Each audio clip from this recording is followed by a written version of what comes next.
When the killing game descends upon all humanity, everyone will awaken their divinity. Some awaken the divinity of the sea siren capable of beguiling hearts. Others awaken the divinity of the fool's wisdom able to discern right from wrong. And I awaken the divinity of reincarnation able to infinitely rebirth. Relying on the ability to rebirth, I lived alone in the dark forest for 5 years, where countless bloodshed forged my path to divinity. 5 years later, bells rang out above the dome. Hundreds of thousands of new players suddenly flooded into the game. At this moment, holding twin blades and covered in blood, a near-mad smile suddenly appeared on my face. Originally, I was a high school junior who went hiking during summer vacation and accidentally fell off a cliff. When I first opened my eyes, I was holding a broken tree branch. In front of me was a black bear several times larger than him. The bear, muscular and with bloodlust in its eyes, bit off half of my body in one go. Later, I experienced being pounced on by a hungry tiger, a gorilla breaking branches, a mule kicking, and even a crow flying a plane. Even a bizarre and terrifying beast, full of tentacles like an octopus, completely pierced my body. After countless rebirths, I finally managed to wear down the black bear. As I was talking to myself, a prolonged bell suddenly rang in my ears. Welcome all players to the Ascend to Divinity game, where you will spend a wonderful time filled with slaughter. Become a god or die. Before the game officially starts, the gods have given you some gifts. To make the killing more spectacular, these 2 pills can awaken your divinity, which will accompany you for life and become your partner in slaughter. Remember, eat the red one first, then the blue. As soon as the voice above the dome finished speaking, each player in the forest had 2 small pills appear in their hands, one red and one blue. Should I eat this? It doesn't feel very safe. Eat what? What the hell is divinity? I am a staunch atheist. A person named Li Yang said I'll eat first as a tribute.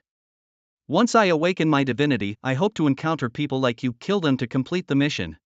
The next second, Li Yang died and a line of text appeared on the public screen. A group of people were shocked. What? He's already dead? Then how do we awaken our divinity? Watching their conversation, I couldn't help but shake my head. The pills actually had no issue, it's just that the order to eat them was not red then blue, but blue then red. I placed my hands on my sheath and a sinister smile appeared on my lips. The slaughter had begun. I swiftly moved through the dark forest hunting players. The more I killed, the more excited I became. At this moment, on an open plain, a girl in a white dress frowned lightly, murmuring to the screen in front of her. Her hands still tightly clutched the 2 pills, hesitating to take them. Should I not have sent my location? No one had responded to her messages on the public screen for a long time. Zhao Yiting felt an ominous premonition. As Zhao Yiting was deep in thought, unfamiliar shouts could be heard not far away. Regardless, she decided to take them first. Fortunately, Zhao Yiting's guess about the pills was correct. She did not die and her awakened divinity appeared on the screen. Looking at her own divinity, Zhao Yiting was momentarily stunned, then a flood of memories entered her mind. Your divinity comes from the deep sea, your beguiling singing is your powerful force to live, Zhao Yiting murmured. Several dark figures were rapidly approaching. Found you. In the mist, 4 burly men charged from different directions, each holding stones of various sizes. You, don't come any closer. Seeing the men's predatory gazes, Zhao Yiting instinctively backed away. Almost simultaneously, a long knife carrying a trail of blood swiftly flew out from the deep forest, sweeping across the men's necks one by one. Blood even splattered onto Zhao Yiting's white dress and her face. The warm liquid, coupled with the gruesome scene before her, abruptly halted her singing. Overwhelmed by terror, she found herself unable to scream, ultimately collapsing weakly to the ground. From the mist emerged a dark figure, a young man dressed in black. He walked past Zhao Yiting, who was staring in horror and breathing heavily, and approached the man's corpse. He pulled a long sword from the ground where it was embedded. At the same time, 4 death notifications appeared in the upper left corner of the public screen and a light screen appeared before Changjiu. First kill of a player other than oneself unlocked. Novice achievement, the beginning of ruthlessness. Novice, have you ever seen a novice after 5 years? Changjiu glanced down at the blood groove on his sword, which had filled about 1/10 after killing 4 players. Achievement reward, Divine rank +1, current divine rank, 21, unknown. Error, all attributes slightly increased, please check the personal panel. Changjiu, who was originally indifferent to achievements, suddenly lit up. His long stagnant divine rank had jumped directly to 21, disregarding the enhancements from weapons and accessories. His barehanded strength now reached 600, agility 700 and intelligence had become 330. killing players indeed offered faster improvement than killing beasts, kill rewards obtained. Identity tags *4 rubble *6. Looking at the items from the kill rewards, Changzhou mentally discarded the rubble and kept the for players' identity tags. Having not seen a living person in 5 years, these identity tags held a commemorative meaning for him. Who are you? It took Zhao Yuting a while to regain her senses and hurriedly stand up. She wanted to run away, but remembering the young man's swift swordplay, she admitted to herself that she couldn't escape. Fortunately, the young man stood with his back to the moonlight, seemingly without any intention to kill her at the moment. Zhao Yuting took a few steps back and then asked again. Chang Jiao did not respond to Zhao Yuting's question but instead turned around and looked at her coldly.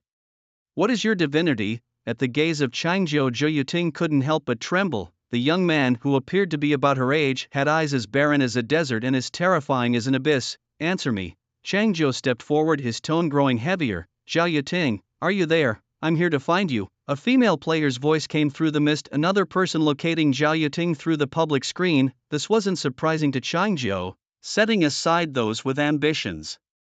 Humans are social creatures. In such an unknown forest, banding together is a natural instinct. This was also why Chang Jiao didn't immediately kill Zhao Yuting. Keeping her might attract more unsuspecting prey, a more suitable approach than recklessly searching for players in the dark forest. Moreover, with the forest full of dangers and potentially fierce beasts, actively searching for players could be costly and exhausting. Although slaying fierce beasts brought corresponding rewards, these rewards seemed like trash to Chang Jiao. After 5 years, his game inventory was already stacked beyond 99 plus. Responding to a series of calls, Chang Jiao gestured to Zhao Yuting with a tilt of his chin, indicating to her to stop the person searching through the mist. I'm here. Zhao Yuting glanced at Chang Jiao, then at the sharp long knife in his hand, and eventually cleared her throat, stretching her neck to shout into the forest. I'm here, over here. As soon as Zhao Yuting's voice fell, several fragmented male voices suddenly emerged from the mist, even though there had clearly been only one female voice calling earlier. You really do attract attention, Chang Jiao said to Zhao Yuting with a sinister smile, then turned around to face the direction of the sound. Soon 5 figures appeared in the fog, 4 sleazy-looking men walking abreast at the front, followed by a young woman dressed scantily with an enticing figure. The group stopped a few meters away from Chang Jiao, the young woman's eyes shimmering with a pink seductive glow as she boldly thrust out her ample bosom. Oh, and who's this young man? The young woman looked at Chang Jiao, her crimson lips curving into a highly enticing smile. This young man looks good, I'll take him. You guys can have the girl behind him. As she spoke, the color in the young woman's eyes deepened, as if a beam of invisible light shot out from her gaze. A succubus, perhaps? Chang Jiao couldn't determine the woman's divinity, but from her contrite gestures and the excessive display of her pale cleavage, it was clear that her ability was seduction. The 4 men blocking her were likely controlled by her powers of allure. At the beginning of the game, it was common for smart and bold players to gain divinity and easily crush those timid players who had not yet awakened their divine powers. But such effects were useless to Chang Jiao. As a level 21 player, there was nothing in the level 18 Black Forest that could harm him. Little sister, here I come. At the command of the young woman, the 4 men extended their hands, their faces piled with flabby flesh, displaying extremely lecherous smiles as they quickly approached Zhao Yuting behind Chang Jiao. Remember, the body is yours, but the life must be left to me, the young woman murmured softly, her gaze never leaving Chang Jiao. Zhao Yuting was not sure if the young man in front of her would help her, but having just witnessed his slaughter, she truly accepted the rules of the game. Fear and crying would only hasten one's demise. This was a world where only the strong could survive. The only person who could save her was herself. With this thought, Zhao Yuting did not choose to run, but instead used the divine power granted to her, emitting waves of siren-like chanting. Almost instantly, the chanting penetrated everyone's ears, causing the 4 men to halt in their tracks, their expressions turning to pain. The clash of 2 divine forces in their minds was like a dimensionality reduction attack for those who had not yet awakened their divinity. The woman not far away wasn't faring much better either. Her succubus traits required eye contact to be effective, but Zhao Yuting's singing easily influenced everyone present. Moreover, the young woman had been fully focused on Chang Jiao, yet Chang Jiao remained completely unaffected. She had initially awakened her divine nature through her own cunning, spotting Zhao Yuting's naive sharing of her location and thinking to take advantage of it, hoping to gain an upper hand over other clever players drawn to Zhao Yuting. The young woman firmly believed that anyone daring to expose their location in this game couldn't be very clever, only to find out that not only had Zhao Yiting awakened her divinity, but there was also a young man in front of her completely immune to her charms. The siren-like singing continuously assaulted the young woman's nerves, and even though she now wanted to retaliate, she had to get past Changzhou first. Changzhou meanwhile was not only armed with a long sword but had also drawn a short dagger from his waist. With a sudden burst of strength in his legs, he gripped the dagger reversed in his hand, lunged forward and slit her throat in a swift bloody strike. The excruciating pain tearing through the young woman's nerves suddenly vanished, replaced by numbness in her throat and a swiftly enveloping suffocation. Instinctively, she reached up with both hands to cover the slit on her neck, but warm fresh blood continued to spurt through her fingers. With eyes bulging as if they might pop out and her mouth slightly open as if to speak, the blood flooding her vocal cords and esophagus choked her so that she couldn't utter a single word. Changzhou paid no heed to the woman before him. The moment after the dagger slit her throat, he swiftly turned around, his long sword sweeping horizontally, a streak of bloody energy flying out, decapitating the four men behind him instantly. Beheading and throat-slitting were not Changzhou's usual combat styles, but over 5 years he found that these attacks were most effective against ferocious beasts. Merely inflicting bodily harm would considerably prolong the fight and increase its cost, especially against beasts with thick hides. His weapons would get blunted and worn out and might not even kill the beast. Of course, killing beasts like pythons could be different. They didn't necessarily need beheading. A strike at the vital 7 inches could also be effective. Even now, facing these players, Changzhou instinctively aimed for the neck. After instantly killing 5 people, the blood groove on Changzhou's long sword grew a bit more and he collected 5 identity cards. Zhao Yiting, not far away, had also stopped singing. Why are you unaffected? Seeing heads fall again, Zhao Yiting's acceptance level had increased significantly, but what she cared more about was why the young man in front of her was immune to her song. "You're too weak," replied Changzhou in a cold tone, using just 4 words. The bodies on the ground gradually sank into the soil and disappeared, leaving the game like the other players apart from the beasts. "Are you going to kill me?" Having witnessed Changzhou's prowess twice, Zhao Yiting had no desire left to run or resist. Knowing she couldn't escape or win, she accepted this fact and her tone became unexpectedly calm. "Not yet." "You're still of use." Changzhou sheathed his sword and walked up to Zhao Yiting, his eyes devoid of emotion as he looked at her. "Send your location on the public screen, get people to come over." "You want to use me as bait?" Zhao Yiting instantly understood Changzhou's intention, her brows slightly furrowed as a flicker of compassion quickly passed through her heart.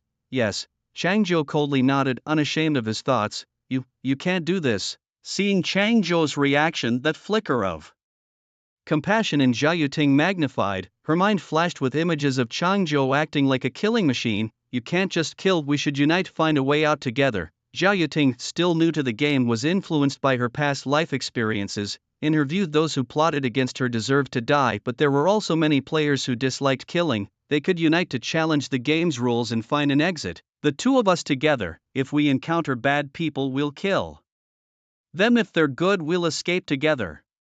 Seeing Changzhou remain silent, Zhao Yiting added another line. "I gave you a chance." Changzhou spoke softly, and the next second his hand touched the hilt of his dagger. With a swish, the blade unsheathed and Zhao Yiting fell into a pool of blood. Her white dress quickly stained red. She didn't struggle but revealed a cold smirk. "You will die too." Changzhou sheathed his dagger, indifferent to Zhao Yiting's words. "Do not preach goodness to others without understanding their suffering." For 5 years, Changzhou had faced death countless times. He too wished he could die completely like other players. Even if he couldn't return to the normal world, he didn't want to keep being reborn here. Boom! Above in the dome, a huge clock suddenly rang, and at the same time, a mission prompt appeared on the light screens in front of every player in the dark forest. Daily mission: Blood Moon arises, the slaughter begins. By the next bell, kill at least 10 creatures or players, or you will be erased. Today's kill count: 0. Changzhou barely glanced at the familiar mission prompt before shutting it off, and the public screen that had quieted down became lively again. "We were just talking about the game's killing tasks. Why suddenly a daily task? I've already killed 2. Why does it still show 0? Don't previous ones count? What does being erased mean? If I don't kill 10, will I die?" A person named Chen Niu sent the last message on the public screen. The next second, Chen Niu's death information flashed in the upper left corner. The public screen instantly quieted down, and about half a minute later a person named Li Xiaofeng added lightly, "You're right, and now you're dead." After this statement the public screen fell completely silent. No one discussed further. They were all ducks pushed onto a perch. To survive, they had no choice but to kill other players and beasts. Watching the last line on the public screen, Changjiu revealed a light smile. It seemed Li Xiaofeng had killed Chen Niu while he was distracted and provocatively sent a message on the public screen. Chang Zhou opened the leaderboard and he was still firmly in first place with a kill count of 100,010. The second place was held by Li Xiaofeng with 11 kills. Third and fourth places were names Chang Zhou had never seen in public messages before. One was Wu Xiaopei, apparently a female, with 9 kills. The other was Li Yong with 8 kills. Following them were many others with fewer than 5 kills, and quite a few had none at all. It seemed from the leaderboard that many people had not yet accepted the rules of the game and refused to face reality. Chang Zhou turned off the holographic screen in front of him and looked up at the sky. Through the gray haze, only the crimson moonlight spread out, casting a thick blood-red veil over the land. A tiger's roar suddenly echoed in the distance, startling the crows in the forest into flight, obscuring the faint light above. After the blood moon rose, the dormant beasts would awaken, seek out players by their scent, and begin their slaughter. At the same time, a game notification popped up in front of Changjiu. It detected a new player joining, upgraded the game version, updated the types of drops from killing beasts, and allowed players to see real-time information on the beasts. Looking at the game notification, Changjiu had a million curses bottled up inside, but he just exhaled one word: damn.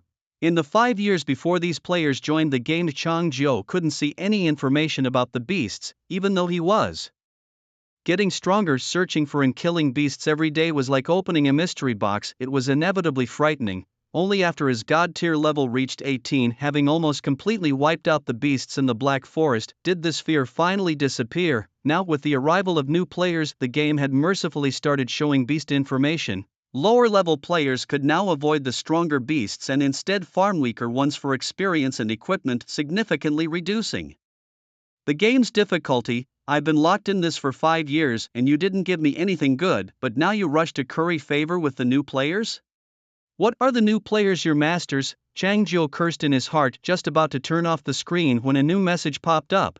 "You have successfully killed 2 players who have awakened their divinity and obtained an exclusive reward for beta players, Divinity Codex. Note: this prompt is visible only to you, Divinity Codex. By killing other players who have awakened their divinity, you can illuminate the corresponding entries in the codex. Once you have illuminated enough entries, you can choose one of the divinities to use. Current illuminated divinities: Sirens I Sea Songstress. You still need to kill one more player to gain another divinity." Looking at the prompt, Changjiu's expression relaxed instantly. The person who had just been ready to flip the game seemed to have transformed. 5 years, then 5 years, he thought, considering it training. He had just killed 10 players in a row without receiving any decent rewards. Now, with updated drops from beasts and the ability to illuminate the codex by killing other players, it actually seemed quite advantageous for him.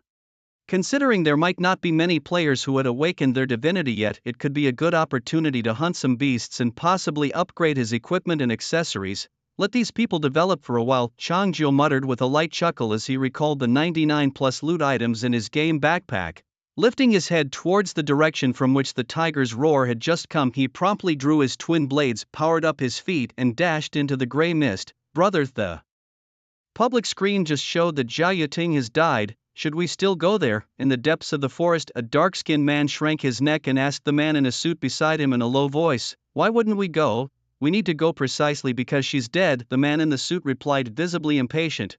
"Why weren't we going there to kill her? If she's already dead, wouldn't our trip be in vain? Are you stupid?"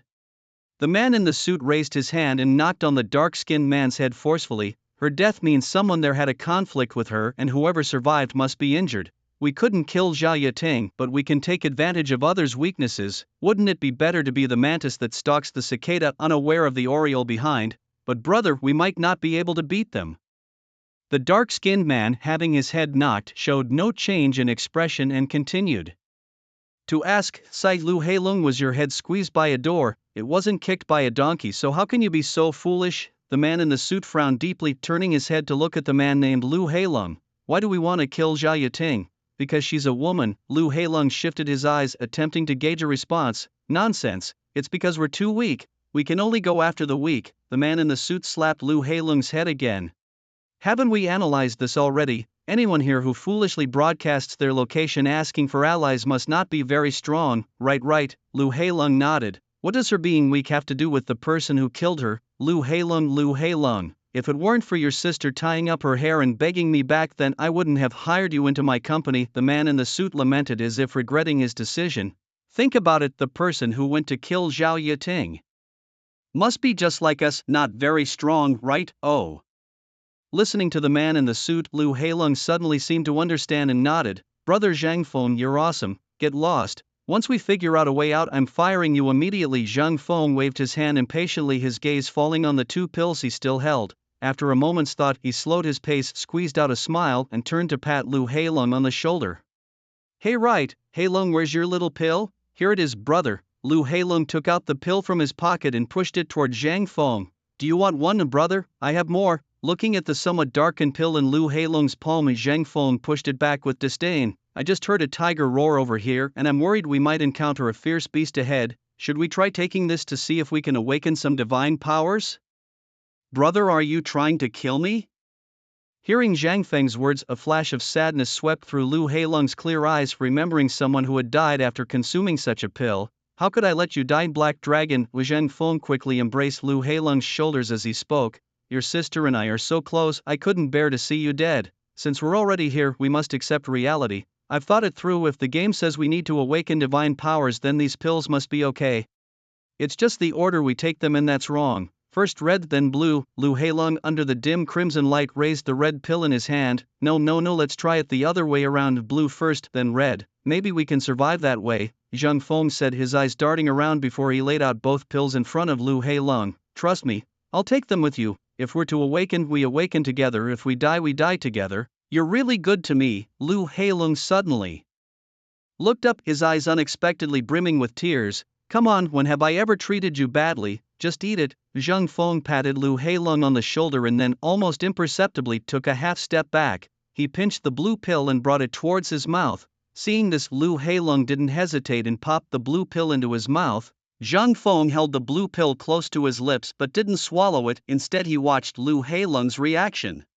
Lu Heilung, easily deceived by Zhang Feng's feint, swallowed the blue pill and then quickly followed it with the red one. How do you feel? Zhang Feng dropped his hand from his mouth, quickly clenched his fist, covering the blue pill he had not swallowed. Awakened. Lu Heilung's voice was soft, his tone different from his usual foolish demeanor, his head slightly bowed, as if checking the divinity displayed on his own screen. After a moment, the corners of his mouth slightly curled up in a cold smirk. Brother, Lu Heilung's lips barely moved as he stepped closer to Zhang Feng. You've always treated me like a fool, haven't you? What? I treated you like a fool? Zhang Feng instinctively retorted. Aren't you a fool? Brother, is my sister good looking? Lu Heilung continued, his cold smile unwavering, his fist slowly clenching. What are you talking about? Sensing something amiss, Zhang Feng quickly stepped back.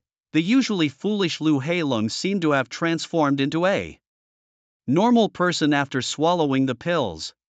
Brother, you're scared now. As Zhang Feng stepped back, Lu Heilung did not rush after him but slowly advanced. What are you going to do? A sense of danger overwhelmed Zhang Feng, who hastily stuffed the pills into his mouth in the correct order. Bang! The next second, before Zhang Feng could even swallow the red pill he had just put in, Lu Heilung landed a heavy punch on his face. The red pill, along with 2 of his teeth, flew out of his mouth. You're crazy! The pain swept through Zhang Feng's body. Immediately, he covered his bloody mouth, frantically searching the ground for the red pill that had been knocked out. Realizing Lu Heilung's aggressive stance, awakening divinity was Zhang Feng's only hope to survive. Boom! Lu Heilung didn't give Zhang Feng a chance, kicking him straight in the stomach and flipping him onto the ground. Do you like my sister? Under relentless pressure, Zhang Feng knew he had no chance of awakening any divine qualities and could only beg Lu Heilung for mercy. Heilung, your sister killed herself. It wasn't me. I just slept with her a few times. She. Shut up, your words are all lies. Lu Heilung awakened the fool's wisdom, a divine power that clarified his once chaotic memories with divine force, bringing past visions back into his mind. The fool's wisdom had 2 effects. 1, to remain lucid at all times, analyzing the pros and cons of the environment. 2, to discern the truth or falsehood of others' words and understand the real meaning behind them.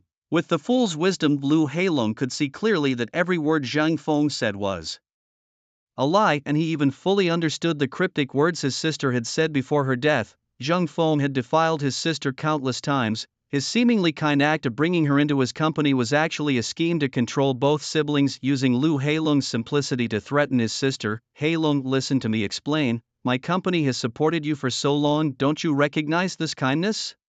As Lu Heilong's eyes filled with murderous intent, Zhang Feng's fear intensified. Roared. Suddenly, in the misty forest, a deafening roar echoed. Both Lu Heilong and Zhang Feng felt as if their eardrums might shatter, their hearts skipping a beat. Instinctively, they looked towards the source of the sound, only to see a huge 3-meter-tall shadow slowly approaching. As the shadow stepped out of the mist, it revealed itself to be a tiger as tall as a building, its body muscular like tree roots.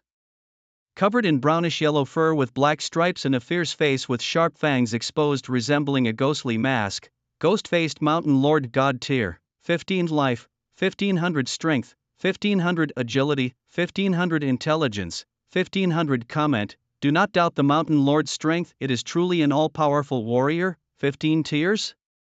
Zhang Feng, only 10 steps away from the ghost-faced mountain lord, was the first to see the information displayed above its head, recalling that he was merely at level 1 inch with his strength, agility and intelligence all at initial stages. Despair enveloped him.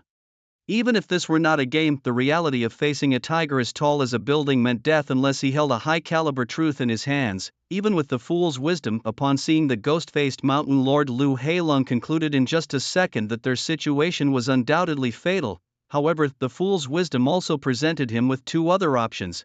One was to use Zhang Feng as a shield, giving himself a 1 in 100,000 chance to live 3 more seconds. The second was for a strong figure to appear out of nowhere and kill the ghost-faced mountain lord. Lu Heilong did not consider it for long, immediately dismissing the second possibility given by the fool's wisdom. Before Zhang Feng could regain his senses, Lu Heilong swiftly stepped forward, his large hands gripping Zhang Feng's shoulders, lifting him up and thrusting him towards the fearsome Gui Mian Shan Jun. With an involuntary howl, Zhang Feng cried out, but in the next second Gui Mian Shan Jun raised his hand and smacked Zhang Feng down onto the ground with a crushing force.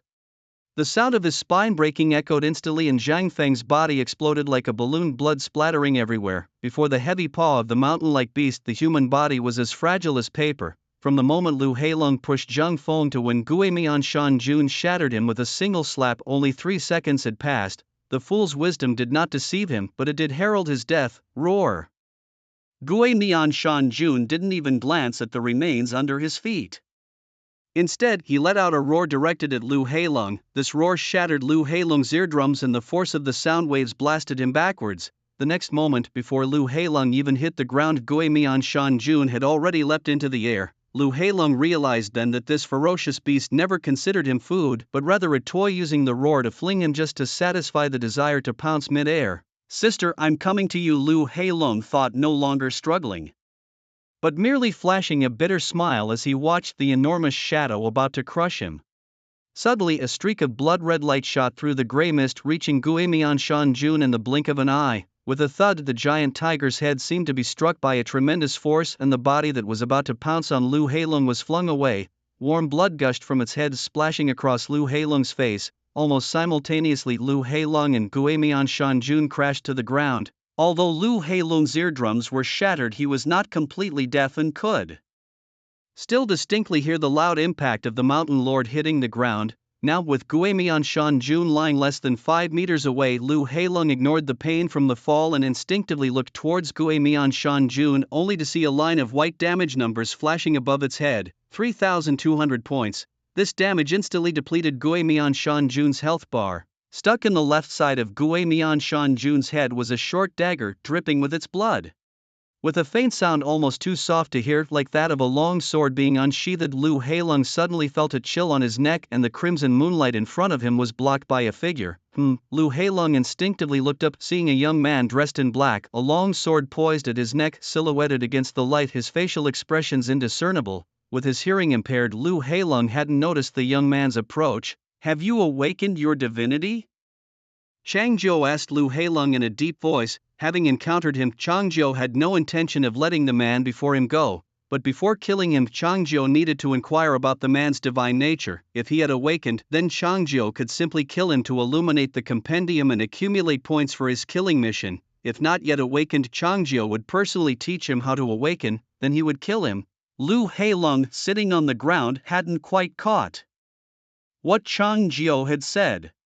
He could only judge from Changjiu's slightly moving lips that he seemed to have spoken to himself. Fortunately, the fool's wisdom had concluded that in this situation his chances of survival were zero. Compared to facing the ghost-faced mountain lord, the fool's wisdom had at least provided Lu Heilong a way to live 3 more seconds. But now, there was truly only one way out: death. However, the fool's wisdom hadn't misjudged earlier. Indeed, a strong figure had appeared out of nowhere and killed the ghost-faced mountain lord in an instant. But the fool's wisdom didn't say he could survive. "I can't hear you speaking." Facing death, even though the fool's wisdom had already concluded, Lu Heilong still wanted to struggle a bit. Seeing the young man before him easily kill the ghost-faced mountain lord, although he had no courage to resist, he still could try to explain. Perhaps there might be a chance that the young man would spare him. "Could you possibly?" Before Lu Heilong could finish his sentence, the cold and sharp long sword had slit his throat.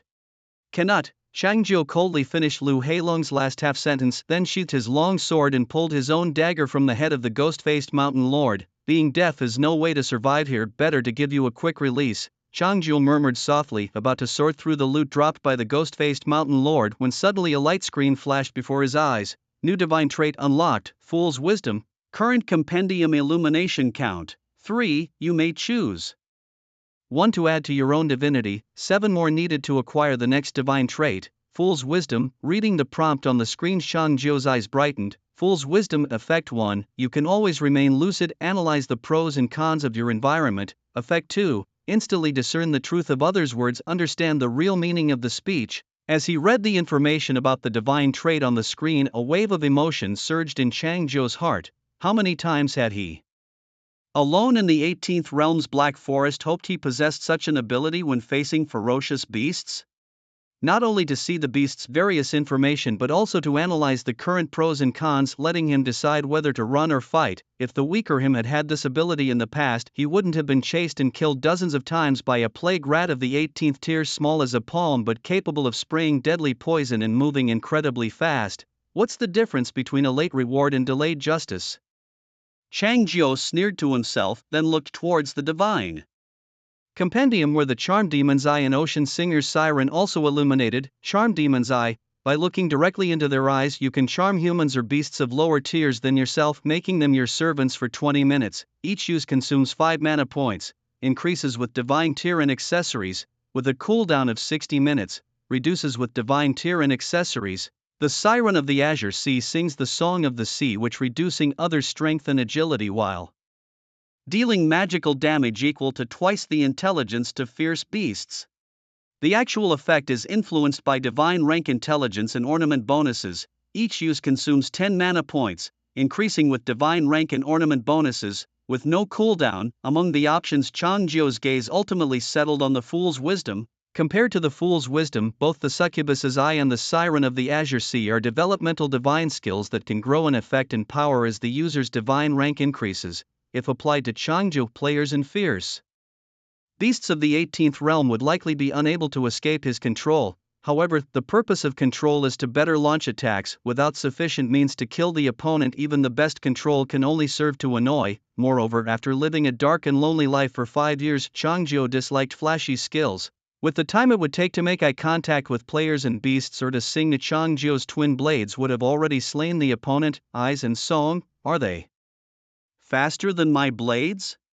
Changjiu shook his head and, without hesitation, chose the Fool's Wisdom. This passive skill might seem to have no room for improvement, but it was the greatest enhancement for Changjiu. He could not only see the information about fierce beasts that other players could see but also assess the situation on the spot. This ability might be useless in the 18th realm Black Forest, but Changjiu was sure to prevail there. Once he entered the 17th realm Black Forest, he might not be able to kill beasts and players with a single strike, and that's when the effect of the Fool's Wisdom would manifest. Moreover, with a devious game system above the dome, even the simplest choice between a red and blue pill to awaken divinity could, with the Fool's Wisdom, easily reveal the system's lies and avoid potential dangers. Each realm of the Black Forest had different circumstances, and having the ability to see through lies was always beneficial. After obtaining the Fool's Wisdom, Changjiu turned his attention back to the already dead Lord of Ghost-Faced Mountain lying before him.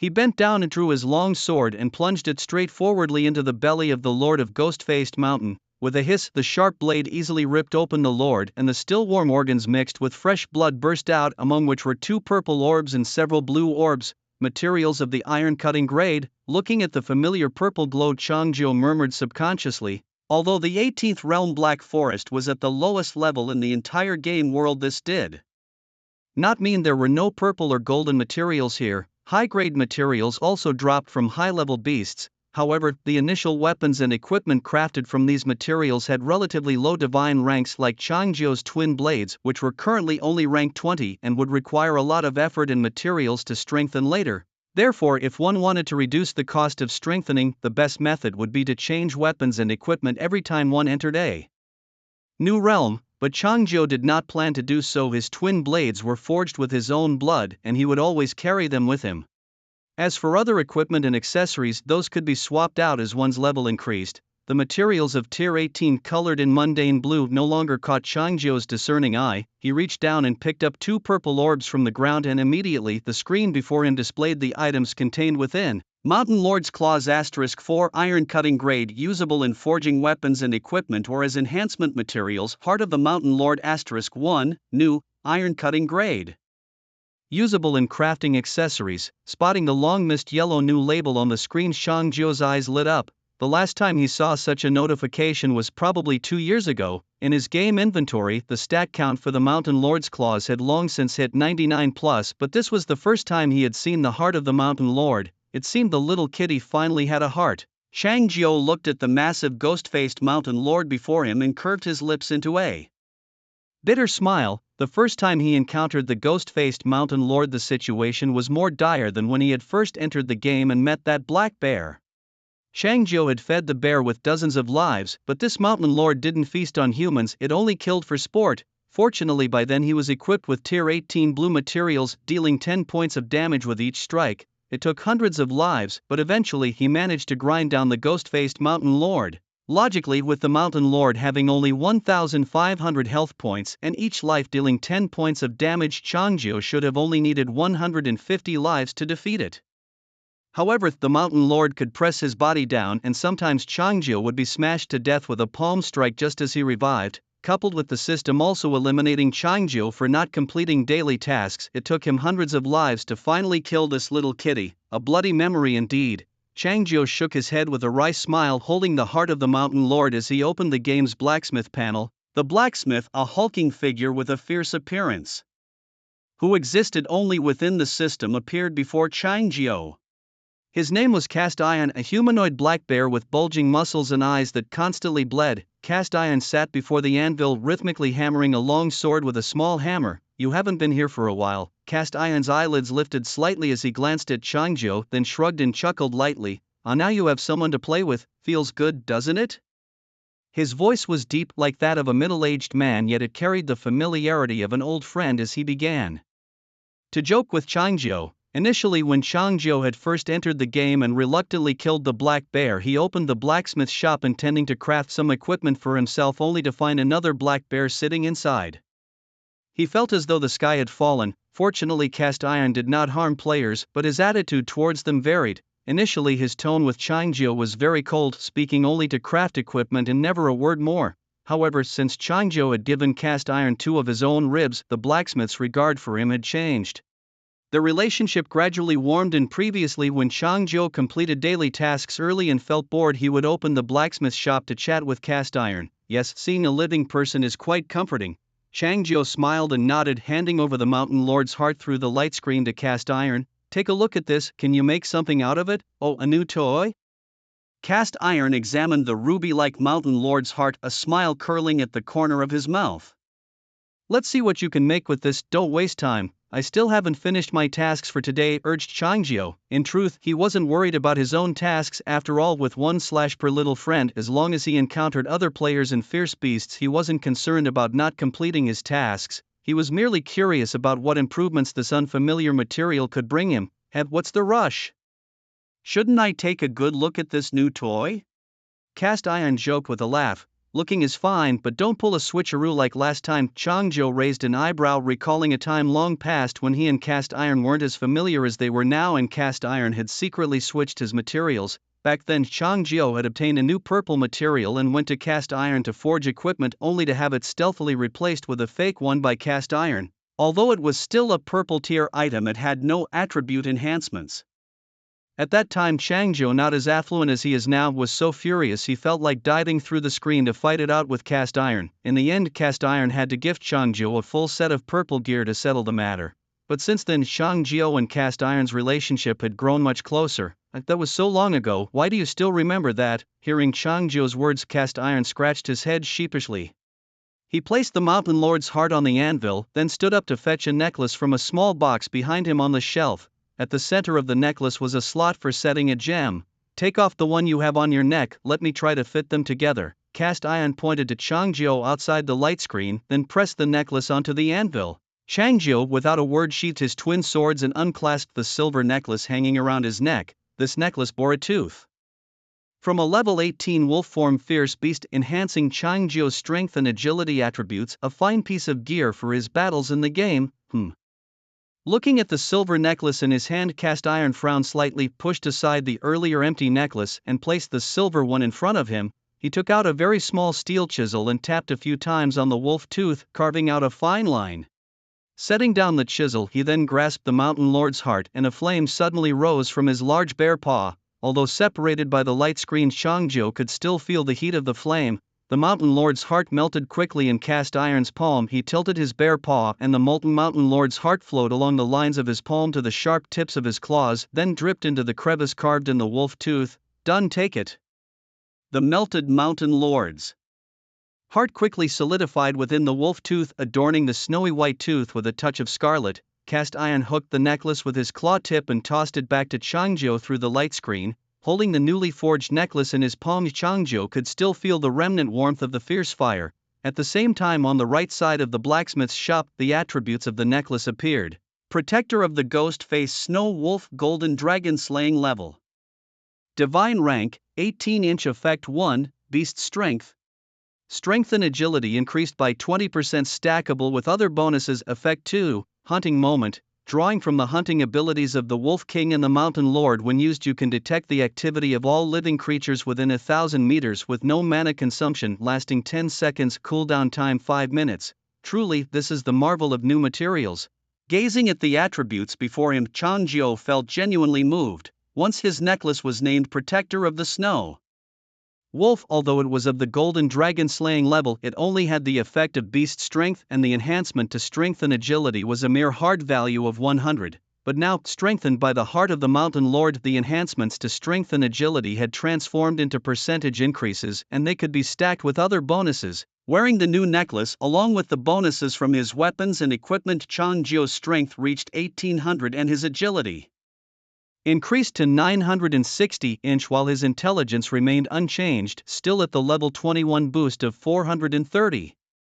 However, the greatest joy for Changzhou was not just the attribute bonuses. What he needed most was the newly added hunting moment. In the boundless black forest where thick fog obscures vision, detecting all life within 1,000 meters might not seem a mighty power. But in a forest shrouded in dense gray mist, where even 100 meters is hard to see clearly, this ability significantly eases the challenge of locating other players and ferocious beasts. When he reaches the higher realms of the Black Forest, combined with the Fool's Wisdom, this becomes a powerful ability capable of timely danger detection and death avoidance. Moreover, Hunting Moment consumes no mana and has a reasonably short cooldown, 5 minutes, enough time to slay a few players or beasts and sort through their dropped materials. "You lad, it's been a long time since I've seen such a smile on your face," the blacksmith said through the light screen, teasing Changzhou.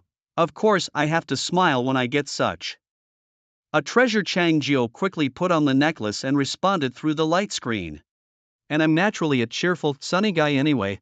"Oh, hand stained with fresh blood yet claiming to be sunny and cheerful," the blacksmith raised an eyebrow in jest. "Go on then, try out your new treasure." "Well, right, here's the crafting fee," Changzhou said, and with a thought hundreds of gold coins appeared in front of the blacksmith.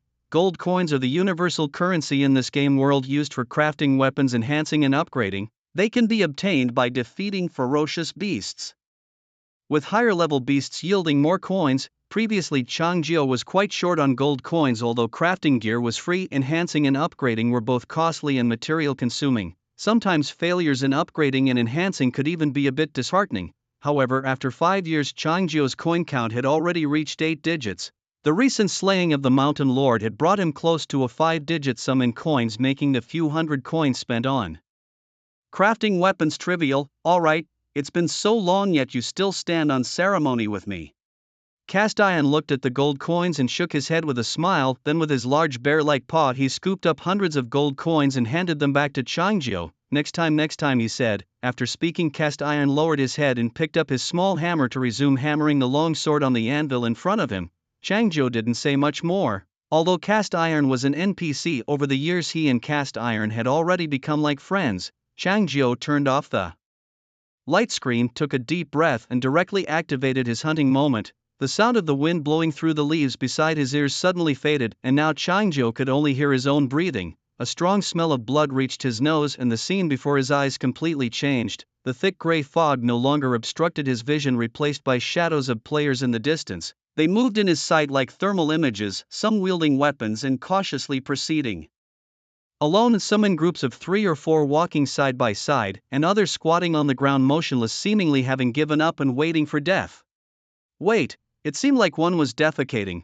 Chang Jiao frowned slightly and quickly changed direction. In 10 seconds of observation, Chang Jiao found that there were as many as 20 players within a kilometer radius. Among them 11 were alone, and there were 2 groups of players, one group of 4 and another of 5. Coupled with the Fool's Wisdom's effect on environmental analysis, Chang Jiao realized that wherever he went his survival rate was 100%. However, possibly due to the appearance of the Ghostface Mountain Lord, there were no ferocious beasts nearby. The time was also about right. Those who should have awakened probably had by now. As the effect of the hunting moment faded, Chang Jiao remembered the direction of the team of 5 players. Recalling his divine catalog, he needed to illuminate 7 new divinities to obtain another new divinity. Ideally, if all 5 players in the distance had awakened different divinities, just by killing them he could quickly gain another new divinity. Thinking this, Chang Jiao's legs powered up and he quickly disappeared into the gray fog. "Brother gang, I really can't walk anymore, let's rest for a bit," said a boy in a bulky blue and white school uniform, bending over and massaging his plump thighs weakly. "Fatso, we haven't walked that long, have we?" retorted Chen Gang, dressed in a blue jacket and with dyed yellow hair, frowning and disdainfully looking back at the plump boy. "Baby, I'm a bit tired too," said a girl with heavy eyeliner and chestnut long hair, gently wrapping her arms around Chen Gang's shoulders and cooing into his ear. Okay, Chen Gang said, looking at his girlfriend's tired face and then gesturing with his hand. "Let's rest right here." "Oh, I'm dead tired." Hearing Chen Gang's words, the plump boy immediately sat down on the ground, his belly fat shaking with his movements. Beside the plump boy, another boy and girl, both in school uniforms as well, also held hands and sat down on the ground. These 5 individuals were high school classmates from the same school, often seen together as a small group. Chen Gang, being a rich second generation and having practiced taekwondo in his youth, naturally became the leader of this clique. Beside him was a girl named Yang Menghan, who came from an ordinary family but was remarkably beautiful. Although she was still a high school student, her skills in dressing and makeup far surpassed those of her peers. She was quite popular among the boys at school, not exactly the school belle, but definitely considered a standout beauty in her grade, which caught Chen Gang's attention. Like Chen Gang, she was rebellious, and they both were the bane of their teacher's existence at school, but their shared rebelliousness made them get along very well and they had a strong relationship.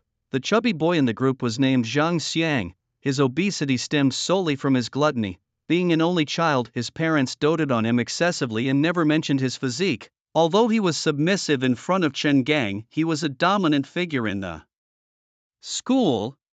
With his physical size as an advantage, no one dared to confront him physically. Coupled with his parents' pampering and Chen Gang's backing, he was typically very arrogant and overbearing. "Hey, do you guys have any food on you? I'm starving," Zhang Xiang said just after sitting down, feeling the emptiness of his stomach. He reached out, grabbed the collar of a skinny boy next to him and pulled him close. The next second his other hand, wrapped in fat, reached into the boy's pocket. "Brother Xiang, I really don't have any, I swear." The boy's uniform was turned inside out and his face couldn't hide his embarrassment, yet he did not dare to resist, knowing his place in the group was at the very bottom. This boy was named Wang Bing, and next to him was his girlfriend Chen Nan. Wang Bing originally wouldn't have involved himself with this clique, but he had spent a considerable amount of money on a confession ceremony to pursue Chen Nan, money he didn't have and ended up borrowing from Chen Gang.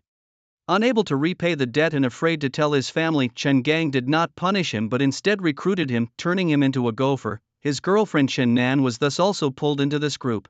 "Alright fatty, you've almost stripped Wang Bing's clothes off," Chen Gang said, frowning as he watched Wang Bing's awkward situation. He brother Gang, I'm just really hungry." Seeing Chen Gang's displeased expression, Zhang Xiang quickly let go of Wang Bing and sheepishly scratched his head. "Hungry and still wasting time here?" Chen Gang raised his voice a bit. "If you're resting now, let's hurry up and complete the task.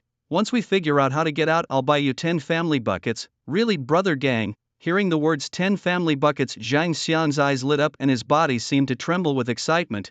"Enough now, show some spirit," Chen Gang said, dismissively wrapping his arm around Yang Menghan and opening his game panel. Chen Gang, who often played various games, quickly adapted to this game setting, which was essentially a battle royale with only one winner in the end. He had awakened a divine power known as the Commander's Force, which allowed him to gain the attributes of others as long as they were willing to submit to him. This seems like a quite remarkable ability. Even if one's divine rank is rather low, having enough players under one's command can equate one's attributes to those of higher ranked players. However, it's not particularly practical in this game. That's because the people from whom he gains attributes must stay alive, and if those who serve him turn against him and inflict damage, the attribute bonuses he received disappear. In a game where only one player can emerge victorious, relying on others is undoubtedly the most vulnerable strategy. Yet Chen Gang didn't feel disappointed by this. After all, the game had just begun and there were plenty of players left. With a small group of his own, along with his girlfriend Yang Menghan, who had awakened the divine charm eyes, Chen Gang was still confident that he could outlast other players who were alone. By the time he leveraged the power of leadership and developed further, even if someone in his small group turned against him, he wouldn't need to be afraid. Chen Gang looked at his backpack, which contained only 2 beast drops, and curiously opened the blacksmith's shop. Instantly the blacksmith transformed from a black bear into a human form appeared before Chen Gang. Young lad looking to forge some equipment?" Ziddy, the blacksmith, lifted his eyelids slightly to glance at Chen Gang, his nose emitting a disdainful snort. He had been summoned countless times today by various players in the game system. Most players did so out of curiosity, and a few gave him only some minor trinkets to work with. Some even threw at him a sturdy stick paired with a somewhat sharp stone to make a stone hammer or axe. But it was Chang Zhou's materials that really caught his eye. The heart of a mountain lord, something even Ziddy himself had never seen before. As an NPC blacksmith, crafting high-quality weapons was his mission and source of satisfaction. Among the hundreds of thousands of players, only Chang Zhou had truly satisfied him. So when Ziddy was summoned again only to see a blonde-haired lad standing before him, he couldn't help but feel disappointed and spoke with a lack of enthusiasm. "Forge these 2 for me," Chen Gang said, tossing the 2 materials from his inventory to Ziddy. These materials came from a rabbit whose divine rank was only 1, even lower than a player who had just awakened their divinity, and thus the small group of 5 had easily defeated it. However, since Chen Gang had made the kill, the materials were his to claim. 1 rabbit leg bone * 1 basic level suitable for weapon crafting, 1 rabbit fur * 1 basic level suitable for equipment crafting. Ziddy looked at the 2 plain materials Chen Gang had thrown before him, his brow furrowing slightly, momentarily doubting his life choices. Using rabbit leg and fur to make weapons and equipment was even less practical than just picking up a stick and stone from the forest to make weapons. At least the stone was hard enough, but the rabbit's leg was prone to breaking. What do you want to make?" Ziddy hesitated, asking tentatively. "Weapons, of course," Chen Gang replied disdainfully. "Can't you see, NPC, that what I'm most in need of right now is weapons?"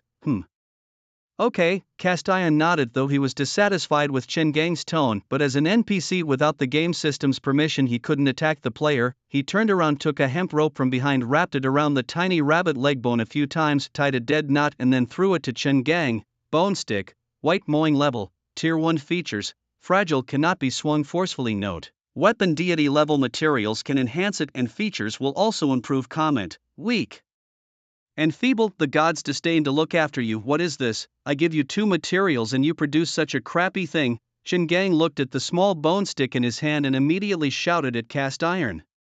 "What else? Your materials were trash to begin with." Cast Iron did not spare Chen Gang any dignity.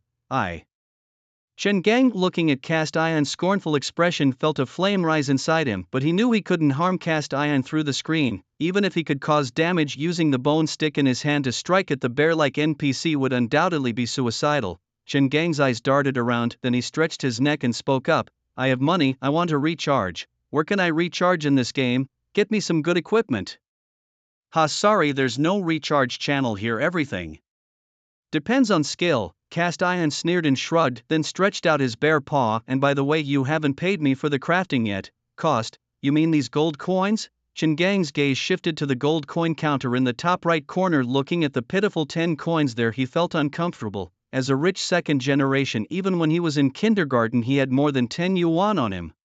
But now he had only earned 10 gold coins from killing a rabbit. The next second, before Chen Gang could react, the gold coin counter suddenly decreased, rapidly dropping to 0. At the same time, 10 gold coins appeared in front of Cast Iron's anvil. Poor kid. Cast Iron shook his head, picked up the rabbit fur in front of the anvil and shook it at Chen Gang. Your gold coins aren't enough, I'll take this material as a debt settlement. Hey you. Chen Gang was about to start cursing, but the blacksmith shop interface suddenly closed and the scene in front of Chen Gang returned to the foggy forest. Damn it, this game is so crappy, there's not even a recharge channel. Chen Gang spat out a curse, thinking of venting his anger on the bone stick, but then he thought better of it and held back.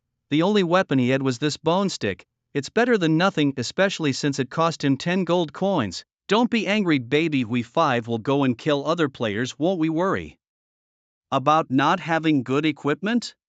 Seeing Chen Gang's angry expression, Yang Menghan, who had witnessed the whole crafting process, immediately stepped forward and wrapped her arms around Chen Gang's arm, kissing him on the cheek. Humph, let's go, we'll find other players now. Hearing Yang Menghan's words, Chen Gang immediately felt a surge of fighting desire. If I can't get it myself, can't I just steal it?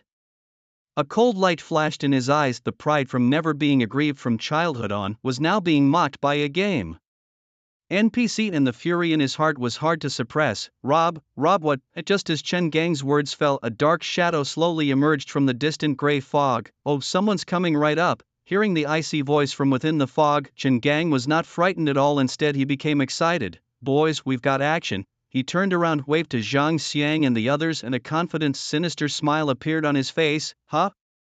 Hearing the words of the blonde young man opposite him, Chang Jiao was taken aback. The players he had just killed had all looked at him with fear, but the young man before him not only showed no fear, he seemed rather excited. For the first time in many years, Chang Jiao felt what it was like to be considered prey. Why is he so confident? It's making me lose my confidence. Chang Jiao frowned slightly and murmured inwardly, his hands slowly reaching for the twin blades at his waist. Chen Gang felt a surge of joy in his heart when he saw Chang Jiao. In this vast, dark forest, finding other players was not an easy task, especially with many ferocious beasts lurking in the woods. Even if one really wanted to find other players without sufficient strength, it was easy to die en route. But now fate had delivered a lone young man in black right to Chen Gang and his group. As Chen Gang's gaze followed Chang Jiao's movements to the twin blades at his waist, his excitement overwhelmed the fleeting fear.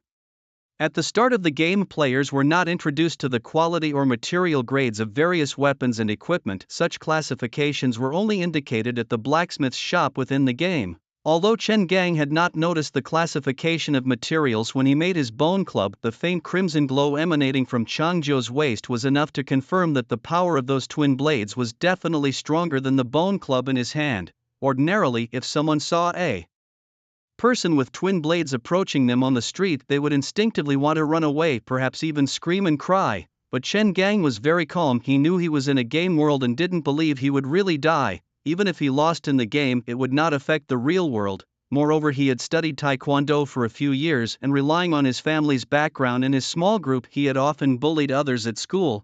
Compared to his peers, Chen Gang had enough confidence in his fighting ability. Chen Gang's confidence also infected his small group. Facing Chang Jiao, who held twin blades, Yang Menghan still leaned close to Chen Gang, her delicate arm wrapped around his neck, looking utterly unconcerned. The chubby Zhang Xiang struggled to get up from the ground, finally standing up and dusting off the dirt on his buttocks before walking over to Chen Gang's side. Zhang Xiang first looked Chang Jiao up and down, his gaze lingering on the twin blades at his waist for a moment, his throat subtly moving. But after a moment he set aside his doubts and fear. Brother Gang, that kid's blades are not bad, he has blades. The frail Wang Bing pulling his girlfriend Chen Nan hid behind Zhang Xiang, cautiously poking his head out from Zhang Xiang's broad shoulders, glancing at Chang Jiu, then quickly retracting. There really is a knife. After confirming Zhang Xiang's words, Wang Bing's voice trembled slightly, unlike Chen Gang and the others who were confident Wang Bing with. His frail physique and weak character would have certainly been a target for bullies if he hadn't joined Chen Gang's clique. Even within the group, Wang Bing often suffered bullying from Zhang Xiang and Chen Gang. On the other side, Chang Jiu, who hadn't seen another living soul in 5 years, found his interest piqued by the demeanor of these five. I killed too hastily just now. I should have listened to them talk more, Chang Jiu thought to himself. After 5 years of a prison-like existence, if not for conversing with Chuzi, Chang Jiu might have forgotten how to speak himself. He couldn't ensure his safety. Above level 18-inch, but within the level 18 Black Forest, he had the power to roam freely. With absolute strength, slaughtering players to complete missions had truly become a game for Chang Jiu. Although he yearned to leave this game quickly, it was impossible to eliminate hundreds of thousands of players in a day. Moreover, above level 18 was level 17 and he couldn't leave just yet. Since these people couldn't escape anyway, rather than running around exhausted, he might as well enjoy it.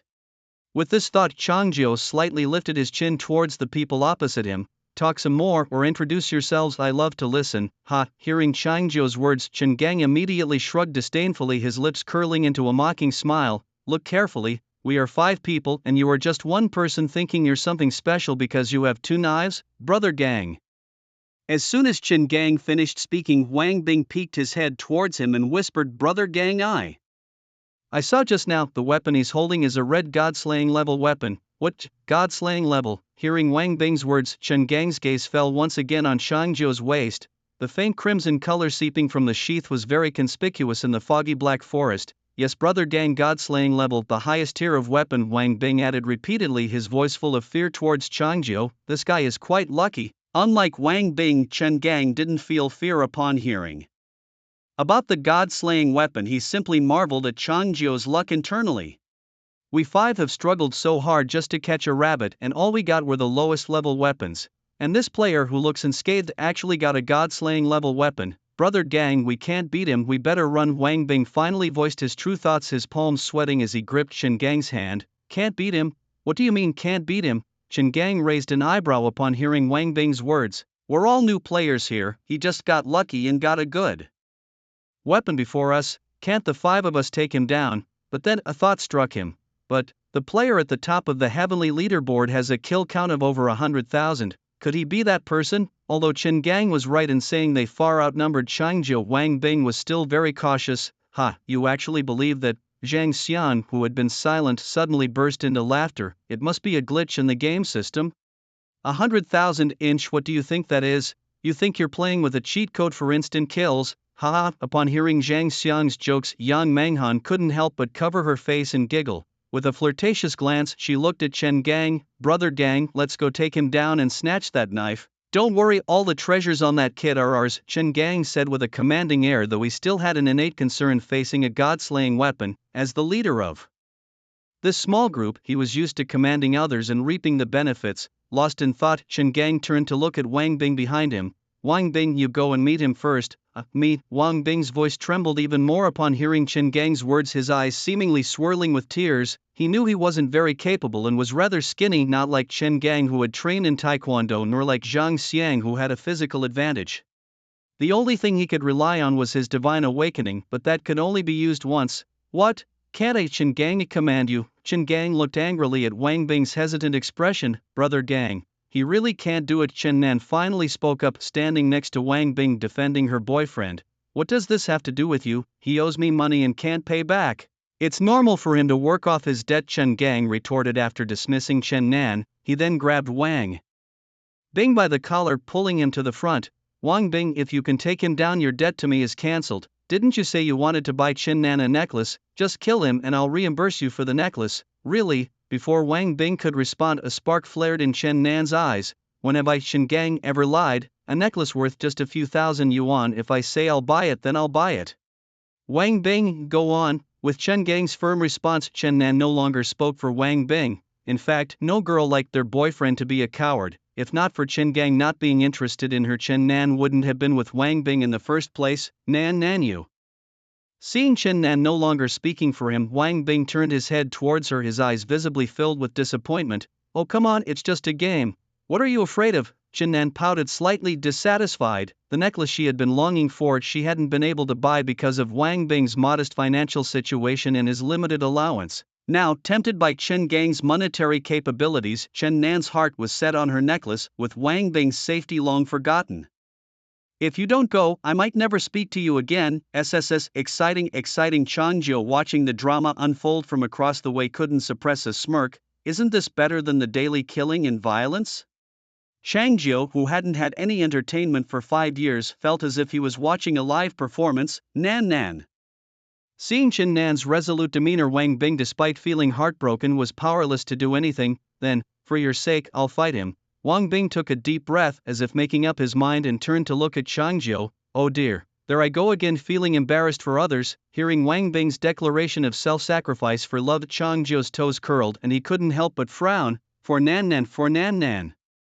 Wang Bing kept repeating, clenching his fists, and walked towards Changjiu. Is it my turn now? Has it finally come to this? Watching Wang Bing approach, a thrill surged through Changjiu. After watching the drama unfold for so long, he now felt like he was being invited to join the performance. His hands once again touched the sheath of his knife, his eyes suddenly turning icy cold. For Nan, I'll fight you, Wang Bing suddenly shouted, and then, pushing off with his feet, charged at Changjiu.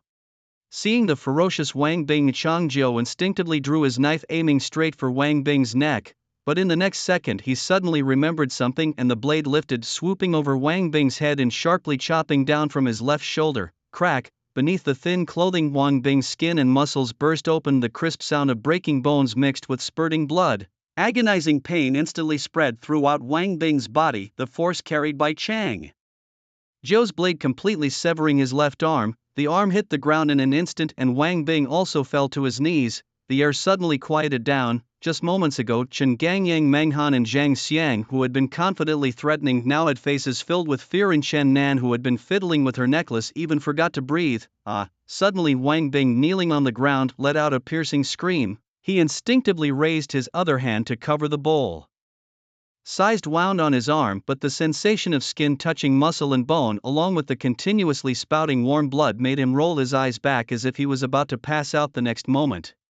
Blood! Amidst the scream, the other four snapped back to reality. Chen Nan, standing at the back, instinctively started to retreat, but after taking just 2 steps under immense tension and fear, she tripped over her own feet and collapsed to the ground. Don't be afraid, it's just a game. Even Chen Gang, who often bullied others at school, felt his heart instantly filled with fear upon witnessing such a bloody scene. If weapons can't make the enemy calm, perhaps blood can. Changjiu's single strike was a good demonstration of this. Run! Zhang Xiang, now not caring about anything else, twisted his corpulent body and turned to flee. If you dare run, I'll kill you all right now. Watching their posture, Changjiu said in a deep voice. Upon hearing this, Zhang Xiang's step that hadn't yet landed suddenly froze and he dared not move anymore. If Changjiu had said this before drawing his knife, Zhang Xiang would have undoubtedly mocked him without hesitation. After witnessing Wang Bing's arm horrifically severed, Zhang Xiang now fully believed Changjiu's words. Have all of you awakened your divine abilities? Changjiu asked, noticing that none of them seemed inclined to flee anymore. He had spared Wang Bing momentarily just to ask this question. If all 5 had awakened, he would have no further concerns. If some had not, he would wait for them to awaken before proceeding. Ignoring Wang Bing, who was nearly unconscious and kneeling on the ground, the other 4 stared blankly at Changjiu, none responding to his question. Speak. Changjiu's brow furrowed slightly as he raised his voice. You were also talkative earlier. Have you awakened? Yang Menghan was the first to respond, her eyes turning to Changjiu and emitting a faint pink glow. Enchanting eyes? Changjiu glanced at her, recognizing the divine ability as one he had seen before, already recorded in his compendium and of no use to him. In a swift motion he drew a dagger from his waist and threw it directly at Yang Menghan's chest. The blade pierced her heart and blood splattered onto Chen Gang's face, who was trying to console himself. Thud! Yang Menghan fell without even a sound, the pink light in her eyes quickly fading as she collapsed. Menghan? Chen Gang watched in horror as the girl who had been embracing him just a moment ago now lay in a pool of blood. a chill ran down his spine, making it harder to breathe. Meanwhile, a death notification for player Yang Menghan popped up in the upper left corner of the game screen. She died quickly, but you. Chang Zhou's gaze shifted from Yang Menghan back to Wang Bing. You're still alive. With a hoarse voice, Wang Bing, using his remaining arm, slowly stood up. Despite continuous bleeding from where his other arm had been severed, his slender body seemed somehow more robust. With a fierce shout, he swung a punch at Chang Zhou. The force and speed of Wang Bing's punch seemed greater than before. Losing an arm had not weakened him, rather it appeared to have made him stronger.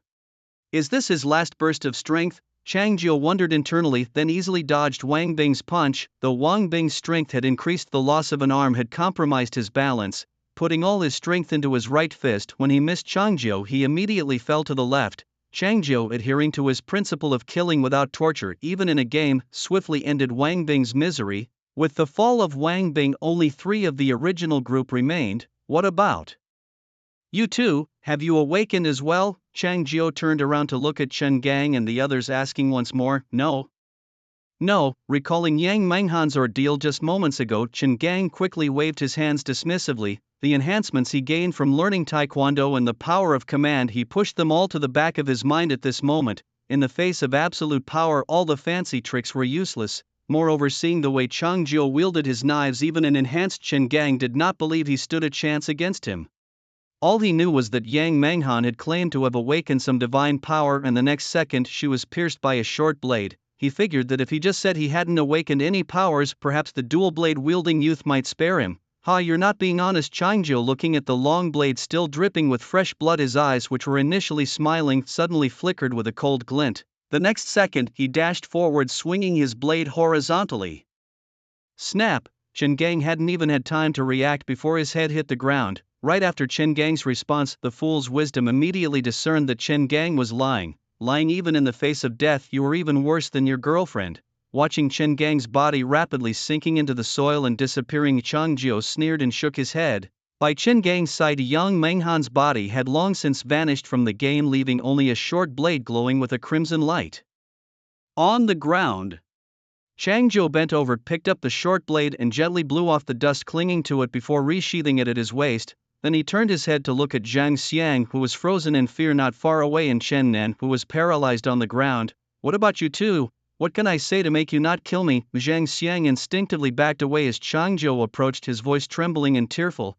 Silly child. Chang Zhou snorted coldly, stepping forward and grabbing Zhang Xiang's chubby cheek with his blood-stained hand. No matter what you say, I'm going to kill you. Don't worry, it'll be quick and not too painful. I have awakened. Remembering how Chen Gang had died, Zhang Xiang chose to tell the truth. Good, you're honest. The fool's wisdom quickly verified the truth of Zhang Xiang's words, and Chang Zhou nodded in satisfaction. Remember to lose some weight in your next life.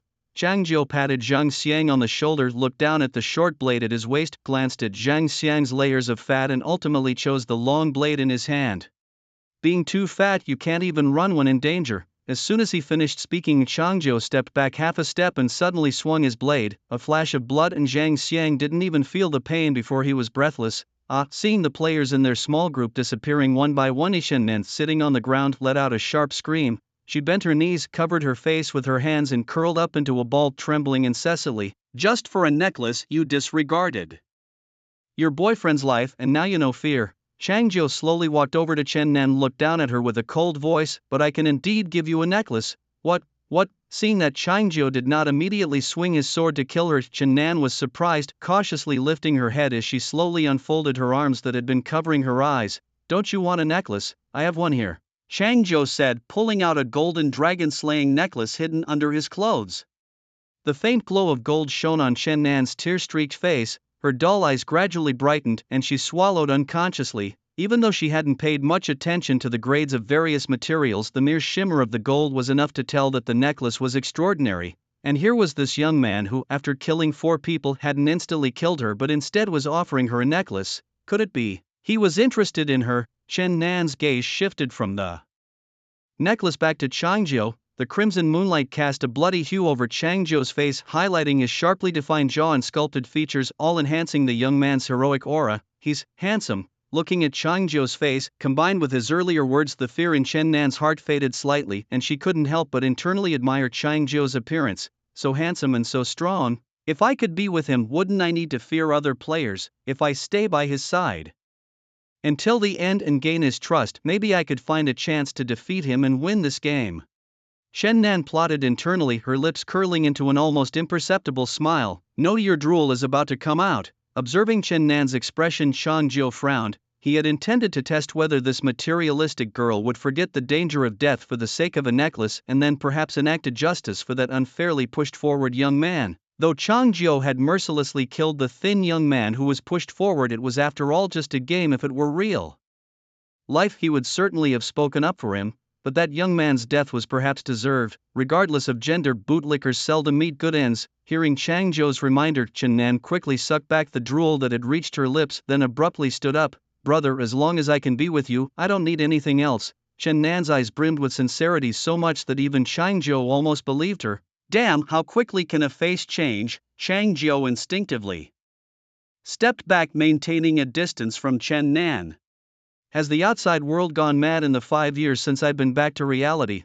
Brother, believe me, from the moment I saw you, I felt you were the one destined for me. Despite Chang Jiu stepping back, Chen Nan persistently followed. Fortunately, she still harbored a trace of fear for Chang Jiu and did not reach out to grab him directly. Though death may release me from the game, I don't want to die, I want to be here with you. Let's go and fight other players together, shall we? Chen Nan continued sincerely.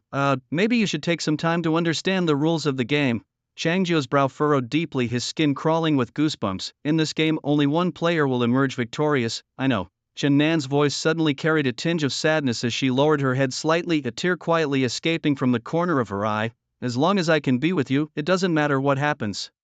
If it comes to it, I'll just take my own life to ensure you win the game. Heavens, your boyfriend died less than 5 minutes ago, and here you are swearing eternal vows to me. Chang Jiu stared at Chen Nan before and feeling a tumult of emotions inside, his hand holding the knife trembling slightly. Brother, trust me, I am sincere. Chen Nan suddenly looked up, her eyes shimmering with tears as she gazed at Chang Jiu, but the next second she felt a chilling sensation on her neck. As numbness took over her neck and blood spurted out, confusion and incomprehension filled Chen Nan's eyes. The perfect dream she had meticulously planned in her mind was abruptly ended by Chang Jiu's blade. She didn't understand. Was she not sincere enough? Was her act not convincing? The words she had just spoken she had never even said to her boyfriend Wang Bing. Wang Bing was so easy to deceive, so why couldn't she fool the young man before her?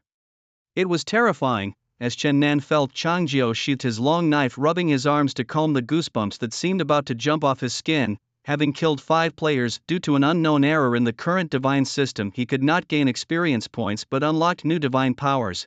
Commanding Force, Blood Sacrifice, Gluttonous Feast, and Master of Plunder. The tally of divine attributes lit up now stood at 7, just 3 short of gaining another divine attribute. A screen of light unfolded before Chang Jiu, presenting him with 4 new divine powers. Commanding Force, gain attribute bonuses from those who submit to you but lose these bonuses if they harm you. Blood Sacrifice, gain attribute enhancements based on your basic attributes when injured. The severity of the injury determines the level of enhancement, effective for 10 minutes. Gluttonous Feast, each time you consume a beast or player you accumulate a feast effect. Each layer of feast provides a 10-point all attribute boost. The more you consume, the higher the boost.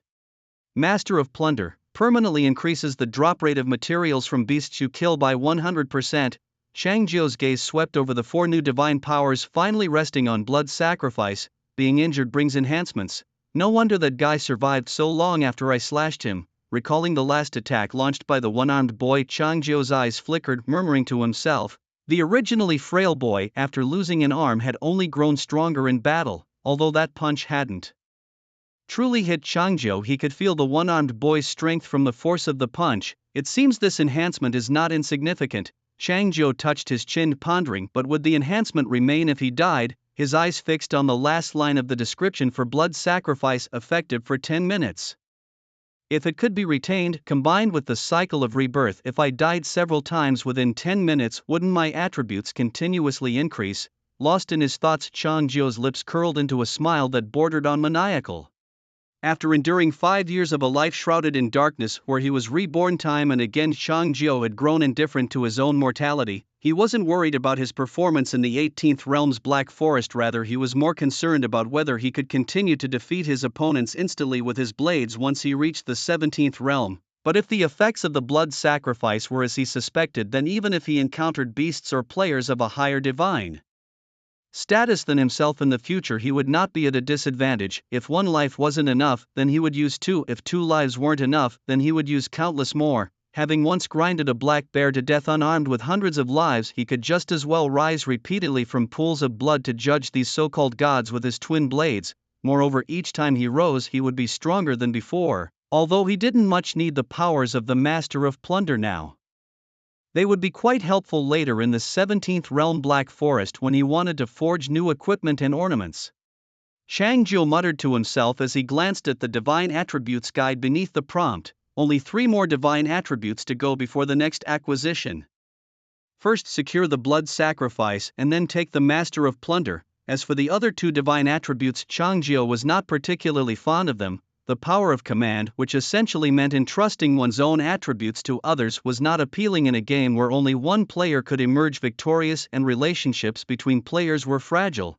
Even if thousands of troops attacked, as long as he was strong enough, he could stand his ground alone. And the Feast of Gluttony, a growth-oriented divine attribute, seemed beyond his enjoyment. In this fog-enshrouded Black Forest, aside from fierce beasts and players, the only other edible things were the salty fishy mud and rough tree bark.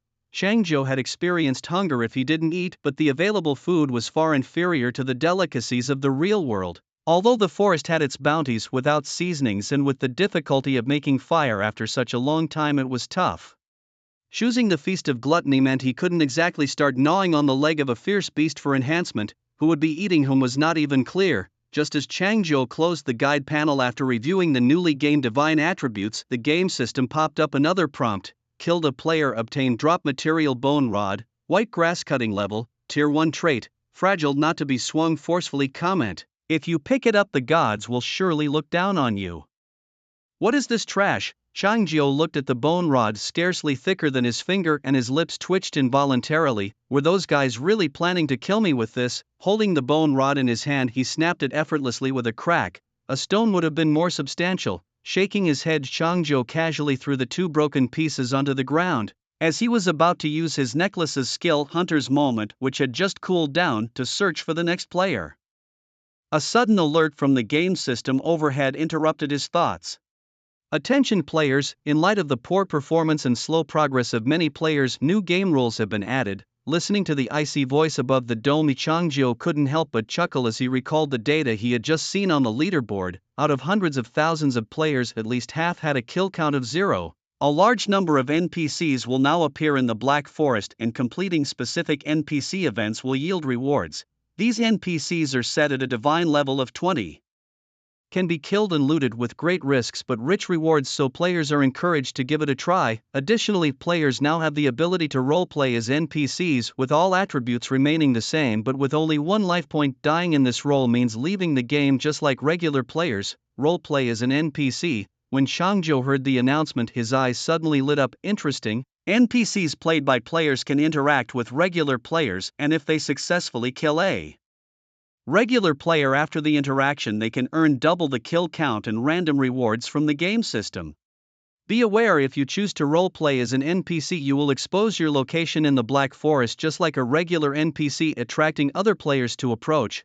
Players can now choose to roleplay as an NPC or continue the normal game through the game panel. As the cold voice ceased, an option popped up in front of Changzhou asking if he wanted to roleplay as an NPC. Killing a player as an NPC for double the kill count didn't seem too useful, but what could the system's random rewards be? And he didn't need to worry about the life point. As long as his other attributes remained unchanged, he wouldn't die. Recalling the system's earlier words, if he could expose his location and draw other players to him, wouldn't that save him the trouble of finding them himself? Constantly running through the foggy wilderness where fierce beasts were a common hazard was too time-consuming for Changzhou. But finding a relatively safe spot and waiting for others to come to him seemed like a very convenient and effective method to kill players.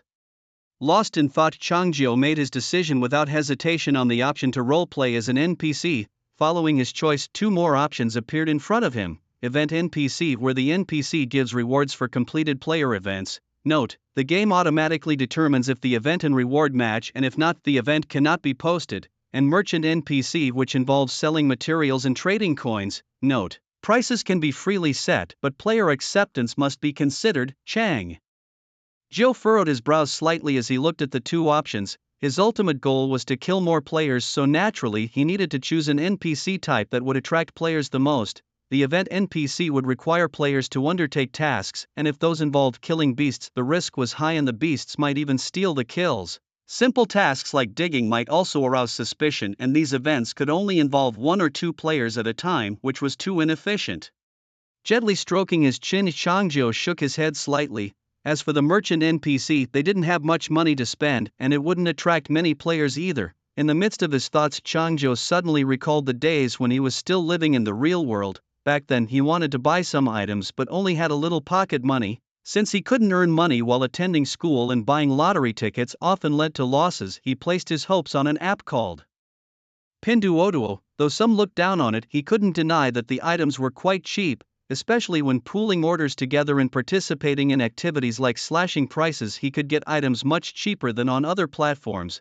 With so many materials stocked up in his backpack, it was entirely possible to borrow the strategy of Pinduoduo. Taking advantage of the new players who hadn't seen any good items yet, he started to sell some less useful materials under the guise of thin profit margins, attracting other players with low prices. He just needed to set a relatively low price on the condition that several people had to buy together in a group. Additionally, he had to encourage them to bring in new users and accumulate things like diamonds, only delivering the goods once they reached a certain amount. Although there were no permanent friends in the game, under the influence of interest, they should be able to temporarily lay down their weapons, Changjiu murmured to himself. Moreover, by applying this model, he didn't need to worry about other players being suspicious due to the low prices. As long as they realized that recruiting people was harder than paying, they would understand that freebies are the most expensive. Cheap goods have their reasons for being cheap. Yes, the method was feasible, just completing one transaction would meet at least 5 or 6 players, maybe even more. After analyzing his thoughts, a smile formed on the corners of Changjiu's mouth. Ha. If you're a brother, come and let me slash a couple of times. Changjiu quickly selected a trading NPC on the screen, taking out some blue-level bone-picking materials from his backpack which he didn't value highly, and divided them into portions of 10, setting the price for each at 10 gold coins. This meant that a blue-level bone-picking material was only 1 gold coin, a bargain price unprecedented for players who had just entered the game. Following that, he specifically selected a material named Sea Monster's Furious Scale. This material was of the gold-level dragon-slaying category, and he had plenty of those in his backpack too. Changjiu didn't plan to sell this dragon-slaying material but just displayed it. After all, many shopkeepers choose the best item as the treasure of their shop to attract customers. For the new players entering the game, seeing a gold-level legendary item would surely spark their curiosity. Given that they hadn't seen anything of high quality before, seeing Changjiu possess dragon-slaying level materials would definitely dispel any doubts about the authenticity of Changjiu's NPC identity. Which other player playing an NPC could match my advantage? Changjiu murmured to himself with a smile, clearly leading by a long shot. After setting the information for his materials for sale, Changjiu also named his NPC identity, named Honest. The blacksmith NPC was called Cast Iron, so his material seller being called Honest wasn't a problem. Besides, one should be honest in life and in business too. Changjiu never considered himself a dishonest merchant. In fact, he often went out of his way to be transparent with his customers. After preparing everything and clicking confirm, a solid wooden table suddenly appeared beside Changjiu. On the table were the blue materials he had just selected, emitting a faint blue glow with white numbers indicating their prices. Next to the table stood a signboard with detailed explanations about group purchases and price cuts written in bold black on a white background. Behind the table, a rocking chair appeared, and behind it, a wall made of wooden planks. Hanging on the wall was the golden gleam of the sea demon's angry scales. Not bad, it looked quite professional. Changjiu chuckled, shaking his head as he sheathed his long sword back into its scabbard at his waist. He then shook his sleeve, stepped forward and sat down in the rocking chair. Just as the game had indicated earlier, after becoming an NPC, Changjiu's other attributes remained unchanged except for his health points. The number that originally showed 100% was now a lonely one. He looked perfectly fine sitting there, but he was fragile to the touch. With a deep breath, Changjiu relaxed his body into the rocking chair, gently swaying his arms open wide and hands clasped behind his head, looking quite content. now that his position in the dark forest was exposed, all players could see him and even view his shop's information. It wouldn't be long before players would start coming to him. Better to lie here comfortably than to busy myself looking for players, Changjio thought to himself, looking up at the misty blood moon in the sky. Suddenly, as if remembering something, he mentally opened the blacksmith's shop. What's up? Got something fresh? Seeing Changjio, the blacksmith named GTS stopped his hammering and looked up with a smile, but soon his brows furrowed. You're doing business now? Sort of. Changjio nodded. Now we're both NPCs. Who's with you? I don't want to stay in that forest like you, GTA replied with a grimace, bending down again to hammer the sword in front of him. Well, what is it? You see a lot of players. Help me advertise. I'm selling materials, very cheap prices. Changjio leaned forward, whispering, cheap, as in free with no need for money. Legitia chuckled, shaking his head. Although it's not quite in line with the game rules, for old time's sake, I'll help you out. As soon as he finished speaking, GTA closed the blacksmith shop's panel. Changjio leaned back into his rocking chair, humming a little tune to himself. Crack. In the deep forest, accompanied by a crisp sound, a second-tier turtle was finally smashed by two young men wielding stone hammers.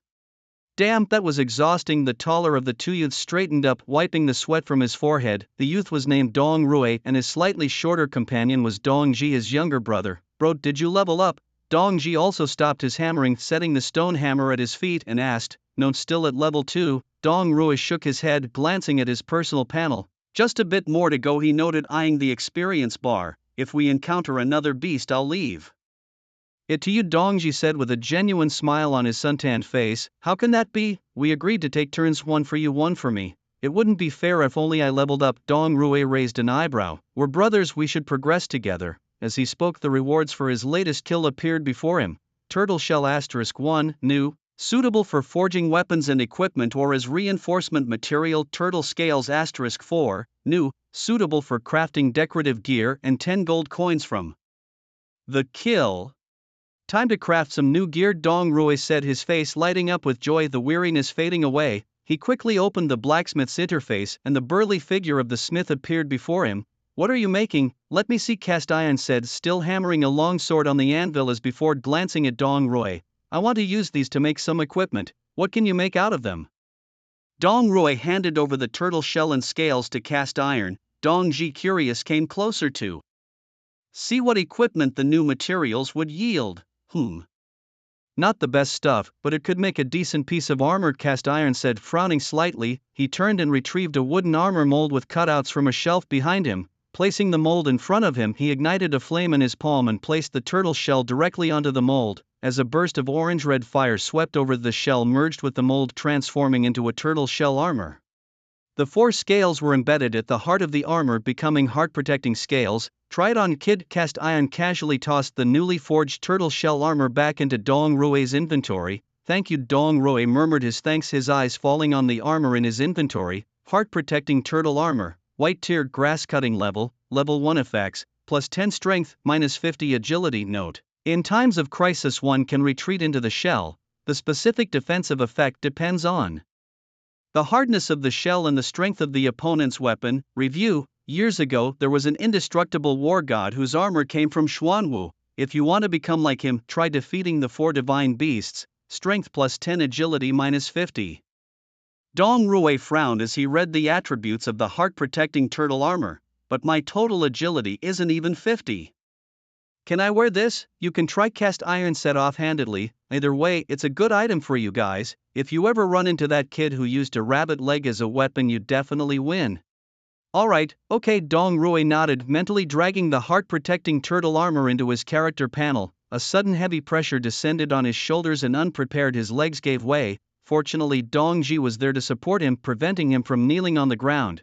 Are you okay, bro? Dong Ji asked with a light frown, showing deep concern. It's too heavy. Dong Rui's originally lean body was now encased in a tortoise shell which covered him from his neck down to his thighs, giving off a strong sense of security. But indeed, it was also quite heavy. Bro, can you handle it? Or should I give it a try? A hint of envy flickered in Dong Ji's eyes. Although the tortoise shell was only a white-level grass-cutting grade gear, it was still better than nothing for 2 players who only had stone hammers in their hands. Besides, although the shell was cumbersome, it did seem to offer substantial protection. If I can barely manage it, you definitely won't be Able to handle it, Dong Rui quickly responded, waving his hand as he shook off Dong Ji's supportive grip and took a few tentative steps forward. It's not too heavy, I just need to get used to it. He tried to sound casual, but sweat beads betrayed him forming on his forehead. Watching Dong Rui struggle, a fleeting look of disgust crossed Dong Ji's face, but he quickly masked it with a smile and caught up to his brother. Bro, let's go find another turtle. I want a craft gear just like yours.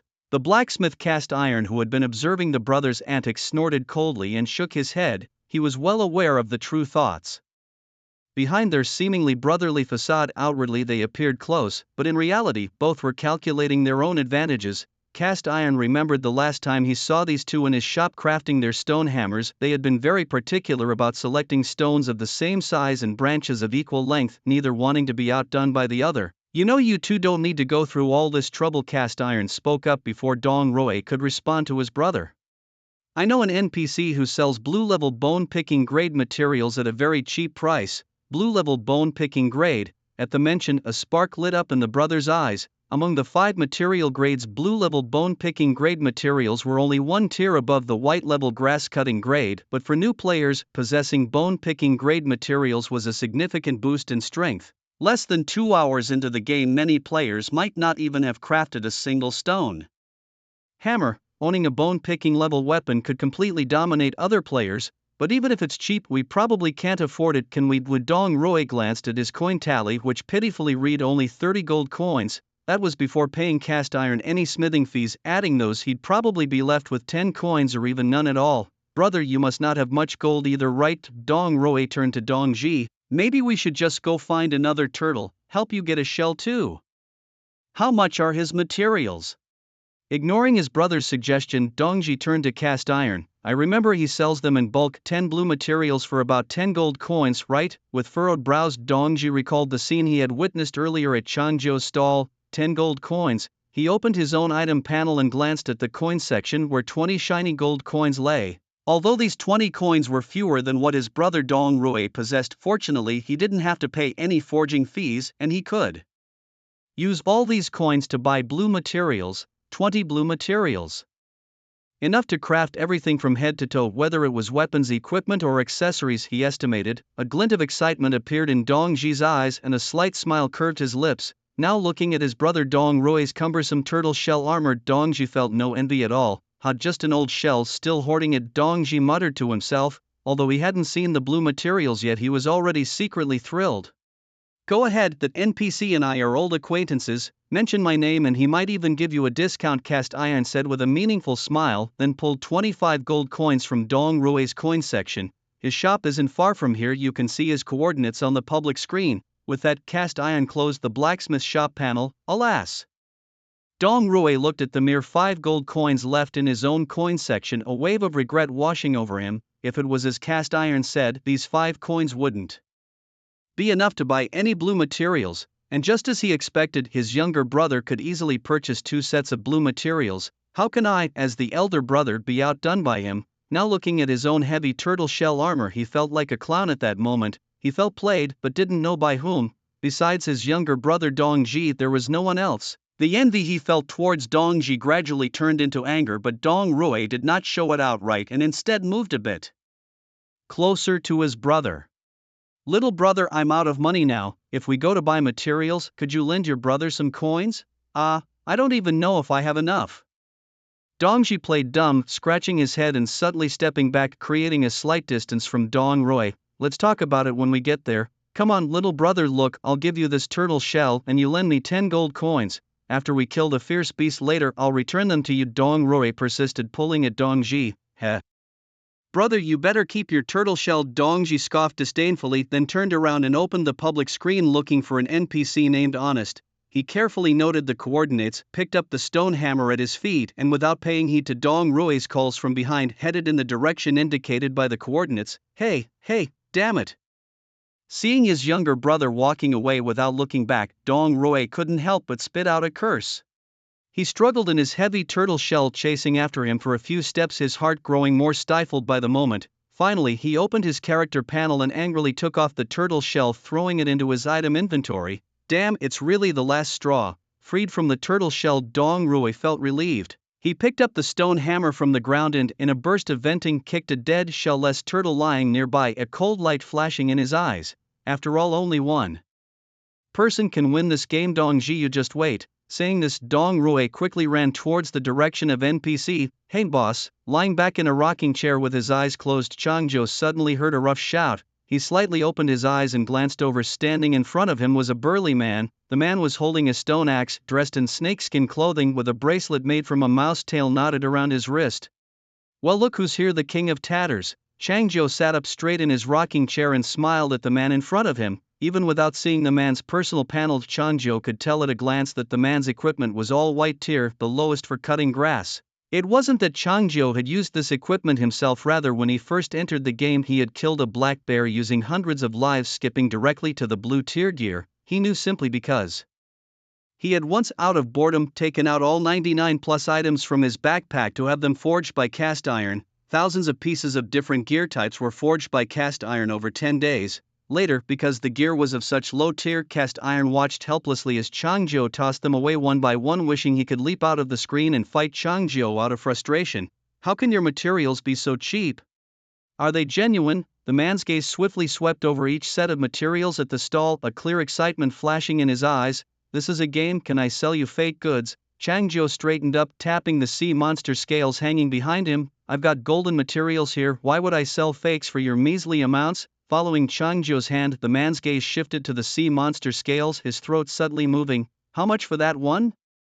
The man's tone softened a bit, tentatively asking. That's not for sale. Changzhou waved his hand and then pointed to his stall. Take a look at these instead. What do you mean? Do you think I can't afford it? Seeing Changzhou's slightly scornful expression, the man's voice rose and his thick eyebrows furrowed. Look at my gear, look at this bracelet. It's not great, but it's better than many players. The man extended his wrist with the bracelet to Changzhou. I have the means, name your price, I'll buy 100,000. Changzhou's lips moved slightly briskly, spitting out two words.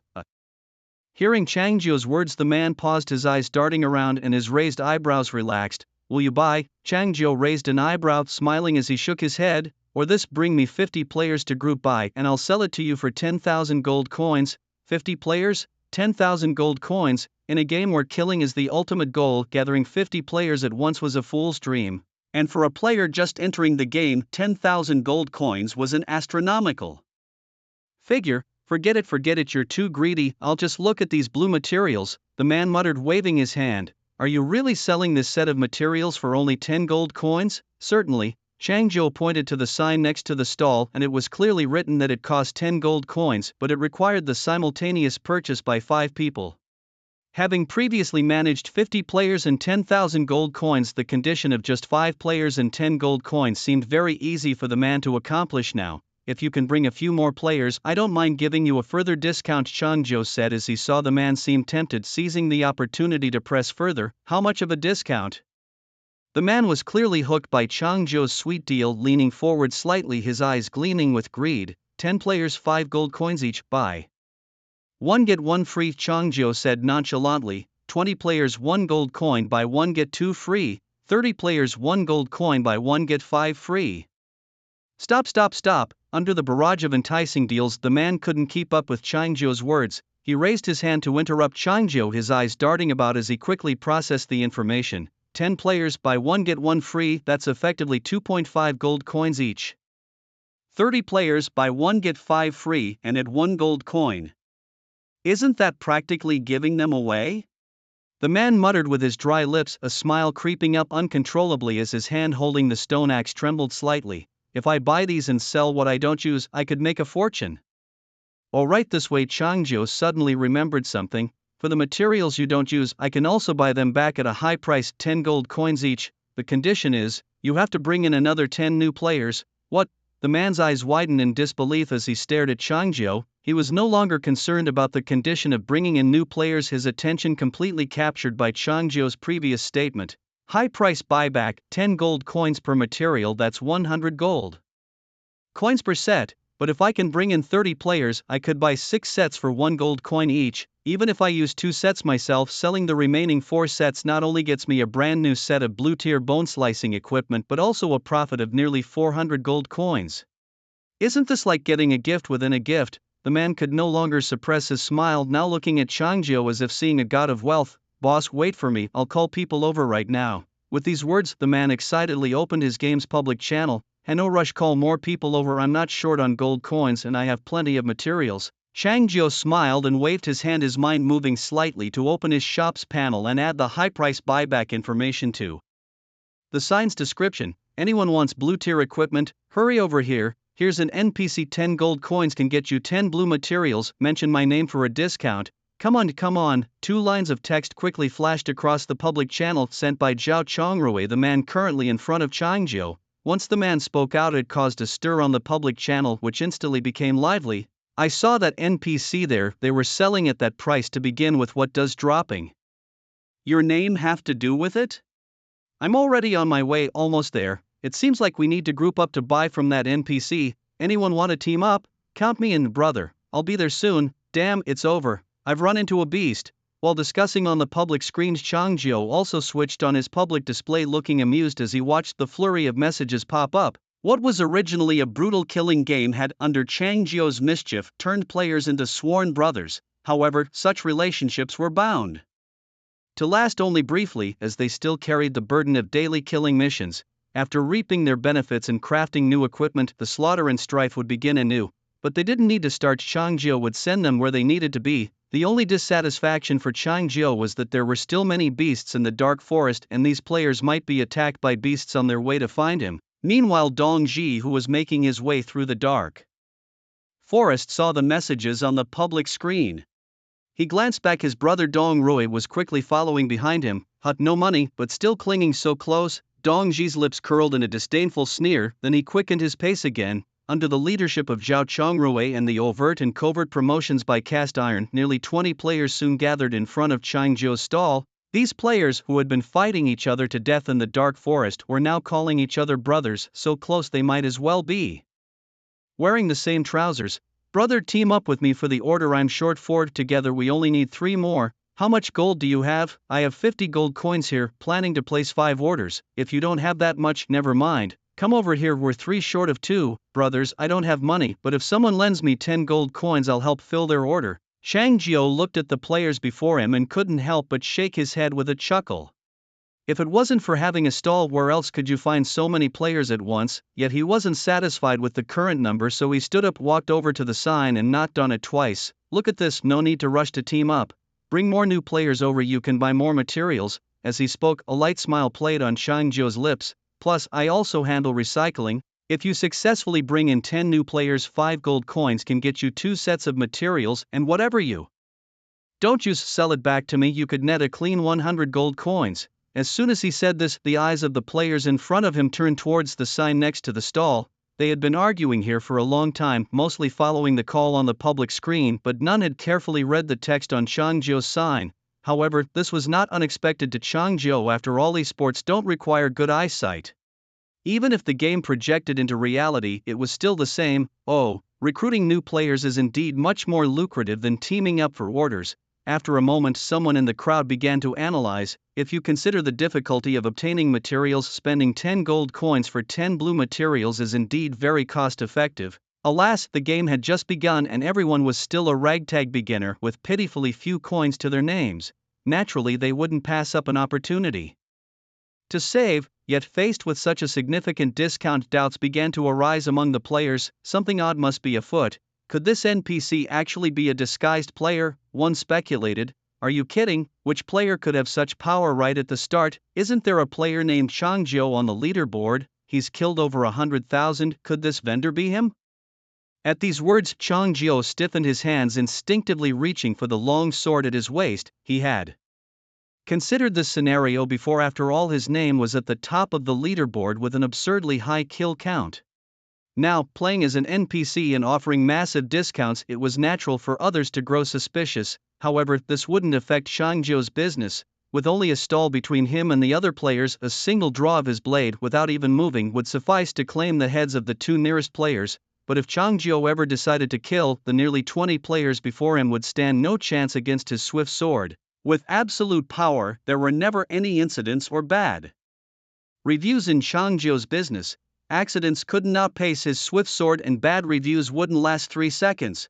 do you still believe that, just as Changzhou touched his blade, someone countered the earlier suspicion? With hundreds of thousands on the leaderboard, everyone's kill count is in single digits and he alone has 100,000. Is he the father of the game, or is the game his father? It must be a system glitch. Even if he completes the daily kill missions, killing 10 a day, it would take nearly 30 years to reach 100,000. Are you saying he started killing straight from the womb? As the players debated in front of the stall, none noticed Changzhou's hand quietly moving away from the sword handle. He smirked to himself, thinking, it seems I really can kill quite efficiently. When Changzhou first entered this game world, he indeed struggled daily to complete missions, but as his divine rank and equipment gradually improved, missions became much easier. Before building his own little wooden hut, he would kill fierce beasts for fun, utterly indifferent to the tasks assigned from above. Back then he could kill dozens or even hundreds daily. Any beast within a few kilometers was doomed the moment he drew his swords. Even a worm encountered on the road would be pulled from the earth and split in half. Boss, I'd like to buy a set of blue materials. A young man with dark skin pushed through the crowd and approached Changzhou directly at the stall. Look at the sign. Changzhou pointed at the sign next to him. You can buy, but it requires 5 people to place an order together. Amidst the slightly discontented glances of other players, Dongji turned his head to read the sign quickly. After a moment he turned back to the players behind him, his eyes filled with anticipation. Is there anyone willing to place a group order with me? Just as Changzhou had anticipated, no player responded to this bold and dark-skinned man. None of you are buying? Dongji asked, puzzled. Little brother, no one wants to group order now, we're all studying this event. Zhao Changrui approached Dongji, draping an arm around his shoulders as if they were old friends. Look at this event. If we pull together 10 players, a set of materials sells for only 5 gold coins, and it's even buy one get one free. Zhao Changrui pointed at the sign. You might as well cooperate with me rather than form a group. You don't have to pay anything, just let me reach the event's requirement and I'll give you a blue material, Zhao Changrui said, seizing the initiative, hoping to enlist Dongji before he could react. Zhao Changrui's plan was well calculated. As long as he gathered 10 people, he could buy 2 sets of materials for the price of 5 gold coins, even if it meant giving away one set for free. In the end, he'd still get one set of materials at half price. Quite a bargain. A blue material? No, I want to buy a set. Dongji shook his head upon hearing Zhao Changrui's offer. Dongji didn't just want the blue material to enhance his own strength, there was another important reason: he had to surpass his brother Dong Rui. With only 20 gold coins and buying just one material was not enough to demonstrate his superiority. Rather than being a stepping stone for the man before him in this event, he'd rather gather 5 people and buy directly himself. A young man, this is a no-lose deal, how can you not understand? Zhao Changrui's face turned sour as he saw Dongji wriggle out of his grasp, attempting to find like-minded players among the crowd. I will. Just as Zhao Changrui was about to give up, from behind many players a panting man raised his hand and shouted loudly. Everyone instinctively turned back, only to see a man who looked very similar to the dark-skinned man earlier slowly approaching the stall. Oh, real brothers. Recognizing the newcomer's face, Changzhou glanced back at the young man who had rushed to place an order, then shook his head with a smile. Without much thought, from both the brothers' postures and words, it was clear that there was a conflict between them, otherwise they wouldn't have come one after the other like this. In fact, in this early-stage resource-scarce, peril-filled game, relationships between relatives were no different from those with strangers. I can cooperate with you, but I have a condition. I want you to give me 2 blue materials. The man who ran over last put his hand on Zhao Changrui's shoulder. How about it? Watching the 2 men, who looked nearly identical one after the other, Zhao Changrui couldn't help but pause. You, and that person just now, that was my brother Dongji. I am Dong Rui. Dong Rui openly stated his and his brother's names. Oh, I see. Zhao Changrui nodded thoughtfully, sizing up Dong Rui once more. Dong Rui was still dressed in the ordinary clothes he had when he entered the game, and the only white-tier item he possessed was a stone hammer. Beyond that, he had nothing else. Seeing this, Zhao Changrui immediately felt a sense of superiority, even though his own equipment was also of the white tier. At least he had weapons and clothes, and even a bracelet on his wrist. Remembering how Dongji had unhesitatingly rejected him and how Dong Rui, as the elder brother, had instead sought cooperation, Zhao Changrui realized something. This Dong Rui in front of him definitely didn't have much gold. Half broke, and yet trying to bargain with me, hoping to take advantage? No way, Zhao Changrui muttered to himself, his brow furrowing slightly. He shrugged his shoulders, breaking free from Dong Rui's grasp, and then shook his head. No, I can only give you one blue material. How embarrassing. Dong Ji, who was blending into the crowd looking for players to team up with, heard his brother being rejected and scoffed disdainfully. Hey, think it over. Dong Rui quickly reached out again to grasp him. I can help pull in more people for you. Giving me an extra material wouldn't hurt you. No, I said one and that means one. If that works for you, fine. If not, go find someone else. Zhao Chongrui, annoyed by Dong Rui's persistence, waved his hand dismissively and turned to walk away. In his eyes, Dong Rui was like a beggar. Even though he needed players to help fill his group, he didn't want Dong Rui taking advantage of him. I can give you 2 materials. Suddenly a tall, thin young man emerged from the crowd, followed by 3 attractive young women. The young man was dressed in gold and silver, his clothes neat and clearly not cheap. His equipment, though average, was obviously well cared for and matched. A scarf made of sable wrapped around his neck, a deerskin vest draped over his shoulders, a wooden bow hung at his waist, and a deerskin quiver filled with dozens of stone-tipped wooden arrows on the other side. The 3 young women behind him wore tight leather suits brought from the real world, each holding a bloody stone axe in each hand with various wounds on their faces and bodies, whose young master has been dragged into the game. Chang Zhou observed the young man not far away clearly. Discerning that his equipment likely came from the 3 young women behind him, these 3 women didn't look like easy foes. Either they had awakened some formidable divine powers, or they were professional bodyguards and fighters with skills far beyond ordinary people. After all, the young man's equipment included items from deer, and although deer in the Black Forest weren't strong attackers, they were quick and had keen hearing. Once they realized they were losing a fight with players, they would turn and flee, relying on their agile bodies and familiarity with the Black Forest to quickly escape the player's pursuit.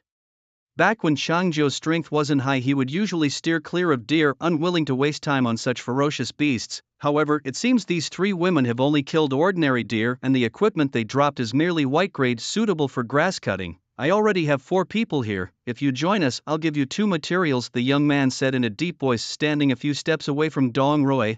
Hearing this, Dong Rui couldn't help but startle. Instinctively sizing up the young man before him, his gaze, somewhat lecherous, swept over the 3 young women standing behind him. Wrapped in tight leather, the contours of the women's bodies were perfectly displayed, and for a moment Dong Rui forgot the purpose of his visit, his mind beginning to wander. What are you looking at? Our young master is talking to you. One of the women, sporting fiery red hair, stepped forward and yelled at Dong Rui, who was clearly infatuated. Oh. Startled by her shout, Dong Rui shivered and quickly snapped out of his reverie, recalling the woman's words. Young master, so he's a wealthy guy. Dong Rui muttered to himself, his gaze returning to the young man before him. He couldn't discern the grade of the equipment the young man had, but since it was all unfamiliar to him, he naturally assumed it was of high quality. Wearing such good equipment and only offering me 2 materials, that's too cheap for you, Dong Rui thought, rubbing his chin and scanning the crowd. His brother Dong Ji was still discussing event participation with other players, and it seemed he hadn't made any progress yet. Dong Ji, you have money, but it's only 20 gold coins, right? If I ask this guy for more materials and then sell them, won't I easily surpass you? As these thoughts crossed his mind, Dong Rui looked at the young man again. I've changed my mind, I want 5 materials now. Upon hearing this, the young man frowned slightly, but he quickly nodded and smiled. Deal. Damn, I still asked for too little. Watching how readily the young man agreed, Dong Rui instantly felt a tinge of regret. The surrounding players also witnessed the transaction between the young man and Dong Rui, and for a moment, many envied him. Damn, this guy just made a killing. Such a big bargain, and it just fell into this kid's lap. Among the players, some envious ones stepped forward to flatter the young man. Young master, do you still need people? I only want 4 materials to join you. No need. The young man's expression suddenly turned cold as he walked straight up to Changzhou, pulling out 50 gold coins from his inventory and slapping them on the stall. Boss, we 5 are placing a group order. Oh, Changzhou looked at the shiny coins on the stall, a smile curling his lips. Not participating in the event, just placing a group order. Yes, just give the materials to me and I will distribute them among them. The young man nodded. All right. Changzhou calmly accepted the coins, then pushed the 5 sets of materials towards the young man. There are pig-raising strategies in online games. Who knew there'd be one in real games too? Changzhou mused to himself with a chuckle. The young man before him and his 3 female bodyguards likely had a master-servant relationship in the real world and were pulled into the game together for some reason. The young master, undoubtedly from a wealthy family, must have promised real-world benefits to the 3 bodyguards, which is why they were so willing to work tirelessly for him. Here this is for you, said the young man, selecting 5 items from the 5 groups of materials. Under the envious gazes of the onlookers, he handed them to Dong Rui, who was eagerly looking at him. Amidst the crowd's stares, there was one filled with extreme resentment. It came from Dong Ji, hidden among the people. Damn, why him? Dong Ji clenched the stone hammer in his hand, his back teeth grinding audibly. Although it seemed like just 5 materials, these were effortlessly obtained by his brother, Dong Rui. In contrast, despite holding 20 gold coins, he found no players willing to share the cost with him. After all, everyone wanted to participate in the event, hoping to spend fewer coins and snag a bigger bargain. Moreover, before the young man's transaction was completed, most people were still watching from the sidelines, not daring to be the first to take the risk. Thank you, young master. Dong Rui, having received the blue materials, was visibly delighted, nodding repeatedly in thanks to the young man. After a moment, he turned to look for his brother Dong Ji in the crowd. Meeting Dong Ji's fierce gaze, Dong Rui smirked triumphantly. Ha, you little brat, you're no match for me. Seeing Dong Rui's expression, Dong Ji's anger intensified. Damn it, you always bullied me at home, and now you're bullying me in the game too. His hands trembled slightly, and a dangerous thought began to form in his mind. Just you wait, everything you have will be mine someday. After distributing 5 materials to Dong Rui, the young man didn't simply keep the remaining materials for himself but split them into 3 portions, handing out 5 to each of the 3 women. Update your equipment, he said coldly to the 3 women. Yes, they nodded slightly, eagerly opening their own blacksmith shops. Meanwhile, Dong Rui didn't open his blacksmith shop as he only had 5 gold coins, insufficient to afford the crafting costs even with the blue materials. Boss, I want to sell these 3 materials, Dong Rui said after a moment's thought, taking 3 materials from what he had just received and placing them on Changzhou's stall. Hold on, let us buy first. With the young man leading, the rest of the onlookers surged forward. As time passed, the system's daily killing mission loomed over them like a sword hanging overhead. Although gaining strength and being economical were important, the first priority was to survive the day. Compared to just moments ago, Changzhou's stall was now crowded with 30 to 40 players. While this number was not significant for Changzhou's kill count, seeing so many players at once in the vast endless black forest was quite remarkable. Aren't you all planning to participate in the event? Watching the crowd of players in front of the stall, Changzhou smiled and asked, not joining in, let's just split the bill. A young man with a face full of freckles waved his hand, pulling out 10 gold coins from his inventory, and then turned to the players beside him. Come on, pay up. No need to rush today, let's survive first, then we can earn some gold coins and come back to buy more. Another player echoed as he dug into his purse. Yet no need to hurry for just one day. Pushed aside, Dong Rui suddenly snapped back to reality upon hearing this. NPCs are always here, I need to survive first. Lost in his thoughts, Dong Rui picked up a stone hammer from beside his feet, and without even waiting for his brother, who hadn't bought the materials yet, he made to leave. Someone's leaving already, looks like that's it for today. Changzhou keenly observed Dong Rui's actions. While pushing the materials at the front of the stall aside, he quickly scanned the positions of the players, readying himself for action. Nearly 40 players stood in front of him, almost half of them squeezed in a fan shape right before him. The remaining 20 or so were grouped into several clusters on either side. Among them was a young boy who had already finished his shopping, and Dong Rui, who had just walked not far away. Wait. Changzhou's gaze swept over the boy, only to see that he had somehow moved behind the crowd of players. He was now drawing his bow, aiming at Dong Rui, who was walking away with his back turned. Instinctively, Changzhou reached for the short dagger at his waist. At the same time, the boy released the bowstring, shooting the arrow out. Whoosh! As the arrow flew, Changzhou swung his hand, suddenly throwing the short dagger towards Dong Rui. Crack! With Changzhou's powerful throw, the dagger flew faster than the arrow. The sharp blade easily sliced through the wooden arrow and then stabbed directly into Dong Rui's heart. Puff! Dong Rui hadn't even reacted when he felt something sharp pierce through his back, his life force swiftly draining away. Ah, the NPC killed someone. The players standing in front of the stall hadn't fully seen Changzhou's movements, but from his action and the timing of Dong Rui's fall, it was clear that Dong Rui was killed by this so-called NPC. The players suddenly screamed in panic, with those on the outskirts trying to flee while those next to the stall desperately pushed outward. During this chaos, a few bold players near the stall reached out, trying to snatch the blue materials and scattered gold coins from Changzhou's stall. Better run, because if you can't outrun me you'll die. Changzhou's calm face suddenly fell into gloom, but his lips curled up in a mad, twisted smile. Swish, he drew his sword with his right hand, and as the blade unsheathed, a burst of bloodlight seemed to tear through the air. Just that one sword draw caused several players who hadn't managed to escape in time to be instantly beheaded. The massacre had begun. With a fierce leap, Changzhou used the stall for leverage, soaring over the heads of the players, landing right in front of them. The players in front of him were all panic-stricken. Faced with Changzhou, their first instinct was not to resist, but to flee. After all, the voice from above the dome had already indicated that the NPCs in the game had a fixed divine level of 20. To these players who only had divine levels of 2 or 3, an NPC was an immovable existence. The long sword in Changzhou's hand, radiating a bloody red glow, also testified to his formidable strength. Run, run! As they saw their escape route blocked by Changzhou, the players immediately turned around and ran in the opposite direction. But in the next second, accompanied by a swoosh, the long sword whipped up a gust of wind. The sharp blade swiftly swept across their necks, instantly claiming their lives. 5 players fell in succession. The thick scent of blood ignited the excitement of slaughter in Changzhou's heart, his crimson lips slightly curling up as he laughed wildly. For many years he had lived by the blade, but never had he felt such exhilaration. Previously, when facing fierce beasts, he would search and kill simultaneously, but today was the first time he faced so many targets ripe for slaughter. Young master, run! The young man, guarded by 3 bodyguards, had lost his previous composure. His brows were furrowed and his eyes revealed undeniable fear. He didn't know if his desire to kill Dong Rui and retrieve the materials had angered the NPC in front of him, but he knew that even if his bodyguards sacrificed their lives for him, he likely wouldn't survive under that bloody sword. Ha! I am an NPC, don't be afraid. Don't you want the materials? Seeing the 3 female bodyguards suppressing their fear, adopting a combat stance against him, Changzhou immediately spread his arms and laughed. I still have plenty of rare materials on me, come on, kill me, and they are all yours. Upon hearing this, some of the fleeing players immediately stopped in their tracks. Zhao Chongrui gripped his stone axe tightly, his expression complex.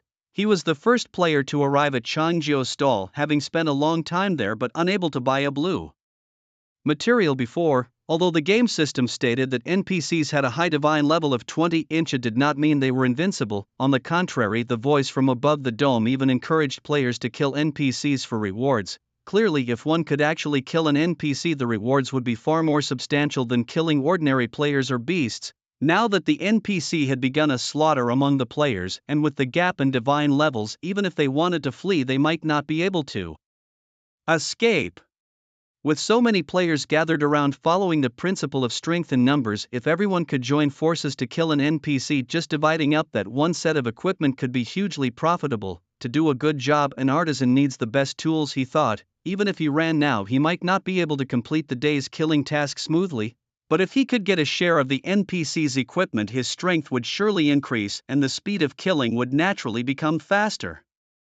With this in mind, Zhao Chongrui took a deep breath and bravely raised his stone axe. Everyone stop running, we can't escape, let's just kill him and take his gear. Zhao Chongrui shouted loudly to the other players around him, go big or go home. With these words, the players who were about to flee hesitated. Judging by the NPC's knife speed just now, their chances of outrunning the falling blade were indeed slim. Fleeing was merely a survival instinct, but upon reflection, rather than being killed while running, it seemed better to try to fight. The numerical advantage gave them the courage to fight, while Changzhou's attire, shimmering with red and gold lights, ignited their greed. Oh, not running anymore. Changzhou, seeing nearly 30 players gripping their weapons and facing him, suddenly wore a smile on his face. This outcome was exactly what he wanted. After all, why exhaust oneself chasing down each player when one could achieve satisfaction with a single swift strike? Hidden in the distance, Dong Ji crouched down, sneaking behind the crowd towards Changzhou's back.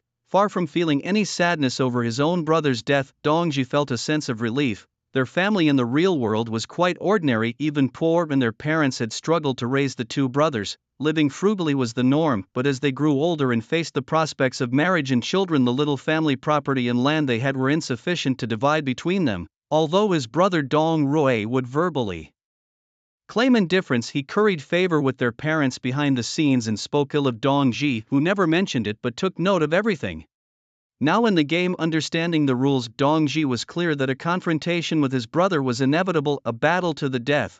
facing oppression in real life, venting it out in the game. Dongji's previous feigning of ignorance was merely to lower his brother's guard. Now that his brother was dead, Dongji's only regret was not being the one to kill Dong Rui himself, which would have brought both the kill reward and a resolution to his resentment, with the players now aiming to kill the NPC in front of them. Dongji's eyes were fixed on the sea serpent scales hanging behind the stall, its golden shimmer catching his eyes and accelerating his heartbeat. If he could just use the chaos to grab the golden material, this trip wouldn't be in vain. If these players could really take down the NPC together, he could join them afterward and claim a share of other materials. Ah, brother, your death is a fine thing, he thought. Using his dark skin to his advantage, Dongji crouched and slowly moved towards the back of the stall. Let's go, everyone together. With Zhao Chongrui's call and 3 female bodyguards at the forefront, the players were bolstered with confidence. They waved their weapons, activating the divine skills brought by their own divinity. Some grew larger, others became slightly translucent. Some even transformed into beastly forms, while others' bodies were covered in a layer of shiny metal. These were divinities Changzhou had never seen before. Certainly, some had their eyes turned pink, casting spells of charm or singing the siren song towards Changzhou. Ha ha ha. So many divine powers I have never seen before. Watching the various skills of the players before him, Changzhou's excitement grew. He gently twisted the handle of his knife and the blood groove on the blade was about to be filled. Changzhou's lips curled into a sinister smile, revealing his stark white fangs, and then he raised his knife, pointing towards the crowd of players. Come at me, all of you, kill! The 3 female bodyguards closest to Changzhou shouted loudly, then raised their stone axes and chopped towards the top of Changzhou's head. As they moved, armor appeared over their tight leather coats, a transformation of their divine power without the unique glow of high-ranked armor, just a dull metallic color. No wonder that boy managed to get better equipment than others. These 3 bodyguards had divinity that was quite suitable for early development. In a flash of thought, Changzhou swiftly dodged to the side, then swept his knife in a wide arc. The stone axes in the hands of the 3 female bodyguards hadn't yet struck when they were severed by the crimson blade aura. The seemingly sturdy armor on their bodies, under Changzhou's godlike strength of level 21 and a level 20 weapon, was as fragile as paper. Not far away, a young man about to shoot an arrow lost his strength in shock as he saw his 3 bodyguards bleed like fountains. The other players, despite the rising fear in their hearts, had already raised their weapons. They had charged along with the 3 female bodyguards, and now it was too late for regrets or escape. Changzhou did not waste much time on the 3 dead bodyguards, even though his power was overwhelmingly superior to the other players. But ever since becoming an NPC, he had only 1 point of health. Any touch from a player would kill him now. Even though he could respawn if he died, he found it too humiliating. We have no way back. Charge! Zhao Chongrui, standing in the distance, waved his stone axe and shouted to the other players, yet he didn't step forward. Instead, several men without decent weapons were inspired and picked up stones from the ground to attack Changzhou again. From the initial slaughter at the stall to the simultaneous killing of the 3 female bodyguards, Changzhou's long knife's blood groove was now filled, continuously emitting a crimson glow. Remembering he had only 1 drop of blood left, Changzhou horizontally placed his long knife in front of him and then thrust it fiercely into the ground. A high-frequency hum suddenly resonated around, and in the fog-filled forest countless black crows were startled into flight, and all surrounding players' movements slowed down in that instant. Changzhou, with a sinister smile and blood-filled eyes, stood in a fountain of blood gushing from the long knife he had thrust into the earth. With 1 hand gripping the knife handle tightly, a gust filled with the scent of blood rose around him. Blood! In a cold voice, Changzhou abruptly pulled the long knife from the ground, bringing up a thick blade of blood, and instantly split the 5 players facing him in half. At this moment, the fear in the hearts of all the players reached its peak. The threat of death loomed rapidly, yet their limbs felt as heavy as if filled with lead, rendering them unable to move. Under the oppressive aura of Changzhou, the god of slaughter, the surrounding environment seemed to fall into a brief temporal stasis. The young archer in the distance felt his breathing slow significantly, his divine rapid-firing bow easily crushed by this powerful presence. The game is over, Changzhou muttered, his hand gripping a long sword. With his attributes doubled, he seemed to transform into a bloody shadow. In the blink of an eye, Changzhou made a round among the players. They only felt a thread of red silk tying them all together, followed by a warm sensation at their necks, their spurting blood. Above their heads 2 rows of numbers flashed, 1 red showing 7,201, white showing 14400. The red represented the doubled attributes in critical strike damage under the Slaughter God state, while the white represented the true damage from the first strike advantage provided by the cycle of rebirth, which could also double the initial attack. The critical damage was calculated separately and the true damage was compounded.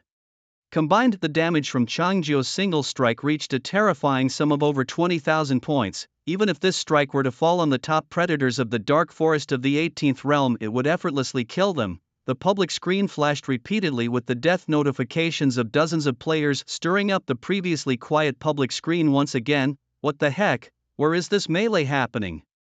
Damn, did they encounter some formidable beast? Why did so many people suddenly die? This is too horrifying. Wait, is it Changjio, the top of the sky ranking? I see his kill count has increased a lot. The public screen buzzed with discussions, but outside this digital chatter, Changjio, covered in blood, furrowed his brows slightly.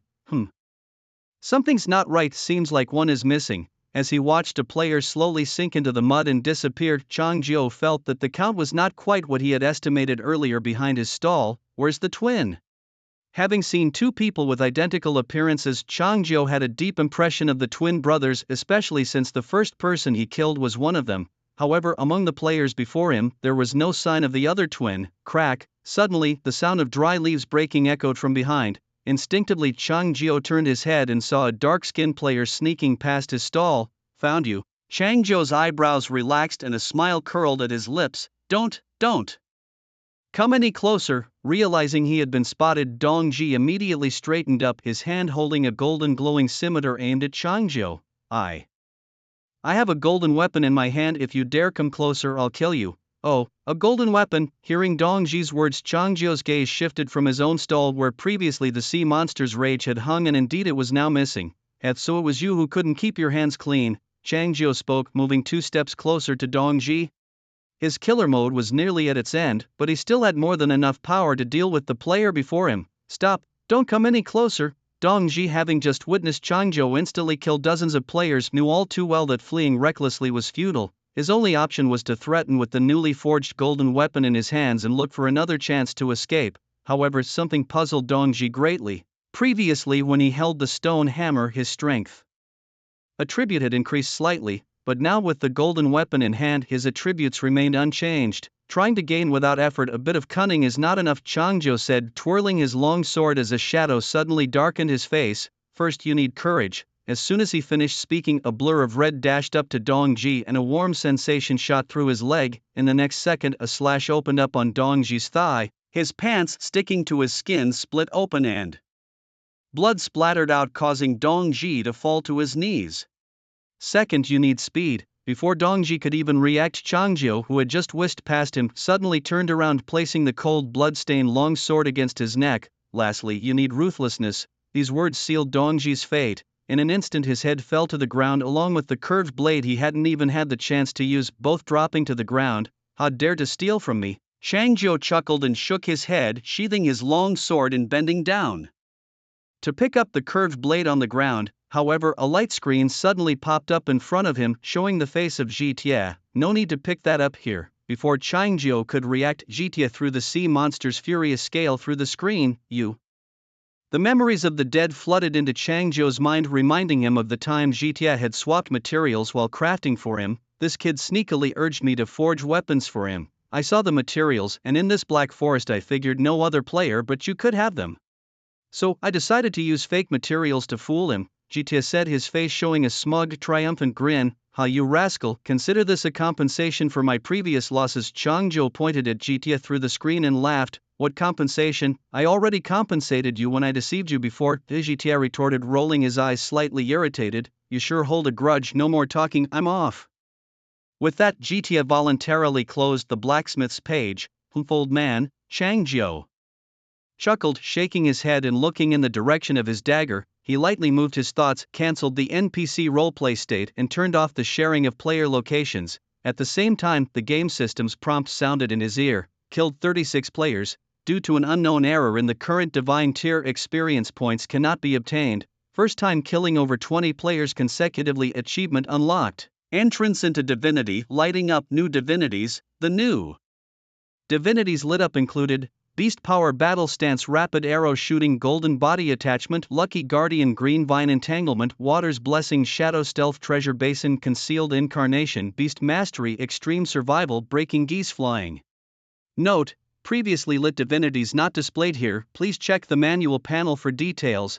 Picking up the dagger that was stuck in the ground, Changjio looked up at the screen in front of him, which had suddenly lit up with 13 new divinities. At this moment, the possibility of acquiring 2 divine traits was presented on the screen, but 20 more were needed before the next acquisition could occur. Changjio's brow furrowed slightly as he reviewed the prompt. The first time he had unlocked other divine traits, it had involved illuminating 3 new catalogs. Subsequently, he illuminated 4 more, but the system indicated that 3 more were needed to gain a new divine trait. Now, having suddenly illuminated 13 new divine traits, he could gain 2 at once, but he was 20 short for the next opportunity. The progression was steep. The first new divine trait required 3 catalogs, the second required 10, the third required 20, and the fourth skyrocketed to 40. Clearly, the more Changjio progressed, the more challenging it became to acquire new divine traits. Having just slain 36 players and obtained 13 new divine traits might seem impressive, but this was still the early stages of the game.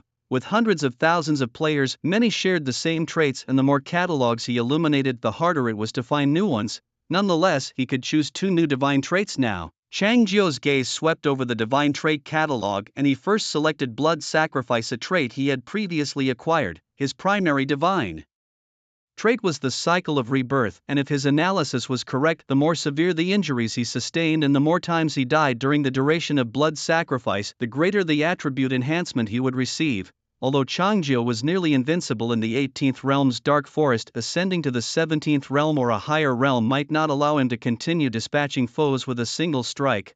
In such prolonged battles, a trait that enhanced his abilities through sustaining injuries could prove crucial.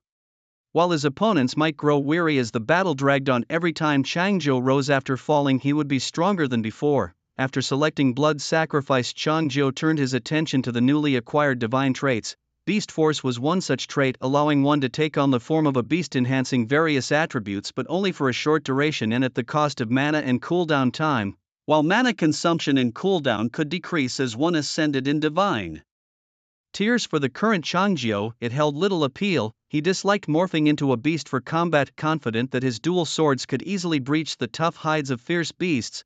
Battle Stance was another trait previously possessed by the 3 female bodyguards he had encountered. It allowed a fighter to cover themselves with weightless armor that provided no attribute enhancement but offered protection. This protection improved with divine tier and effectively added another layer of defense over one's equipment. For players facing a shortage of equipment resources in the early stages of the game, this could indeed be a practical trait to enhance sustained combat capability. However, for a veteran player like Changjio, who had been in the game for 5 years, it was not particularly useful. The fact that Changjio could bisect 3 people with a single stroke of his blade showed that against high-tier beasts and players, low-tier armor was virtually useless. Rapid-firing archery, as the name suggested, was self-explanatory, but it was not suitable for someone skilled with swords like Changjio. However, the golden body attachment caught his eye, making a glint of interest pass through his gaze. He couldn't help but recall the moment the battle commenced when someone was enveloped in a metallic sheen, a manifestation of the golden body. This ability could completely block 2 attacks from beasts of equal or lower levels, but proved useless against higher-tier adversaries. Thus, when facing Changjio, the so-called golden body was easily shattered. These protective divine abilities are quite underwhelming. Changjio sighed softly, shaking his head. With the blessing of Samsara Rebirth, Changjio believed in one thing: offense is the best defense.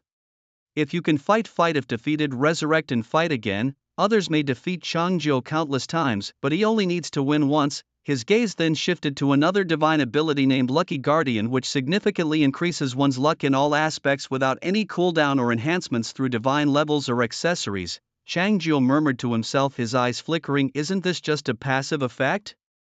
He had previously activated a similar ability called Plunder Master, which explicitly stated a permanent increase of 100% in loot drops, whereas this so-called luck was ambiguous. Luck, although it's unclear which aspect it improves. Having been trapped for 5 years, I've had enough misfortune. This could be a nice change.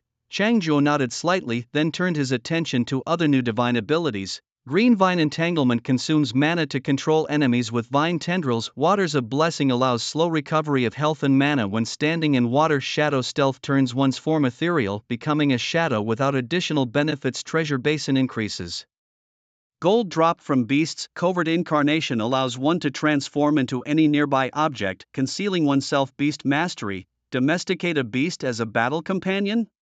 Changjiu raised an eyebrow, remembering that no beast in the 18th realm of Black Forest could withstand his 2 strikes, and he shook his head dismissively. A battle companion, more like a burden. The remaining ability, Extreme Survival, resembled a survival-type divine power that once activated allows one to ignore physiological needs and sustain vital signs for 1 day. However, it drains the player's mana completely and sets agility and health to 1 until the player eats and drinks to recover. This ability would actually be good for a wilderness survival challenge. Changzhou chuckled, shaking his head. Had he been new to the game, he might have considered it, but now he could easily kill a large beast and have enough meat for days, negating any survival concerns. Lastly, Swallow Flight grants the ability to fly with heightened speed influenced by one's divine level.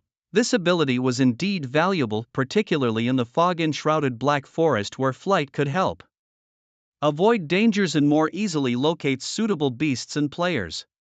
However, upon seeing the mana cost for maintaining flight, 100 mana per second, Changjiu paused, remembering his own mana pool of only 330, and reluctantly abandoned the idea of flying for now. Even though he is now at divine level 21, he can only fly for 3 seconds. He probably wouldn't even reach the top of these nearly sky-high trees before he falls. Moreover, the height and speed of flight increase with the rise of divine levels, as does the consumption of mana. If it were up to Changjiu himself, flying once might not even be as high as he could jump on his own. Was this divinity specifically designed for those skilled with bows and spells? Changjiu shook his head. When he originally crafted equipment and accessories for himself, he specifically chose those that enhance strength and agility, paying no mind to intelligence.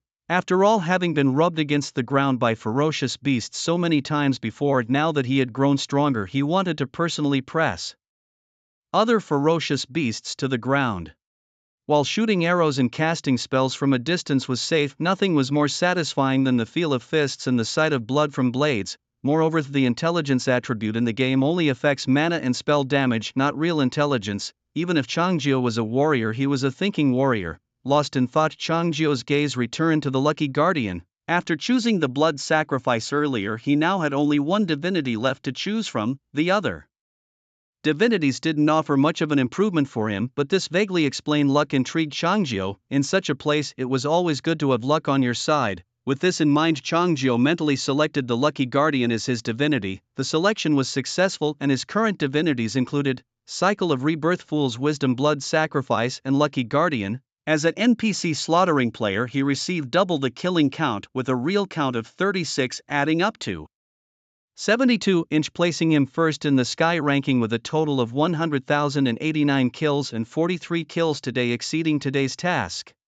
He received drops including Identity Tags *36 Simple Stone Hammers *6 Simple Stone Axes *7 Branches *10 Stones *10 a Rat Tail Bracelet, a Deer Leather Vest, and a Tortoise Shell Protector for the heart. There were also Stone Arrows *10 Mink Fur *6 Wait, mink fur? Did that feel like an insult?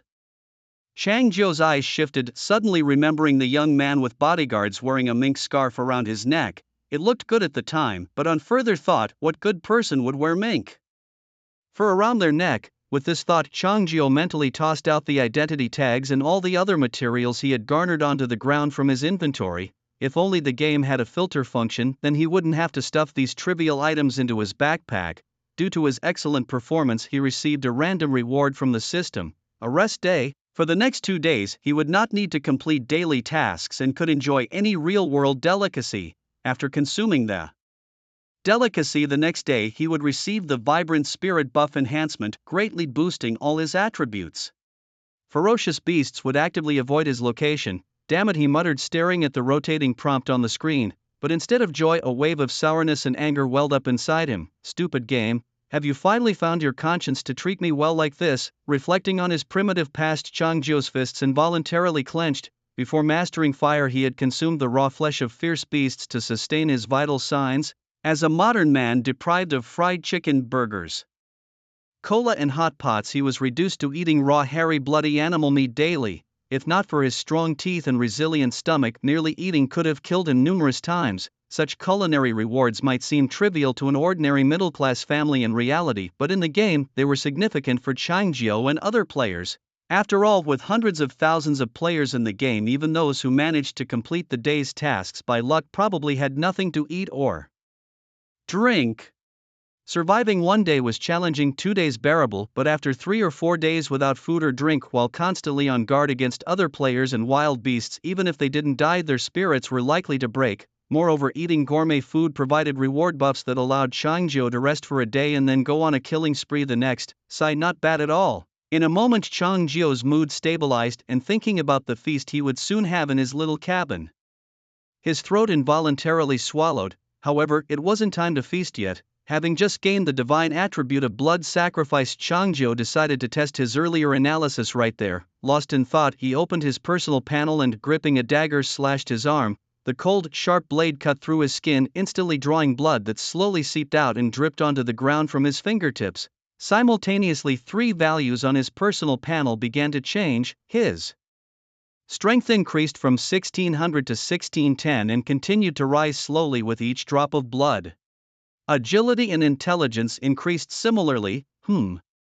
Too slow. Changjiu frowned slightly and, gripping the dagger firmly, repeatedly stabbed himself in the chest. Each stab was deep and lethal. Blood gushed out immediately and Changjiu's life points quickly dropped to 0, causing him to collapse. But after a moment Changjiu stood up again. The wounds on his chest had already healed, leaving only the blood stains that had sprayed out. Now his strength had increased to 1800, agility to 1050, and intelligence to 530. Still not enough. Changjiu put away the dagger and swiftly drew a long sword from his waist, gripping the handle backwards, and bisected himself at the waist. He repeated the action, bisecting, amputating arms, slicing throats. Changjiu didn't know how many times he had died, but he estimated it had been about 10 minutes. The ground beneath him became muddier, his blood forming a pool. Under the crimson moon, the pool of blood looked even more eerie. Changjiu looked at the screen in front of him. His strength had surged to 6,200, agility to 4,100, and intelligence to 2,000.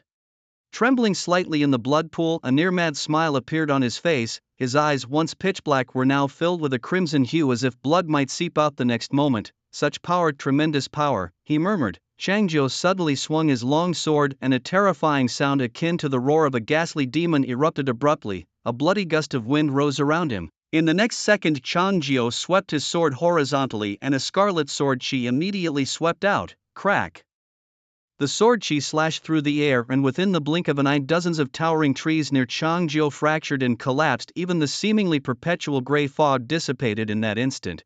Black crows continuously fell from the sky, dead before they could even attempt to flee, crushed directly under the oppressive force of the sword chi. Ha! Changjiu looked at his own creation, his face bearing a mad smile that lingered long. Due to the massacre at the stall earlier, there were neither players nor fierce beasts around, but Changjiu spotted a figure not far away. The figure was stooped, dressed in a dark red robe, leaning on a walking stick, appearing to be an elderly woman. Changjiu couldn't make out the old woman's features, but something was peculiar about her head. She wore a black woolen hat, but it was only half intact, revealing her bald scalp. What was that? Noticing that the old woman was staring at him, Changjiu's madness quickly subsided to normalcy. He narrowed his eyes slightly, accessing the fool's wisdom, and began to analyze his situation. Soon information flooded into his mind. The old woman was an NPC. She was very angry and was quickly approaching him. However, there was no need for much worry. This old woman was no match for him. Changjiu took a deep breath and, to show goodwill, sheathed his long sword and took a few steps forward. He did not plan to kill the NPC in front of him. After all, his daily tasks were already more than complete, and killing an NPC wouldn't grant him any new divinity. It might be better to see what this NPC wanted to do. What are you doing? What are you doing? The old woman hastened her steps, waving her walking stick. Before she even reached Changjiu, her voice, filled with deep resentment, could be heard. Was she so angry that even her accent came through? Listening to the old woman's voice, Changjiu was momentarily stunned, but soon the old woman approached him quickly. She had intended to hit Changjiu on the head with her walking stick, but as she got closer, her presbyopic eyes finally made out Changjiu covered in blood and standing in a pool of it, with scarlet twin swords hanging at his waist, and she immediately calmed down. young man, tell me, what have you done?" Despite a trace of fear in her heart, the old woman straightened her back, frowned, and yelled at Changzhou. She pointed to her half-missing woolen hat and her bald, even somewhat reflective scalp, stomping her foot in dissatisfaction. Well. Looking at the old woman, who was much shorter than himself, Changzhou hesitated for a moment, his eyes shifting, then suddenly remembered the sword swipe he had just made. "Did I do this?" "Yes, you did. I knitted that hat myself and dyed it a beautiful granny gray, and you just swept it all away with one stroke." Sensing Changzhou's hesitant speech, the old woman's aura suddenly intensified. "If it weren't for my short stature, you would have knocked my skull flying." "Oh?" Changzhou nodded thoughtfully, then looked back at the old woman. "Aren't you going to say thank you?" "Thanks, huh?"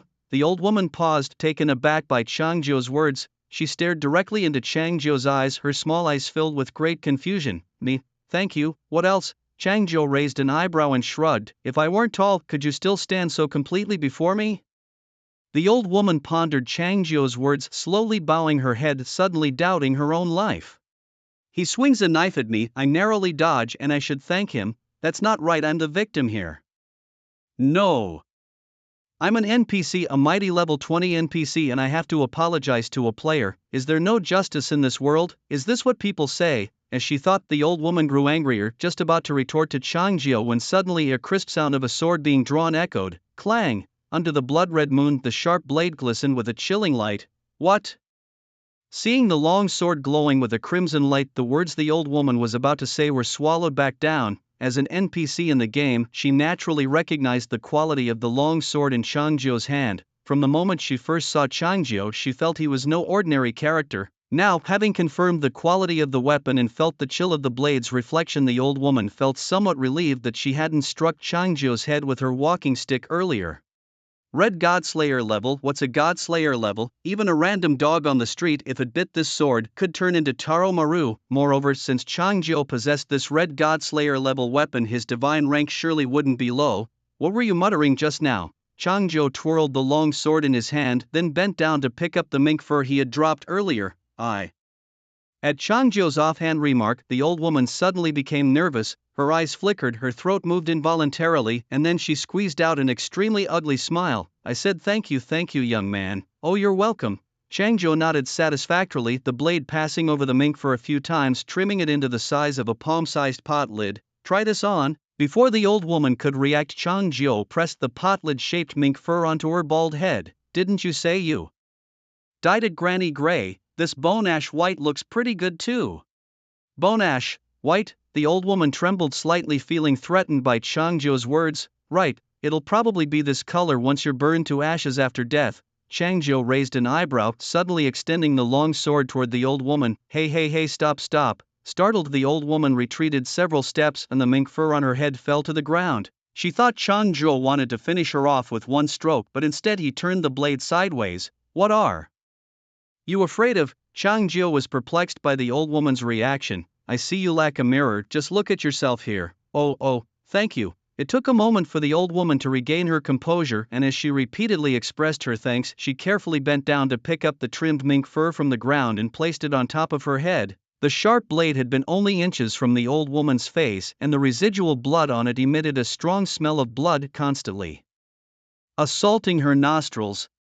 "Are you satisfied?" Changzhou asked softly. "Satisfied? Very satisfied, much better than the one I had before," the old woman said, touching the mink fur on top of her head, her entire head shaking as if electrified. "As long as you're satisfied." Changzhou casually twirled the knife in his hand, gripping the handle in reverse, and slid the long blade back into the scabbard at his waist. Meanwhile, the old woman watched Changzhou's movements and imperceptibly let out a sigh of relief. "That was close, I almost died." However, the next moment her heart tensed up again because in front of her appeared an outstretched large hand. "Reward?" Changzhou's cold voice came from above her head. "Reward?" The old woman's mind was momentarily foggy. From her perspective, the player in front of her had almost lifted off her skull with a knife, then casually picked some white fur from the ground to place on her head, and now he was asking her for a reward. What is this, some new kind of telephone scam?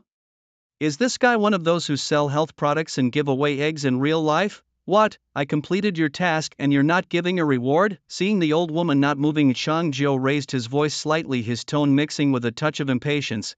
"Thinking of skipping out on the payment? Chang Jiu frowned slightly, his right hand subconsciously resting on his knife handle. With the enhancement of the fool's wisdom, Chang Jiu could confirm that the old woman in front of him was an NPC, not a player in disguise. Having been in this game for many years and understanding the nature of the game, he knew that NPCs defaulting on payments could indeed happen. No, there is a reward, there is a reward. Seeing Chang Jiu about to draw his knife, the old woman quickly dropped her cane, stepped forward, and placed both hands on Chang Jiu's hand. Originally, she couldn't walk without her cane, but it turned out that Chang Jiu's action even healed her legs. However, the old woman couldn't stand for more than 2 seconds before her legs gave out, nearly kneeling before Chang Jiu. "What are you doing, giving up your cane?" Chang Jiu was puzzled, but still supported the old woman, grasping her arm and lifting her like a chick, walking her to her cane and stuffing it back into her hands. "Don't waste time, give me the reward. I still need to get back." Yes, okay." The old woman bowed her head, holding her cane. In the shadow, Chang Jiu didn't see the tears welling up in her eyes. She reached into her jacket pocket and after a moment pulled out a golden material. As the old woman handed the golden material to Chang Jiu, he looked at the pink gem-like material in front of him and suddenly a light screen appeared. Maiden's Heart Utopia *1, new, dragon-slaying grade, can be forged into ornaments. Description: a maiden's heart is like a spring breeze blowing towards an ideal and beautiful world. Another piece of new material. Chang Jiu's eyes suddenly brightened and a wave of joy surged within him. This was not unexpected for him, as he had spent 5 years in the Black Forest encountering only one NPC named Cast Iron. Now that other NPCs had appeared, it was normal for new materials to emerge, but this was just too tender. Chang Jiu looked at the pink item in his hand, furrowing his brows slightly, but he liked it. Even though he was in the perilous Black Forest, Chang Jiu did not fancy portraying himself as a bloodthirsty killing machine. If a game had a complete fashion system and a player became invincible within it, they would definitely consider some flashy maneuvers. The basic idea was simple: in any game you could dress as extravagantly as in a fashion game. The pinker the outfit, the harder the punch. As more and more players reached the game's upper levels, the number of male players dressing as females or powerful players wearing just pink underwear would increase. Though not yet at that extreme, Chang Jiu was not averse to the girlish pink in his hand, especially since it was of the golden dragon-slaying quality, which was extraordinary. "You're quite generous." Chang Jiu put away the material and smiled at the old woman. "Yes, I have to be, or I would have lost my life," the old woman muttered under her breath. "But then, do you have a daughter?" Chang Jiu raised an eyebrow, voicing the doubt in his mind. Even in the game world, whether it's beast loot or NPC rewards, there's always a rationale behind them. If Chang Jiu were facing a burly NPC with hairy legs, he certainly wouldn't expect to receive a C-cup black lace bra as a reward. If that happened, it would definitely mean there's something off about that NPC. Naturally, the old woman in front of him didn't seem like someone who would have such tender, girlish material. "This belongs to her, doesn't it?" Chang Jiu looked at the old woman, asking in a deep voice. "Ah." Hearing Chang Jiu's words, the old woman trembled, her eyes involuntarily rolling around. "How did he know about this? He can't possibly be after my daughter, can he? She's only just turned 18. No, that won't do." Her thoughts racing, the old woman sized up Chang Jiu again, but looking at his gear, he didn't seem like an ordinary person. If her daughter could marry such a brave man, it wouldn't be so bad. But this guy was too ruthless. Wouldn't he be abusive to my daughter after marriage? And can NPCs and players even get married? I'm not too sure about that. But if my daughter really could have a chubby little boy with him, I would have a grandson. This young man looks alright, though his eyes aren't as big as my daughter's. If the grandson takes after my daughter and the rest from this young man, wouldn't he be handsome? Thinking this, a slight smile gradually appeared on the old woman's face. "Hey, what are you thinking about?" Seeing the expression on the old woman's face, Chang Jiu was puzzled. Nothing, I do have a daughter," the old woman quickly responded. "She's quite pretty, but only 18. You guys can start by getting to know each other, no need to rush. But I'm getting old and would like to hold a grandchild soon. You seem like a decent young man, but love is free and it really depends on her opinion." The old woman's words hit Chang Jiu like cannonballs, challenging his understanding. One moment he felt as if he was in the peril-filled Black Forest, and the next he seemed to have crossed into a village matchmaker's scene by the Kong bed. "Are you alright?" Chang Jiu cleared his throat, his eyes showing genuine concern. Stunned by his question, the old woman paused. "Aren't you asking about my daughter?" "Yes, but you misunderstood me." Chang Jiu nodded. "I was asking about the origin of this material you just gave me. It looks of good quality.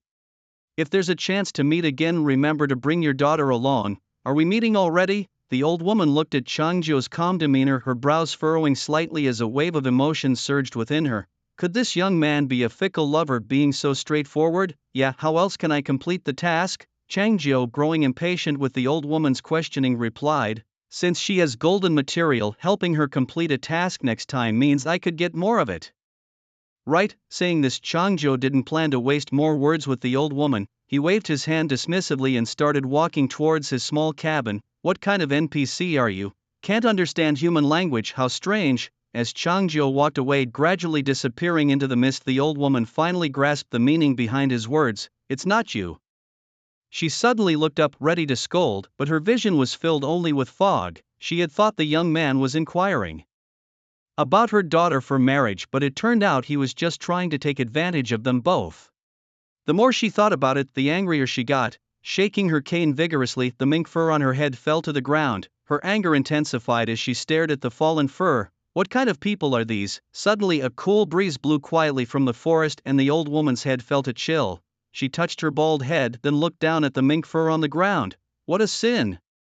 The old woman muttered to herself as she shakily bent down to pick up the mink fur, patted off the dirt, clinging to it, and then placed it back on her head. Meanwhile, Changzhou walked briskly, relying on his 5 years of living memory in the Black Forest to find his way home. Although the Black Forest was boundless and even Changzhou didn't know where it ended, he would not lose his way within the areas where he frequently roamed during these 5 years. Facing the old woman earlier, Changzhou had feigned ignorance, using a material he deemed unworthy to exchange for a golden one. In principle, Changzhou needed to complete the old woman's tasks or meet certain conditions to receive rewards, but principles were flexible in Changzhou's hands. If he wanted to obtain materials from NPCs, the fastest way was to eliminate them. Yet, having lived alone for 5 years, Changzhou harbored no hostile feelings towards NPCs. Like cast iron, he was the only person Changzhou could talk to during these 5 years. So facing the old woman, Changzhou did employ some mischief, but harbored no intention to kill. Lost in thought, Changzhou opened the panel of the blacksmith shop and the silhouette of cast iron materialized before him. I brought you something new, said Changzhou, tossing the item called Maiden's Heart Utopia from his inventory through the screen to cast iron. How come you brought that old lady's treasure? Cast iron put down the small hammer he was holding and fondled the glowing pink gem in his hands, which sparkled with a golden light. That old lady is notoriously tough around here. How did you manage to handle her? A meaningful smile crept onto Cast Iron's face. You didn't kill her, did you? How could I? Changzhou raised an eyebrow. When have I ever harbored murderous intentions towards NPCs? Weren't you thinking of chopping me up before? Cast Iron joked, shrugging. You say I hold grudges, but aren't you the same? Changzhou chuckled and shook his head. But you just mentioned around here, do NPCs have their own place too? Yes, just like you humans, we have a small town here. Cast Iron nodded earnestly. But before, except for me, they didn't participate in the game. Only now with these new players did they start to enter the game. I see. Changzhou nodded. I've always wondered, where do you come from? Ha, you'd have to ask the guy up in the sky about that. Cast Iron smirked. Just like you don't know how you entered the game, we don't even know how we came to exist. Since I can remember, I've just been sitting here forging. Cast Iron placed the Maiden's Heart Utopia on the anvil, scanned the shelves, and then scratched his head. You have that golden ring, right? The one with the intelligence boost? Yes, Changzhou nodded, lifting his left hand and removing a silver ring set with a blue gem from the little finger of his right hand. This ring, called the Heart of the Siren, a golden dragon-slaying grade, had been enhanced by Changzhou to the 18th divine tier.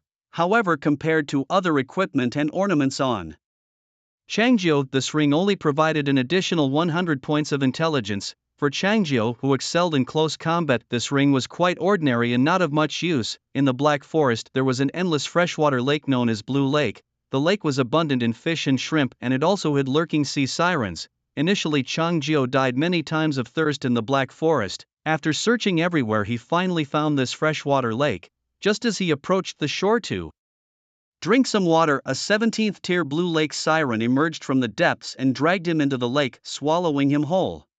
At that time, Changzhou struggled to fend off fierce beasts on land, let alone kill a 17th tier sea siren in water. Fortunately, each time he was respawned on the shore, he could manage to drink some water in the chaos. After several such incidents, both the sea siren had its fill and Changzhou was no longer thirsty. Eventually, as Changzhou grew progressively stronger, he returned to Blue Lake, dragged the Blue Lake siren ashore, and dealt it a heart-wrenching defeat. Having stripped the sea Monster of its angry scales, he also unearthed this heart of the sea monster. Even though the ring embedded with the sea monster's heart didn't greatly enhance Changzhou's abilities, he still wore it constantly on his finger. Whenever he went to the lake to fetch water or to catch fish and shrimp, the lurking sea monsters just about to emerge and attack would retreat back to the depths of the lake as Changzhou merely waved his hand, allowing the light reflected from the sea monster's heart to shine upon the lake's surface. Over time, some sea monsters even began to curry favor with Changzhou. Though they could not speak human languages, they would use their massive bodies to slap fish and shrimp onto the shore, sparing Changzhou the effort. In the meantime, Jitai had taken the sea monster's heart from Changzhou's hands using a fine iron chisel to carefully detach it from the ring, and then picked up the utopia of a maiden's heart to compare it to the groove in the ring. After a moment, Jitai put down the now empty ring, placing both the sea monster's heart and the maiden's heart utopia in his palm. As Jitai's muscles suddenly tensed all over his body, a flame abruptly rose from his broad bear-like palm. Next to the flame, one could clearly see the air wavering, and the two gems in his palm slowly melted and mixed together. The intertwinement of light blue and light pink, where blue seemed to dominate, resulted in a very cool, slightly mysterious ice blue color after the two gem liquids fully merged. Jitai took a pair of tongs from beside the anvil, carefully picked up the empty ring, and dripped the molten substance along his fingertips into it. Within a few breaths, the molten gems rapidly solidified, filling the groove on the ring. A teardrop-shaped gem appeared in front of Changzhou. This was a gem with a base color of ice blue, semi-transparent, with faint pink fine lines visible within, and it even emitted a faint pinkish glow. Turning around, Jitai took a clean piece of deer skin from the shelf, gently wiped the ring in his hand, and then passed the brand new ring to Changzhou through the light screen. With my big hands, you always like to make these delicate things for me, Jitai said somewhat complainingly, but his eyes were fixed intently on Changzhou. His lips bore a proud smile, and his chest puffed out much like a kindergartner waiting for a teacher to stick a little red flower on his head for a job well done. It seemed Jitai was also waiting to hear Changzhou's praise. However, Changzhou paid no attention to Jitai's expression. His eyes were fixed on the ring in his hand. Touching the gem on the ring with his fingertip, he could still feel the residual warmth. At the same time, a screen displaying the ornament's information appeared in front of Changzhou. Maiden's Wish Ring, Golden Dragon Slaying Rank, Divine Level 18, Effect 1. Intelligence plus 100, Effect 2, Gentle Protection, the Maiden's Wish. Infused with the power of the sea monster in this state, your skill release will not require mana consumption, lasting 5 seconds with a cooldown time of 60 minutes. Note: Divine rank materials can be used for enhancement, and the traits will also improve. Review: the maiden's gentleness fills the brave soil with strength. She does not fight, but always hopes her brave soil returns home. No mana consumption, it's a good thing. Gazing at the information displayed before him, Changzhou nodded thoughtfully. Though he currently possessed no skills that consumed mana, relying solely on his brute strength in combat, the road ahead was long. There was no telling if he might acquire some powerful, high-energy consuming abilities in the future. For Changzhou, occasionally playing the role of a mage was a novel experience. Moreover, considering the divine aspect of his wild goose breaking the void skill, if paired with this ring he could fly an additional 5 seconds. Although he hadn't yet obtained this divinity, with future enhancements to the ring increasing its power, it was certainly worth considering, should he acquire abilities like hand-rolled fireball bombs in the future. Changzhou soaring through the skies would resemble a veritable human bomber. Anyone who dared challenge him would be sent flying. Slipping his own ring back on, Changzhou's eyes once again settled on the blacksmith in the holographic display, intending to pay him with gold coins. However, he noticed the blacksmith's chin lift slightly, his brow furrowed, as if sensing something. What's wrong? Changzhou, influenced by the blacksmith's expression, couldn't help but frown and asked with a deep voice, "You need to go back, someone's robbing your house." The blacksmith suddenly exclaimed, "What?" Upon hearing this, Changzhou was taken aback and, without bothering to close the blacksmith shop's hologram, immediately turned and ran towards his little wooden hut. "Zhengyu, this place is really nice," a young man with a dark red birthmark on his chin commented as he walked around Changzhou's small wooden hut, then plopped down on a stone-built bed. "Look, there's even meat here." He picked up a piece of raw bloody meat from a stone ledge beside the bed and waved it in front of Zhengyu. Dressed in sleek running gear, Zhengyu stood by the wall, eyes fixed on a bear skin hanging there. "Li Cheng, look at this bear skin, it's gold tier material, right? The golden glow at him, it says it all." Li Cheng, holding the meat, turned towards a fire basin looking for something to reignite the embers. "But this bear skin is too dirty, covered in blood. I'm not keen on using it to make equipment." Meanwhile, Zhang Yu had opened the blacksmith shop panel and the burly figure of the blacksmith appeared before him. Can this bear skin be made into equipment? Zhang Yu pointed at the bear skin on the wall, addressing the blacksmith through the hologram. Sure. The blacksmith lifted his head, his gaze extending beyond the hologram to the unmistakable scene of Changzhou's small hut. As an NPC, the blacksmith could be summoned by any player in the game, effectively having countless avatars all sharing a common memory. Is it possible? Noticing the blacksmith's hesitation, Zhang Yu asked cautiously. It's possible, but the cost is high. The blacksmith frowned, adding, the owner of this small hut, you can't afford to provoke him. What owner? It's just the two of us here. Li Chang, who was enjoying his meal by the bed, dismissively waved his hand. This is a game world, right? It's normal to scavenge for supplies. What we see we own. Li Chang, don't talk nonsense, Zhang Yu, displeased with Li Chang's attitude, turned and scolded him, then looked back at the blacksmith. Is this NPC's room? Asked Zhang Yu, his eyes cautiously scanning the surroundings as he spoke. Where can we find him? Can we get a reward after completing the task? Although he admired the bearskin on the wall, Zhang Yu, always prudent and having witnessed players' tragic deaths, couldn't help but inquire further. The game had hinted at a new NPC joining, and to Zhang Yu this house seemed likely to be the NPC's home. If golden dragon slaying materials adorned the walls, then surely this NPC possessed extraordinary strength and wealth. Completing his task would undoubtedly yield a substantial reward. Even if the task proved difficult, acquiring golden level materials early in the game was a boon not to be missed. Trust me, you wouldn't want to find him, he added. Hearing Zhang Yu's words, Judy couldn't help but laugh. I advise you not to touch anything here. Better run, and the farther the better. Once the owner returns, you won't be able to escape. What do you mean? Can NPC actually attack players? Li Chang suddenly stood up from the bed, his mouth still full of unshed meat, his words muffled but his demeanor forceful. Zhang Yu, don't listen to him. Just take it, he said, and with it, he stuffed the last piece of meat into his mouth, strode over to the wall, and yanked down the bearskin. He haphazardly bundled it up and stuffed it into Zhang Yu's arms. Here, take it, let's go. The Black Forest is vast, no way can that NPC find us, right? Of course he can. Just as Li Chang finished speaking, the cabin door quietly opened, and a thick scent of blood instantly filled the room. A chilling breeze blew at the doorway, where a black-clad young man with twin swords stood silhouetted against the light, his face mostly obscured by shadows. His expression was indiscernible in the dim light of the fire inside the hut. Recognizing Changzhou, Judy sighed and turned off the screen. Confronted by the sudden appearance of Changzhou, both men stiffened, but Zhang Yu was the first to regain his composure, giving Changzhou an awkward smile. Hello? We just stumbled in here and we took a liking to your bearskin. Facing Changzhou's formidable presence, Zhang Yu felt a deep fear and a profound disdain for Li Chang grew within him. If not for Li Chang's rashness, he might have been able to explain himself, but now with the bearskin in his arms, explanations seemed futile. Just take it if you like it, Changzhou said coldly, his face expressionless. Both men were stunned. Just take it? Is it really that simple? Zhang Yu, cautious, asked again. Really, Changzhou replied, his voice as calm as still water. See, what did I tell you? With Changzhou's affirmation, Li Chang's confidence soared. This is the world of the game. If we see it, it's ours. You're so timid, how can you grow quickly? Having said that, Li Chang turned to Changzhou, his face breaking into a sycophantic smile. Heh. When I just came in, I saw a fierce beast's corpse at your door. Can we also scavenge it? Without needing further explanation, Li Chang was referring to the giant python lying in front of Changzhou's house. Before these players entered the game, Changzhou had killed a level 16 sky-devouring giant python, intending to drag it home to make soup, but he hadn't gotten around to it yet. I've already searched it, the materials are on me, Changzhou said calmly. Then, could you share a piece with me?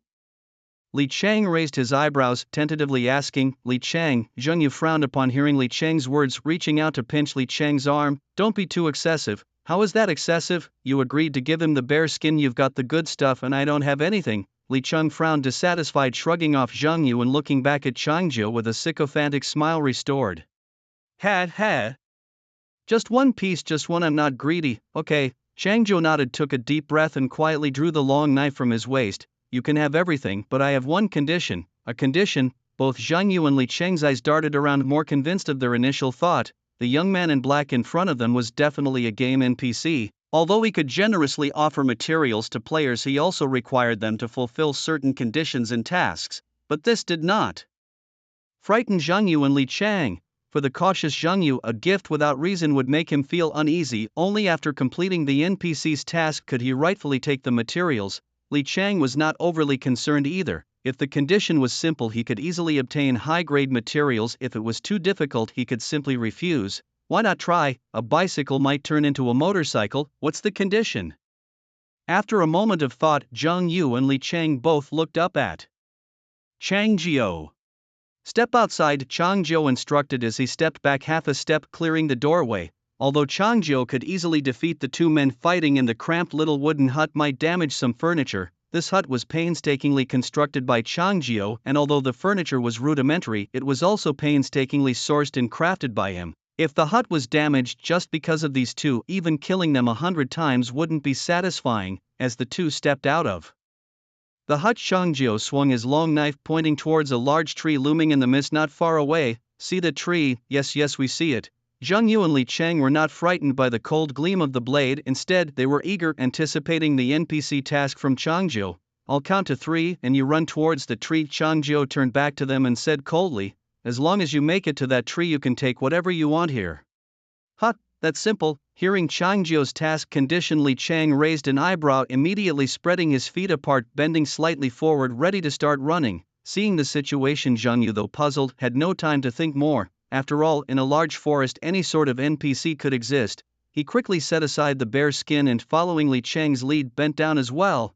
Chang Jiao looked down at the two men with half-closed eyes, his thin lips slightly moving as he drew out his words. The next second, a sinister smile curled up at the corners of his mouth, revealing his eerily white teeth. 1. As his hand moved, the knife fell. The two, still half-crouched on the ground, hadn't even realized why the NPC had skipped the number 2 and counted directly to 1 before their heads were separated from their bodies. How ridiculous! Do they think I'm a philanthropist?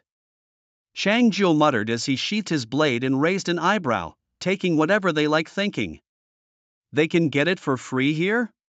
If this were in the great country, breaking into a home would have emptied a magazine at them. Saying this, Chang Jiao bent down to pick up his bear skin from the ground, spread it out and hung it back on the wall inside the house, even wanting a rag to wipe their hands. Really, he mumbled, wiping his blood-stained hand on the bear skin. Having killed 2 players and due to a current unknown error in the divine tier, he was unable to gain experience points. His current ranking in the heavens was number 1 inch with a kill count of 100,091 and today's kill count at 45, exceeding the day's task. He received from the kills 2 identity tags, 5 rabbit leg bones, 10 rabbit furs, 4 pieces of rubble, 3 branches and 1 mysterious golden-laid false teeth, a bunch of junk. Looking at the screen before him, Chang Jiao was about to discard everything except for the identity tags as usual when his gaze fell on the never-seen-before false teeth.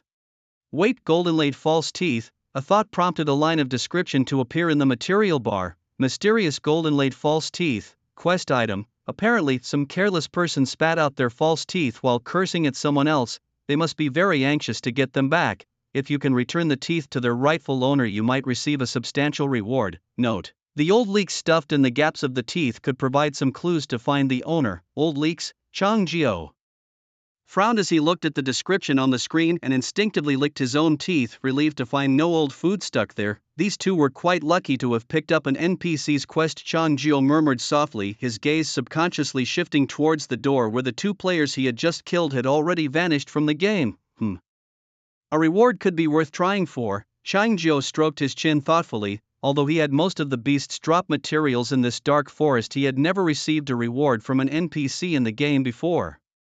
He had been in this place for 5 years, and the first time he received a reward from an NPC was just now in the Utopia of Youthful Hearts. Merely by giving an old woman a tuft of mink fur, he had gotten a golden dragon slaying material, which also added a very promising feature to his ring. This goes to show sometimes the rewards from NPCs might be more useful than the materials dropped from killing beasts. Finding someone wasn't too difficult, one could always ask Cast Iron. Lost in thought, Chang Jiao drew his dagger from his waist and scored a line on the wall that recorded his game time. Then he sat on his bed and opened the blacksmith's panel. Did you lose anything? Seeing that it was Chang Jiao, Cast Iron put down his hammer and looked up to ask. Lost a piece of meat. Chang Jiao glanced at the bedside where the piece of beast meat he had left there had now vanished. However, such a loss was trivial to Chang Jiao. If he wanted to eat, he could simply go out and hunt down a ferocious beast. Moreover, the game had just awarded him a rest day, allowing him to enjoy real-world delicacies. Who would still care about that beast meat? Ha, what loss is beast meat? Cast Iron shook his head amusedly upon hearing Changjiu. What's up? Bored at home and came to talk about life with me again. Not talking about life today, talking about this. Changjiu waved his hand and, with a thought, threw his dentures through the screen to Cast Iron. With the aid of the game system, Changjiu could manipulate materials purely with his mind, avoiding direct contact with personal items like dentures. Unfortunately, Cast Iron, as an NPC, wasn't so lucky and had to handle them himself. Seeing an object colored red and white flying into his arms, Cast Iron couldn't think twice and quickly caught it with his large bare paws. But the next second, after seeing what was in his arms, his face showed panic and he threw the dentures onto the anvil. Damn it, even transformed into a human-shaped black bear, he felt disgusted by such an object. Can't you do something normal? Cast Iron roared. Seeing Changjiu's amused expression only fueled his anger. Were it not for their years of friendship, Cast Iron would have wanted to jump through the screen and punch Changjiu. What are you getting worked up about? It's just a set of dentures. Changjiu, struggling to suppress a smile, joked. These belong to a pretty girl who just turned 18. Really? Hearing Changjiu's words, Cast Iron calmed down a bit. He leaned forward slightly, his gaze cautiously shifting back to the dentures on the anvil. It seemed that even an extra glance at the dentures might contaminate him with the dried saliva on them. When have I ever lied to you? The game says these belong to an NPC. Can you check if you recognize them? You mean, a beautiful 18-year-old girl wore these gold-plated dentures stuffed with chives? Cast Iron examined the dentures and muttered, why not? Can't girls eat chives? It's not that. Do you think it makes sense? As Cast Iron looked serious, Changjiu waved his hand dismissively. All right, let's not dwell on it. I don't know whose these are, but the game says returning them will get a decent reward. Cast Iron also calmed down, his brow furrowed as he carefully examined the dentures on the anvil. Chives.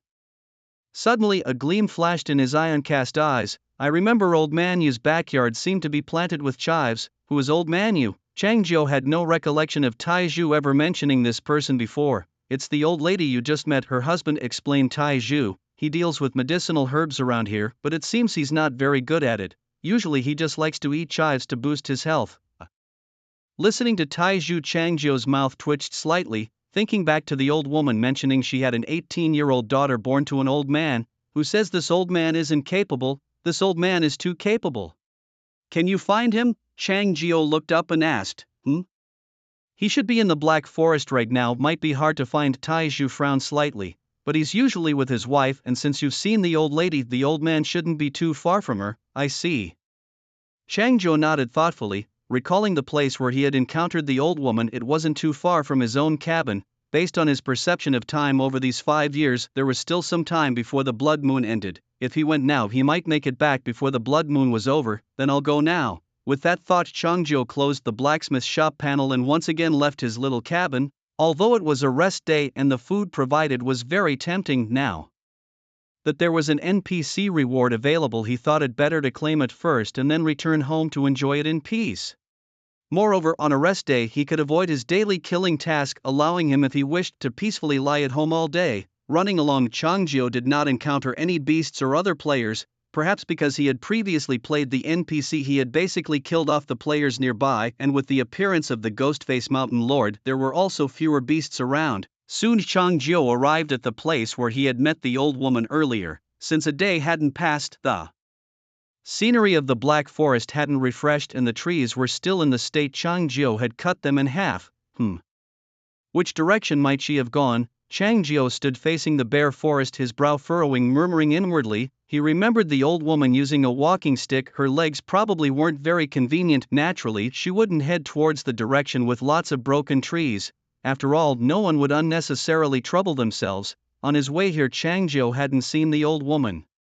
Just based on these points, Changjiu could eliminate two directions. However, since Taizhu had mentioned that old Manyu and his wife wouldn't be too far apart, the direction the old woman had headed towards his stall might be to find her husband.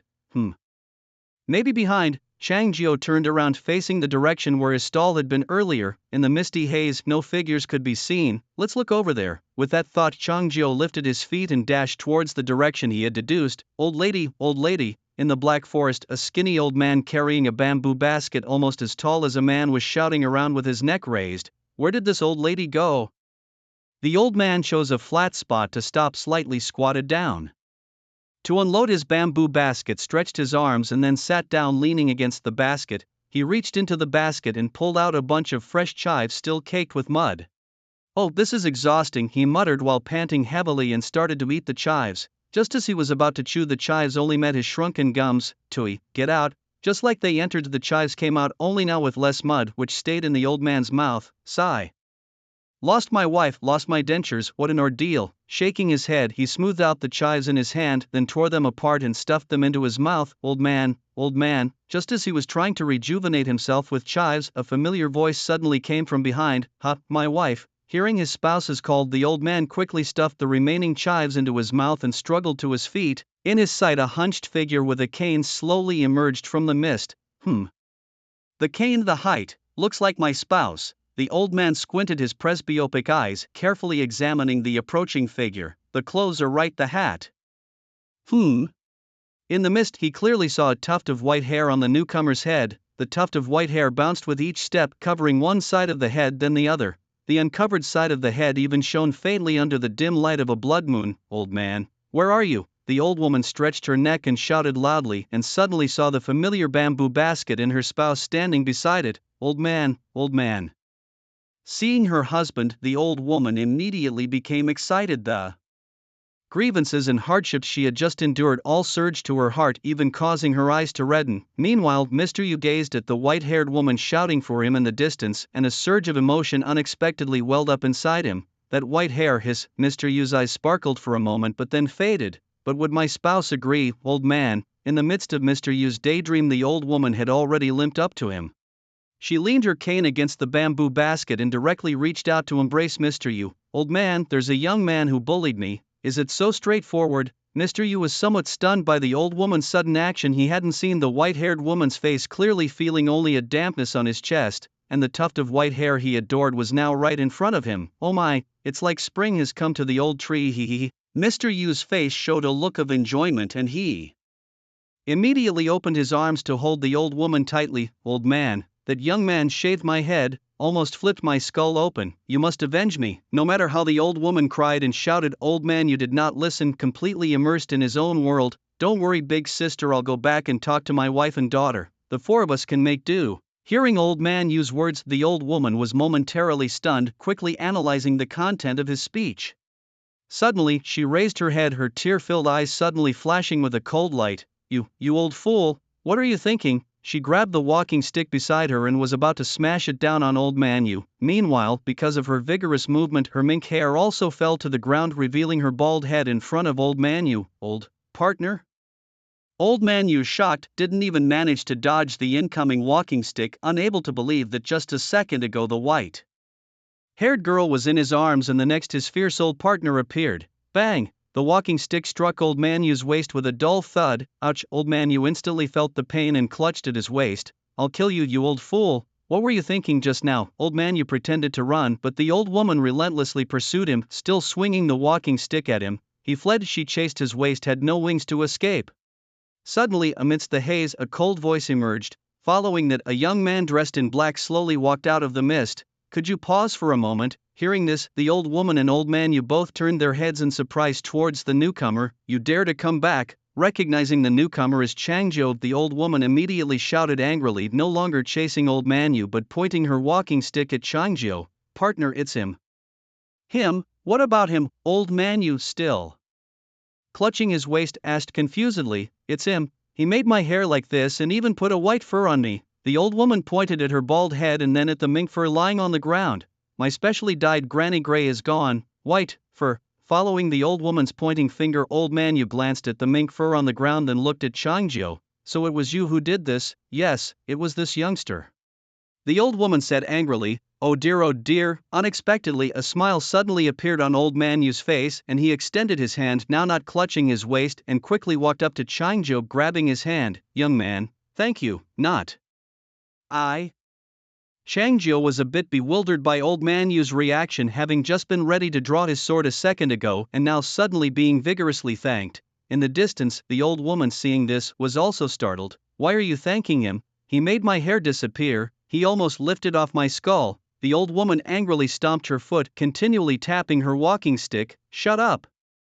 Hearing the old woman shouting, Old Man Yu immediately turned and sternly shouted at her, then turned back with a smile towards Changjiu. "Hee, young man, don't listen to her. I've long disliked that granny grey of hers." Old Man Yu twisted his mouth dismissively. "If you ask me, I still prefer the white fur. I just love it." You really do have a taste that keeps up with the times." Changjiu slightly furrowed his brows and twitched the corner of his mouth, pulling out one of his hands to give Old Man Yu a thumbs up in front of him. Unexpectedly, this elderly man, who looked to be in his late 70s or 80s, was obsessed with white fur. "Young man, just for the fact you transformed my old lady, I owe you one," said Old Man Yu as he led Changjiu to his bamboo basket, disregarding his still angry wife. "Come on. Young man, I usually deal with medicinal herbs. Take a look and see if there's anything you need. Everything I have here you can have." Changjiu focused on the bamboo basket in front of him, which was filled with various kinds of herbs, some even shimmering faintly, indicating their high grade. However, Changjiu didn't recognize any of these herbs except for some chives that were still covered in dirt. Under normal circumstances, the game should have some herbs that enhance attributes or heal injuries, but in the 5 years Changjiu had been here, he had never seen any. Moreover, with his ability to regenerate infinitely, he gradually lost interest in medicinal herbs. A life doomed is just that. But when Changjiu actually saw those glowing herbs, he couldn't help but feel a desire arise. After all, whether it's weapons or materials, nobody can refuse a legendary gold item. Changjiu slowly raised his head, looking at Old Man Yu beside him. "Can I have them all, you greedy lad?" Before Old Man Yu could respond, the old woman shouted, "First, you can't just exploit our family like this. It's just taking advantage of the situation." Changjiu replied with a smile, looking back at Old Man Yu. The decision ultimately rested with Old Man Yu, regardless of what the old woman said. Old Man Yu frowned, seemingly considering seriously. Meanwhile, Changjiu wasn't idle.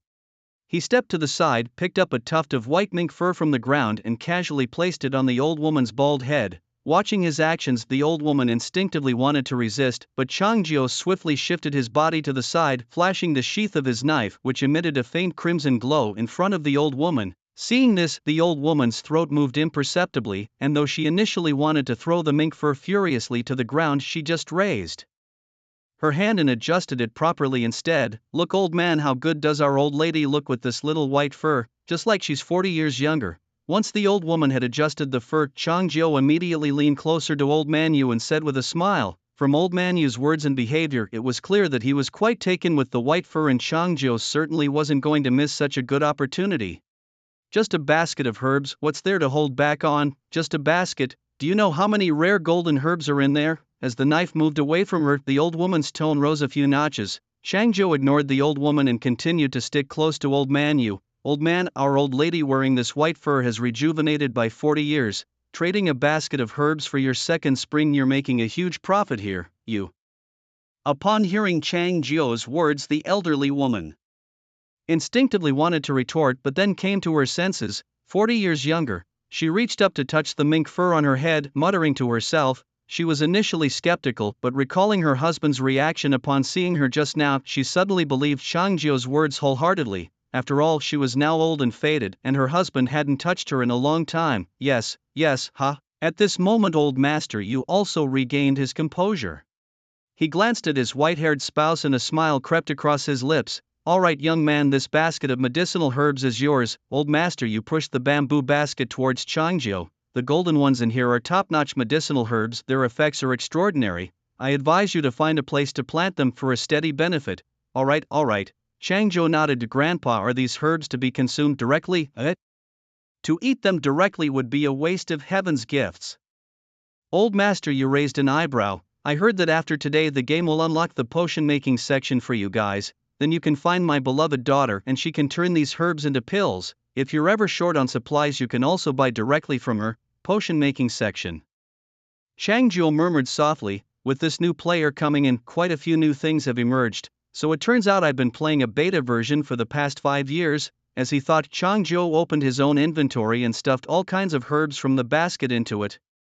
Although Changjiu had now taken all of Old Master Yu's openly available possessions, he wasn't yet satisfied. As an NPC carrying a mission, Old Master Yu surely had other items on him. Chang Jiu hadn't forgotten the purpose of his visit. The dentures were still hidden in his inventory, but before completing his mission he wanted to probe Old Master Yu further. "Grandpa, do you have any other treasures? Isn't this enough?" Even the generous Old Master Yu frowned upon hearing Chang Jiu's words. "You're too greedy, aren't you? I've given you everything and you're still not satisfied." Seeing her husband's attitude change, the elderly woman also chimed in repeatedly, "Don't rush, you too. I was just asking," Chang Jiu said with a smile. Old Master Yu looked at Chang Jiu, pondering for a moment. "There is something, but I can't give it to you." Hearing Old Master Yu's words, Chang Jiu's eyes immediately lit up. "What is it?" "It's a medicinal pet I've been raising myself. This creature will also be sold in my pharmacy in the future, but it's not available in the game yet," Old Master Yu explained, reaching into his chest. A white orb appeared in his palm. He slightly bowed and placed the white orb on the ground. In an instant, the orb transformed into a tangible shape. It was a creature about the size of 2 palms, covered in soft white and brown fur. Beneath the fluffy body, there were 4 short legs, making it look very much like a plump hamster. Since the ultimate mission of this game is still about combat, if players want to grow their own medicinal herbs, they usually don't have time to tend to them. This little guy can take care of the herb garden for the players. Old Man Yu reached out and patted the round head of the medicinal pet, which could be upgraded and possess certain combat capabilities. "So that was it." Chang Jiu looked thoughtfully at the adorable medicinal pet at his feet and nodded. Old Man Yu was right. In the normal game settings, alchemy was merely a support for combat. Under the pressure of daily tasks, no player would spend all day in their own herb garden tending to herbs. However, there certainly were players who would take the path of refining medicine and poison, but these two served the purposes of combat and slaughter. When players went out to complete tasks, their cultivated herbs would be left unattended, inevitably attracting opportunistic players looking to raid others' gardens. At such times, the medicinal pet became very important. On just the first day of many players entering the game, Chang Jiu had already experienced the feeling of being raided. If he were to plant herbs, wouldn't there always be the risk of theft? As these thoughts crossed his mind, Chang Jiu made up his mind. He must find a way to get his hands on this medicinal pet, and not just one but several if possible. "Old man, how do you sell these medicinal pets?" Chang Jiu tentatively asked. "Sell? No. Old Man Yu shook his head and waved his hands repeatedly. "This little fellow isn't even online in the game yet, and it's not something that just anyone can buy.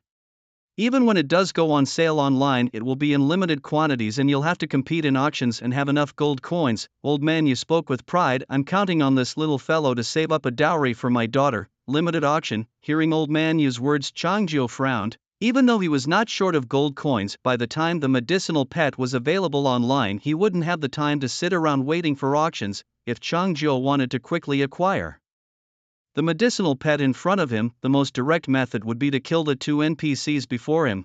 For someone of the 21st level like him, this was not a difficult task. However, after listening to Old Man Yu, who mentioned that his daughter would be running a herbal shop in the game, killing Old Man Yu and his spouse could pose obstacles in his future alchemy endeavors. Considering his relationship with NPC cast iron in the game, if one cultivated good relationships with NPCs, it could provide many conveniences in the game. Following the principle of slow and steady wins the race, Chang Jiu decided against killing the NPCs, but while he resolved not to kill, using force to intimidate was still an option. As these thoughts ran through his mind, Chang Jiu spoke again. "Old man, how many medicinal pets do you have on you now?" "Just 2. Why?" Old Man Yu raised an eyebrow, his tone slightly impatient. "All right, young man, don't even think about it, I'm not selling." Saying this, Old Man Yu bent over and picked up his empty bamboo basket. "You better go do your thing, I need to find my dentures." Watching Old Man Yu making moves to leave, Chang Jiu opened his item bar and with a thought took out the dentures. At the same time, he extended his left hand, drew his short knife from his waist and hooked the dentures with the tip of the blade. "Old man, what do you think this is?" Upon hearing Chang Jiu's words, Old Man Yu and the elderly woman immediately turned around, the gold-embedded teeth shimmering faintly under the crimson bloodlight. "Dentures, my dentures." A look of joy spread across Old Man Yu's face as he hurried forward, reaching out to take back his dentures. However, Chang Jiu raised his hand to stop him, stepping back as well. "Sir, may we now discuss the matter of the medicinal pet?" Chang Jiu said with a slight smile, his calm gaze fixed on Old Man Yu. "Young man, this medicinal pet is really no good.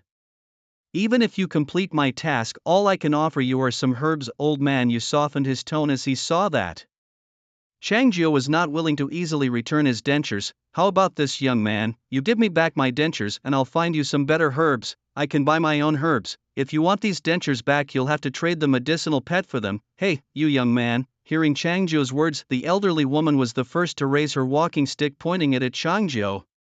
How can you be so greedy, a player like you negotiating terms with us? Indeed, young man, you shouldn't be like this. Old man, you frown in agreement. Old lady, if you ask me, let's just finish him off and take back the herbs we gave him. Now with his wife by his side, he felt much bolder than when facing Changjiu alone earlier. Young man, considering the affection just now, I don't want to start a fight. Just give me back my dentures and I'll find you some herbs, okay? Unlike his wife, old man, you still spoke in a negotiating tone, clinging to his white hair. How dare you threaten me? Changjiu said with a light chuckle, his right hand moving to his waist, slowly drawing his long sword. Clink clink, the blade made a series of crisp sounds as it slid from the scabbard, the previously slow-spreading crimson aura now fully bursting forth. Shall we fight? Changjiu gripped his long sword, his voice cold. This.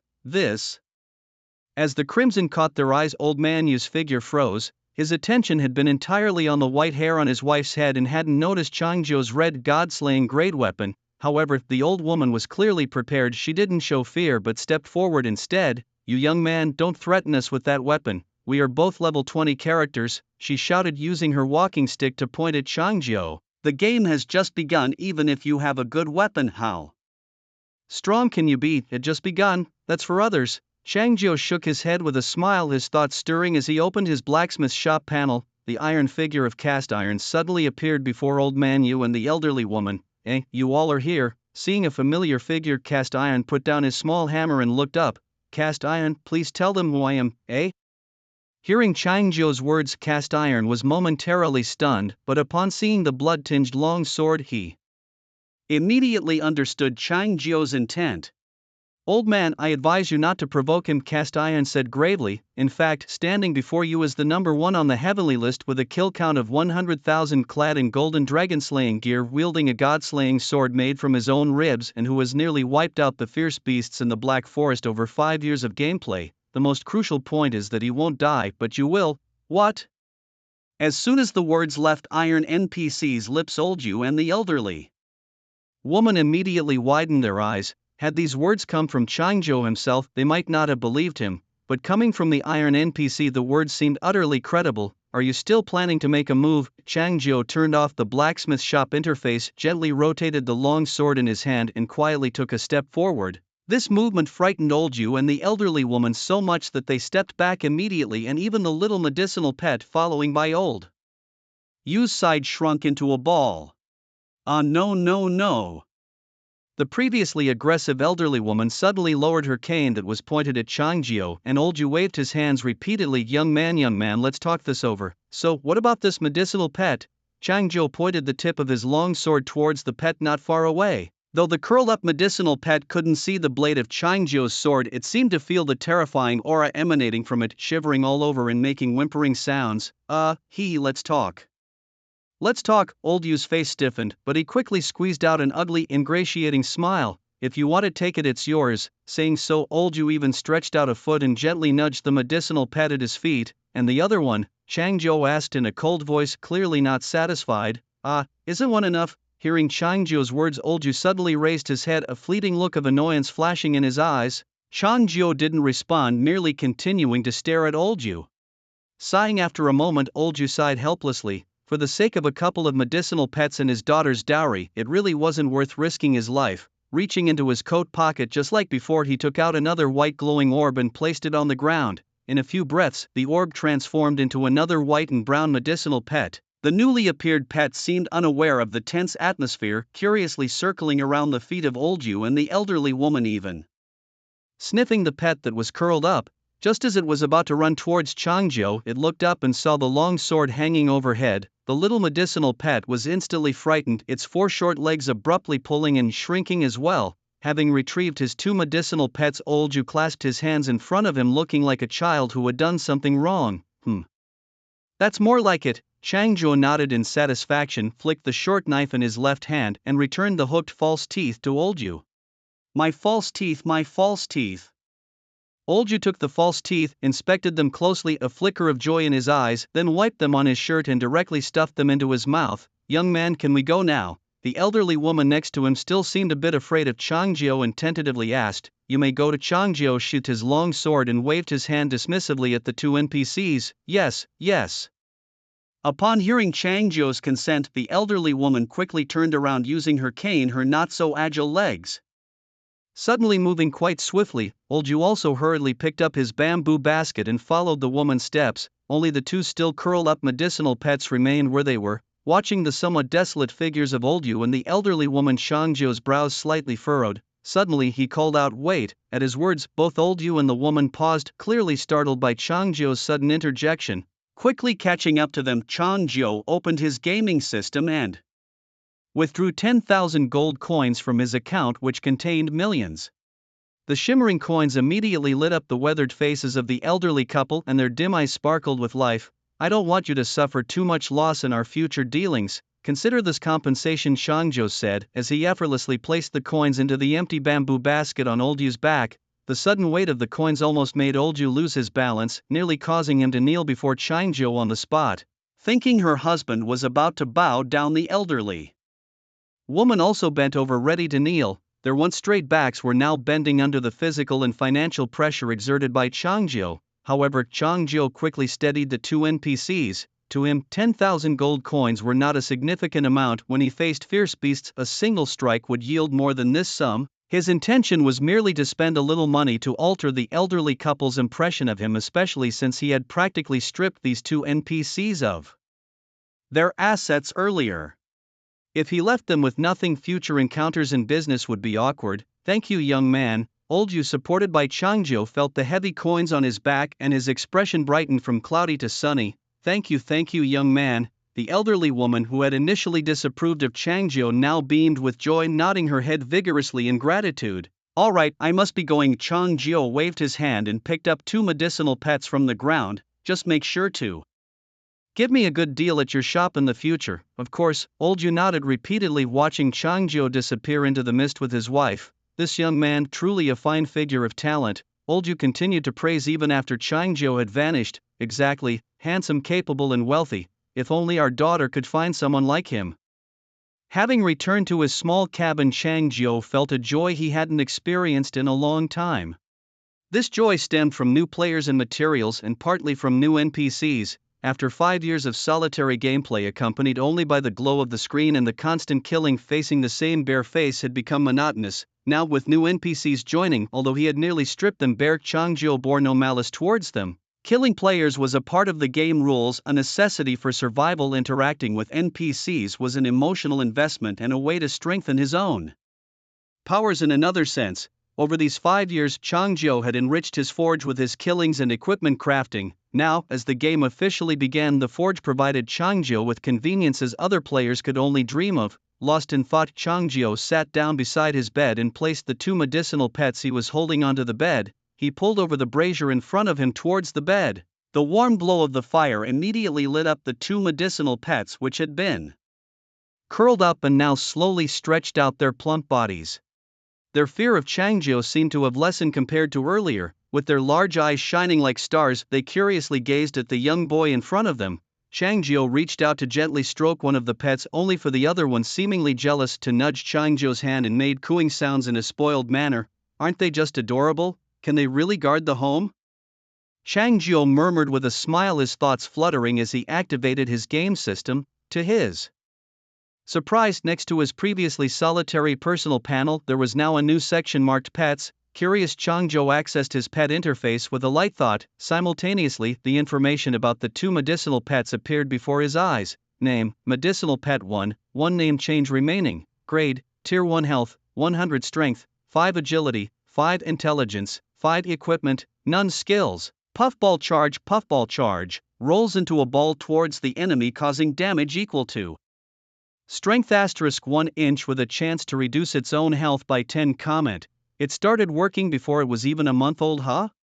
Looking at the skills of the medicinal pet, Changjio was taken aback. Such a weakling, and even its skill might cause damage to itself. What, did it twist its little legs while rolling? Unsurprisingly, the other medicinal pets panel and skills were the same, only its name was Medicinal Pet 2. Can these little things guard a home? Chang Jiu frowned slightly. If a thief comes, wouldn't they just get stolen too?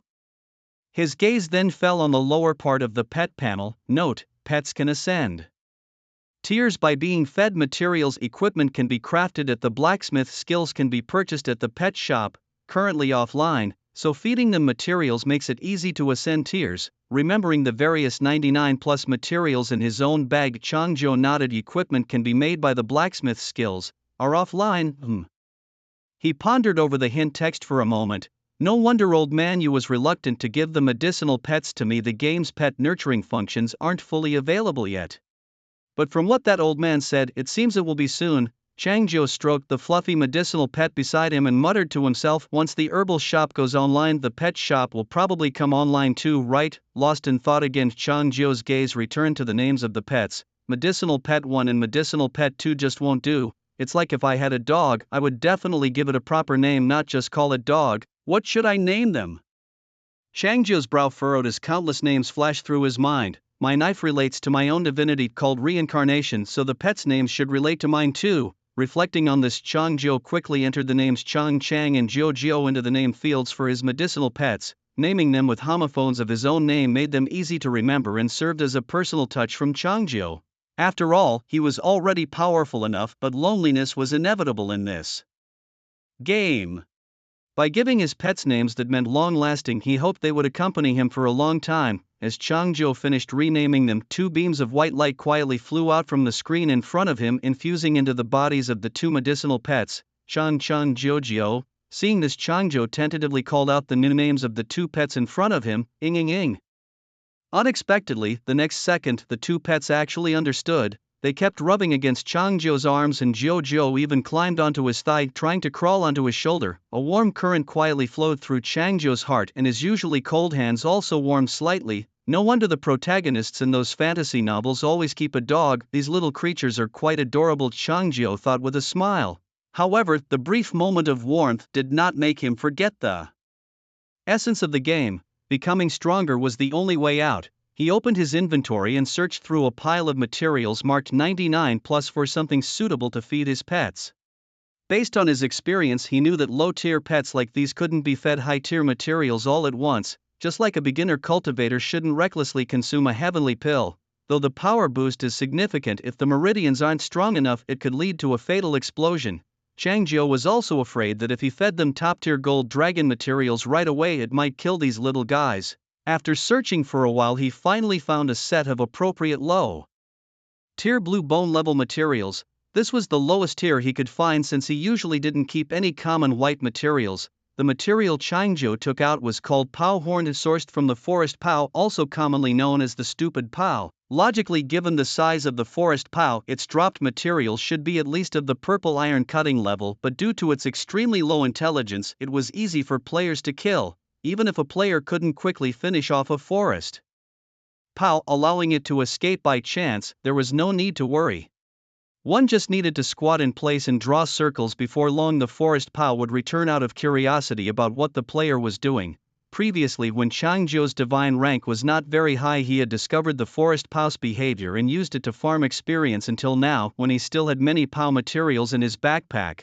Later, whether it was because Chang Jiu had killed too many or the game system noticed this exploitative behavior, the number of forest Paos in the black forest had significantly decreased. With his own strength, Chang Jiu had managed to turn these creatures into protected animals. Thinking back on the past, Chang Jiu smiled and shook his head, then called over the 2 medicinal pets and handed them the Pao Horn. If you can't handle this, then you don't deserve to be my pets. Between conversations, Chang Jiu stuffed one of the roe deer horns into his elongated mouth. Chang Chang sniffed the horn a few times before biting down on it without hesitation.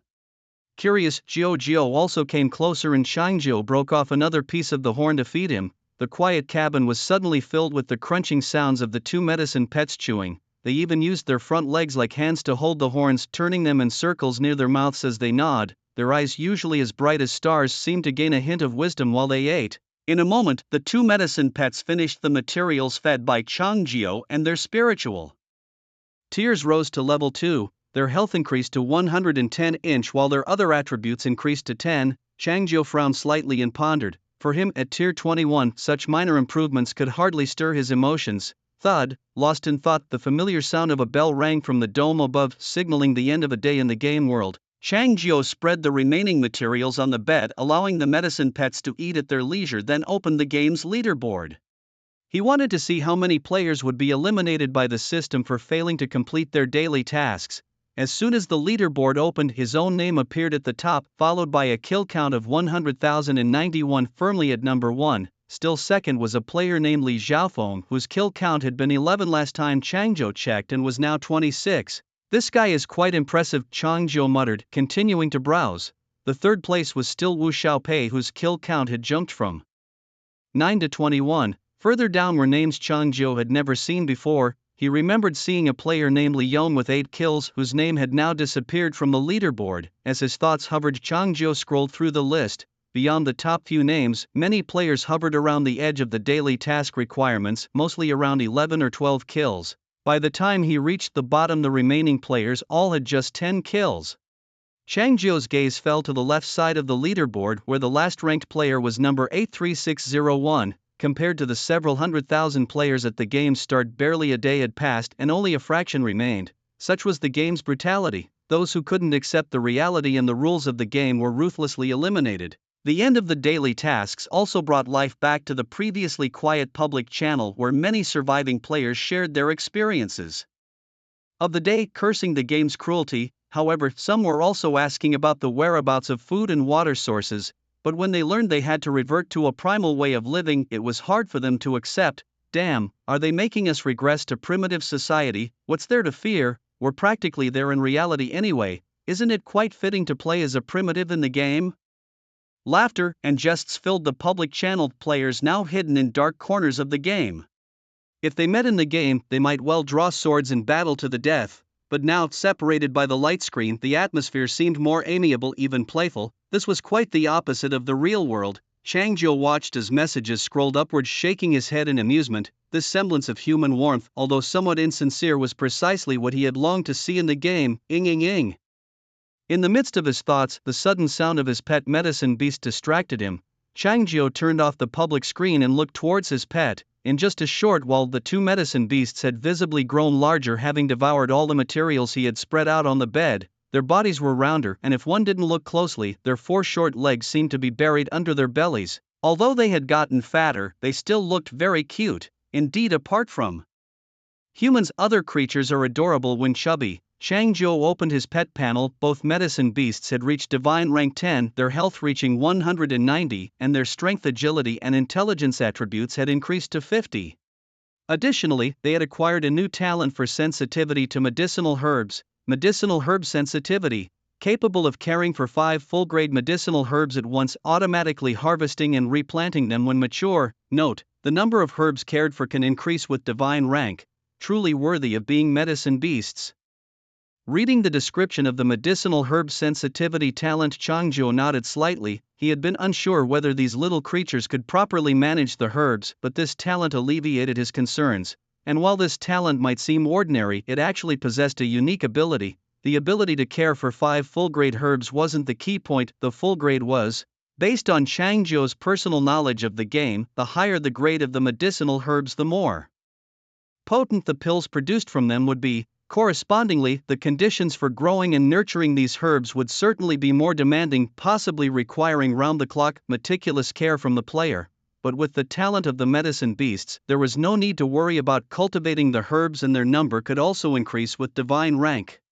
However, regarding combat power, Changzhou's gaze eventually returned to the attributes of the medicine beasts. Recalling his own attributes, which were 100 times greater than those of his pets, Changzhou's thoughts stirred, and he opened the blacksmith's panel. Oh, got yourself some pets? The blacksmith noticed Changzhou's medicine beasts immediately, a smile spreading across his face. Indeed, pets with no combat capability. Changzhou frowned slightly. Can you make equipment for them? I feel their attributes are too low. I can, but their attributes aren't much related to equipment, it's more about skills, the blacksmith said solemnly. Skills?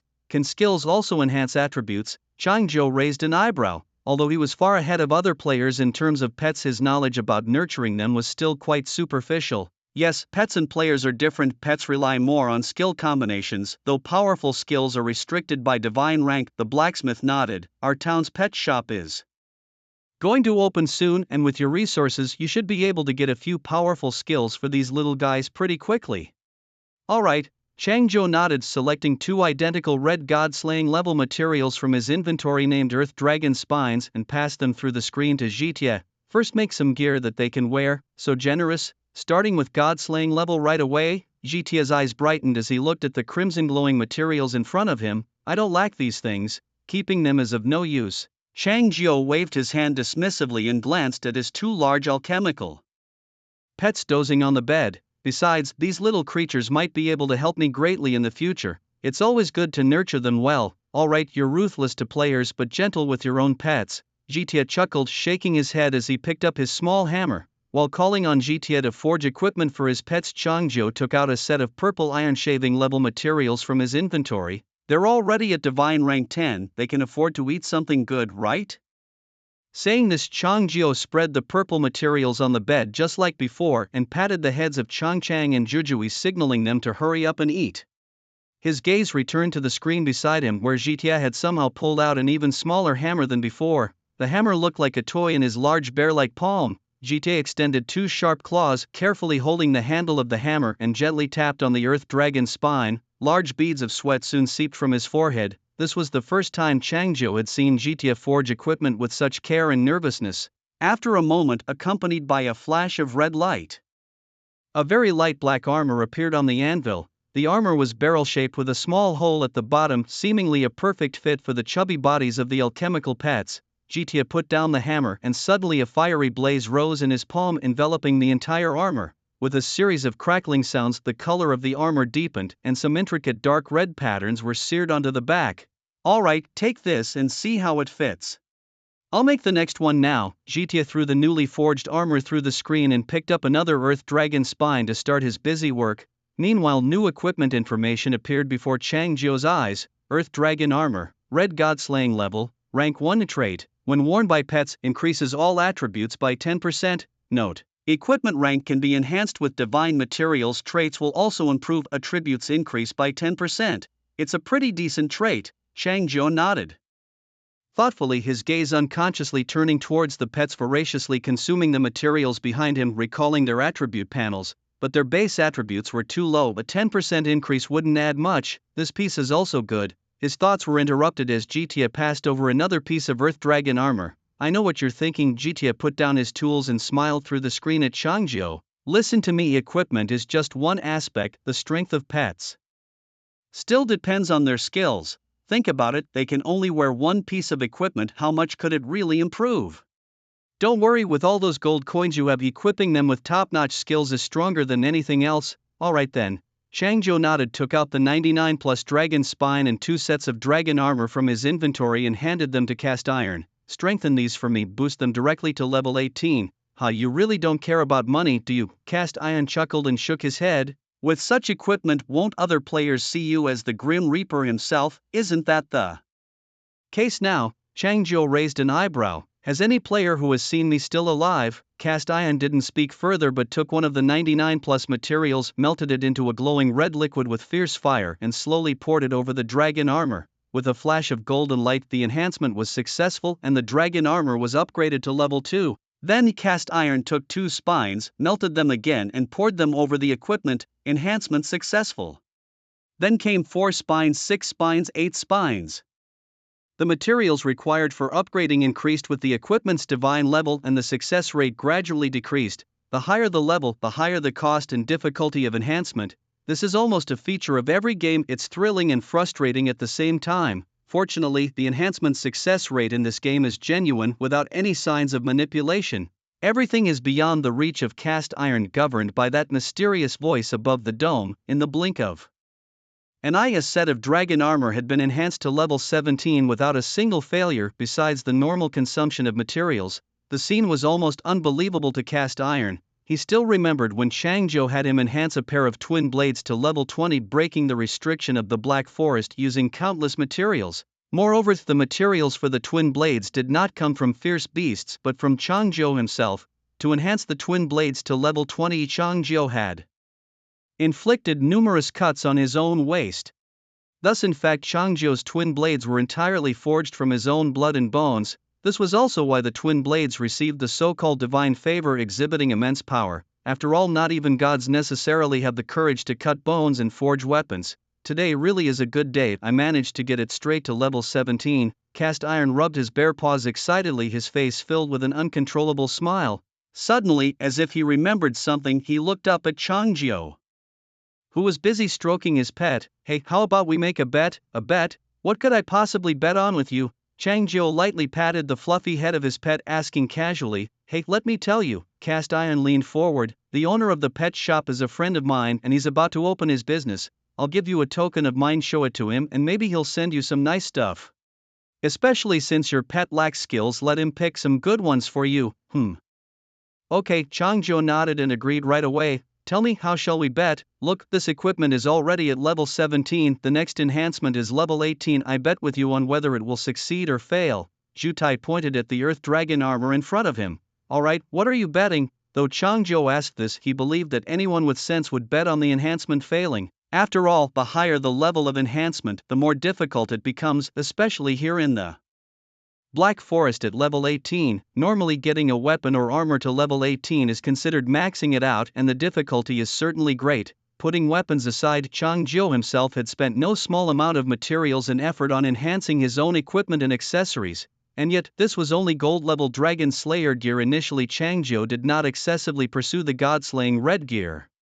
At that time, there weren't other powerful players, and just with a god tier level 21 and dual blades at level 20 he had already reached the limits of the ferocious beasts in this realm. I bet. Zhu Tai looked at Chang Jiao, then back at the equipment, pondering for a moment. I bet the enhancement succeeds. If it does, I win and I won't give you the token. If it fails, then you win, the token is yours and I'll also waive the gold for the enhancement. How about that? Hearing Zhu Tai's words, Chang Jiao was momentarily stunned. Are you not awake yet? Chang Jiao took a few seconds to carefully analyze what Zhu Tai had just said. It was completely opposite to what he had anticipated. Betting on success from level 17 to 18 inch a task even the chosen one would fail at least once. Zhu Tai was betting it could succeed. Wasn't this just clearly wanting to lose, wanting to give the token to himself? In the midst of these thoughts, another idea suddenly dawned on Chang Jiao. He frowned slightly and looked at Zhu Tai. You haven't been kidnapped, have you? Blink if you've been kidnapped. No way. Zhu Tai waved his hand dismissively. Just tell me if you're betting or not. Bet, of course I'll bet. It's a sure win, only a fool wouldn't bet. Chang Jiao raised an eyebrow and gestured with his chin at Zhu Tai. Come on, I'm waiting for your token. Alright, no problem. Zhu Tai nodded, first reaching into his chest to pull out a copper-like token, placing it on the anvil. Then he grabbed a handful of materials. If you want to give it, just give it, no need for all this drama. Watching Zhu Tai behind the screen, Chang Jiao's lips curled into a smile, the cunning little black bear. But Chang Jiao did understand Zhu Tai. After all, since their relationship had improved, Zhu Tai had not been shy about helping him both openly and covertly. Although the game didn't explicitly forbid NPCs from helping players and showing favoritism, who knew if the mysterious entity above the dome would notice these things? Using a bet to give Chang Jiao a convenience was more acceptable than just giving it away directly. In just a few moments, the materials in Zhu Tai's palm turned into a pool of molten liquid. Zhu Tai stretched out his other hand to steady the Earth Dragon armor on the anvil, then poured the liquid over it, accompanied by a flash of golden light. Zhu Tai's breathing even halted briefly, his eyes intently fixed on the Earth Dragon armor on the anvil. Enhancement successful. Unexpectedly, the Earth Dragon armor did not show any cracks of enhancement failure. The air suddenly went quiet. Even Chang Jiao outside the screen couldn't help but be stunned. Success, really? Chang Jiao asked in disbelief. Previously, when he had tried to enhance other equipment and weapons, it had never gone as smoothly as today. Usually, even moving from level 16 to 17 was a struggle, but today not only did he achieve level 17 effortlessly, he even succeeded in reaching level 18 in one go. Cast Iron, watching the process, was just as bewildered. He had even prepared a token in advance, expecting the enhancement to fail, ready to hand it to Chang Jiao when it did, but unexpectedly it succeeded without a hitch. What was meant to be a simple wager now seemed to have no winner. When did I become so lucky? Chang Jiao slowly regained his composure and murmured to himself, wait, lucky. In that moment Chang Jiao suddenly remembered the new divine attribute he had acquired earlier. Called Lucky Guardian, when he had checked the description of the divine attribute, it had stated that Changjiu's luck in all respects would far exceed that of ordinary people. Could this be the reason for his success? His eyes lit up. Since obtaining this attribute, because the description was quite vague, he hadn't paid much attention to it, he hadn't expected it to be so influential. So, if I enhance my equipment in the future, does that mean I will hardly ever fail? Shangjiu frowned slightly, touching his chin thoughtfully. He had been worried about keeping up with other lucky players when he would need to upgrade his equipment in the Black Forest of the 17th realm, but now it seemed he didn't have to worry too much anymore. Who needs to be called the child of destiny? Even they might not be as lucky as he was. Lost in thought, an item suddenly popped up in Changjiu's inventory. He looked up and saw it was the token cast iron had taken out earlier. Cast iron's token. No special attributes, but if you can give it to someone who appreciates it, it might bring an unexpected joy. This is for me. Changjiu looked up at Cast Iron through the screen. Yes, Cast Iron scratched his head, looking a bit sheepish. What was the bet again? That the enhancement would fail, right? Oh dear, I'd been in this business so long and still lost this bet, letting you get the better of me. Seeing Cast Iron's reaction, Changjiu almost wanted to laugh. He knew that regardless of the outcome, Cast Iron would have given him the token, but Cast Iron's antics were somewhat unexpected. Perhaps it was because of the arrival of new players, but Cast Iron seemed more lively than before, just like Changjiu himself, who felt much happier than when he had been alone before. After storing the token away, Cast Iron didn't say much more and quickly enhanced another piece of Earth Dragon armor to level 18. As expected, with the Lucky Guardian divine attributes blessing, this enhancement also succeeded without a hitch, straight to level 18. Ticket. Cast Iron let out a long sigh of relief, passing the two sets of Earth Dragon armor through the screen. Simultaneously, the properties panel for the Earth Dragon armor reappeared in front of Changjiu. Earth Dragon armor, Red Godslayer level 18 traits. When worn by a pet, increases 4 attributes by 50%. 50%? Certainly this is much better than before. Changjiu nodded in satisfaction. From his experience in forging equipment in this game, a percentage increase usually held more value than a direct numerical increase. Even his own level 20 god-slaying twin blades only doubled all attributes in the god-killing state. However, now the level 18 Earth Dragon armor he crafted for his pet effortlessly boasts a 50% increase in all attributes. By comparison, that was quite impressive. But this could also be the game's way of balancing, since pets have lower base attributes. Even a percentage increase wouldn't result in excessively explosive figures. Changjiu took out several 100,000 gold coins from his coin stash and handed them directly to the blacksmith. He wasn't quite sure about the forging costs for pet equipment, but if it were based on player equipment standards, crafting and enhancing a level 18 item would typically require at least 1,000,000 gold coins. Spending a few 100,000 on 2 pieces of pet equipment wasn't too much. The blacksmith didn't say much and silently accepted the gold coins. During the enhancement break, the 2 medicinal pets had already devoured all the materials spread out on the bed. These little creatures looked small, but they were indeed voracious eaters. With the large amount of materials, their bodies had turned spherical, but their divine rank and attributes had correspondingly increased. With a slight thought, Changjiu equipped the Earth Dragon armors on the medicinal pets. Now at divine rank 18, with the equipment's bonus, their health reached 405 and their strength, agility and intelligence hit 135. The enhancement in their divine ranks also improved their talents. Now each of the 2 medicinal pets could simultaneously care for 10 medicinal herbs. Not bad. Changjiu thought a few good skills later and it would be perfect. He closed the pet panel and patted the bodies of the 2 medicinal pets. Players, please be aware, a cold voice suddenly rang out from above the dome. Considering the slow progress of the game, when the game officially starts tomorrow, the survival difficulty will increase. The Black Forest will enter a calamity mode with thunderstorms accompanying you all day. Please prepare in advance and have a pleasant gaming experience. As the last sentence ended, the game chat exploded. Thunder and lightning? Are they trying to strike us dead directly? Damn it, as if wild beasts weren't enough, now we have calamities too. And with all these big trees around, there's nowhere to hide. Am I meant to die here? To enrich the player experience, the game has launched a pet shop and a herbal shop. The voice from above the dome spoke again amid the players' complaints. Players can enter these 2 shops through the system to purchase pets as slaughter companions or buy herbs to assist in combat, all of which will help in your upcoming battles. So soon, hearing the voice, Changjiu's eyes lit up. He quickly opened his game system. Indeed, next to the blacksmith shop, there were now options for a pet shop and a herbal shop. Before gearing up his medicinal pets, Changjiu had no plans to rush into planting herbs.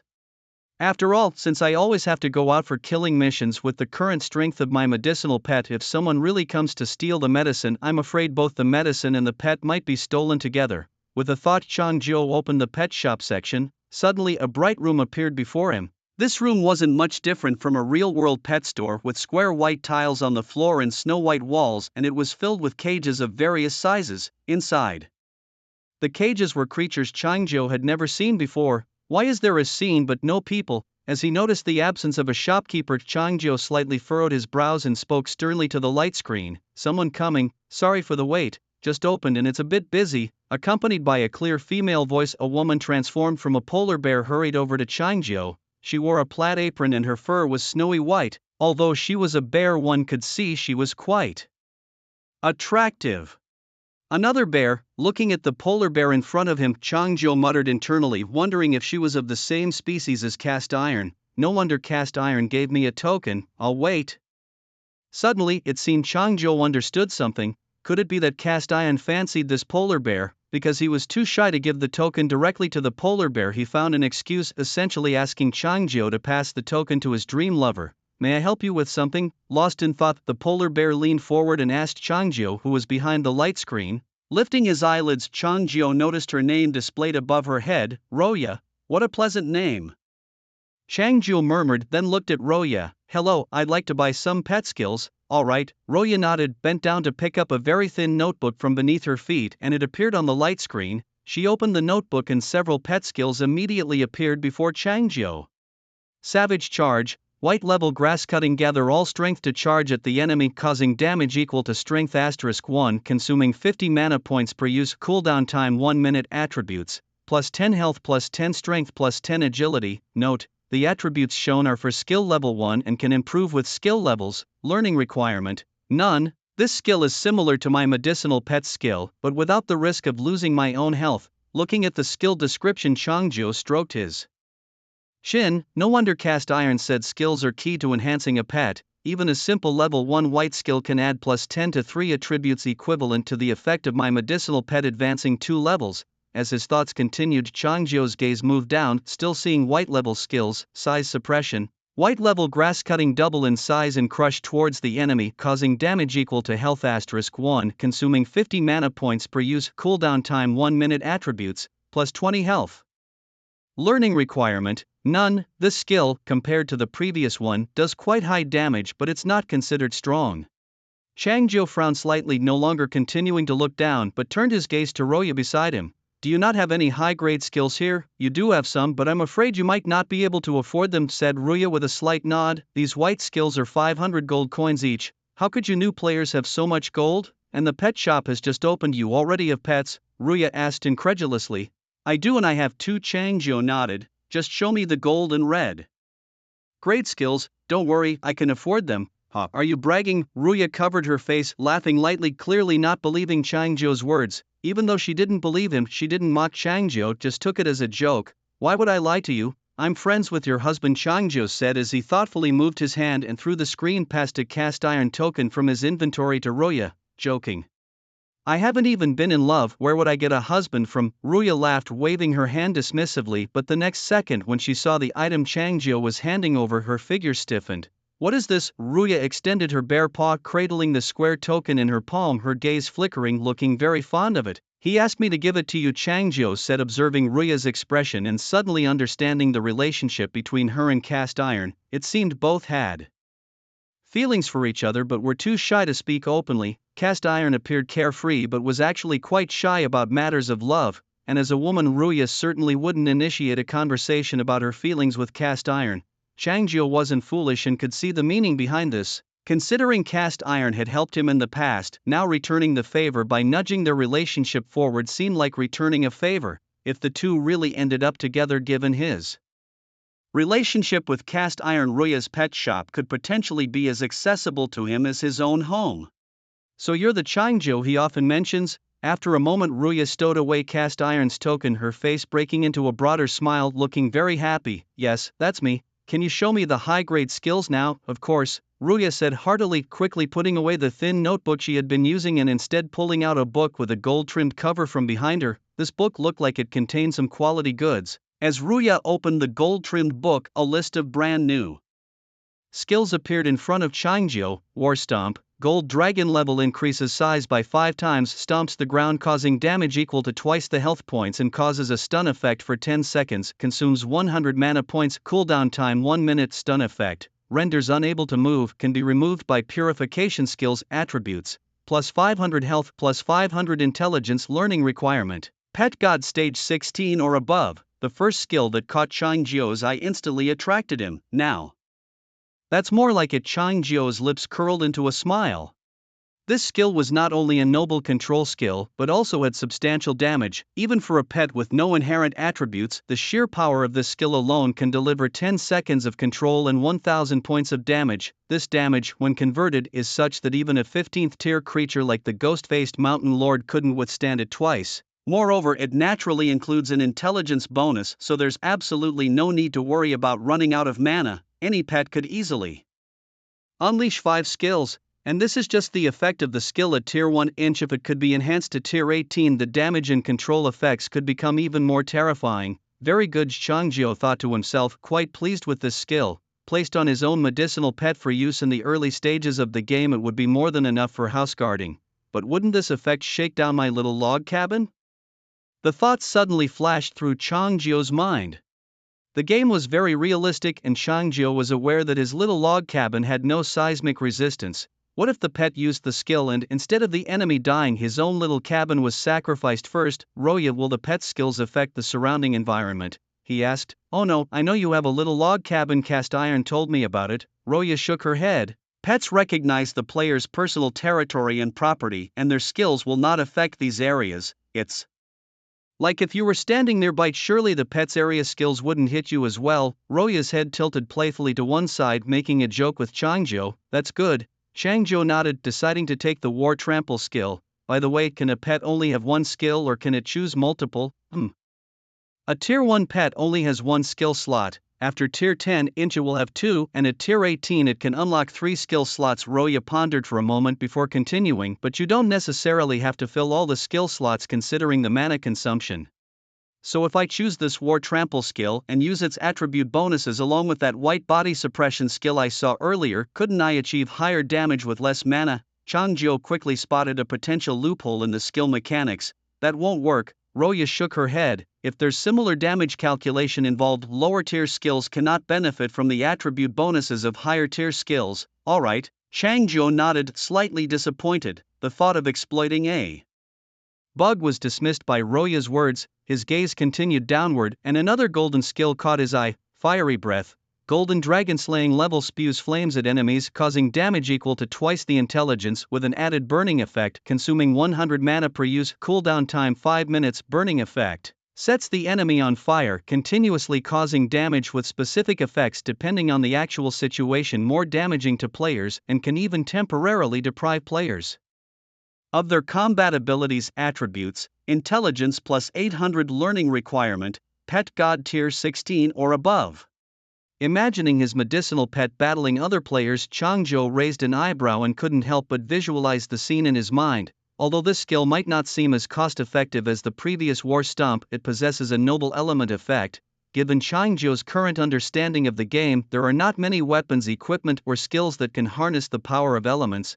Even though he has already activated about 20 different divine powers, only 2 of them can mobilize the power of elements, and their effects are far less powerful than the Fiery Breath he is currently considering. According to the skill description, this skill seems to have a special effect on players. After all, if those massive beasts catch fire, they might endure it, but if a player catches fire, their instinct is to put it out immediately. For players who have never seen the power of elements, seeing a pet that can spit fire is certainly intimidating. Moreover, this skill greatly enhances intelligence, and even just placing it in the skill slot as a decorative item to boost attributes is beneficial. Changzhou nodded thoughtfully and added Fiery Breath to his list of options. Now he had chosen 2 skills and needed just 1 more to fill his 3 skill slots. He had attack and control, now he needed a supportive skill. Changzhou muttered to himself, his gaze shifting towards Roya. While Changjio was selecting his skills, she was carefully examining the cast iron token she had just received, her lips occasionally curling into a smile. Roya, do you have any supportive skills like life regeneration or mana recovery? Although Changjio was reluctant to interrupt her daydreaming, he was eager to enhance the capabilities of his pet. Oh. Startled by Changjio, Roya blinked, hurriedly stuffed the token into her pocket, and then her eyes flickered as she said, I'll look for you. She then pulled out a skill book from behind her, its cover faintly glowing red, suggesting that the skills inside were likely of the red god slaying level. This skill book seems even more powerful than the one I currently have, Changjio casually remarked. Yes, that's right, these are all red god slaying level, but there are very few that are suitable for the 18th realm of the Black Forest, Roya replied while flipping through the book. Few suitable ones? Are these skills perhaps intended for the 17th realm? Changjio followed up on her comment. Correct, pets for players are sometimes just for assistance and companionship, and they are costly to nurture. Relying solely on pets for combat in the 18th realm is quite challenging, Roya stated. Frankly, pausing momentarily before looking up at Changjio, of course you are an exception. But honestly, even if you equip your pet with the best skills, it's still more satisfying to take action yourself in real battles. Saying this, Roya spread the book open in front of Changjio. What do you think of this skill? It seems to be the only one usable in the 18th realm. As Roya spoke, a crimson light emerged before Changjio. Crimson Domain, red god slaying level, establishes a 3-meter radius domain, slowly regenerating health and mana within. The first skill cast within the domain has no cost and no cooldown, lasting 1 minute, consumes 200 mana points, cooldown 5 minutes. Attributes: plus 1000 health, plus 1000 intelligence. Learning requirements: pet god rank 18 and above, must wear red god slaying level equipment. The requirements for red skills are indeed high. Gazing upon the pale crimson hue before him, Changjio's eyes twinkled with anticipation.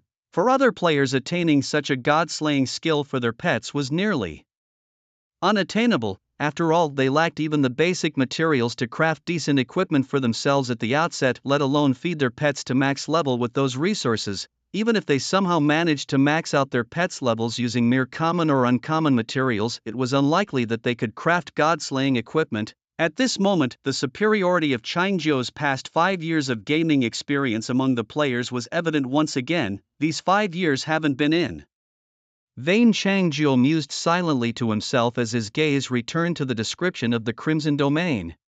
A radius of 3 meters wasn't particularly large, just enough space for the pet to maneuver, quite standard really. The slow restoration of health and mana didn't specify exact figures, which suggested it wouldn't be rapid.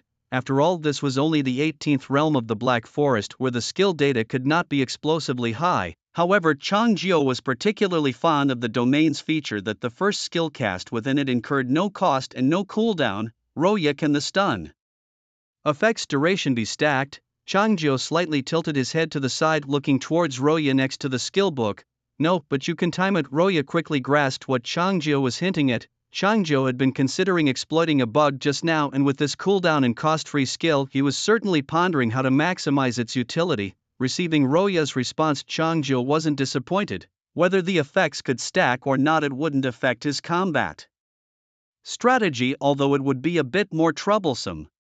With the Crimson Domain, this skill was like getting a free skill cast. His pet could deploy the domain first, then release War Stomp without any cost, followed by a Fiery Breath. After the enemy's 10-second stun effect wore off, another War Stomp could be executed. Just one pet executing this combo could deliver 20 seconds of control and substantial damage. If the opponent still wasn't down, another pet could repeat the sequence. Under 40 seconds of control, whether human or ghost, none could withstand it. Moreover, during these 40 seconds, the enemy would continuously suffer from burning effects. Even a live pig could turn into crispy pork belly under such conditions. If there were skewers, you could definitely make a big one. A smile crept onto Changjio's lips as he thought. He looked up at Roya. I'll take this skill too, and also the Fiery Breath and War Stomp we mentioned earlier, 2 of each. No problem, Roya nodded, but then added, I have to tell you though, the gold and crimson skills are quite expensive.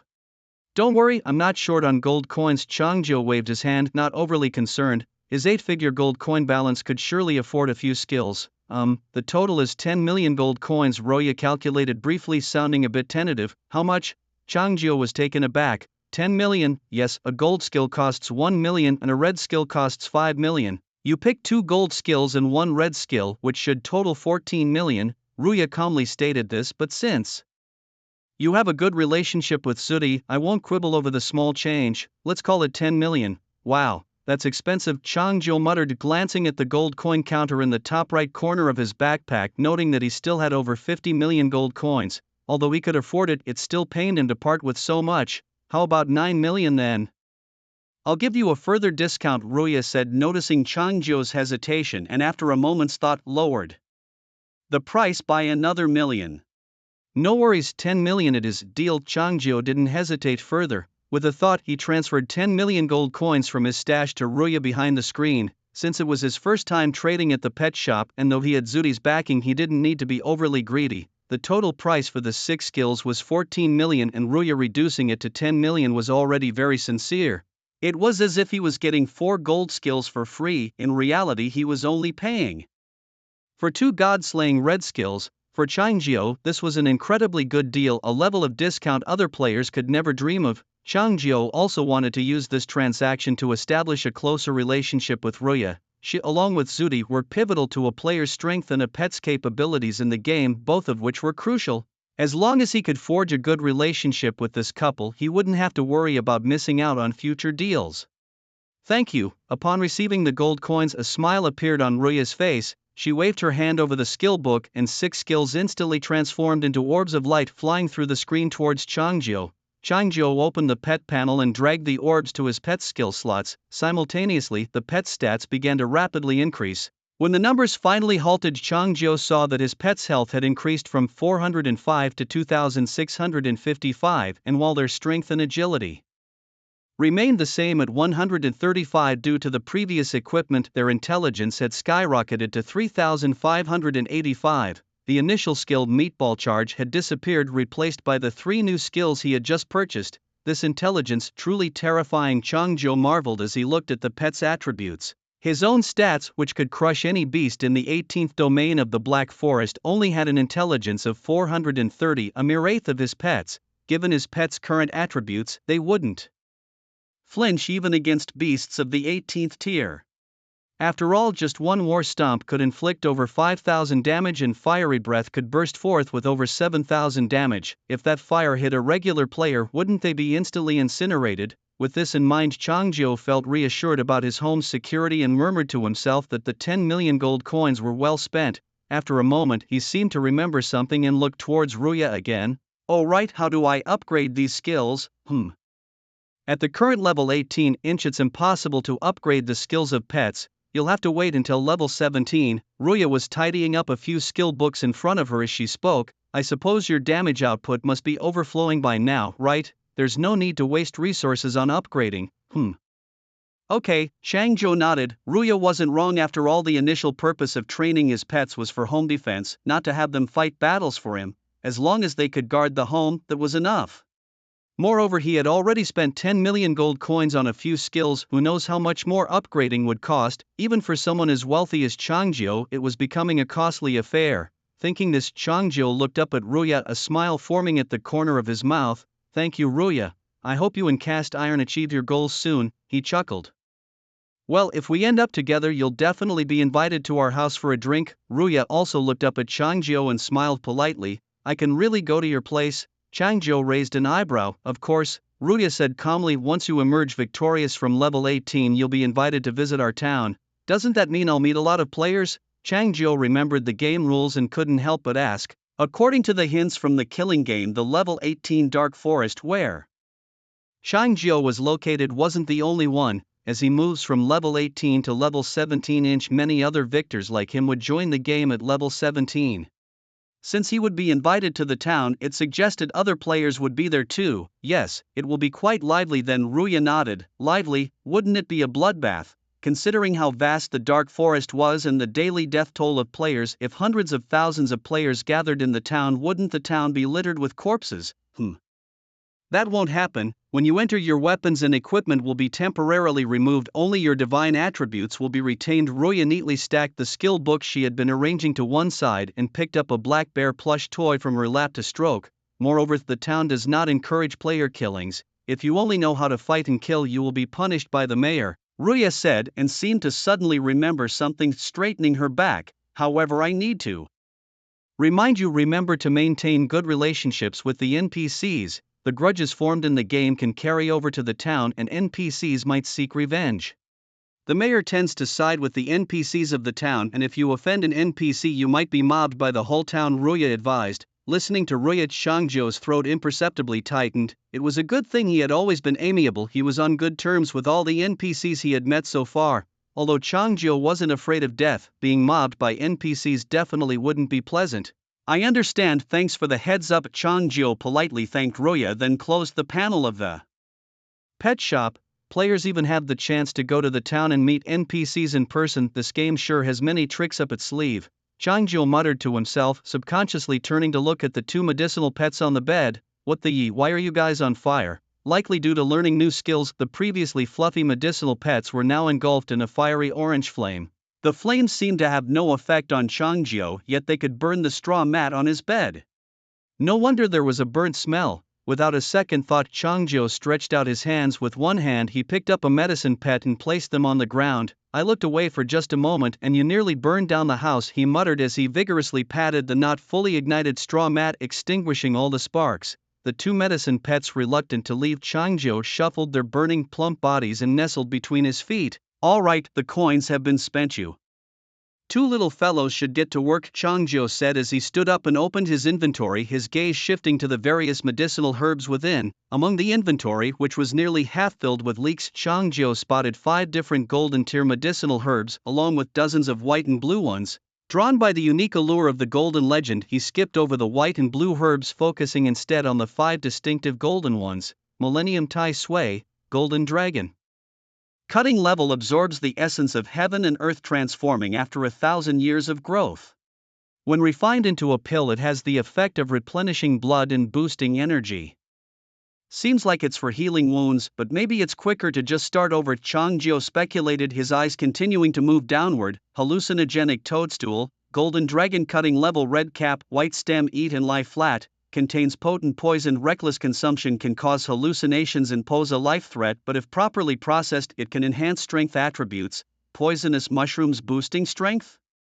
Changzhou's eyes lit up with interest, due to past experiences. Changzhou suffered from a severe phobia of insufficient firepower. He believed firmly that great strength could work miracles, hence his innate interest in anything that could enhance strength. This mushroom is poisonous, but does the poisoning count as damage? In his mind, Changzhou recalled his own divine ability of blood sacrifice, which allowed him to gain attribute enhancements every time he was injured. The more severe the injury, the higher the enhancement, although by committing suicide repeatedly, Changzhou could enhance his attributes. The effect only lasted for 10 minutes. Within those 10 minutes, even if his blade was swift, there was a limit to how much he could improve. Moreover, when truly facing a formidable enemy, Changzhou certainly wouldn't stand still and kill himself a dozen times before engaging.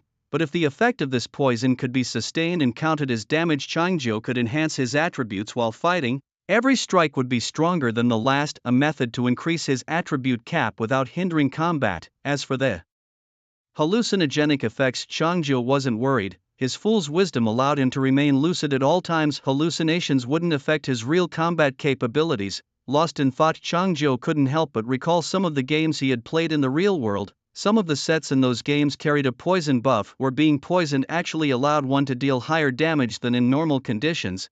This is good, but I'll have to ask the people at the herbal shop about the actual effects, Changzhou mused, nodding thoughtfully as he continued to look down. Floating dandelion, golden dragon, slaying grade, rises with the wind and descends when it stops. Once refined into a pill, it can make one's body light, allowing them to float and fly.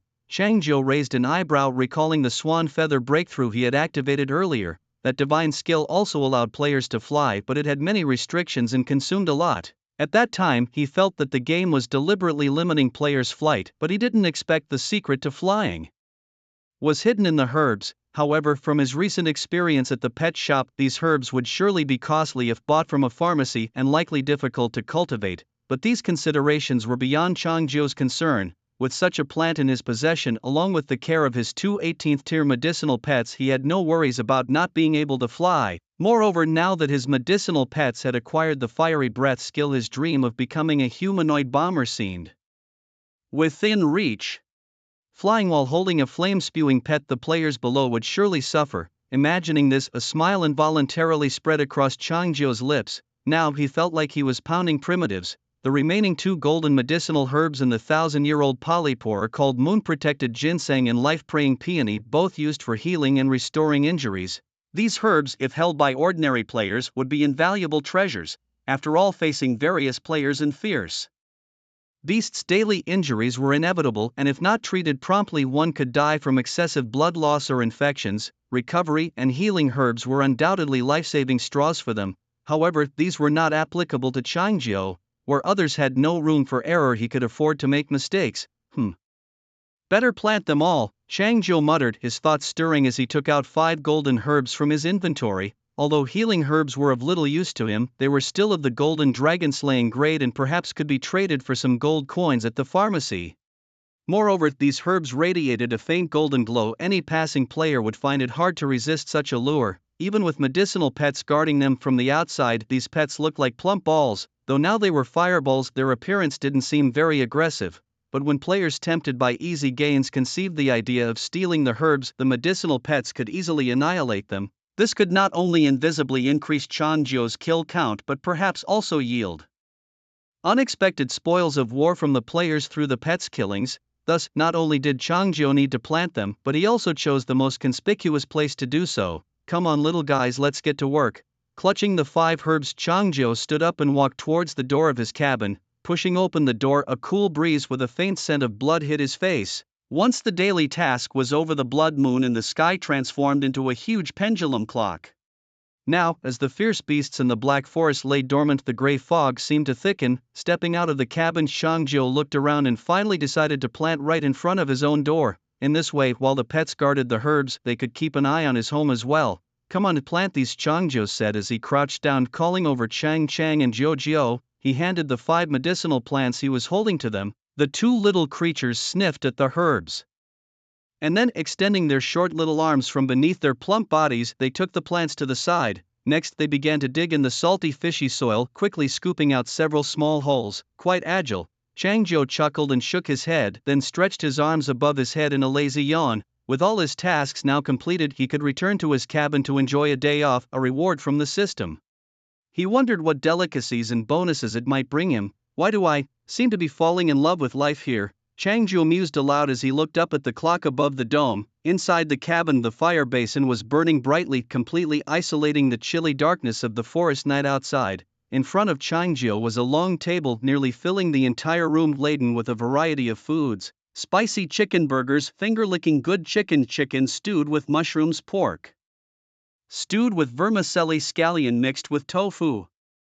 From east to west, north to south, he had ordered almost every dish he could think of from across the blue planet. However, there were no rare delicacies from the mountains or sea, for in this black forest such treasures were far more abundant than in the real world. Over the past 5 years, Changzhou had eaten more bear paws than he could count. To him, these tonic foods were even less satisfying than a simple set meal from Shaxian Snacks.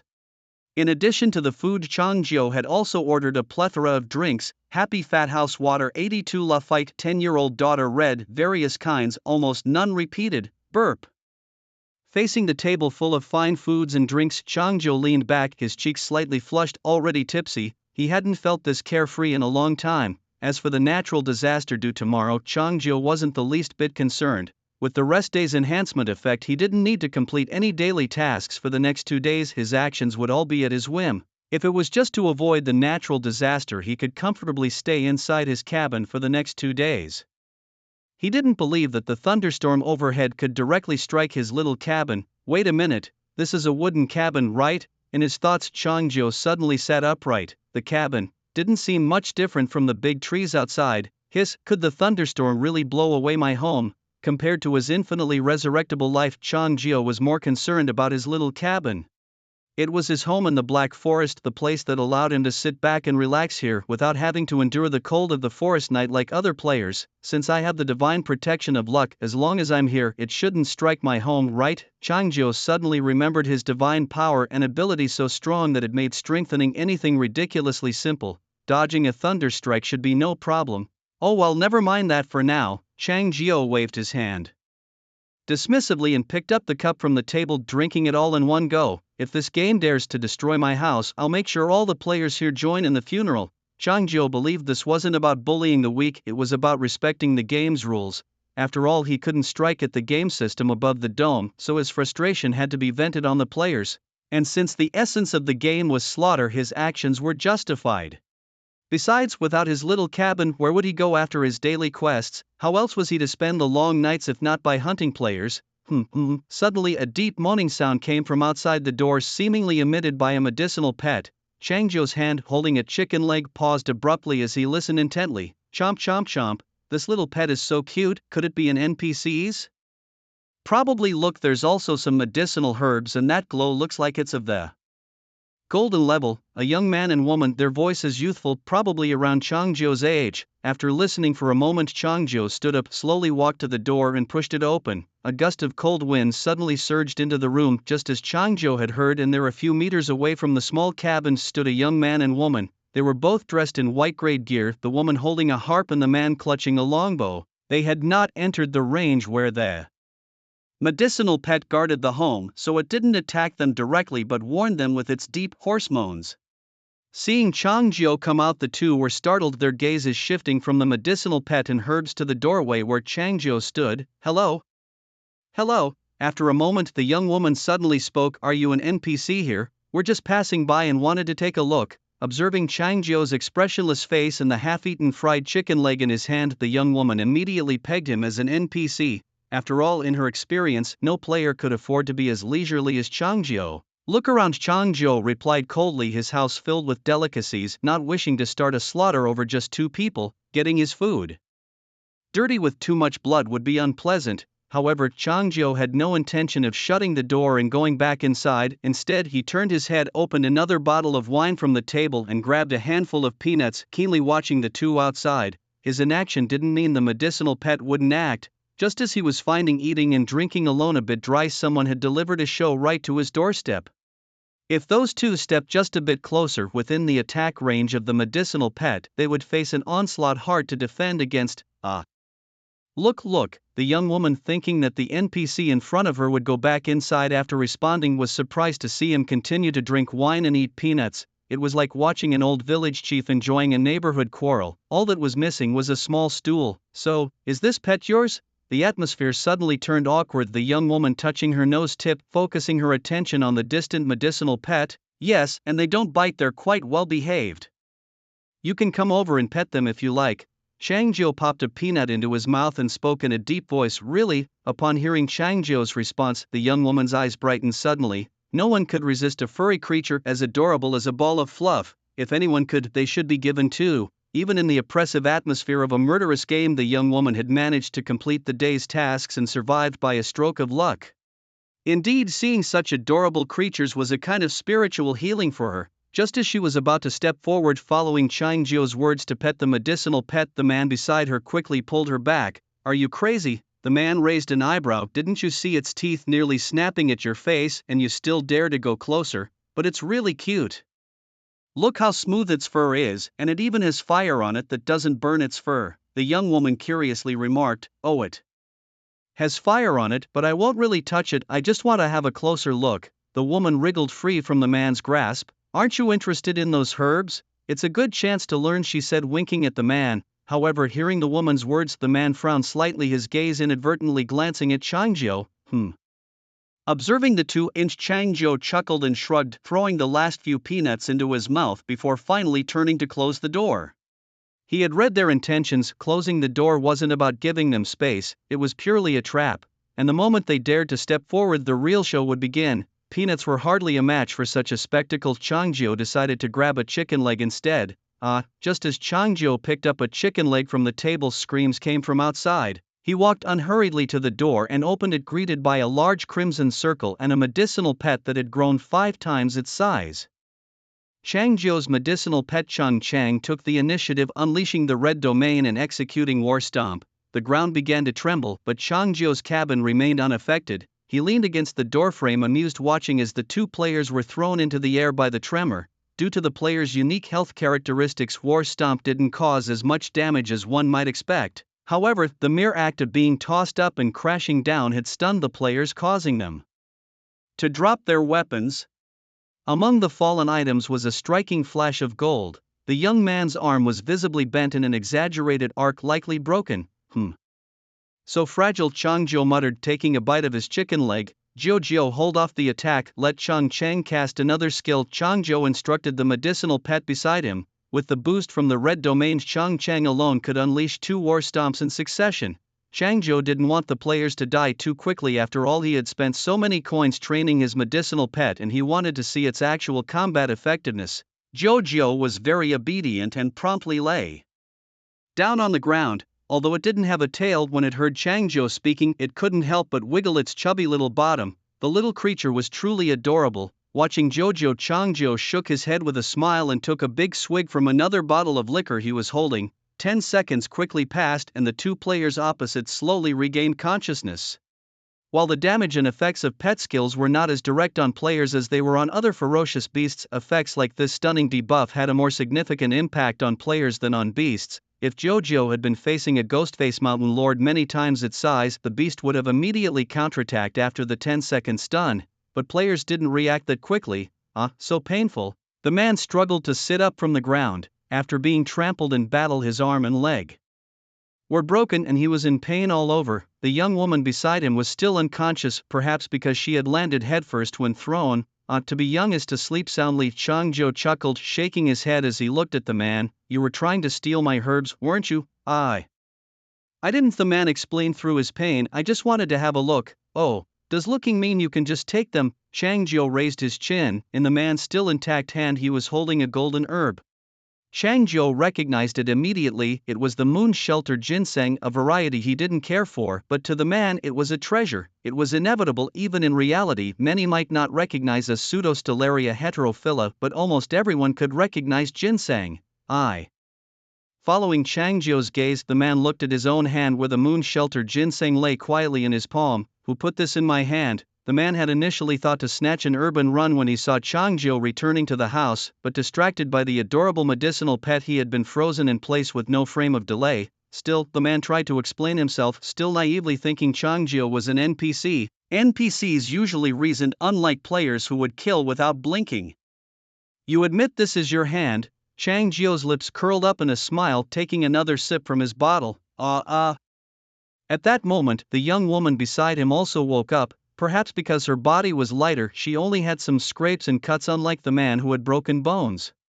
Yo, you're awake. Changzhou's gaze shifted to the woman. Had enough sleep? Changzhou wore a smile, but to the woman he seemed like a demon. Instinctively she tried to move back, but as soon as she exerted force on her arm, fresh blood seeped from her wounds. Please, let me go. Seeing that she couldn't escape, the woman began to plead with Changzhou. I was wrong, please let me go too. The man, seeing this, also immediately began to apologize and beg for mercy. Although it had been the woman who had suggested stealing the herbs, she hadn't actually acted herself. The man forcefully pulled the medicinal herbs from the ground. Caught red-handed, he was convinced that if the NPC before him was willing to let any players go, it would be the woman, not him. So to stay alive, he had to apologize sincerely. As he thought this, the man twisted his body in pain, adopting a contorted crawling posture, trying to replant the Yueshur Mountain ginseng back into the soil. However, Yueshur Mountain ginseng, being of a golden rank, was much more difficult to cultivate than ordinary herbs. With no experience in planting, how could he easily replant it? No matter how hard he tried, the ginseng he planted remained limp and bent, unable to stand upright. It really is true that you reap what you sow. Changzhou shook his head, turning to look at Chang Chang beside him. Chang Chang, this person has ruined the herbs you painstakingly cultivated. How should you punish him? Upon hearing this, Chang Chang, who had returned to its original size after using its skills, suddenly grew furious, whimpering as it grew larger and launched another war stomp. With a scream, the man and woman were once again flung into the air. That's right, from now on anyone who dares to damage our herb garden will be sent flying, Changzhou said as he stepped forward, bending down to pat the eager Jiao. Your turn, Jiao, send them home. As soon as he finished speaking, Jiao took a deep breath and spewed out flames. The fierce fire quickly climbed up the bodies of the 2 players, from their equipment to their outer clothes to their skin and bones. In just a few seconds the 2 players vanished from Changzhou's sight. With a chuckle, Changzhou sent away another pair of unclean hands. After killing 2 players, his current kill count reached 100,093, ranking first in the heavenly leaderboard, and he obtained the following loot. Identity tags *2 or rustic harp *1 a rustic bow *1 mole fur *4 rabbit leg bones *. 1 inch and a broken ancient battle earth armguard *1 and these trinkets. Wait, Chang Jiu's gaze landed on the last item, a broken ancient battle earth armguard, a red grade god slaying level, armguards, such an odd piece. Chang Jiu frowned, recalling the player's personal panel. For players there were only battle clothes and boots, never anything like armguards. Could it be an NPC item? Chang Jiu's eyes fixed on the broken ancient battle earth armguard and a line of description quietly unfolded. Broken ancient battle earth armguard, red god slaying level, originating from the most valiant battle earth of ancient times. This armguard, worn and tattered over the years, could potentially regain its former glory if repaired. It's indeed a piece of equipment, but it needs repairing, Chang Jiu muttered to himself. As he thought this, he opened the blacksmith shop panel. What's up? Just bought some skills and now you're here for equipment? Seeing Chang Jiu, the blacksmith laughed and asked, "You're quite well informed." Chang Jiu raised an eyebrow. "I brought the token you asked for," he said, and she was very pleased. He. "I know." Cast Iron scratched his head sheepishly, revealing a naive smile. "What do you think of her?" he asked suddenly. Caught off guard, Chang Jiu paused for a moment. "Not bad, you two seem well matched." That's good. Cast Iron nodded contently, his lips curling into a smile. "I think so too, he. Alright, help me take a look at this, just got it." Recalling Roya's love-struck expression just now, Chang Jiu felt a bit impatient. With a thought, he handed over the armguard from his inventory to Cast Iron through the screen. "Oh, this thing again?" A streak of scarlet light caught Cast Iron's eye and he brightened up, grabbing the armguard to examine it closely. "There was a young couple who showed me one of these before. Did you kill them?" "It wasn't me, it was my pet beast." Chang Jiu spoke frankly. "They were stealing my medicine." "Humph, those two." Cast Iron shook his head disdainfully. "This thing needs repairing and the materials are quite demanding. You definitely don't have them." "I don't have them?" Surprised by Cast Iron's statement, Chang Jiu paused. "Is it a new material that just came out?" Given that Chang Jiu had practically hunted down every fierce beast in the Black Forest, if it was a material that existed before, he would definitely have it. This must be a hidden quest, something that other players triggered after entering the game. Cast Iron explained gravely. "The original owner of this armguard was from our town. He's actually long dead, but left behind a wisp of his soul. There are two of these armguards. The other one is still on him. If you want to repair this 1 inch, you'll have to challenge him." "Challenge? Where do I go to challenge him?" Chang Jiu suddenly became interested. "And what are the effects of this armguard?" "It's ranked as a red god slaying level, but that alone doesn't reveal much about its specific effects. The effects are undoubtedly strong. You players don't usually have armguards as equipment. If you can get this, it would greatly enhance your strength," Cast Iron said, his mouth twitching slightly. "But that guy is no simple matter. You should be careful if you decide to go." "How strong is he?" Chang Jiu frowned slightly, somewhat skeptical of Cast Iron's words. After all, this was in the 18th realm of the Black Forest and he was a level 21 player. Chang Jiu didn't believe there was an NPC here that he couldn't defeat. Hard to say. Cast Iron pondered for a moment. "By age, he would be my grandfather's age, but in his youth he once held off thousands of troops single-handedly. Although he's old now and only a wisp of a soul remains, his strength should not be underestimated." Hearing Cast Iron's words, Chang Jiu became even more curious about the armguard. If this warrior had the strength to hold off an army alone, then his equipment must also be quite formidable. "No worries, just tell me where he is." Chang Jiu had made up his mind. Regardless of how strong this so-called warrior was, he had to meet him. After these players entered the game, an island appeared in the center of Blue Lake. "He's there, you can go and check it out," Cast Iron said calmly, picking up the armguard and waving it at Chang Jiu. "Leave this armguard with me for now. If you can defeat him, give me the other armguard and I'll fix it for you." Chang Jiu nodded in agreement. To him, the armguard was currently of no use. Keeping it with himself or at the blacksmith made no difference. His sole focus now was to locate the ancient warrior buried in the center of Blue Lake. Turning off the screen, Chang Jiu took a deep breath. Surveying the feast and fine drinks laid out before him, he felt a pang of reluctance but did not hesitate for too long. After all, no matter how much he ate, he couldn't finish all the food on the table. The journey ahead was long and what he needed most was to keep getting stronger. When the mission started tomorrow, thunder would strike the Black Forest. If Chang Jiu waited until tomorrow to search for the ancient warrior, the difficulty of the battle would significantly increase. It would be better to complete the task now while the forest was still relatively quiet. Moreover, Chang Jiu had just witnessed the formidable real-time power of the medicinal pets. Even if other players attempted a sneak attack, they would have a hard time overcoming the medicinal pets. With this assurance, Chang Jiu had one less thing to worry about while challenging NPCs. Collecting his thoughts, Chang Jiu straightened his clothes, finished the half bottle of wine left on the table in one gulp, and then turned to leave the cabin.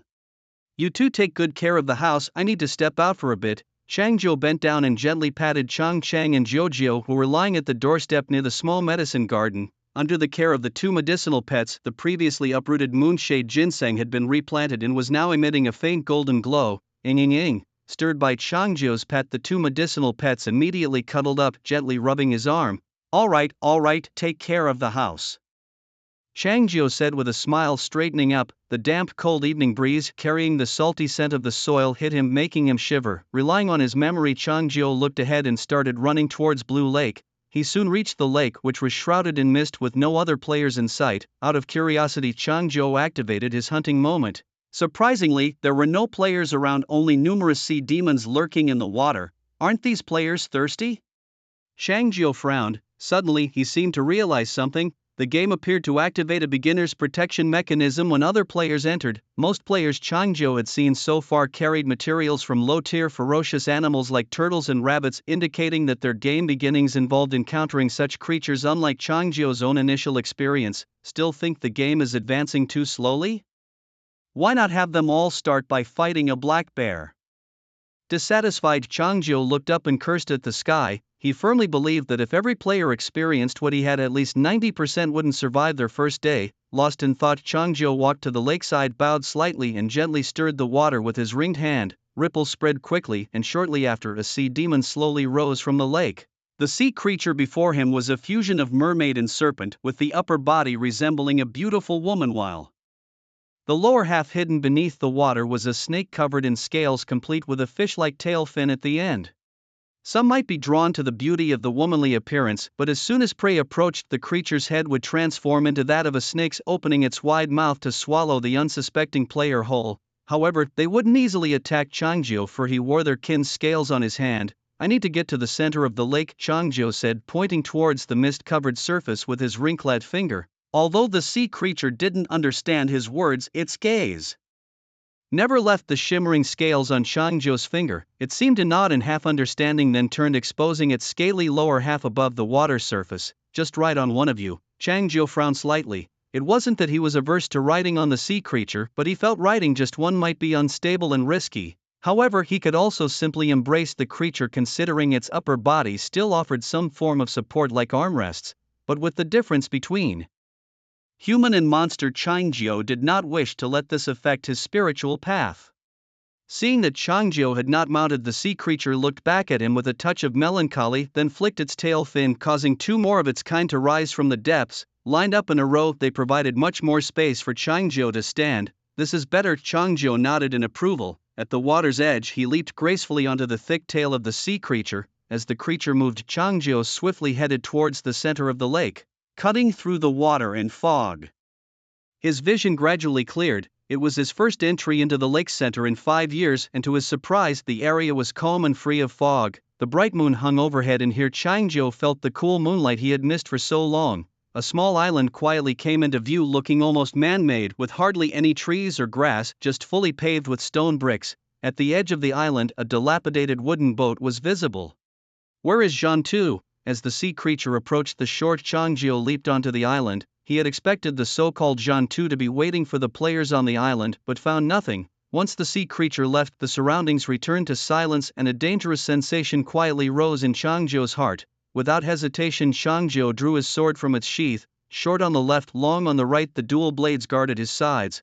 Suddenly, a strong gust of wind arose behind him. Before Chang Jiu could even react, his vision went black. "What the hell? Did I just get one shot?" When Chang Jiu regained consciousness, he had already died once. He resurrected on the island, sword still in hand, even standing on the blood that had splattered from his instant death. Yet besides himself, the island was still empty, with no sign of the ancient warrior Jean Tu. Playing dirty? Chang Jiu slightly lowered his stance to reduce his center of gravity, then quietly launched into his hunting mode. Suddenly a huge shadow loomed into view, and at the same time the fool's wisdom took effect. Currently Changzhou faced the colossal phantom with a survival rate of less than 10%. The phantom charged swiftly from a distance, leaping into the air 5 meters in front of Changzhou. In a split second Changzhou spun around, ready to raise his blade to block the anticipated attack, but another dark figure filled his vision once again. Blood sacrifice had taken effect after 2 explosive deaths, enhancing all of Changzhou's attributes. However, the effects of hunting moment had vanished with his death entering a cooldown period, causing Changzhou to lose sight of his target once more. Unable to see his opponent, the so-called fool's wisdom was also ineffective in analyzing the situation. Damn, this is indeed a tough one, Changzhou muttered to himself, quickly assessing the situation. Though the ancient battleground had not revealed itself, choosing to kill from the shadows, his hunting moment could briefly make it visible. But even if Changzhou could detect the ancient battleground's location, his current attributes hardly allowed for timely reactions. Though unclear about the exact divine rank of the ancient battleground, Changzhou could distinctly feel the disparity in strength. To bridge the gap in speed, his most direct method was to continuously activate blood sacrifice, yet that alone was insufficient. If he could combine it with the time lag effect of his God Slayer state, perhaps he could defeat the ancient battleground in one strike. However, to activate the God Slayer state required accumulating blood gauge, and on this island, aside from Changzhou and the ancient battleground, there were no other beings to fill his blood gauge. Interesting. A gust of wind rose around Changzhou once more. Without much hesitation and without considering the direction of the incoming attack from the ancient battleground, he reversed the grip on his sword handle and stabbed himself with his long sword. Once, twice, 3 times. Changzhou did not leave the ancient battleground any chance to kill him instantly. As soon as he revived, his long sword would pierce his body the next second. He. Ha ha ha ha. Come on, come kill me. Changzhou laughed madly as he once again drew his long sword across his own neck. The 5-minute cooldown of hunting moments silently passed, and the blood gauge of the long sword was now filled with Changzhou's own blood. His 3 attributes exploded in value. Strength reached 5,400, agility 3,500, and intelligence 1,300. The strong scent of blood excited him, even driving him into a frenzied state. The always invisible ancient battleground seemed to be shocked by Changzhou's suicidal tactics and did not rush to attack again. Changzhou could feel that on this vast island a pair of eyes was watching him. Without hesitation he activated his hunting moment, and the huge phantom reappeared in his line of sight. The ancient battleground was not far from him. Fool's wisdom also played its part at this moment, and now Changzhou's survival rate was a full 100%. It's my turn to perform. Locking onto the position of the ancient battleground, Changzhou's smile abruptly stiffened, a fierce chill flashing in his eyes. God Slayer state activated. Upon activating his God Slayer mode, Changzhou's vision was instantly shrouded in a layer of blood. With the power boosts from both the blood sacrifice and the God Slayer state, his strength soared to a terrifying 10,800, agility to 7,000, and intelligence also doubled to 2,600. Sensing impending danger, the ancient warrior from afar attempted to swing his blade at Changzhou. However, his movements abruptly slowed, with a cold smirk curling at the corners of his mouth. Changzhou's form suddenly burst forth. His blade-cutting motion created a roaring gust of wind, and bolstered by his high agility, his entire being turned into a crimson blur. Without hesitation, Changzhou charged directly at the ancient warrior's head, cleaving downwards with his sword. The once dominant ancient warrior now had no strength to counter, only managing to raise his sword horizontally in a passive defense. Clang! A crisp, deafening sound exploded across the island as the 2 blades collided under immense force. The air around shuddered with this sound, and the small island itself trembled slightly, the previously calm lake waters now rippling. Meanwhile, the massive form of the ancient warrior was overwhelmed by this force, half kneeling on the ground, his knees shattering the stone-paved surface. In the next second, Changzhou stepped lightly on the warrior's horizontal sword, leaping up again. In midair, he flipped his grip on his sword handle and plunged his blade directly into the ancient warrior's head. PFF. As the blade tore through flesh, a stream of scalding blood burst forth. This once hidden ancient warrior finally revealed his true form as the sword split his skull. Standing over 3 meters tall with a robust build like a stone wall, his muscles intertwined like tree roots, he was clad in ancient general's armor adorned with a necklace of skull beads. His broadsword, half a meter wide and reaching to his waist, still bore the dried blood from Changzhou's earlier strike. Now, the ancient warrior knelt, inserting his great sword into the ground for support as his form wobbled, his helmet scratched and dented was now brutally penetrated by Changjiu's long sword from the top. Blood continued to stream like tiny rivulets from the wound. Changjiu landed back on the ground, walking up to the ancient warrior. As an NPC, Changjiu couldn't see his health bar, but that last strike had dealt a staggering 21,600 points of critical damage. Even without the bonus for striking first, dealing over 20,000 damage in the 18th realm of the Black Forest was something not even gods could withstand. "You've lost," Changjiu said coldly, his godslayer state slowly receding, yet he did not lower his guard, still clutching his dagger ready to attack again at any moment. The ancient warrior, unable to speak perhaps due to the long sword impaling his skull, simply straightened up. He let go of the sword hilt, placed his hands on his head, and regardless of the long sword still embedded there, he grimly removed his own helmet. At the same time, Changjiu's long sword was also brought down. With a squelch as the sword was drawn, blood erupted like a fountain from the top of the ancient warrior's head once more. Even Changjiu, who was accustomed to the sight of blood and indifferent to life and death, couldn't help but frown at this scene. Merely witnessing the ancient warrior's horrifying actions, Changjiu suddenly felt that dying by his hands earlier was not a disgrace. The ancient warrior placed the removed helmet in front of him, picked up the long sword that had fallen to the ground, and with both hands respectfully returned it to Changjiu. Receiving the sword, Changjiu instinctively stepped back slightly. Observing the state of the ancient warrior, it seemed the battle was far from over. After returning the long sword, the ancient warrior began to unfasten the buckles and straps of his armor and then stripped it off. Meanwhile, the blood spurting from his head gradually ceased and the wounds appeared to heal rapidly. Indeed, the fight was not over. Changjiu's brow furrowed lightly, his grip on the sword tightening. Slowly, the ancient warrior stood up, one hand on the great sword planted in the ground, the other tearing at the collar of his thin shirt. With a ripping sound, he tore the shirt off completely, revealing his muscular torso. Previously concealed by armor, Changjiu had only known that under the armor was a robust body but had never truly seen the warrior's skin. Now, under the cold moonlight, the many scars across his body were visible, like varying depths of ravines irregularly covering his entire upper body, indicating a man seasoned in countless battles. "Kid, you've got some skill," the ancient warrior slowly said, his voice deep and powerful, "but it's far from enough." Saying this, he tore off the skull necklace around his neck and a pile of heads fell to the ground. He grabbed one of the skulls, bit into it forcefully, and then pulled out the great sword embedded in the ground. Spreading his legs into a stance, he lowered his body, ready to fight. "Come on, kid, defeat me once again." As soon as he finished speaking, the ancient warrior swung his great sword mightily. Because of his earlier invisibility, Changjiu had not seen the ancient warrior swinging his sword.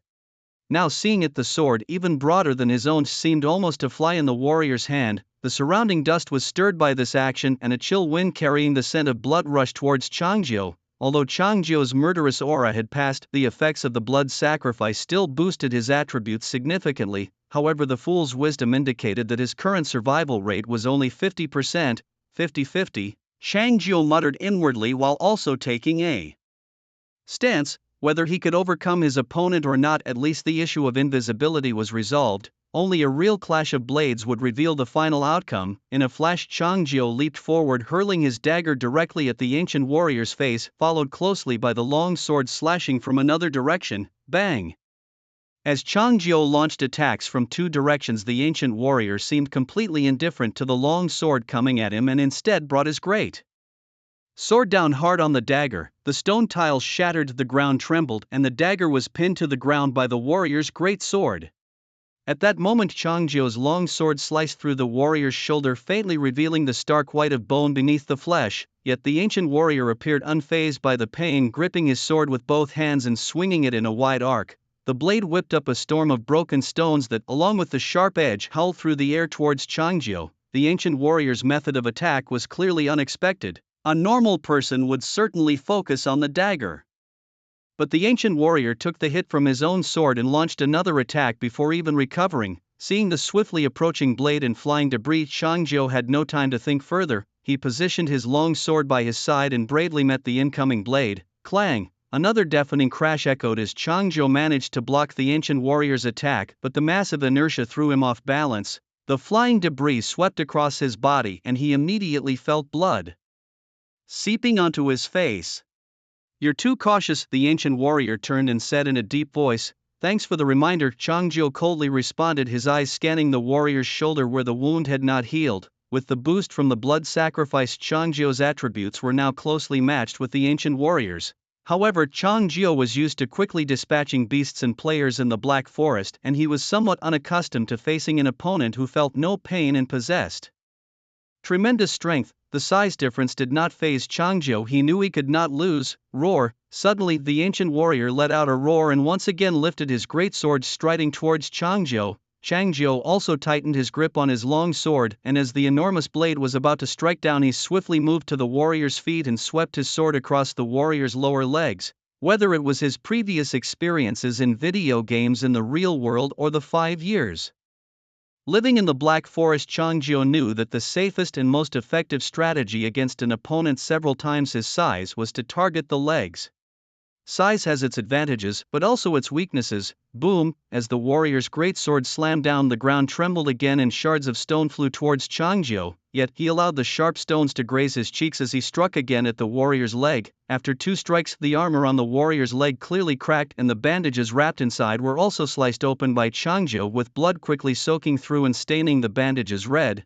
Meanwhile, the ancient warrior felt the pain in his legs and his stance visibly wobbled. He quickly retreated, but Changzhou kept up with his movements, making it difficult for the warrior to swing his sword again. "Hide, where can you hide?" The pain in his legs continued to torment him, yet the ancient battlefield revealed no sign of Changzhou. His voice carried more anger than before, but he was powerless. Changzhou kept swinging his blade between the giant's legs, making the ancient warrior spin in confusion. "Arg, I'll crush you!"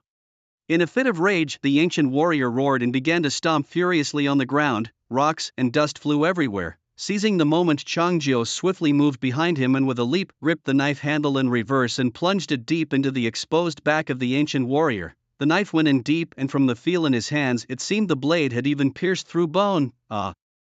Clearly, this strike brought real pain to the ancient warrior. Instinctively, he jerked back and began to turn, attempting to throw Changzhou off. However, Changzhou held tightly onto the knife handle, swinging back and forth with the movements of the ancient warrior like swinging on a swing. This was a perfectly safe and damaging position for Changzhou. The warrior's large sword couldn't reach his own back, and due to his massive size, his hands couldn't reach Changzhou either. "Despicable, you are utterly despicable."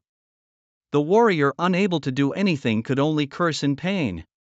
Gradually, he even stopped struggling because each movement only drove the knife deeper into his back. "Despicable and noble are words for the living. You're about to die. Why care about being despicable?" Changzhou said with a smile. "Do you know, if I exert a little force, I could easily split your spine." I surrender." The piercing pain finally made the ancient warrior concede. He plunged his great sword into the ground and slowly knelt down. "Surrender?" Changzhou raised an eyebrow. "Our duel was meant to decide superiority in life or death. What is this surrender?" I know what you're here for. I'll give it to you." While speaking, the warrior brushed his left hand over his right arm. Accompanied by a flash of white light, a bracer appeared on the warrior's robust arm.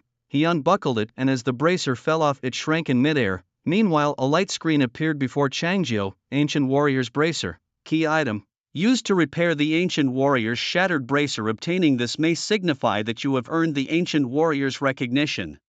Congratulations, you have gained recognition." Changzhou frowned as he read the text on the screen. Considering the warrior's cursing attitude just moments before, it hardly seemed like recognition. "Is this your recognition?" Changzhou asked with a smile, looking at the kneeling warrior. The warrior hesitated for a moment. "Get down first, then I'll tell you." Hearing the hesitant tone of the ancient warrior, Changzhou smiled and shook his head. "All right, but first you need to return my dagger to me." Hearing this, the warrior did not hesitate. He reached down, searched the ground, picked up Changzhou's dagger stuck in the rubble and tossed it towards him. "Wait for me, I'm coming down now." As the dagger fell from the back of Zhan Tu's head, Changzhou caught it in his hand, a glint of cold light flashing in his eyes. He gripped the dagger by the handle and thrust it forcefully into Zhan Tu's back again, then pulled out the long sword he had borrowed, extracting its blade from Zhan Tu's body.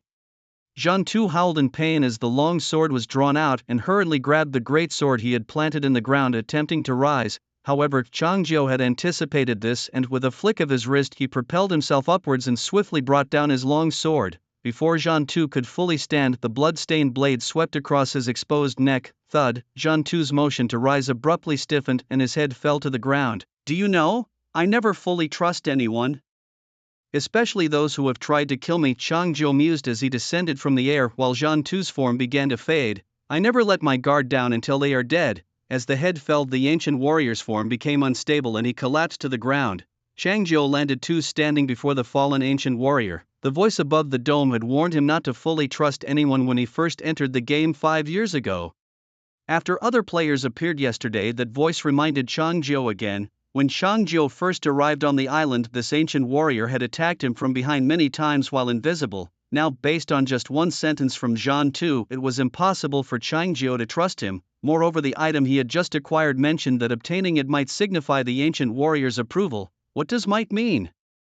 It means there could still be changes. Perhaps once Chang Jiu descends from the ancient warrior's body, he might attack him again. Chang Jiu does not trust. Perhaps he believes that as long as he kills this ancient warrior, whether his approval is real or fake becomes irrelevant. Besides, he now had the item to repair his arm guard, so whether he is recognized or not, what does it matter? Chang Jiu's priority is to secure his absolute interests. Meanwhile, the body of the ancient warrior gradually became more ethereal, as if a player was disconnecting from the game upon death. But strangely, no kill confirmation interface popped up before Chang Jiu. Just as he was about to check the panel, a wisp of blue smoke suddenly appeared before him. The smoke quickly solidified, transforming into the heavily armored form of the ancient warrior. He looked like a wraith floating before Chang Jiu. Damn it, first invisibility, then disrobing, and now he's turned into a soul still wanting to fight me? Chang Jiu cursed under his breath, instantly gripping his long sword and assuming a stance again. Thud, suddenly the wraith of the ancient warrior plummeted unexpectedly, kneeling in front of Chang Jiu. At the same time, he bowed his head deeply, as if saluting a superior or a general.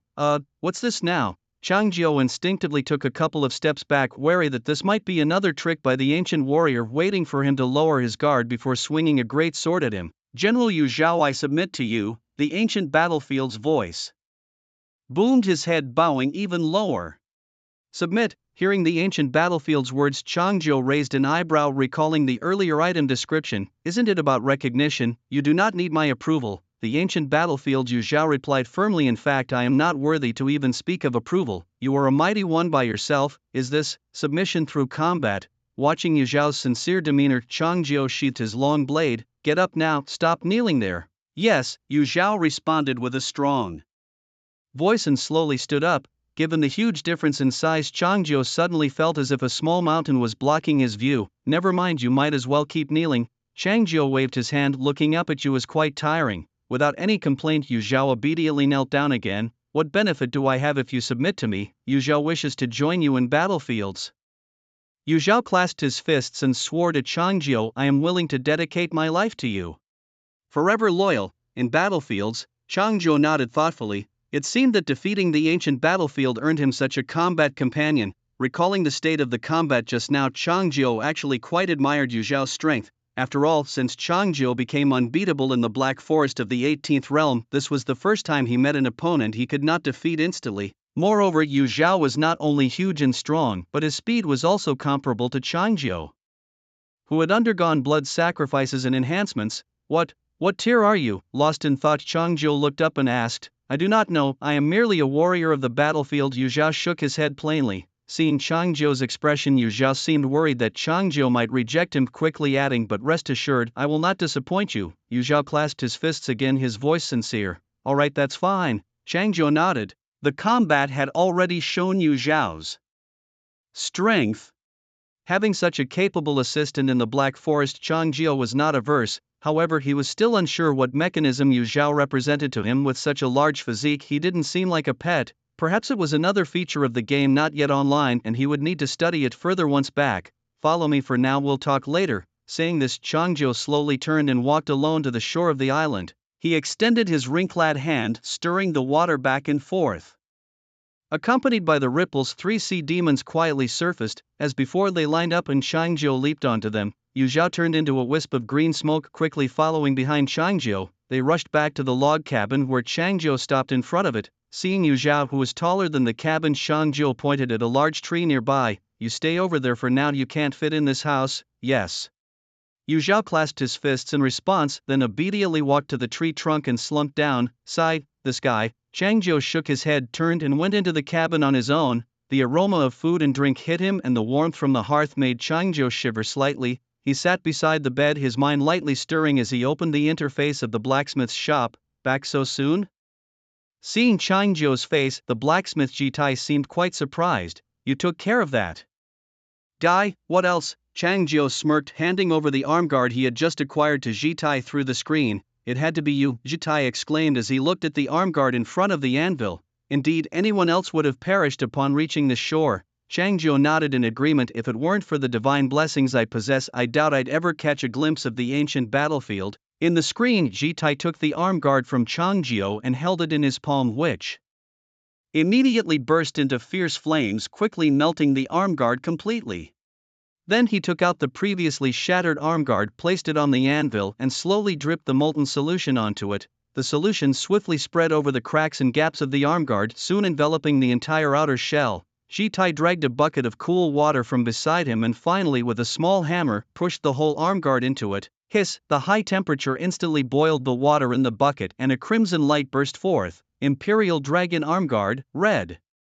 Godslayer Tier. A new screen quietly unfolded in front of Chang Jiu. A special additional item. It comes from the most brave and loyal generals of the ancient battlefield, extremely hard and soaked with the blood of enemies. God Tier. 1. Effect 1, Strength plus 500, Agility plus 100. Effect 2. It can reflect attacks from weapons up to Tier 18. Reflection Effect. It can cause the attacker to stagger at the moment of attack. Specific effects vary. Effect 3. You will have your own contract spirit, which can be enhanced. Enhancement path not yet available. Note, effects can be enhanced as God tier increases. Looking at the screen before him, Chang Jiu's eyes twinkled. These base effects are really high. Recalling his own Red Godslayer dual blades even strengthened to tier 20, they only added 600 strength. But this armguard only at God tier 1 already adds 500 strength and 100 agility, which for Chang Jiu is a significant enhancement. Not only that, the second effect of this armguard is equally impressive. Chang Jiu is not unfamiliar with the reflection effect, but such a mechanism heavily tests the player's reaction capabilities and strength attributes. Moreover, reflecting requires raising a shield, and if the shield's attributes in God tier are too low, it's equally difficult to reflect against high tier opponents. If one forcibly raises a shield to reflect, they might even get shattered along with their shield by a single attack from the opponent. Considering the benefits overall, Chang Jiu still chose the dual blades berserker style.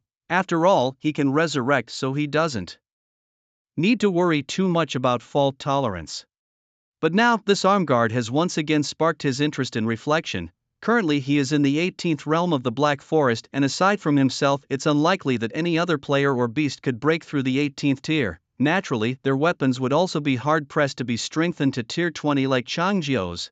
Now that this armguard can reflect all attacks within the 18th tier, it essentially makes Chang Jiu invincible in this realm. Moreover, all effects can be enhanced. With the upgrade of the divine rank of the equipment, by the time the divine rank of this bracer is enhanced, perhaps even when Chang Jiu reaches level 17, he can continue to rely on the rebound invincibility, capable of both attacking and defending. It's really nice. Amidst his thoughts, Chang Jiu smiled and nodded. His gaze continued downward and he saw text that he had never seen before. Contract spirit. Was it referring to Yu Zhao? Chang Jiu's brow furrowed slightly, looking at the simple description. This contract spirit seemed similar to a pet, capable of being nurtured and enhanced.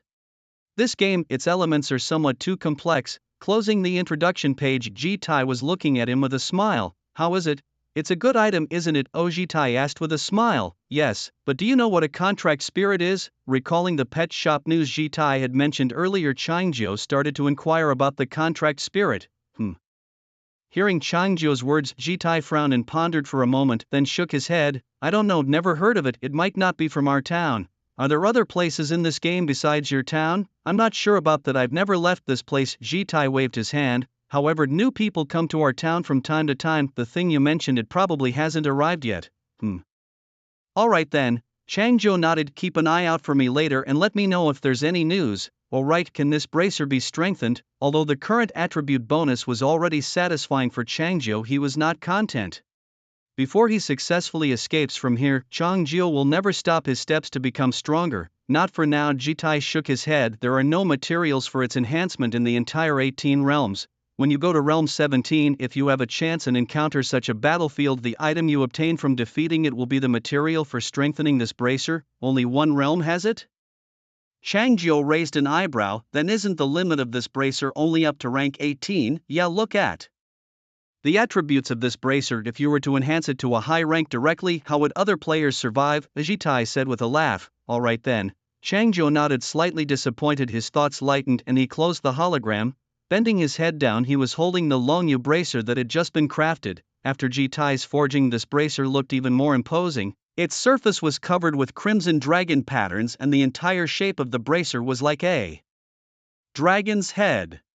Chang Jiao unbuckled the strap and pressed it directly onto his right arm. Accompanied by a snapping sound, the bracer quickly contracted upon fitting onto Chang Jiao's body, adjusting to the right size. At the same time, Chang Jiao also felt as if a force had been injected into his body. Opening his personal panel after the enhancement, his strength had now reached 2,400, agility 1080 and intelligence had not changed, still at 430. With such attributes, if he also uses the enhancement from the blood sacrifice, his strength might even have a chance to break through 10,000. The strength is enough. Chang Jiao thoughtfully nodded, recalling the recent battle. His strength and agility were actually not inferior to Yu Zhao. Being instantly killed upon arrival was largely due to his inability to catch sight of Yu Zhao. Over 5 years, although Chang Jiao had never encountered an invisible beast, with new players joining he had seen abilities akin to invisibility listed in the bestiary he had activated before. Abilities like shadow lurking and concealed incarnation could render a player hidden. Chang Jiao hadn't paid much attention to this before, since under his absolute strength and agility, some players didn't even have the chance to deploy their divine abilities. However, as the game progressed, the strength of other players would also grow. If he encountered players capable of invisibility in the future, it could indeed become a headache for Chang Jiao. If there were abilities to turn invisible, then there should also be divine abilities to see through invisibility. Subconsciously, Chang Jiao raised his hand to stroke his chin, his eyes suddenly turning cold. Reincarnation aside, he did not want to die at the hands of other players. For a player who had spent 5 years in prison, dying like that would be an absolute disgrace. Lost in thought, he picked up a half-drunk bottle of red wine from the table, blew away the remaining half, and then walked out of the cabin door. Tonight, Chang Jiao had no intention of resting. He planned to harvest the divine abilities of other players while they were off guard. As Chang Jiao stepped out, the potion pet at the door and Yu Zhao leaning against a distant tree both approached him immediately. Do you have any orders? Yu Zhao asked respectfully. Chang Jiao didn't rush to reply, instead bending down to stroke the potion pet rubbing against his leg. Then standing up straight, he launched into his hunting mode. In his field of vision within 1,000 meters there were fewer than 10 players. 3 of them were paired up. Chang Jiao set his sights on them. Come, let's go kill, Chang Jiao said, his steps generating a breeze as he quickly ran towards the distance. Wangwen, why don't you go flirt with those men and beasts tomorrow? I can't do it anymore, a girl in a JK skirt said to the short-haired girl beside her. Me? How should I do that? The short-haired girl named Wangwen raised her eyebrows. You have the eyes of charm, I don't. You can't just make me do all the work. Upon hearing Wang Wen's reply, the girl in the JK skirt suddenly became displeased. She pointed to her dirty skirt and stockings below. You guys couldn't even handle a rabbit, always making me block for you, it's disgusting. Oh come on Zhao Yu, we were just starting out then, it won't be like that later. Sitting beside them, the slim Lu Ruoya joined in. Now all that doesn't matter, what's important is figuring out how to handle tomorrow's disaster. What can we do about it? I'm all ready. Like this, might as well die. Zhao Yu shrugged her shoulders, casually picking up leaves from the ground and carefully wiped the filth off her skirt. Wangwen, any ideas? Seeing Zhao Yu upset, Lu Ruoya pondered for a moment before looking towards the short-haired girl. Wangwen, I don't know. Wangwen shook her head frankly. It's all big trees here. If we want to hide, we probably can only hide underground. But hiding underground, we can't complete our daily tasks. Yeah, it really is a no-win situation, Lu Ruoya spoke in a tone tinged with despair. Suddenly, amidst their conversation, the usually silent Zhao Yu burst into tears. She tossed aside the leaves in her hand, ignoring the risk of exposing herself, and began frantically tearing at her skirt and stockings. It's all your fault, it's all your fault, Zhao Yu cried out loudly. You made me do such disgusting things. And now I can't go on living either. If you can't think of a solution, I'll drag you down with me if I die." With that, Jia Yu pushed Wang Wen, who was beside her, and then ran to a nearby tree to continue crying. "Hey, what are you freaking out about?" Wang Wen, who had been pushed away, frowned and stretched her neck to scold Jia Yu. All right, stop fighting. Aren't we good friends?" Lu Ruoya stepped forward, patting Wang Wen on the shoulder. "Don't be mad at her, we still need her to take the bullets for us." Wang Wen snorted dismissively. She just awakened a sly fox skill and now thinks too highly of herself. "I think we still need to find a way to avoid the disaster for now. Maybe we should dig a hole, at least be prepared. If the thunder isn't too frequent, we can come out again," Lu Ruoya whispered. "Dig? Who's going to dig?" Wang Wen raised an eyebrow. "Just you and me with our bare hands. Don't you have a skill to summon puppets? Let them help us dig." "Oh, so all the hard work is left to us? What about you?" Wang Wen was clearly displeased as she watched Lu Ruoya assign tasks. "And what exactly is your divine power? Why have you been hiding it from us?" Hearing this, Lu Ruoya's eyes flickered, and a slightly insincere smile appeared on her face. "Oh, that's a secret for now, but I'll tell you later. And although I haven't disclosed my divine power, I haven't stolen your kills either. You both have killed 11-inch while I have only 10, Wang Wen huffed, crossing her arms and giving Lu Ruoya a cold look. "Oh come on, after all we've been through you're still keeping score." Seeing Wang Wen soften, Lu Ruoya quickly patted her shoulder and leaned in to give her a kiss on the cheek. "I'll go check on Jia Yu and come back to help you." Saying this, Lu Ruoya hurried towards Jia Yu. Meanwhile, Wang Wen wasn't idle. She invoked her divine power and 2 wooden puppet marionettes appeared in front of her. "Dig 3 holes here, quickly." Wang Wen pointed to the ground in front of her and then stretched out her 10 fingers, each tied with a thin string, and began controlling the puppets as they started to work. These puppets had their own will and weren't completely obedient to Wang Wen, but the thin strings in her hands still allowed her to control their actions. On the other side, Jia Yu continued to sob softly while Lu Ruoya approached and placed a hand on her shoulder. "Stop crying, I've got Wang Wen digging the holes. We'll hide in them tomorrow and see how things go." Lu Ruoya's face once again squeezed out a smile. "Wang Wen just has that kind of temper, don't argue with her. If you have any issues, come to me. You wouldn't even reveal your divine power to us, what good does it do for you to be here?" Jia Yu pouted and shouted hoarsely. I'll tell you a secret, my divine power is to protect you all, but I can't use it until it's absolutely necessary," Lu Ruoya whispered, leaning close to Jia Yu's ear, her eyes unintentionally glancing at Wang Wen in the distance. "Moreover, my divine power can only protect one person. Stick with me tomorrow, and if anything happens, I'll definitely protect you." "Really?" Jia Yu's sullen face eased slightly, her eyes widening slightly in disbelief as she looked at Lu Ruoya. "Really? I promise you. I've never liked Wang Wen's attitude, we're in this together. Just relax." Lu Ruoya thumped her chest as she assured.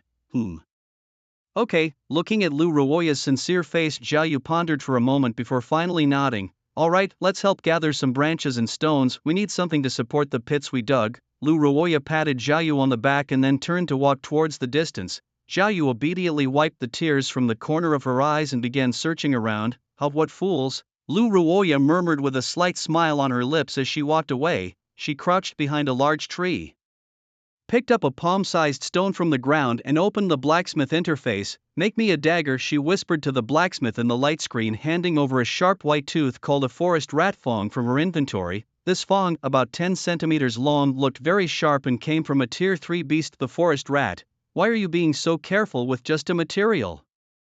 The blacksmith frowned slightly but still crafted a dagger according to Lu Ruoya's instructions.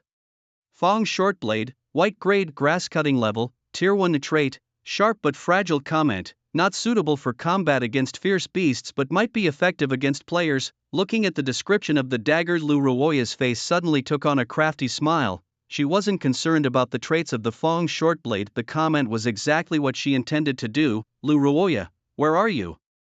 Suddenly Wang Wen's shout came from a distance. "The pit is ready, hurry up and bring some sturdy wood back." "Oh, I'm coming." Lu Ruoya quickly tucked the short blade into her waistband, covered it with her shirt, and picked up the stone in her hands, rushing towards Wang Wen. Following the direction provided by the hunting moment, Changjiu, with Yu Zhao turning into smoke behind him, soon arrived at the location where the 3 young female players were traveling together. Hidden by the dense forest, Changjiu saw the 3 standing around 3 square pits resembling coffins and couldn't help but be stunned.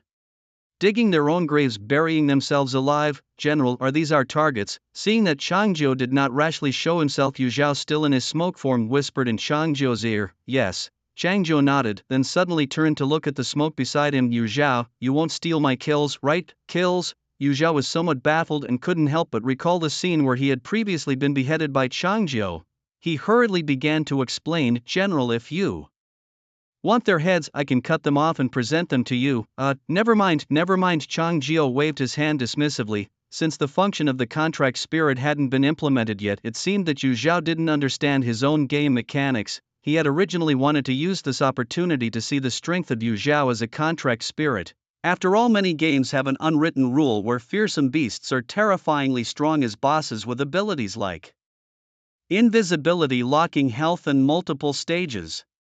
But once these beasts become something like player pets, they become ridiculously weak, just like being petted on the head by Nangong Wenyue. Chang Zhou was naturally worried that Yu Zhao might become a whining monster after transforming into a contract spirit, but he was also afraid that he would steal his kills and prevent him from lighting up a new entry in his bestiary and receiving the killing rewards. Just stay here for now, Chang Zhou said, slowly emerging from behind a tree, his right hand resting on his long blade. Suddenly he turned back to look at Yu Zhao, adding, and remembered, don't use the word pluck with heads, it sounds eerily disturbing. After instructing Yu Zhao, Chang Zhou's figure flashed and he instantly appeared in front of 3 female players. What are you busy with? His icy voice startled the 3 women, causing them to nearly fall into a pit in front of them. Zhao Yu turned around first, her eyes beginning to glow with a pink hue. TCH, it's the charm eyes again. Seeing Zhao Yu's expression, Chang Zhou frowned. Just step aside, you're no use. Who are you? Wang Wen immediately became alert and summoned her puppet. Lu Ruoya shrank back, hiding behind the other 2. Oh, this is a new divine attribute. Observing the 2 wooden humanoid puppets, Chang Zhou's eyes brightened, though they seemed to lack combat capability. What do you want to do? Seeing that her puppets did not instill fear in the young man whose hand was already on his sword sheath, Wang Wen instinctively retreated to Lu Ruoya's side, while also maneuvering her puppets to stand in front of her. Observing that her charm eyes had no effect on the young man, Zhao Yu suddenly remembered Lu Ruoya's earlier words. It was exactly the moment she needed protection. Without further thought, Zhao Yu turned and ran to Lu Ruoya's side, half hiding behind her. Swoosh! Seeing the 3 huddled together, Chang Zhou's lips curled into a smile as he drew his long sword from his waist.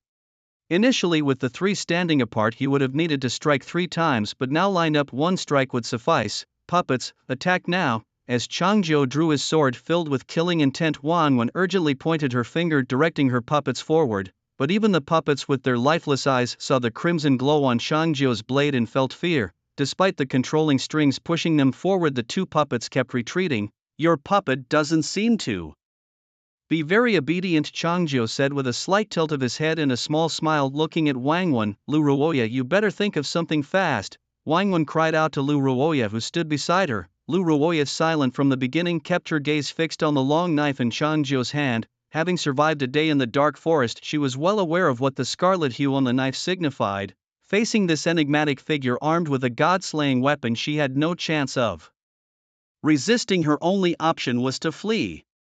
In a split second, Lu Ruoya drew the dagger she had just crafted from her waist and, without hesitation, plunged it into Wang Wen's chest. Before Wang Wen could even feel the pain, Lu Ruoya violently pulled out the dagger and stabbed it into Zhao Yu's neck, who was right beside her. Instantly, Zhao Yu's blood spurted out, splashing onto the back of Wang Wen's neck. At that moment, Wang Wen also felt severe pain in her chest as her blood rapidly spread, a strong sensation of suffocation instantly overwhelming her. What are you doing? Chang Zhou, startled by Lu Ruoya's sudden action, had just drawn his knife, ready to cut down the puppet in front of him and take out the 3 players in one go. But in a blink, 2 kills were snatched away. What kind of play is this? Sacrifice of teammates, limitless mana. As Wang Wen and Zhao Yu fell to the ground, Chang Zhou, caught off guard, saw Lu Ruoya turn and flee.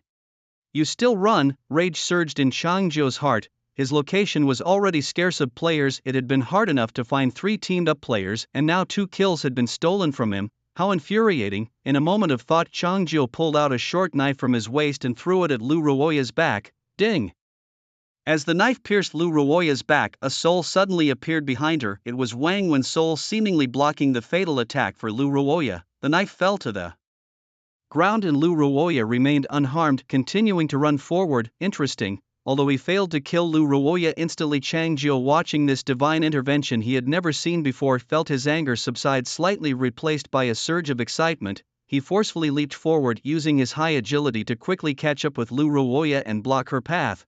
Based on his previous experience, Changjiu, fearing Lu Ruoya might attempt suicide, didn't hesitate to swing his long knife in a sweeping motion towards her. Ding! The familiar sound again. This time Zhao Yu's soul emerged from Lu Ruoya's body, but Changjiu was prepared, quickly following up with another strike. Pfft. This time no one blocked the knife for Lu Ruoya. The blade easily slit her throat, instantly taking her life. Blood filled Lu Ruoya's windpipe. She clutched her throat as her body weakened and soon fell to the ground.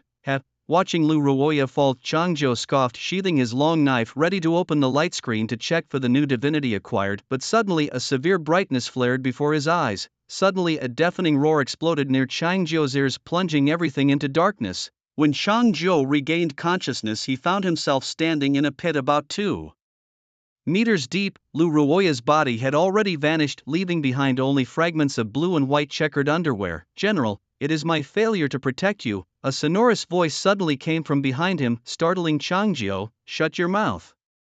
Changjiu turned around and shouted angrily, only to see Yu Zhao transformed into human form, kneeling on one knee at the edge of the pit with his head deeply buried in his chest, looking very remorseful. Reflecting on the recent events, Changjiu touched his chin, his gaze falling on the fragment of underwear at his feet. Did she pull a grenade before dying? No. Changjiu frowned slightly, remembering that there were no firearms in this game. Killing 3 players due to an unknown error in the current divine tier. Experience points cannot be gained. New divine traits activated. Puppet summoning, soul protection, mutual destruction. Note: previously activated divine traits are not displayed here. Consult the guide panel if needed. A light screen unfolded before Changjiu, lighting up 3 new divine traits on his divine guide. Why 3? Changjiu murmured in confusion. He remembered that among these 3 players, one had awakened with the trait of Charm Eye. According to his previous understanding, the other 2 players should have provided at most 2 different new divine traits. One such trait, Puppet Summoning, seemed to be the awakened trait of the player who was stabbed in front of him. This meant that the last person carried 2 different divine traits. Without much thought, Changjiu focused his attention on the light screen. Puppet Summoning. Summon puppets to assist in combat. With the number and power of puppets affected by divine tier, each summon costs 10 mana, entering a cooldown of 10 minutes after a puppet's death, with mana consumption and cooldown influenced by divine tier and accessories. It seemed like a decent skill for mass combat, but the downside was that the puppets had their own consciousness and could rebel. Changjiu recalled how the 2 wooden puppets had hastily retreated when they saw him draw his sword and couldn't help but chuckle and shake his head. The strong never rely on others. Only when one is truly powerful can they grasp victory in their hands. His gaze moved down to the next trait named Soul Protection. Soul Protection. After killing players or beasts, you can absorb their souls to block the next fatal injury for you, lasting 1 day in-game with no consumption or cooldown. That explained why that woman had killed her teammate first. Knowing she couldn't defeat him, she killed her teammate to block the attack, hoping to escape with 2 invincibility chances. But she hadn't anticipated that Changjiu's blade was much faster than her legs could carry her. In that moment, the only effect of this divine trait was to give Changjiu a brief scare. Continuing downward, the last newly activated divine trait was Mutual Destruction, Mutual Annihilation. Upon your death, your corpse will detonate, dealing lethal damage to other players and multiplying the combined attributes by 5 against ferocious beasts, ignoring defensive capabilities with no cooldown or cost. A suicide truck. As Changjiu read the description, his eyes lit up, recalling a classic game he had played years ago, almost hearing the familiar phrase "I am Gaoli Bang" echoing in his ears. However, Changjiu wasn't concerned about the damage to players, he was more interested in the damage to ferocious beasts, 5 times the damage of 3 combined attributes. Changjiu muttered to himself, recalling his own attributes, which now totaled nearly 4,000. If he detonated, he could inflict up to 20,000 points of damage on a ferocious beast. Moreover, this damage ignores defensive capabilities, meaning even if Changjiu faced a high-tier turtle-like beast with extremely high defense, which his dual swords could not harm, he could still blow it up with his self-destruction. Moreover, this divine ability could only be used once by other players, but for Changjiu, bolstered by the effect of the cycle of rebirth, he could use it countless times. With this divine ability, Changjiu would truly become a humanoid suicide truck. Furthermore, from the state of the woman who exploded just now, it wasn't an immediate explosion upon a player's death, but had a delay of about a second or 2. if he later acquired the divine ability Wild Goose piercing the sky, he could fly up, commit suicide, and then fall and explode. Years later, both the ferocious beasts and players of the Black Forest would remember the day they were dominated by a humanoid bomber. However, Changjiu knew this was still just his fantasy for now. Since selecting his new divine ability, he was still some way from acquiring another divine ability, needing to unlock 20 more. Even adding the 3 he had just obtained, he still needed to unlock 17 different new divine abilities. A long road lay ahead. Just as Changjiu was about to close the light screen, a new message suddenly popped up. First to kill a dual divine player, unlock achievement. What of 2 gods? Achievement reward. You may choose a divine ability from a dual divine player to add to your own. It seems not so far off after all. Seeing the achievement reward, a smile formed on Changjiu's lips. He always felt the game was targeting him, but now suddenly felt it was quite favorable towards him. Even though he didn't kill 2 out of the 3 players, neither the divine abilities nor the kill count were annexed. Amidst these thoughts, soul protection and mutual annihilation, the 2 divine abilities, appeared before Changjiu. For Changjiu, who could resurrect infinitely, soul protection was unsuitable as it conflicted with his blood sacrifice. Without much hesitation, Changjiu chose mutual annihilation. Other players might have entered the game for just 1 day, but Changjiu had already acquired 4 new divine abilities, including his existing cycle of rebirth. He now possessed 5 divine abilities. Looking at the name of the achievement, Changjiu chuckled and shook his head. Indeed, what of 2 gods? Having killed 3 players, his current kill count was 100,096, ranking him first on the celestial leaderboard, earning him loot drops, identity tags *3 turtle shell *1 mole fur *7 rabbit leg bone *1 broken spider web *10. Changjiu quickly checked the dropped materials and found that the key NPC item was missing. As before, he left only the identity tags and discarded all other useless items from his inventory. His gaze inadvertently swept over the number of identity tags in the inventory. In just 1 day, he had collected 59 tags. Including the ghost-faced mountain lord he had killed earlier, Changjiu had effectively completed 6 days' worth of daily tasks in just 1 day. Boom! Lost in thought, a muffled rumble of thunder suddenly came from above. The huge hanging bell that had been suspended in the dome was now very blurry, replaced by a slowly spreading crimson color. A new day was about to begin. The thunder rudely shattered the silence of the Black Forest, and the lurking beasts were on the move again, plunging the surviving players into another day of despair. Crack! Just as Changjiu was about to head back to his cabin, a clap of thunder exploded next to his ear, followed by the sound of falling trees. Following the noise, he could see a flicker of orange firelight through the dense trunks in the distance. At the same time, several players' death notices quietly flashed across the public screen.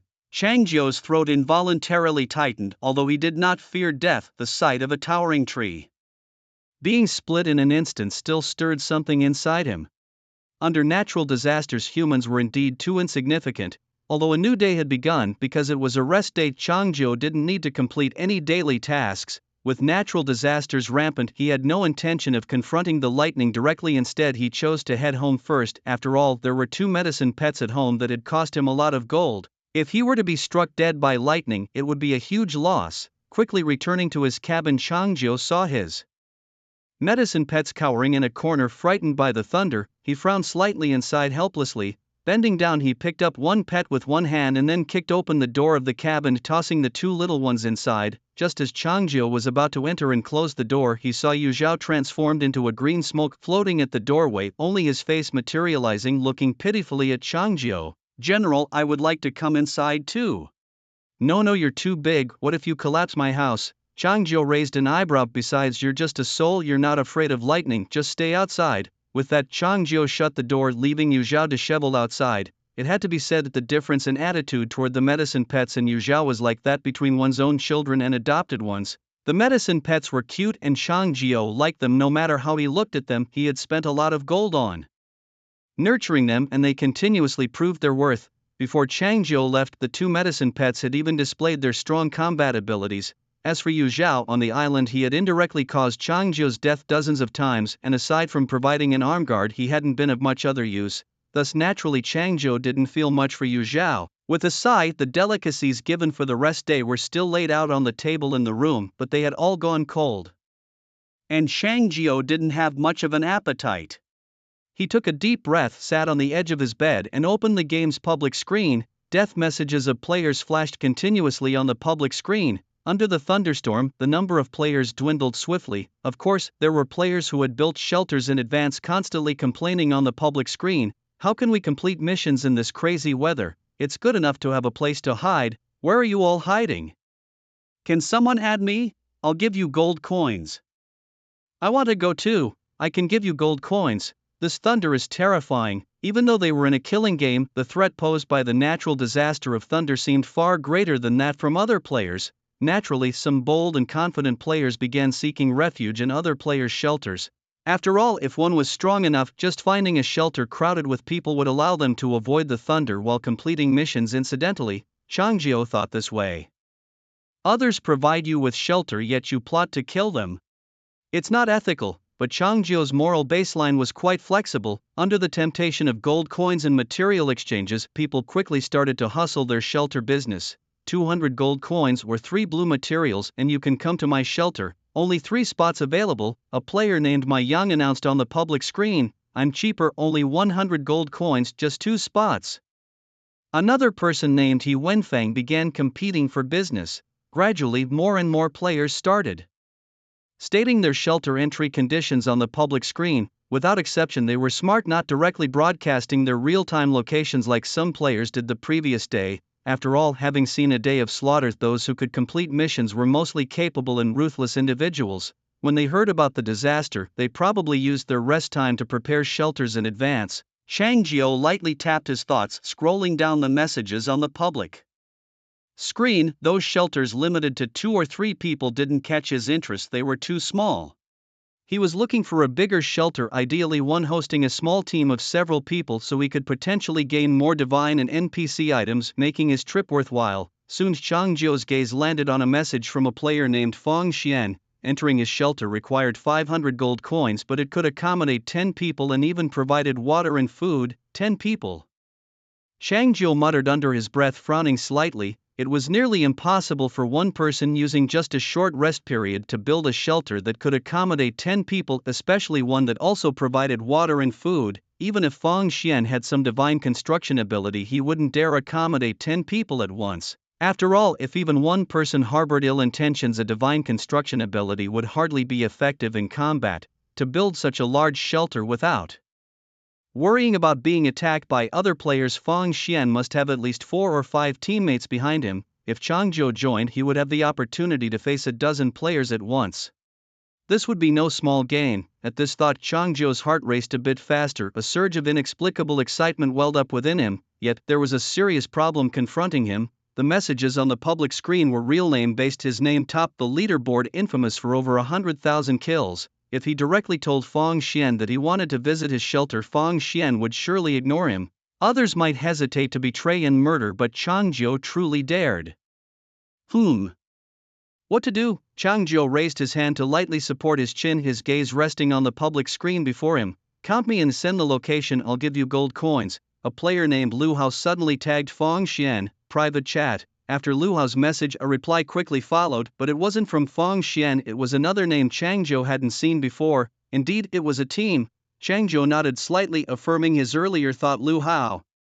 With a thought, Changjio activated his private chat channel. When players had first entered the game and discovered him, to keep some peace, Changjio had shut down his private chat. Now that he opened it, tens of thousands of messages flooded in. There were messages praising him, cursing him, and even some demanding from him. Some adored him, some demeaned him, and some even wanted to marry him. Changjio cleared all unread messages with a single click, then opened Lu Hao's private chat window. Shall we discuss a deal? Are you that top-ranked player? Are you alive? As soon as Changjio sent his message, Lu Hao replied instantly with 2 messages. Did Feng Xian send you the location? Changjio didn't have time for small talk with Lu Hao and asked directly. Sent it, and I gave the gold coins too. Facing a powerhouse, Lu Hao had no intention of lying. A smile curled up at the corner of Changjio's mouth as he dragged 1,000 gold coins from his coin column and transferred them through the chat window to Lu Hao. What do you mean by this? Although separated by a screen and unable to see Lu Hao's expression, Changjio could guess from that sentence alone that Lu Hao was quite surprised by this act of giving money without a word. Changjio didn't rush to respond to Lu Hao's question. Instead, he transferred another 1,000 gold coins to Lu Hao. Do you want to know Feng Xian's location? Under the temptation of gold coins, no words were needed. Lu Hao would naturally speculate Chang Jiu's intentions.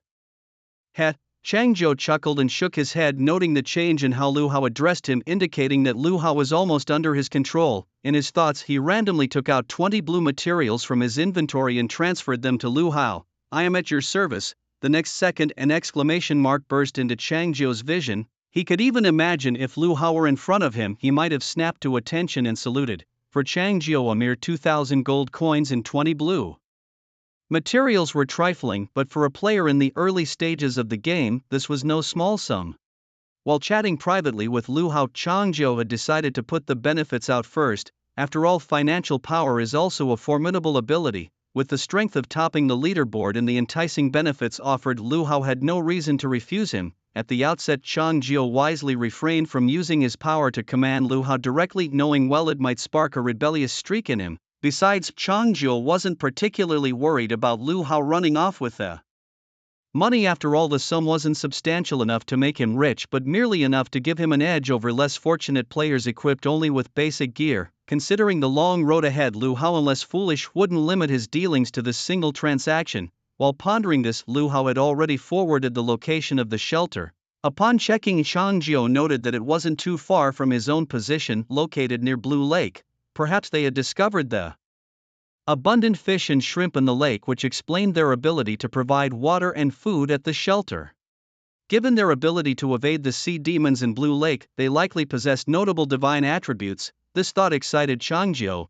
Keep this between us. Chang Jiu mentally composed a message in the private chat. Understood, understood. If you have any more requests in the future, feel free to contact me. Lu Hao responded eagerly. Closing the chat, Chang Jiu stood and stretched his limbs, feeling a surge of strength coursing through his body. Glancing at the delicacies on the table, the restorative buff from the holiday had significantly boosted his stats. His strength now approached 5,000 inch and his agility had surpassed 2,000. Let's go, it's time to raid. Chang Jiu picked up 2 medicinal pets by his feet and brought them outside. They were needed to guard the medicinal garden in his absence. In the distance, Yu Zhao had transformed into human form and was idly breaking twigs by a large tree. Seeing Chang Jiu emerge from the hut, he quickly discarded the twig and hurried over.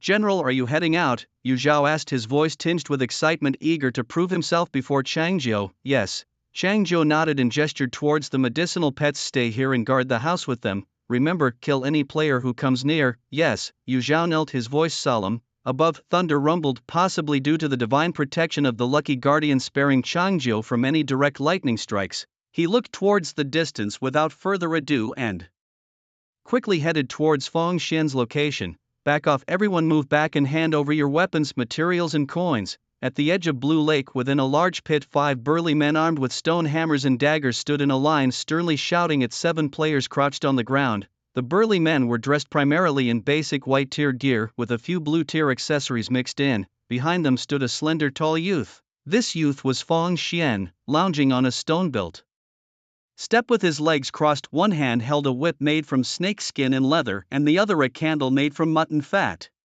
Feng Xian slowly stood up and approached the 7 shelter-seeking players. You'd better behave yourselves, or there's only death awaiting you, Feng Xian declared from above, his words dripping with arrogance. We've already paid you, why are you still taking our stuff? A round-faced man shouted loudly, clearly dissatisfied with Feng Xian's actions as he stretched his neck out in protest. Feng Xian just sneered and shook his head, passing the sheep-fat candle he held to a burly man beside him.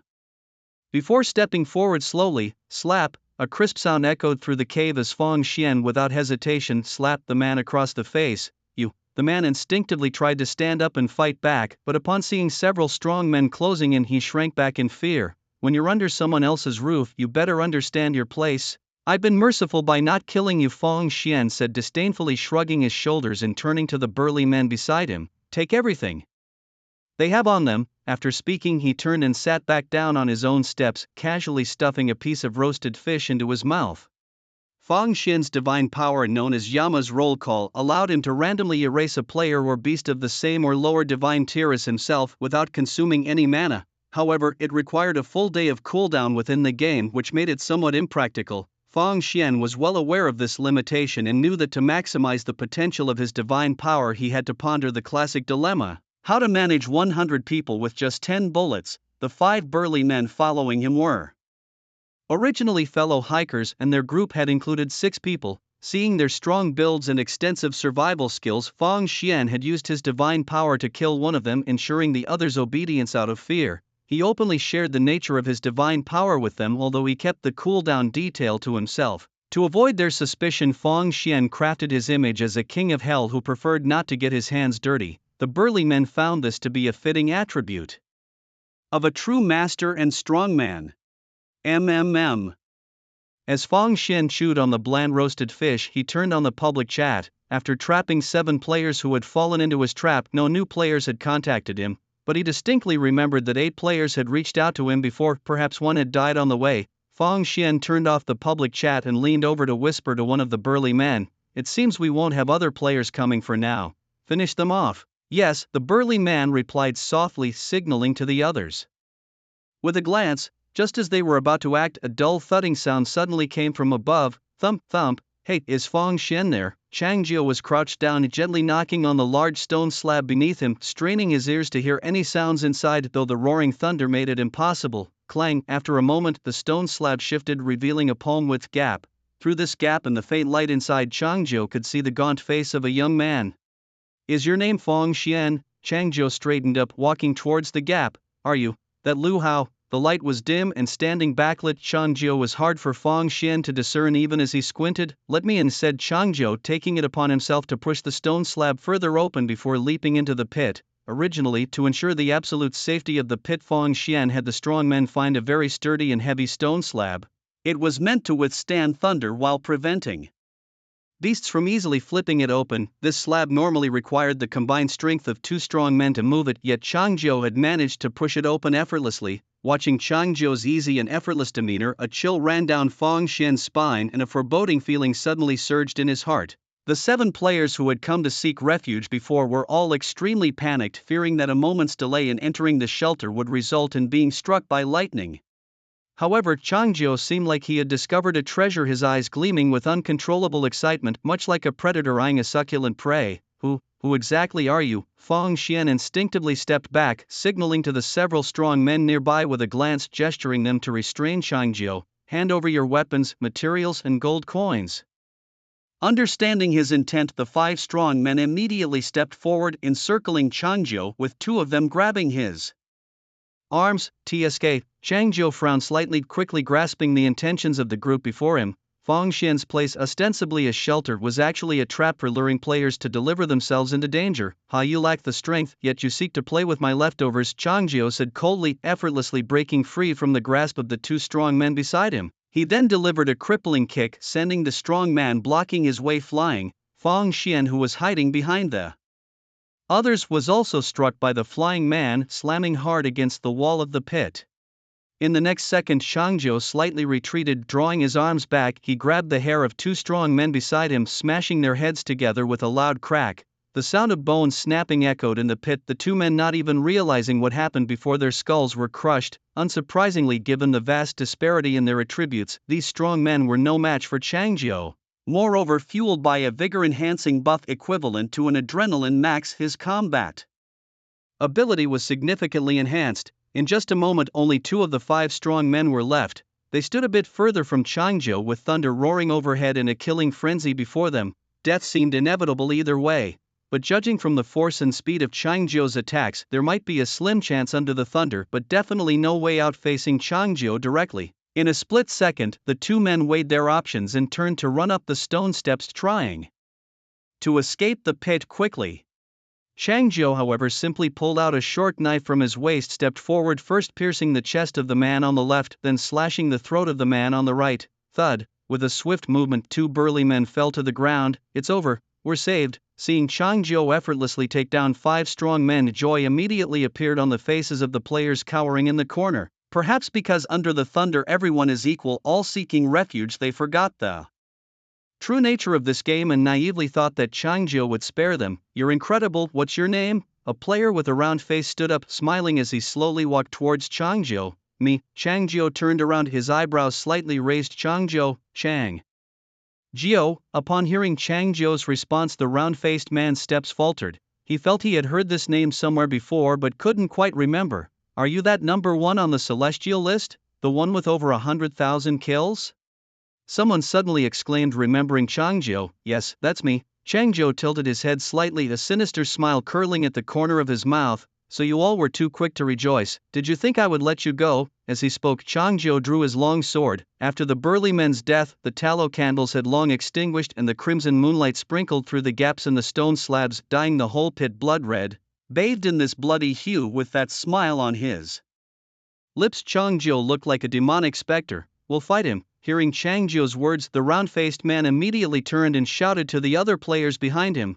Previously facing a small team of 6 led by Fang Xian, they had not dared to rebel due to their numerical and physical disadvantages, but now facing only Changzhou alone, even if his strength was formidable, the confidence of 7 people attacking together buoyed them. Moreover, unlike fierce beasts whose health increased with divine ranks, players did not have such advantages.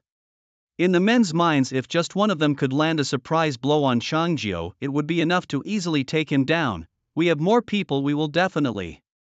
Before the man could finish, Changzhou's long sword pierced through his chest, blood splattered, and the man's face was filled with disbelief.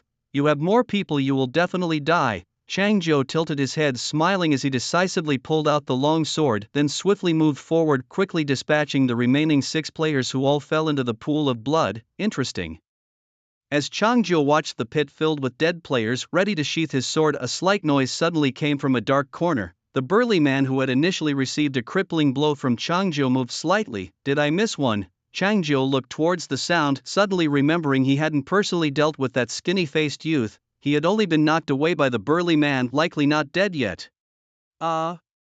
Moments later, as the burly man's body disconnected from the game, Fang Xian slowly sat up. His head had hit the wall of the pit, now swollen with a large bump, blood still seeping out. Swoosh! Just as Fang Xian was coming to his senses, a sharp long sword instantly rested against his neck. The blood-stained blade touched the skin of his neck, the cold sensation involuntarily making him swallow. Open your public chat and summon people here, Changzhou commanded with a lowered gaze, staring coldly at Fang Xian, who was slumped on the ground.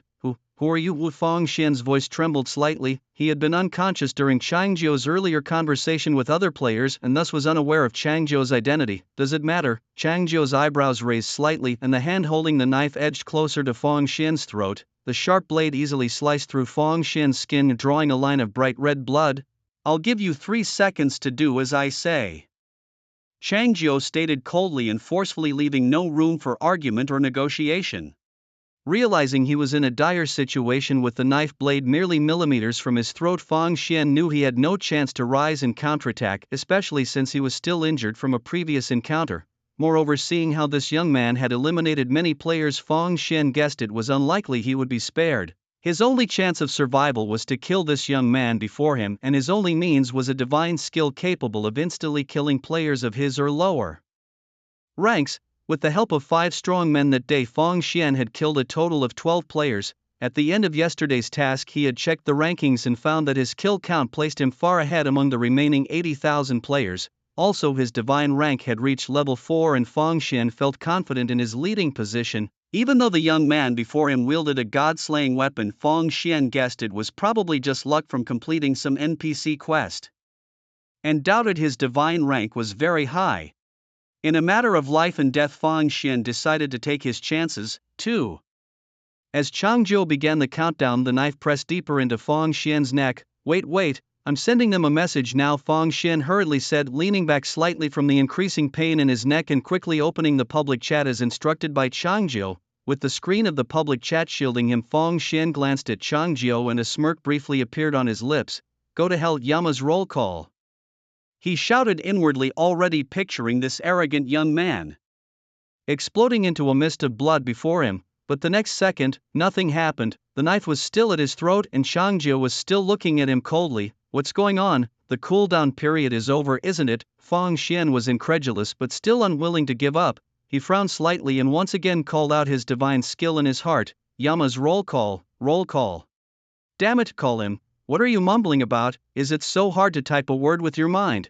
Changzhou, seeing Fang Xian's constipated expression, grew impatient. He stepped behind Fang Xian, reversed his grip on the knife handle, and continued to press the long blade against Fang Xian's neck. his gaze fell on the screen in front of Feng Xian, unaware of what Feng Xian had been doing on the public chat. Now, turning around, he saw that Feng Xian hadn't typed a single word. Chang Jiu furrowed his brows, suddenly looking down at Feng Xian with a hint of disappointment. I gave you a chance and you wasted it. Go join them then. As soon as he finished speaking, Chang Jiu exerted force in his hands, and before Feng Xian could react, a crisp snap echoed in his mind, the sound of his trachea breaking. Can't even type without fussing, useless, Chang Jiu muttered as he slid his long sword back into its sheath. Simultaneously, a light screen popped up in front of him. Killed 13 players. Due to an unknown error in the current divine tier, experience points cannot be acquired. New divine attributes unlocked. Yama check-in: Zhang Gong's legacy, survival instinct, affinity boost, and underwater breathing. Note: previously unlocked divine attributes are not displayed here. For details, please refer to the manual panel. 13 people for 5 new divine attributes. Not bad. Chang Jiu nodded thoughtfully. As the game progressed, more manuals were unlocked and the chances of acquiring new divine attributes decreased. A natural course of events. His thoughts wandered as he focused on the 5 new divine attributes. Yama check-in randomly eliminates a player or beast with the same or lower divine tier without using mana. Cooldown time 1 day in-game. While this attribute is quite powerful, his eyes brighten. One-on-one unbeatable in the same tier, but this cooldown time is too long. If there were some skill or divine attribute to waive the cooldown, it would be quite the combination. Suddenly Chang Jiu remembered the red domain of his medicinal pet, a skill that eliminates cooldown and mana consumption for the first skill used within the domain. If players could have a similar divine attribute or skill that allows them to cast skills without cooldown for a certain period, then this Yama truly becomes the real Yama. See who dies, glare, and they're pregnant. However, unfortunately today the fake Yama met the real Yama. With this thought, Chang Jiu chuckled and shook his head, his gaze moving to the 4 other very practical divine attributes. Zhang Gong's legacy allows players to get a boost in fishing, able to fish without bait and never come up empty. Survival instinct increases the success rate of fire starting by drilling wood to 100%, and all water consumed becomes purified. Affinity boost reduces the desire of beasts to attack the player, and underwater breathing, as the name suggests, enhances the player's chances of surviving underwater. Together these attributes would make one a Bear Grylls incarnate, but these thoughts confirmed what Chang Jiu had previously considered: to be able to dig out a shelter that could accommodate more than a dozen people on the first day, and to provide water and food, there must be some good survival-related divine attributes within this small team. Yet, these attributes did not appeal to Chang Jiu except for the Yama check-in, which he might consider for later, but first he would see if he could acquire a cooldown-waiving divine attribute or skill. Current number of divine attributes unlocked: 28. 12 more needed to unlock new attributes. Loot from kills. Gold * 6300. Identity tags * 13. Rabbit leg bones * 7. Rustic bone blades * 8. Rustic stone hammers * 7. Corrupted turtle shells * 5. Corrupted rabbit fur * 23. Corrupted spider webs * 40. Source of corruption * 1. The source of corruption. What is this? Among a pile of unsightly trash, a material that Chang Jiu had never seen before suddenly flashed into view. With a slight motion of his mind, he opened the description of the source of corruption. The source of corruption, a quest item from the corrupted lands within the forest. It was once a battlefield where brave warriors fought, now littered with corpses. Returning this item might lead to new discoveries about the battlefield. Chang Jiu's eyes moved thoughtfully. Yu Zhao. Suddenly Chang Jiu remembered the description of the shattered armguard from a previous game, which stated that the armguard came from the bravest warriors of ancient times. Additionally, when Yu Zhao had pledged loyalty to him, he mentioned fighting alongside him on the battlefield. Now looking at the introduction of the source of corruption, Chang Jiu naturally linked them together. As for the mentioned corrupted land, though Chang Jiu had never heard of it, he wasn't surprised. Having lived here for over 5 years, he had never seen the edge of the Black Forest. It was normal for there to be places he didn't know about. It seems to be a good thing, he thought. I'll ask Yu Zhao when I get back. Chang Jiu placed the source of corruption into his inventory and, as usual, discarded a pile of junk, keeping only the coins and 13 identity tags.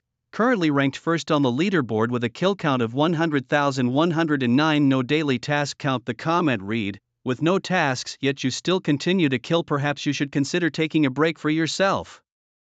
His game's mother figure flashed by, but Chang Jiu held back his curse. A break? If only you could let me return to reality. Chang Jiu scoffed disdainfully and closed the holographic screen before him. Thunder still rumbled overhead, and the gloom of the deep pit suddenly filled Chang Jiu's view. By the crimson moonlight, he could see that the pit was supported by very thick wooden beams. The earthen walls around were flattened. Apparently those who built the shelter had put in some effort. Chang Jiu shook his head with a smile. Fong Xian and the others probably didn't expect that after all their hard work they were essentially making a wedding dress for someone else. Without sufficient strength, one would ultimately become a stepping stone for the strong. Chang Jiu didn't plan to stay in this pit any longer. Now that he had acquired a new quest item and was not bound by a daily kill count, he might as well hurry and complete the task. He jumped out of the pit and a strange stench immediately hit him. It was a unique smell of a thunderstorm mixed with a slight scent of something burnt.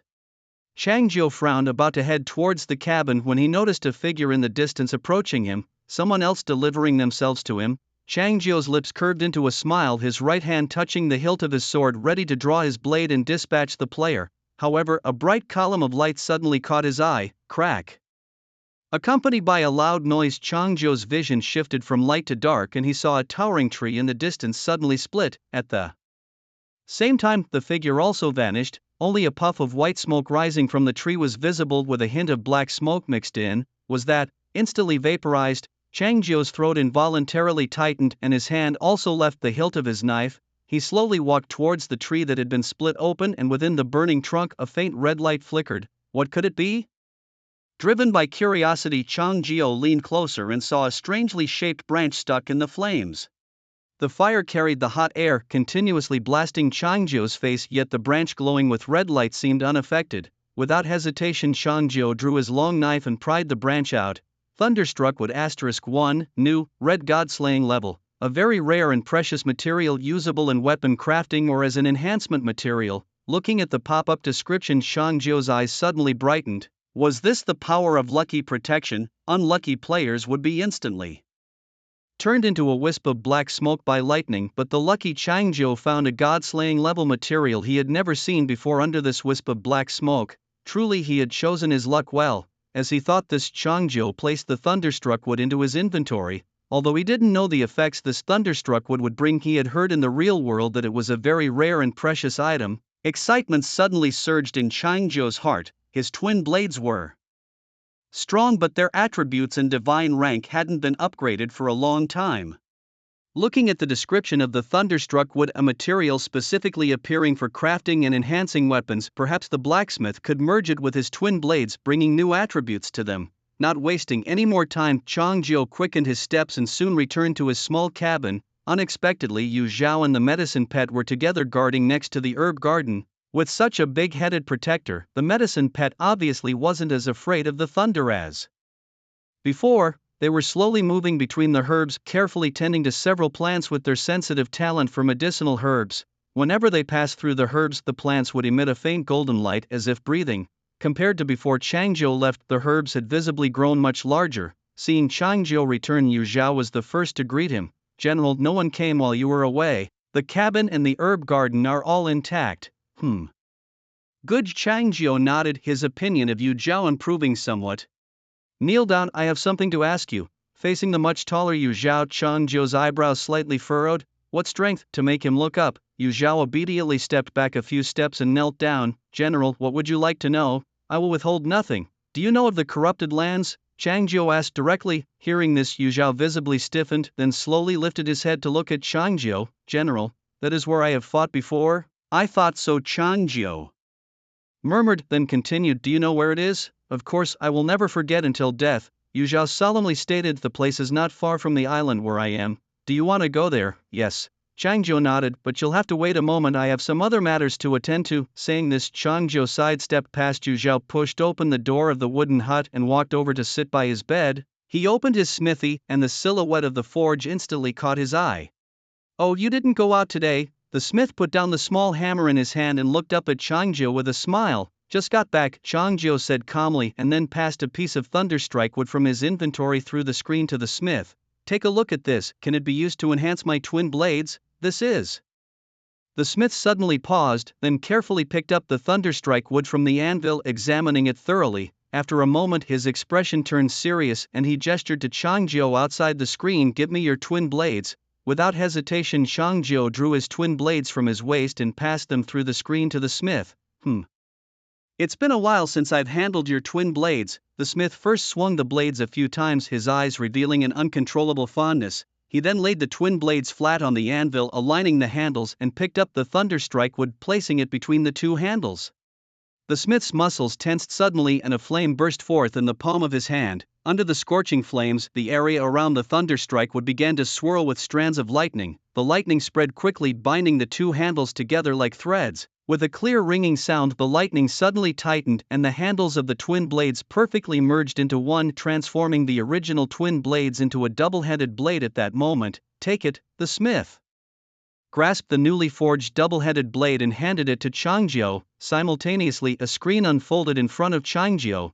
Thunderstrike Reincarnation Nirvana, Red God Slaying Tier, Level 20 Attributes, Strength plus 600, Agility plus 600. With the enhancement of the Thunderstrike wood, an additional agility bonus attribute was added to the twin blades along with a new feature under the original characteristics. Feature 3, you can merge the handles to enter double-headed blade mode, in which you will gain the ability to invoke heavenly thunder once, striking indiscriminately within a radius of 1,000 meters, causing damage equal to twice your strength with no mana consumption and a cooldown of 1 day in-game.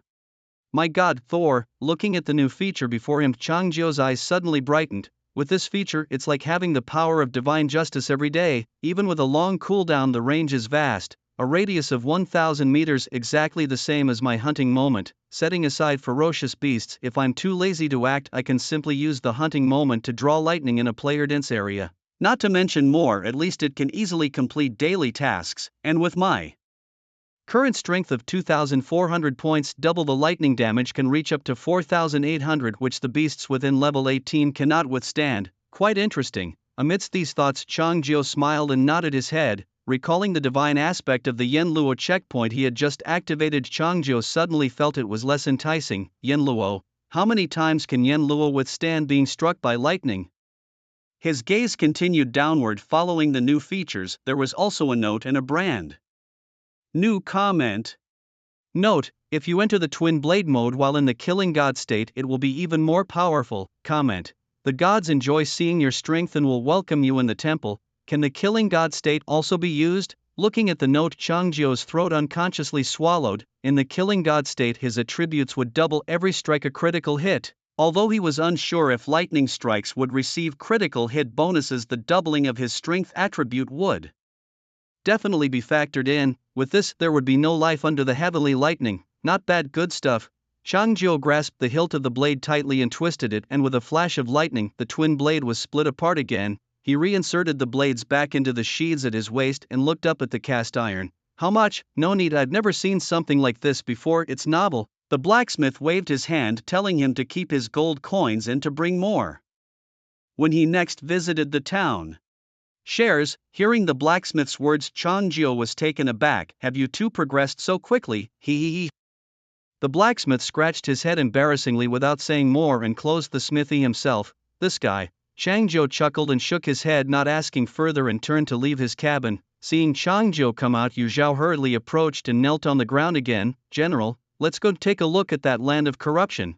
Changjiu waved his hand and looked up at the continuous lightning in the distance, a cold glint suddenly flashing in his eyes. Yu Zhao bowed his head to take orders, quickly turned into a wisp of green smoke and floated ahead. With the enhancement from the twin blades, Changjiu's agility reached 1800, easily keeping up with Yu Zhao. The two moved swiftly through the forest, seeing many trees split by lightning, but Changjiu did not find any more familiar lightning-struck wood. They did not encounter other players along the way, perhaps because Changjiu was too active in the area. Coupled with the influence of the lightning, there were almost no living people around.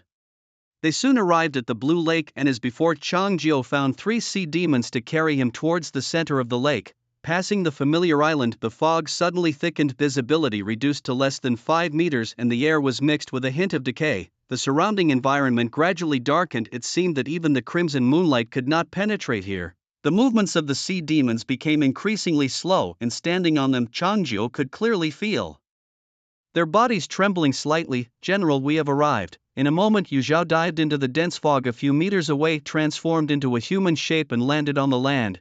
Changjiu also leaped from the back of a sea demon, and after passing through the thick fog, the scene suddenly cleared, revealing a desolate landscape that unexpectedly had no tall trees but rugged and uneven black soil. Because the moonlight could not penetrate here, it was even darker than in the forest. At the same time, this place was not affected by the lightning.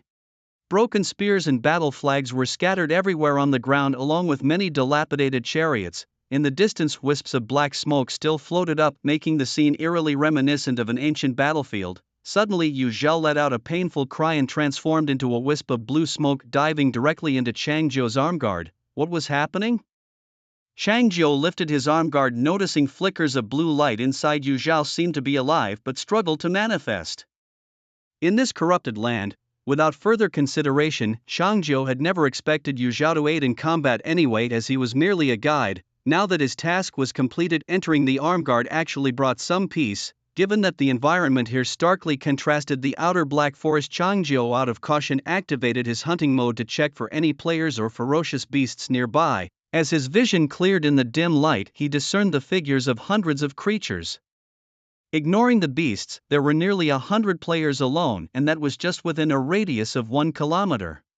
Given this density of life, the number of players in this corrupted land could well reach into the hundreds if not thousands. Why is it so quiet outside? So they were all hiding here? Changjiu's lips curled into an irrepressible smile as his hands naturally reached for his twin blades at his waist. Setting aside his mission for the moment, since he was here, it would be impolite not to take a few heads with him. On the wasteland, 2 young men, one taller and the other shorter, were digging up earthworms with broken swords they had found. Why bother about it so much? It doesn't affect anything, said Zhang Yi, the taller man, as he plucked an earthworm he had dug out, wiped the mud off it with his hands, and then chewed it a few times before swallowing. Today's kill count: 10, daily mission complete, current corruption level, 20%, my mission is complete. Ugh, Zhang Yi quickly swallowed the chewed earthworm. What about you?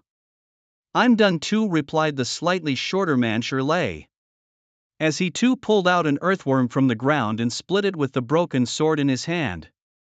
This game isn't that hard. Zhang Yi stood up, dusting the soil off his body. They call it a slaughter game, yet they don't let us kill other players. Interesting. I think we're just lucky. Look at yesterday, hundreds of thousands of players died in one go. Shirley also stood up, frowning slightly. But I always feel something's not quite right. There are only low-level beasts here, we can't really get any good equipment. What more equipment do you want? Zhang Yi raised an eyebrow, pointing towards the broken spears and swords scattered everywhere. Isn't that enough for you to choose from? No, that's not what I mean. I just have a bad feeling. Shirley shook his head. Why worry so much? Don't you know about the newbie village and games? Zhang Yi put his arm around Shirley's shoulders. We are indeed lucky to be born in a newbie village. Those who aren't as lucky are just waiting to die outside. As they talked, a group of 8 people passed by not far from them.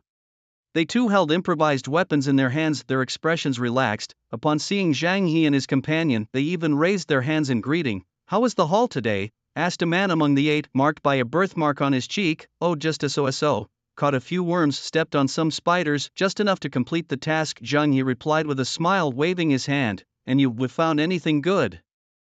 Nothing, just some junk, the man with the birthmark replied politely, and then leaned a bit closer to Zhang Yi. Have you figured out what the corruption level is? We've got someone here whose corruption level has reached 50%. No idea. Zhang Yi shook his head frankly and waved his hand again. As long as it's not deadly, forget about it. Just completing the daily tasks and watching the unlucky ones curse on the public screen is quite amusing. Hot, easy for you to say, the man with the birthmark chuckled, shaking his head. He patted Zhang Yi's shoulder. You really have a way of looking at things.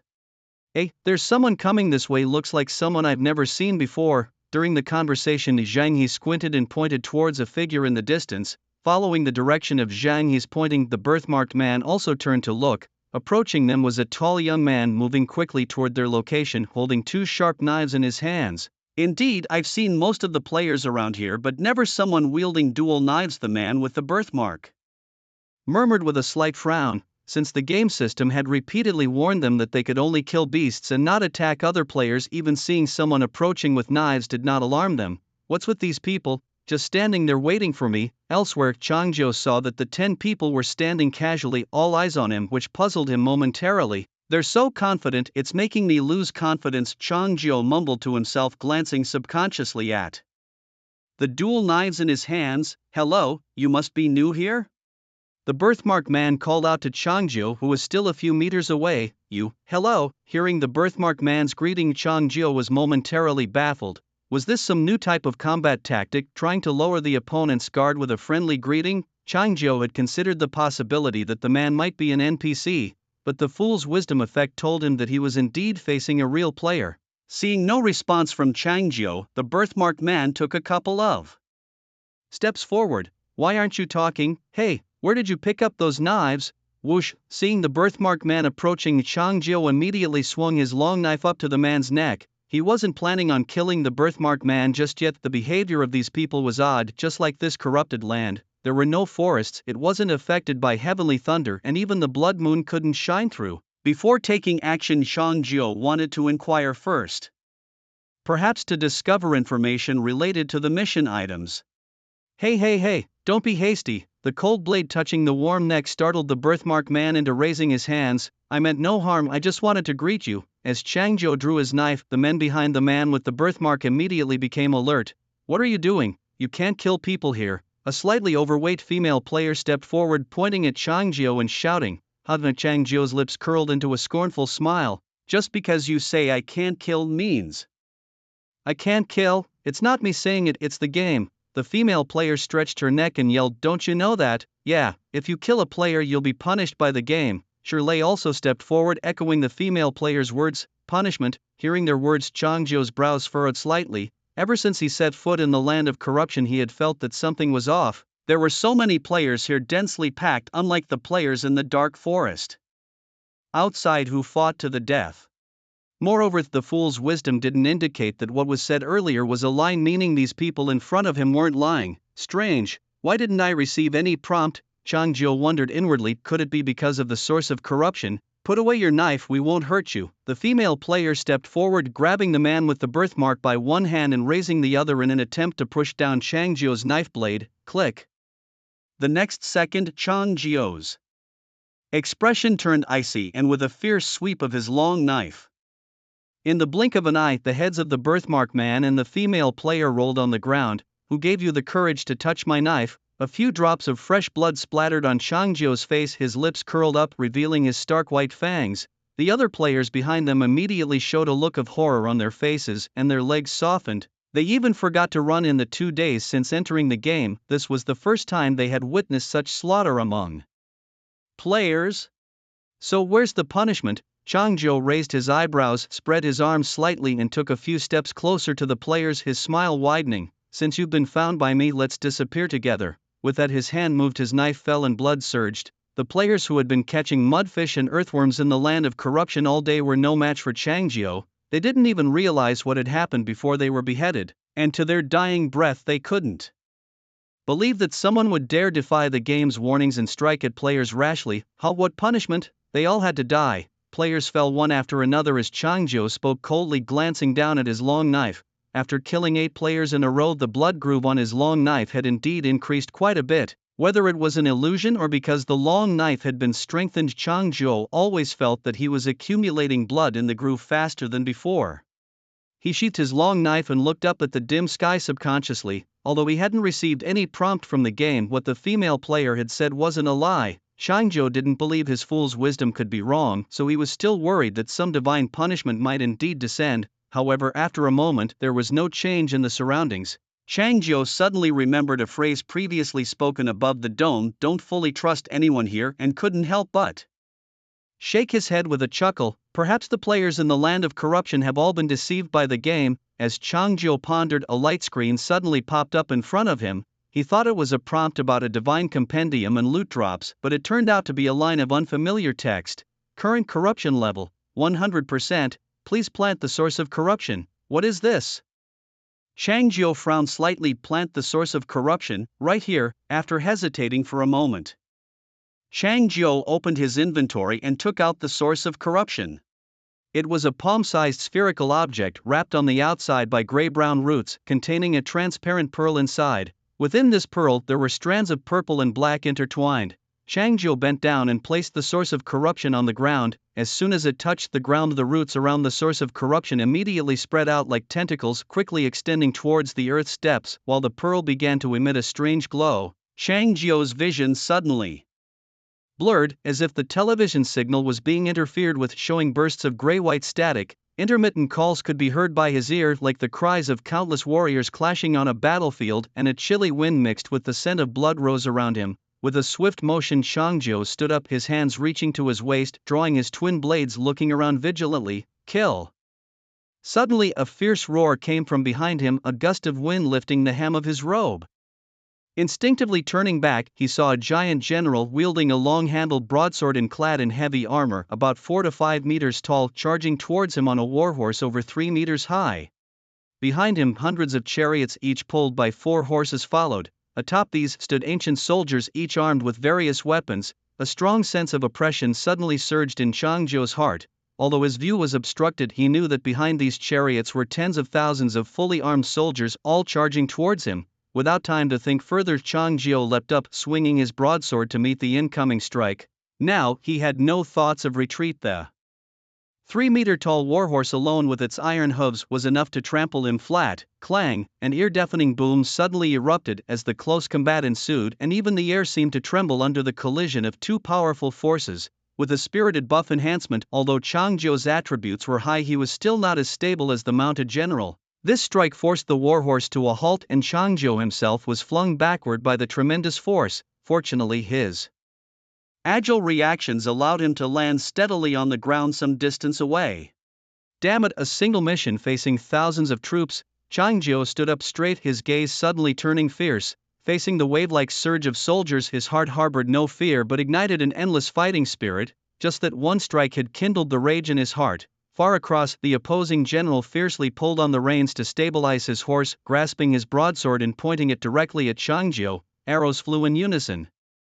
At the general's command, the sound of bowstrings vibrating thundered through the air. In the next second, the sky above Changzhou was filled with thousands of arrows descending like a spider web, enveloping everything in their path. Humph! With a cold snort, Changzhou clenched his sword handle, his legs bursting with force as he charged towards the distant general like a phantom. The arrows followed his footsteps to the ground, but none hit him. As Changzhou rapidly closed the distance, the general on horseback tightened the reins and swung his great sword towards him. With a fierce shout, the general's blade stirred up a violent gust, aiming a mighty strike at Changzhou's head. Just as the blade was about to connect, Changzhou raised his right arm, clad in the dragon guard armguard, to block the blow, then swiftly sidestepped and slashed at the horse's legs with his dagger. Roar! As the great sword struck the armguard, a loud dragon roar emanated from it, repelling the general's attack and startling the horse. The general's form wavered, leaning backward as the horse's front legs lifted, nearly throwing him off the saddle. Changzhou gave no chance for a response, instantly thrusting his long sword into the horse's belly. With a splatter, the sharp blade easily pierced through the horse's heavy armor and flesh, blood bursting forth. Had the horse not been so massive, Changzhou's blade might have even penetrated through and reached the general. With its legs and belly severely wounded, the horse faltered and toppled to one side. Seeing the turn of events, the general quickly released the reins and leaped up, using the horse's back as a stepping stone to flip back into his troops. Ha! Abandoning your horse to save your life? Changzhou couldn't help but sneer. Leading so many men yet turns out to be useless without a horse. Embarrassed and enraged by Changzhou's taunt, the general was clearly smart enough not to launch another attack rashly. Instead, pointing his sword towards Changzhou, advanced the war chariots. At his command, behind him hundreds of war chariots poised for action. Each chariot was manned by 3 soldiers, one in the middle steering the horses, one on the left wielding a crossbow and one on the right holding a spear. The general moved aside as the charioteer behind him whipped the reins, and with a neigh from the horses, several chariots charged towards Changzhou. They seemed to have their own strategy, attacking in waves rather than all at once, attempting to block every escape route for Changzhou. Realizing their tactic, Changzhou saw no chance of escaping unscathed against such a large force and combined arms. If he were to switch to dual blade mode and summon the celestial thunder, now it might be difficult to annihilate the tens of thousands of soldiers in one strike.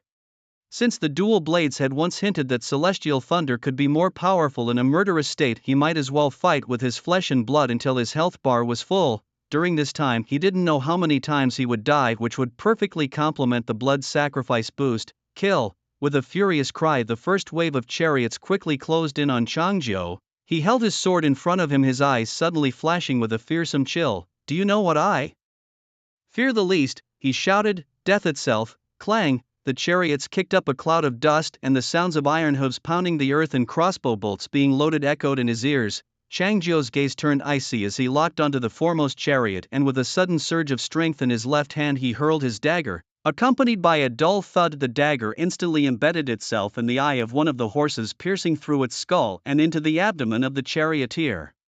At the same moment, Changzhou leaped from the ground, swinging his long sword directly at the heads of the 3 soldiers on the chariot. The stricken horse let out a harrowing neigh as the dagger snatched its life, its body involuntarily leaning to one side, which also skewed the chariot's course. The charioteer, despite his pain, still tried desperately to regain control of the chariot. Bang! The crossbowman on the chariot forcefully pulled the trigger, sending an arrow hurtling towards Changzhou in midair. Seeing Changzhou leap up, the spearman also hurriedly aimed his long spear directly at Changzhou's chest, but Changzhou, letting the crossbow bolt pierce through his shoulder, grabbed the tip of the spear with his left hand and yanked it from the soldier's grasp, then delivered a kick to the spearman's chest. Crack! Under the tremendous force, the sound of the soldier's breastbone shattering could be distinctly heard as he was sent flying backward. Using the momentum, Changzhou flipped backward, landing on the horse behind him, and swung his sword, decapitating the remaining 2 soldiers on the chariot. As the charioteer's body was about to fall forward off the chariot, Changzhou discarded the spear in his left hand and leaned forward to retrieve his dagger from the man's chest. Due to the deaths of a horse and the charioteer, the remaining 3 horses' course finally veered significantly and they seemed about to topple over. Simultaneously, 2 more chariots converged on Changzhou, their spears poised to pierce his chest. With no time for further thought, he cut the reins and harness of his horse, allowing it to regain its balance. He then clamped his legs around the horse's belly and lay flat on its back. Clang! The 2 spears almost brushed past Changzhou, the sparks from the metal collision even splattering onto his face. Fortunately, the horse kept running forward, pulling Changzhou out from under the spears. Quickly rising, he glanced at his blood-filled sword, and after beheading 2 more soldiers, the blade's blood groove deepened. He sheathed his short dagger, grasped the reins and turned the horse around to face the remaining soldiers once more. The dismounted general also realized that continuing this way was futile. Although they were many, only a few could actually engage Changzhou in combat. Is this all you've got? Changzhou said with a smirk, pain still throbbing through his shoulder pierced by the crossbow bolt. He let go of the reins, grabbed the bolt, and with a forceful twist snapped it. Snap! Changzhou forcefully broke off the tail of the crossbow bolt and casually threw it to the ground. Show me all the tricks you have. You don't have many chances left, he sneered. The general shook his head in disdain and commanded again, draw swords, fire arrows, infantry advance. At his command, the sound of bowstrings vibrating thundered through the air while the chariot split to either side, clearing a path for the countless ranks of spear soldiers advancing behind them. Each row of infantry held a heavy shield in one hand and a long spear in the other, the shields locked together and spear tips protruding through the gaps, forming an impenetrable wall of men. How amusing, just like your barricades, Changzhou scoffed as a barrage of arrows descended like a torrential downpour. He snorted coldly and lightly patted his warhorse, then fiercely whipped the reins. Crack! The reins harshly struck the horse, which neighed loudly and charged furiously forward towards the spear soldiers. Just as the spear tips were about to stab into the horse, Changzhou yanked the reins hard, clamped his legs around the horse's belly, and the beast leapt over the first row of infantry. The soldiers in the back row quickly lifted their heavy shields above their heads and raised their spears, thrusting toward Changzhou and his horse. In response, Changzhou released the reins, suddenly stood up, and heavily stomped on the horse's back, smashing the animal down. Thud! Despite being pierced into a sib by the spears, the heavy horse fell like a cannonball, breaking through the shields above the heads of the spear soldiers. Many were even crushed into distorted shapes embedded into the ground. The surviving infantry, seeing this, hastily retreated. Using the sacrifice of his horse, Changzhou forcefully cleared a space in the midst of the spear soldiers. He landed in the cleared area, his feet stepping on the bodies of numerous soldiers, and drew the short dagger from his waist once more. The surrounding soldiers, gripped by fear and awe of this young man, hesitated, accustomed to the fear of death themselves, especially when witnessing their own kind slaughtered before their eyes. Their dread of death magnified, yet this young man seemed immune to pain or fear. Blood continuously oozed from a terrifying wound on his shoulder, darkening his black garments further. "Are you scared now?" Changzhou's thin lips were a deep red, his smile revealing blood-stained fangs that chilled the spine like the Grim Reaper himself. "Kill!" Suddenly one of the infantrymen shouted, and all the spear soldiers thrust their spears forward, charging at Changzhou. Lowering his stance, Changzhou swung his long dagger like a whirlwind, blocking countless incoming spear tips. With his heightened agility, both his movement and slashing speed were greatly enhanced. Each swing of his blade brought a gust of blood-scented wind, even turning the blade's air into a bloody mist. Sparks of orange flew from the clash of blade and spear, the spear soldiers closing in, reducing Changzhou's room to maneuver. Finally, seizing an opportunity, a long spear pierced his body from behind. A wave of excruciating pain suddenly spread throughout Changzhou's entire body, hampering his movements. It was this momentary gap that allowed countless spears to pierce into his body. A spurt of fresh blood erupted. Changzhou's vision blurred rapidly as the sensation of impending death swiftly overwhelmed him. Unlike his numerous previous brushes with death, this time was different. Even though his body was already riddled with scars, a surge of adrenaline frantically tried to save him. Coupled with the blood sacrifice that had reached its peak effect, he felt a tremendous power coursing through him even as he teetered on the brink of death. Meanwhile, from the ranks of the spearmen, a general wielding a long sword approached his steps heavy. "Boy, there's no way out for you," the general said mockingly, his tone filled with ridicule. "Everything is over now. No one can leave the land of corruption alive. You cannot fight against my armies." Hearing this, Changzhou snorted coldly and spat out a mouthful of bloody foam. He spread his arms, grasping his twin swords in reverse, and looked down at the numerous spear handles around his waist. Suddenly, a glint of cold light flashed in his eyes. He thrust his swords between the gaps of the spear handles, and with a sudden burst of strength, his sharp blades easily severed the spear handles before him. In the next second, before the spearman and the general could react, Changzhou forcefully kicked off the ground, his body shooting forward like an arrow released from a bow, his hands clutching his twin swords. The spears embedded in his back pulled through his flesh, but in that moment Changzhou seemed to lose all sense of pain.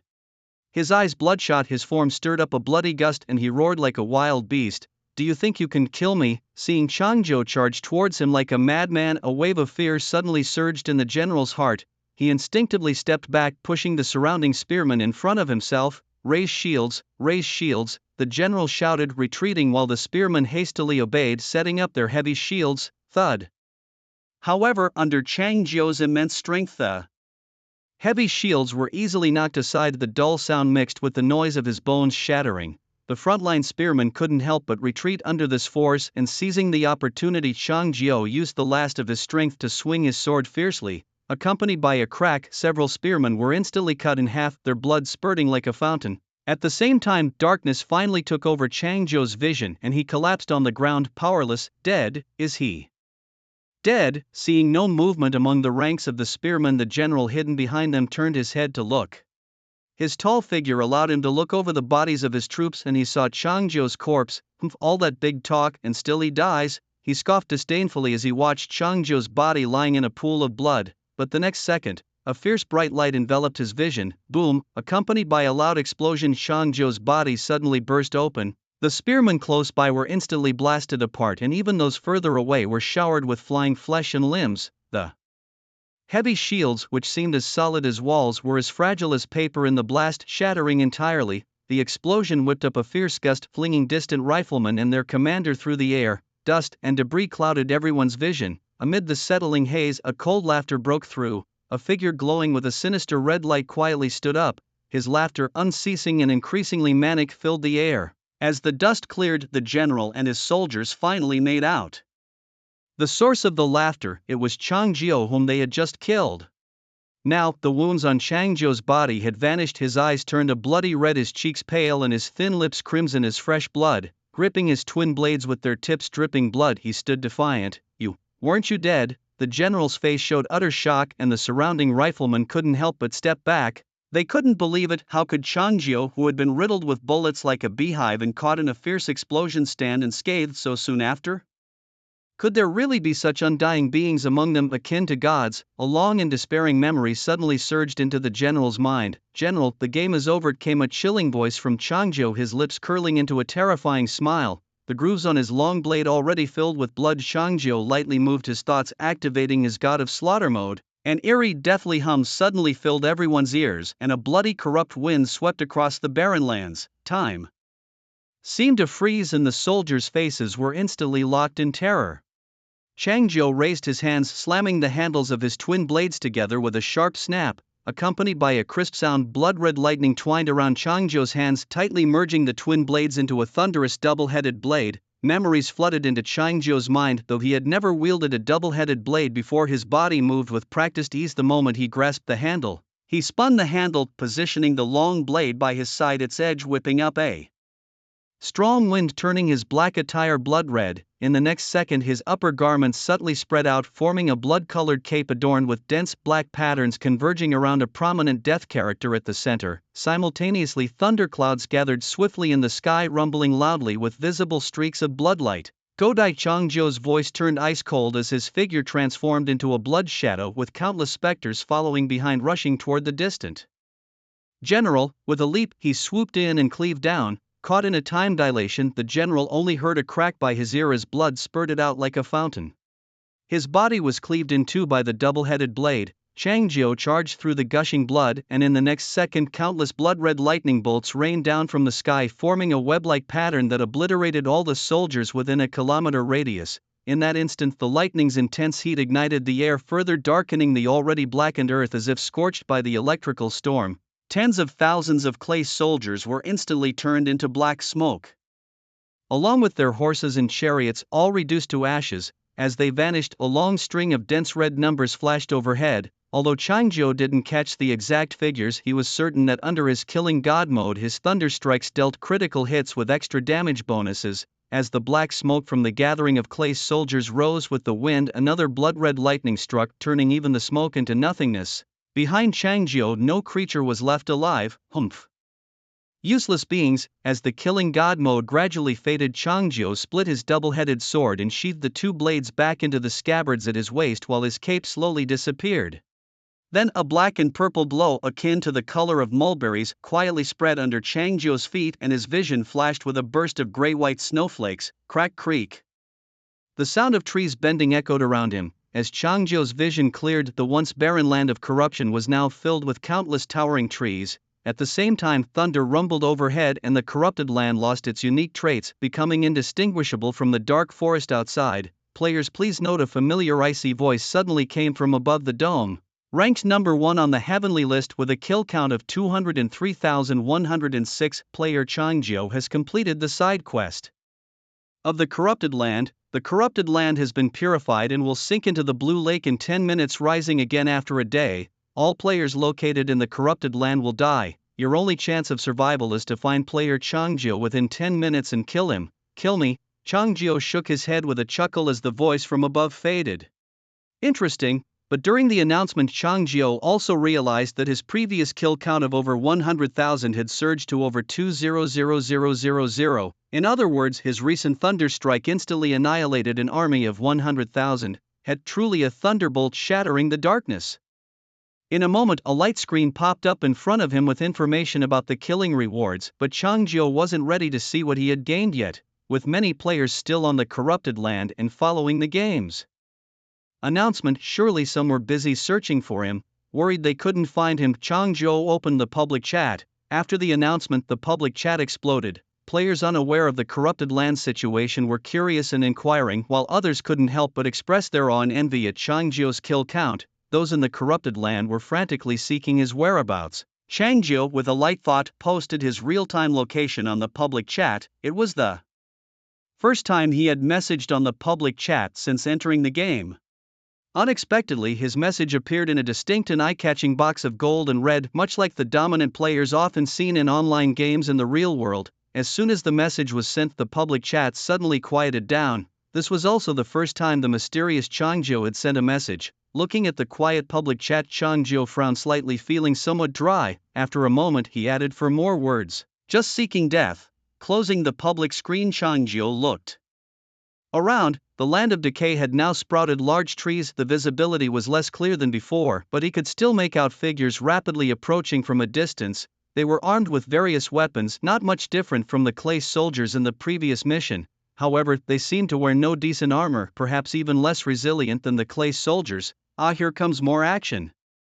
Chang Zhou's right hand touched the sword at his waist, ready to draw it, but suddenly a wisp of blue smoke flowed from his armor. General, Yu Zhao quickly transformed into human form, kneeling before Chang Zhou. Oh, I finished my battle and now you show up.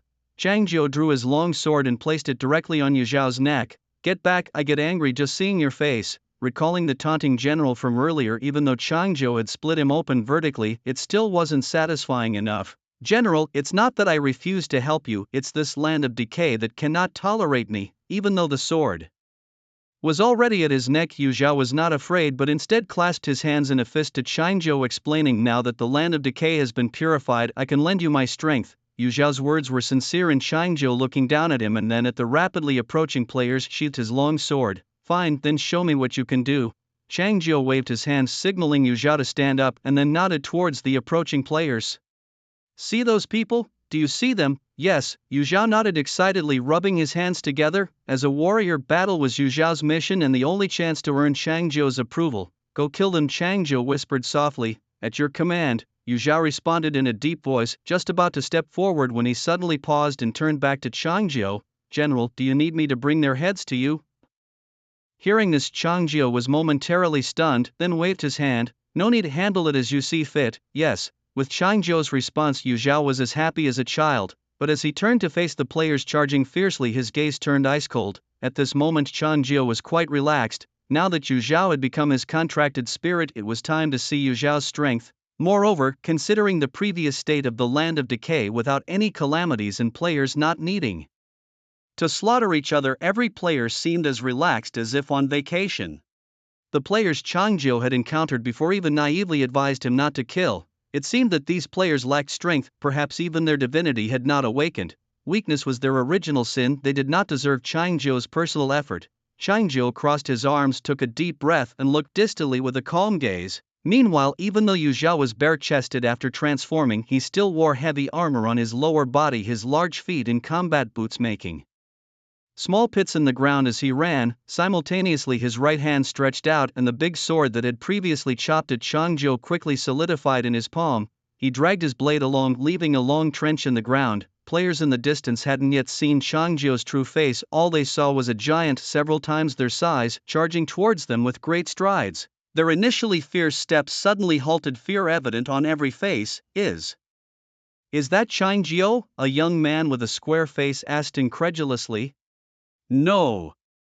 It can't be right, another man beside him swallowed hard subconsciously. No information, no health bar, what could it be if not a player? A female player holding a long spear frowned slightly, her steps involuntarily retreating. We can't beat him, run, someone shouted, and the group of players who had been confident in claiming Chang Zhou's head suddenly scattered in disarray, panicked and fleeing. They feared that if they ran too slowly the giant behind them would catch up. Yu Zhao had been ready to swing his sword for a satisfying battle but saw his opponents fleeing and felt a surge of anger. This was the first official task assigned to him by Chang Zhou, and for a warrior like him, not being valued by his general was a great disgrace and humiliation. If he couldn't gain Chang Zhou's approval soon, Yu Zhao felt he might lose all hope of survival. He too wished to be valued by Chang Zhou like the favored pet, fulfilling his mission as a warrior. With this thought, the anger from the player's escape filled his chest. He stopped abruptly, reached out with his left hand and forcefully grasped a nearby large tree, which he then angrily uprooted. Roar! Holding the thick trunk, Yu Zhao shouted furiously and broke it in half, throwing it towards the fleeing players. Damn! No one told me Chang Zhou was a green giant. Run, you fools, run! The massive trunk fell like a shadow from the sky towards the players, and at the same time Yu Zhao did not stop. He continued uprooting trees and throwing them as he went. Boom! With resounding crashes, the unfortunate players were instantly crushed by the trunks and the lucky ones found their path blocked. Run! I told you to run! Yu Zhao quickly caught up, staring at the players trapped by the trunks, his eyes bulging with fury. Where can you run now? With no escape possible, facing imminent death, the players resorted to their divine powers. A male player suddenly grew larger, though still not half as tall as Yu Zhao. Just as he was about to strike, Yu Zhao clenched his left fist and smashed it down on the man's head. With a loud bang, the enlarged man exploded on the spot, flattened, and two other players, trying to survive a few more seconds, transformed into the shape of tree trunks. However, they were too slow, they transformed right under Yu Zhao's watchful eye. Yu Zhao showed no mercy, his right hand pulling out a large sword, then both hands swung it down directly at the tree-like figures in front of him. With continuous loud crashes, wood chips and flesh flew everywhere. Soon, of the original dozens of players, only one remained. In a corner among the broken wood, this player was standing next to an earthworm about 10 centimeters long, his guardian beast. The earthworm straightened the upper half of its body, constantly moving towards Yu Zhao, seemingly trying to inflict damage on him. Drink!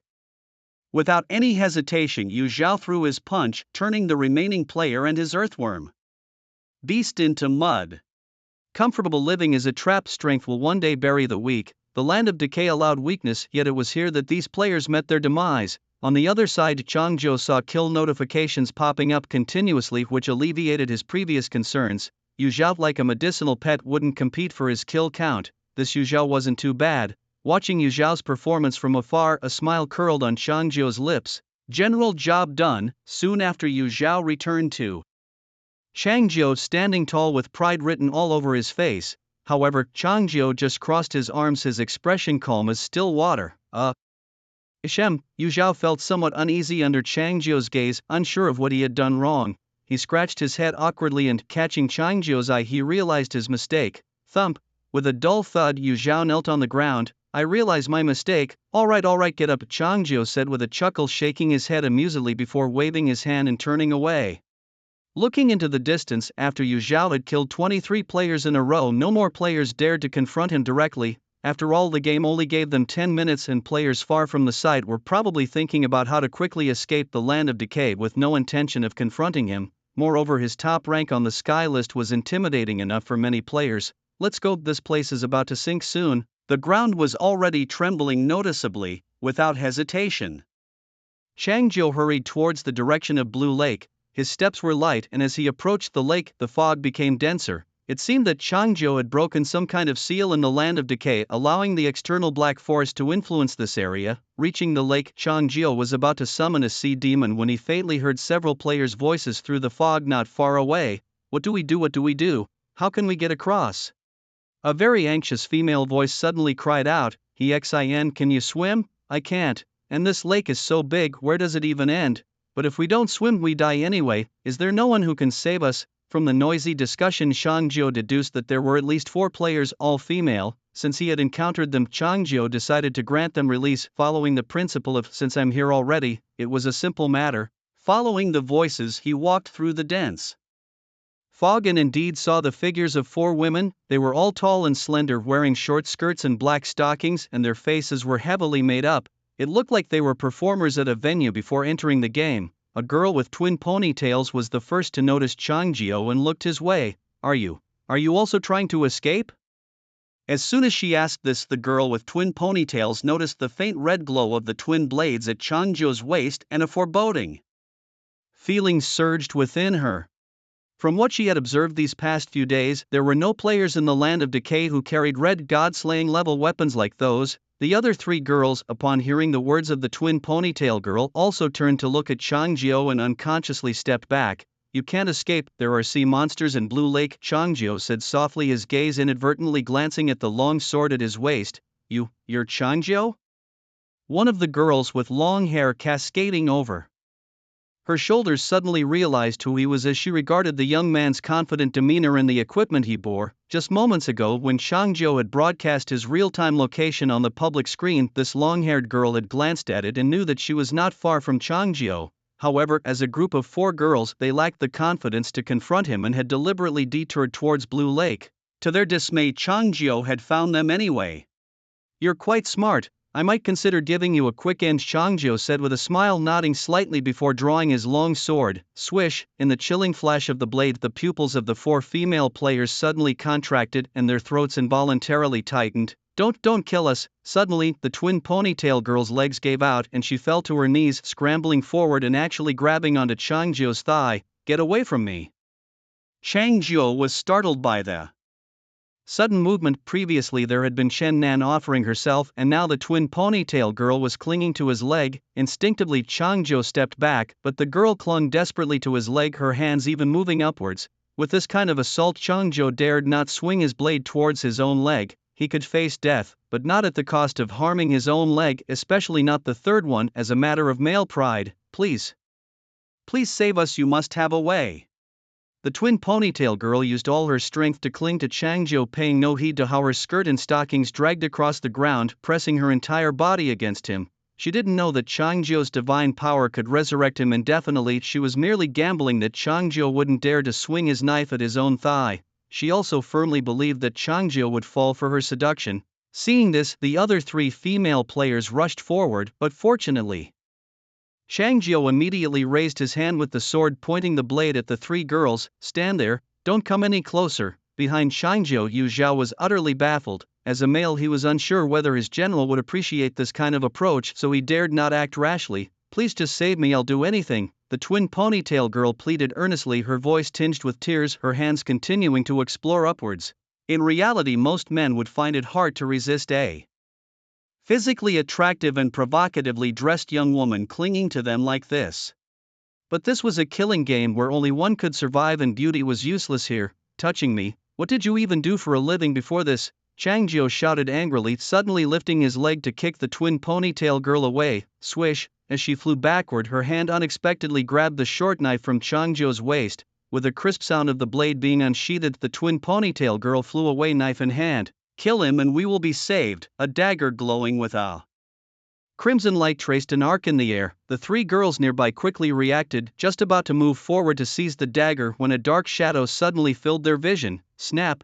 Changzhou swiftly struck twice and the heads of the three female players fell to the ground. The girl with the twin ponytails felt as though her chest bone had been shattered by the kick. Lying on the ground, she spat out a mouthful of fresh blood, too weak to rise. Changzhou picked up the dagger and walked slowly to the barely alive twin ponytails. You are so ruthless, she said bitterly, blood foaming at her mouth. You weren't ruthless, so you're the one who's dead. Changzhou nodded with a smile, his expression suddenly freezing as a glint of cold light flashed in his eyes. Then he swung down the dagger decisively. General, if you had told me earlier that you were not interested in women, I would have dealt with those guys right away. On the Blue Lake, Changzhou stood on the backs of three lined-up sea monsters while Yu Zhao followed behind him as a wisp of blue smoke. But come on, those four players were quite attractive. Didn't you feel a bit tempted? Do you believe I could throw you into the lake to feed the fishes right now? Changzhou raised an eyebrow, speaking irritably. Seeing Changzhou's expression, Yu Zhao didn't pursue the topic any further and shut his mouth. The game's initial advice to players was not wrong. Here you can never fully trust any creature. What does it matter if they are good-looking, or if they force their will on you? In the end, isn't it all about seizing your dagger and putting you in mortal danger? Sentiments, how laughable. Lost in thought, Changzhou opened his game panel. Having spent a while in the land of decay, his kill count had reached 203,133, and his identity tag had entered the triple digits, reaching 109, as usual. He hadn't gained any experience, but his gold had increased by over 10 million. His gold was back to over 50 million, just like before he started nurturing his medicinal pets. The loot wasn't anything special, just some mediocre items. After all, players in the land of decay didn't face much survival pressure, so there were no high-tier materials, which was expected by Changzhou. However, what dissatisfied him was that there were still many players who hadn't managed to escape and were ultimately sunk in the lake, and their deaths weren't counted on his record. This game is still not generous enough, Changzhou muttered, then opened the divinity catalog. During the past game period, he had killed 37 players, lighting up new divinities: corrupted breath, leap of faith, tangible avatar, archery talent, all things as weapons, procreation instinct, bounteous mercy, divine theft, reversing right and wrong, healing hand, skill mastery, and turning waste into treasure. Note: previously lit divinities are not displayed here, please check the catalog panel. If needed, he could now obtain one new divinity with 30 more needed until the next. Having killed 37 players, he had lit up 12 new divinities. It was quite standard. Changzhou's gaze swept over each divinity, his mind stirring as he opened the descriptions. Corrupted breath is a divine ability that afflicts an opponent with a debuff, causing them to enter a state of corruption where they continuously suffer damage and experience a reduction in 3 attributes. It has a relatively short cooldown but consumes a high amount of energy, making it of little use to Changzhou. Faith Sleep is a passive skill that grants a player permanent immunity to fall damage. tangible avatar allows the use of mana to summon an avatar that inherits the equipment of the original body, but only 10% of the attributes, with the number of avatars and their strength increasing as the divine rank increases. Changjio was not quite satisfied with this either. Mounted archery talent permanently enhances combat abilities, while mounted improving 3 attributes and ensuring arrows hit their targets with perfect accuracy. However, Changjio currently has no plans to develop ranged attack capabilities and quickly moves on. Universal Soldier is another summoning skill seemingly unique to the Corrupted Lands, which transforms nearby vegetation into ancient warriors to fight alongside the player. The strength of these warriors also depends on the divine rank. This divine ability appears beneficial for early game development, but unfortunately there are no plants in the Corrupted Lands. Reproductive instinct. Changjio's gaze continues downward. This divine ability is somewhat extraordinary.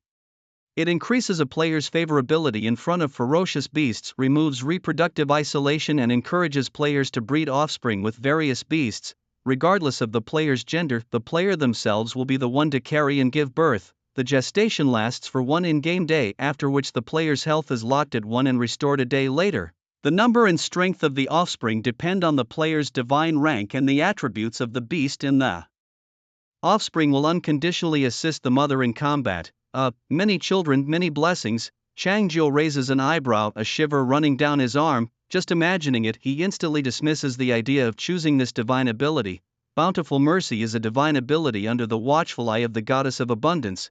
Players possessing this ability accelerate the growth of plants within 100 meters of their location. A humanoid potion pet. Changjio frowns his eyes, then landing on Divine Theft. Divine Theft. Under the patronage of the god of thieves, by exhausting all mana one can randomly steal an item from an opponent.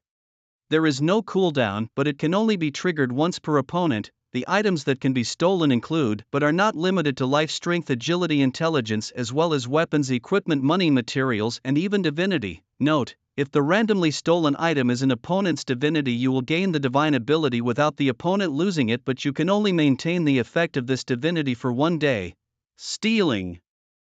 As he reads the description, Changjio murmurs to himself, his eyes suddenly sparkling with excitement. This thing is great. Joy and exhilaration surge through him, and he can't help but exclaim aloud, "What?" His shot startles the silent Yu Zhao, who quickly comes over to ask, "What's wrong, General? Go away, it's none of your business." Changjio waves his hand impatiently, his mind clearly elsewhere. After Divine Theft, there are 4 more new divine abilities, but Changjio only gives them a brief look. Distorting truth allows a player to make others believe their lies with only 1 opportunity per divine rank to use this ability. The divine skill Hand of Renewal leans towards a supportive role, enabling the player to heal injuries by consuming mana.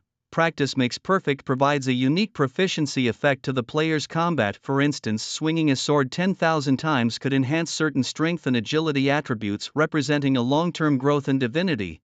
The final skill, Turning Trash into Treasure, grants players the ability to repair weapons and equipment, appearing as a unique divinity of the Corrupted Lands. Simply by collecting 2 broken swords, one can restore them into a pristine, intact great sword. Upon detailed observation, only Divine Theft truly caught Changjio's eye. This divinity could even steal an opponent's life, equating to a built-in instant kill ability. Although the items stolen are random, Changjio believed that paired with his own Guardian of Luck, it would unleash even greater potential. Without further hesitation, Changjio chose Divine Theft. As he is strong, the gentle breeze sweeps across the hillside. With Life Steal as his opening move, how will you respond?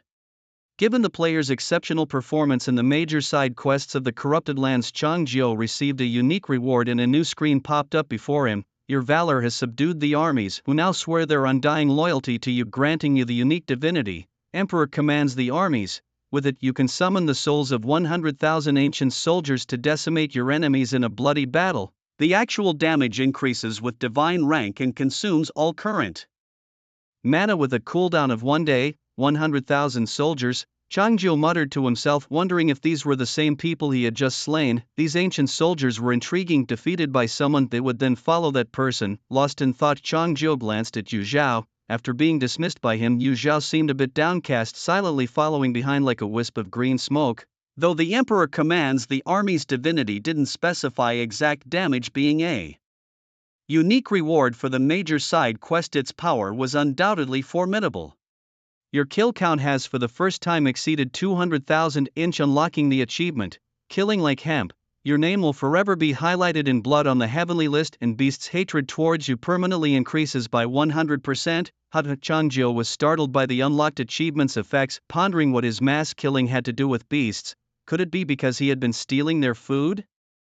With this thought, Changjiu's lips curled into a mischievous smile as he leaned forward and patted a sea demon in front of him. Hey, do you hate me? Taken aback by the sudden pat, the sea demon's form stiffened. Its upper body was that of a beautiful woman, and now her eyebrows furrowed lightly while her starry eyes glanced at Changjiu with a deep resentment. Hate? Of course I hate. My kin were flayed and deboned, and I've been reduced to a mere fairy on call. Without dignity, how could I not hate?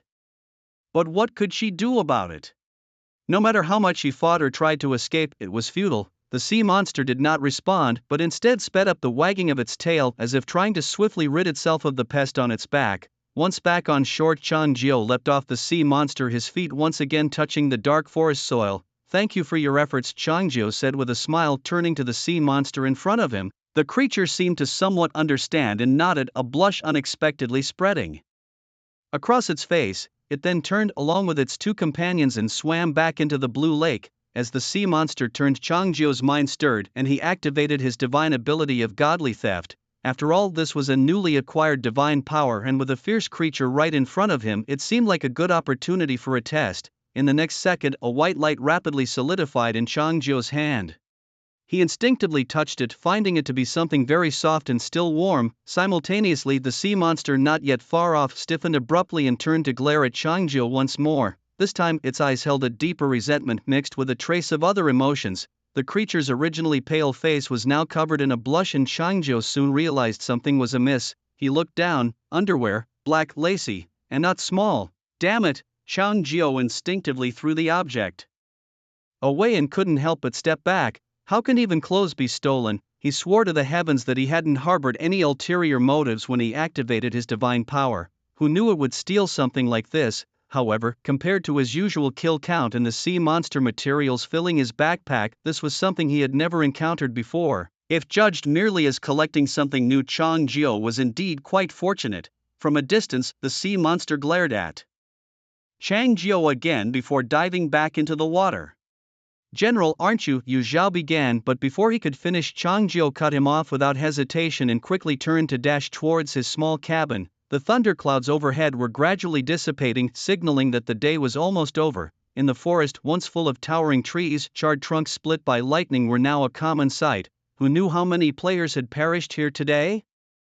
But Changjiu rather enjoyed this sensation. After all, with his divine protection of luck, lightning would not strike him, and the faster other players died, the quicker the game progressed. Having stayed in the 18th realm for so long, Changjiu was eager to explore the 17th realm. Upon reaching his cabin, two little medicine pets were diligently cultivating herbs. Seeing Changjiu return, they waddled over with their chubby little bodies. Changjiu's face immediately broke into a smile, and he bent down to scoop both creatures into his arms. How have you been? Did you miss me? Changjiu asked, gently rubbing their soft fur with his chin. Though the pets were covered in flames, they did not harm Changjiu, nor could he feel any heat. Meanwhile, Yu Zhao transformed back into his human form, feeling a bit sad inside as he watched Changjiu treat the medicine pets with such affection. Quietly, he walked to the side of the cabin and sat down on the ground, keeping to himself. In an instant, Changlong leapt out of Changjiu's arms and tugged at his trouser leg, pulling him toward the medicinal garden. It had been a day since they last saw the golden tear floating dandelion, which now seemed fully grown. Its seeds burst open, drifting gently with the breeze. Changlong stretched out his little legs, delicately unearthed the floating dandelion and carried it in his mouth to Changjiu. Is this considered well cultivated? Changjiu reached out to take the dandelion, and at the same time a light screen popped up in front of him. Floating dandelion, golden dragon slaying grade, fully matured, meticulously cultivated. Its quality is deemed celestial. It can be taken to the apothecary to be made into medicine, maturing in a day and of celestial quality, truly excellent. Reading the description, Changjiu nodded in satisfaction. With a thought, he stored the floating dandelion in his inventory, then bent down to place Jujui on the ground and gently patted the heads of the little ones. Well done, you've worked hard, Changjiu said softly, and the little ones nuzzled his hand, continuously making mewling sounds. From a distance Yuzhou watched the scene almost on the verge of tears from feeling slighted. He didn't need Changzhou to pat his head and comfort him. But he hoped that his general would truly acknowledge him just once. However, Yuzhou harbored no resentment towards Changzhou, blaming only himself for not being diligent enough to assist his general. After soothing the medicinal pets, Changzhou straightened up and returned to his small wooden hut. Having been busy all day, he had no plans to go out again. Now that he had obtained mature medicinal material, it was time to visit the apothecary. Moreover, this material might grant him the ability to fly, something Changzhou had always desired. Lost in thought, Changzhou sat on the edge of his bed and activated the apothecary panel with a thought. A young woman dressed in light green armor with fair skin appeared before Changzhou's eyes. She had light brown hair that reached her shoulders and pointed ears like delicate wings peeking through her hair adorned with small silver earrings. She seemed unaware of Changzhou's presence, her brows slightly furrowed as she pounded vigorously in a mortar with a pestle. Looking at the young woman, Changzhou suddenly recalled the elderly couple he met before, who mentioned they had a daughter who had just turned 18. Could it be her? It seemed unlikely that such ordinary old folks could have a daughter who looked like an elf. Too incredible, right? Changzhou subconsciously glanced again at the girl's ears. Those nimble elf ears looked as if they were finely carved out of beautiful jade, even trembling slightly with the girl's breathing appearing unmistakably real. The quality is indeed good, but I wonder if they could be made into ornaments. Changzhou thought, frowning slightly. Hello, suddenly a soft voice spoke and Changzhou quickly shifted his gaze from the girl's ears. Hello. Changzhou looked at the young woman, noticing a line of text appearing above her head. Norin, that's a nice name. Are you here to buy some medicinal materials? Nolan set down the pestle she was holding and asked with a smile. Oh no, I've come to ask for your help with concocting a potion, Changzhou said as he handed over a mature floating dandelion from his inventory through the holographic screen to Nolan. A soft golden light instantly caught Nolan's eyes and her gaze flickered with surprise at the material the young man had produced. This. Nolan's voice trembled slightly as she carefully examined the dandelion in her hands, then looked back at Changzhou, her eyes filled with disbelief. Where did you get this from? This. Upon hearing Nolan's question, Changzhou was at a loss for words. He couldn't very well say, I stole it from your dad, could he? Meanwhile, Nolan suddenly felt a strange admiration and appreciation for the young man before her. After all, since opening her apothecary, most of the players who visited did so out of curiosity. Even those willing to spend money only purchased the lowest grade finished medicinal pills. Changzhou was the first to pull out a mature golden grade herb like this. Moreover, with Nolan's experience in medicine learned from her father since childhood, she could tell at a glance that the dandelion she held was of a much higher quality than ordinary ones. In Nolan's mind, no one but her father could cultivate such perfect medicinal herbs. After a moment of thought, Changzhou spoke again. I bought it from your father. He wasn't lying. After all, he had given the old couple some gold coins before they left, though he omitted the part about the deception and threats involved. My father? You've met my father? Hearing Changzhou's words, Nolan blinked her large sparkling eyes. Wait, you aren't by any chance that? Nolan's eyes widened as she suddenly recalled her parents incessantly talking about a young man after they returned home. They described him as handsome, young and successful, with great strength, polite demeanor, and most importantly, very wealthy and generous. Her parents had even described the young man's appearance in detail, which indeed sounded very handsome. They kept urging her to dress up nicely and take some precious herbs to the Black Forest to find this young man, hoping to make a favorable impression.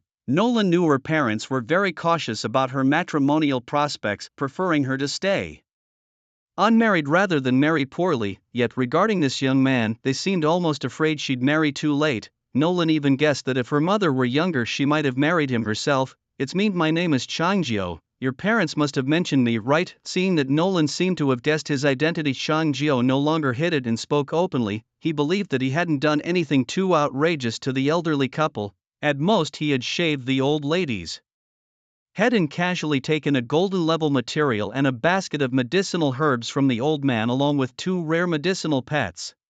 But that was all voluntary and certainly had nothing to do with Changzhou's pair of god-slaying twin blades. Changzhou. What a pleasant name. Contrary to Changzhou's expectations, after learning his identity, Nolan didn't show any signs of anger. In fact, the corners of her mouth even curved up slightly in a smile. My parents have spoken of you. They like you very much, Nolan said, her head slightly bowed in a shy manner as she gently caressed the dandelion in her hands. That's good to know. Changzhou nodded, relieved that the old couple hadn't spoken ill of him. After all, he would need Norland's assistance in refining medicinal herbs in the future. If he were to upset her and she refused to help him with his medicines, he certainly couldn't just threaten her through the screen with dual blades. Observing Norland, her cheeks slightly flushed but her hands still. Changzhou frowned. Let's not dawdle then, help me with the medicine preparation. His curiosity about elves was fleeting. Changzhou's focus remained on his medicinal ingredients. He was only concerned with two things at the moment: the effect of the medicine made from the floating dandelions and whether Norland's elven ears could be used as equipment.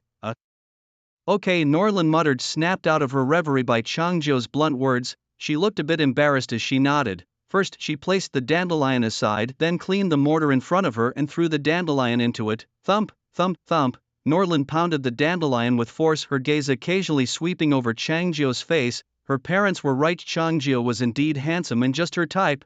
However, there wasn't a trace of romantic interest in his eyes, only a keen desire for the effects of the herbs. He probably doesn't like me, Norland sighed inwardly, feeling secretly relieved she hadn't listened to her parents. If she had actually brought a bunch of precious herbs and offered herself eagerly, Changzhou might have thought she was crazy. After crushing the dandelion into a paste, Norland took out a medicine spoon and a spherical mold, carefully scooping all the paste into the mold.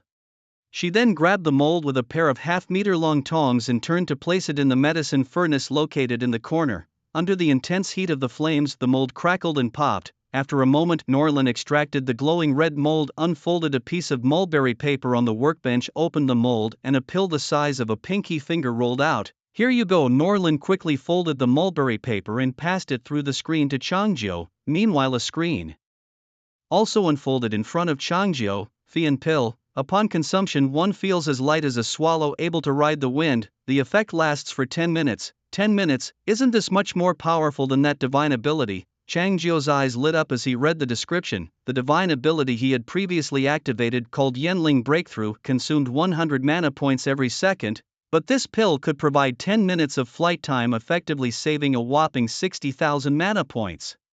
A smile played on his lips as he thought this through, and behind the screen, seeing Changzhou smile, Norland couldn't help smiling too. Putting away the elixirs, Changzhou looked up again at Nolan. How much? He asked. Caught off guard by the question, Nolan's smile froze momentarily. After pondering for a while, she shook her head. No charge, consider it a gift from me. Oh, all right then. Changzhou raised an eyebrow in confusion, but not having to pay was a good thing, so he didn't inquire further. With a flicker of his mind, Changzhou closed the panel of the herbal shop, and at the same time, a long bell toll echoed from the dome above. Dawn, another day had passed. Changzhou stood up, drew a short dagger from his waist, and added another mark to the tally on the wall. He opened the heaven ranking and scrolled directly to the bottom. The last player was ranked 325. A whole day of thunderous ordeals combined with the decay of the corrupted lands had easily claimed over 80,000 players' lives.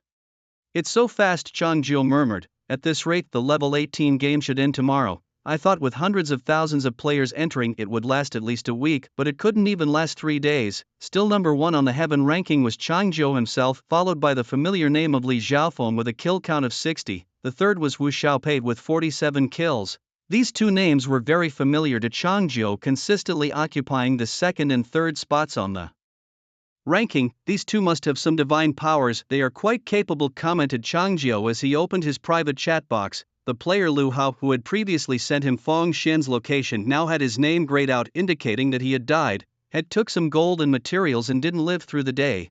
Changzhou chuckled and shook his head, then switched to the public screen interface. Ever since he had posted a message there, the public chat had become much quieter, with hardly anyone daring to send messages.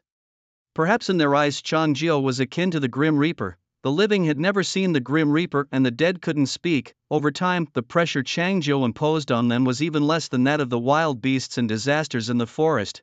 But just as the players began to relax, the Grim Reaper suddenly spoke. So the terrifying kill count is real, there indeed exists a player who slaughters like mowing grass. The remaining players dared not send messages anymore, fearing that even a single word could expose their location, and the next second a slaughter knife might appear behind them, decisively chopping off their heads. Amid these thoughts, another line of death news flashed in the top right corner of the public screen. At the same moment, a light screen popped up in front of Changzhou. killed one player due to an unknown error in the current divine rank. Experience points cannot be acquired, huh? Stunned by the message, Chang Jiao looked down at his hands, then suddenly remembered the medicinal pets and Yu Zhao at the door. Someone's coming? Standing up, Chang Jiao pushed open the door of the wooden house and a gust of cold air hit him. The two medicinal pets were still diligently working in the medicine garden, but something seemed amiss. Wait, where is Yu Zhao? Chang Jiao's eyes widened as he turned around, but he couldn't find Yu Zhao anywhere. Where has my huge contracted spirit gone? He went out in the middle of the night to kill.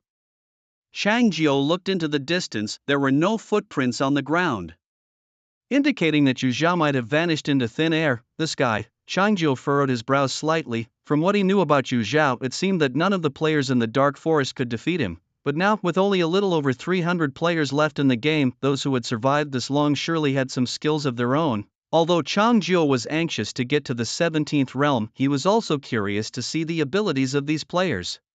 He decided he would find him first. Lost in thought, Chang Jiao pulled out the fian pill he had just concocted from his inventory. The Black Forest was shrouded in thick fog, and with Yu Zhao dissolving into a wisp of smoke, locating him was not going to be easy. However, flying might provide a broader view and possibly make finding him less challenging. It was also a good opportunity for Chang Jiao to test the effects of his new pill.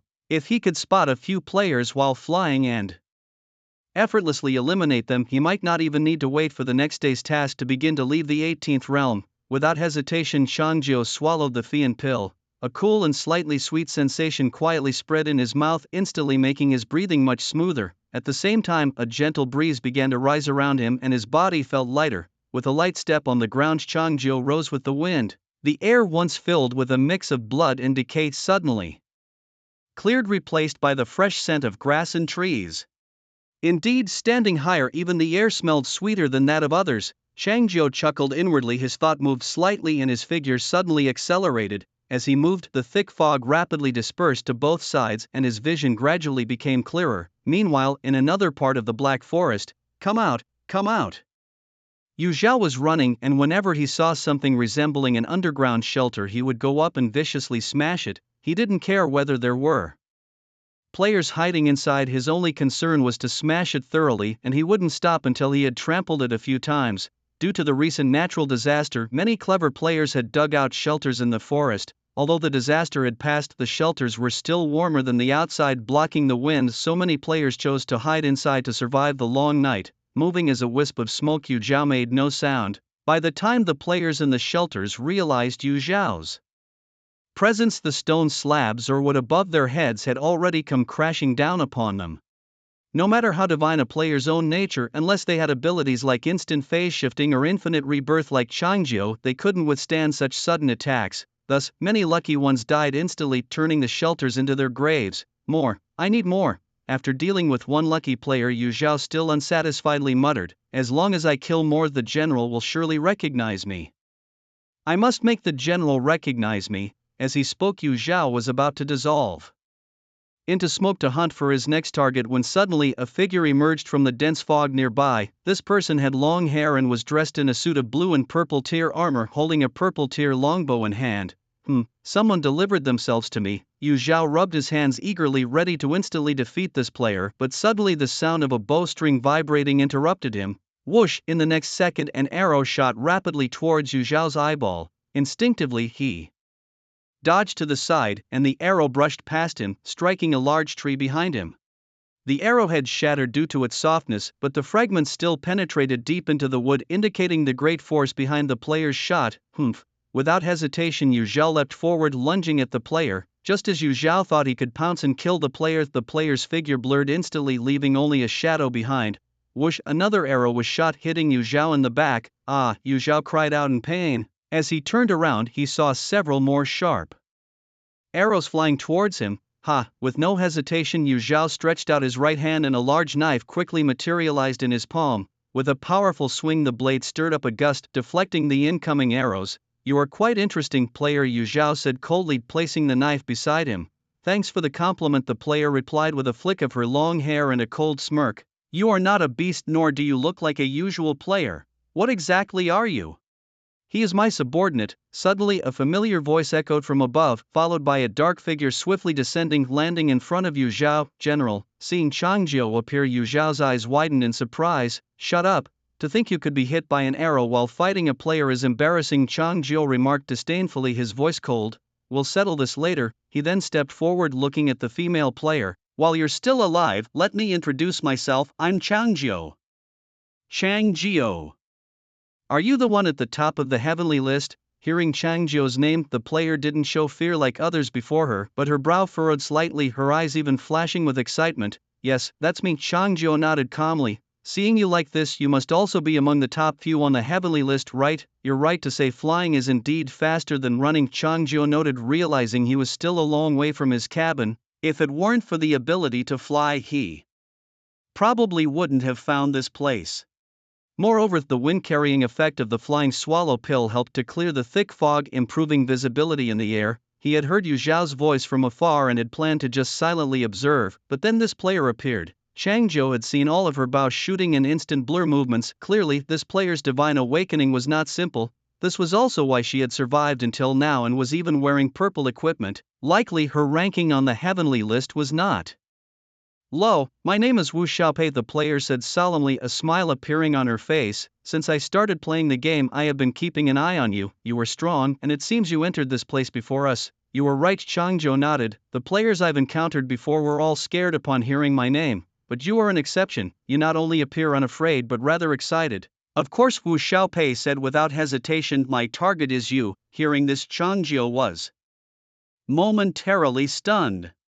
If it weren't for the fact that this was a game of slaughter, Chang Jiu might have thought he had crossed into a tragic ending cultivation idol drama where a deeply affectionate female immortal falls in love with a world-destroying great demon. It was a feeling of destined enemies loving and killing each other. I know the odds are I will die, but I still want to try. Seeing Chang Jiu not responding, Wu Xiaopei continued, having an unattainable powerhouse as my target has been my motivation.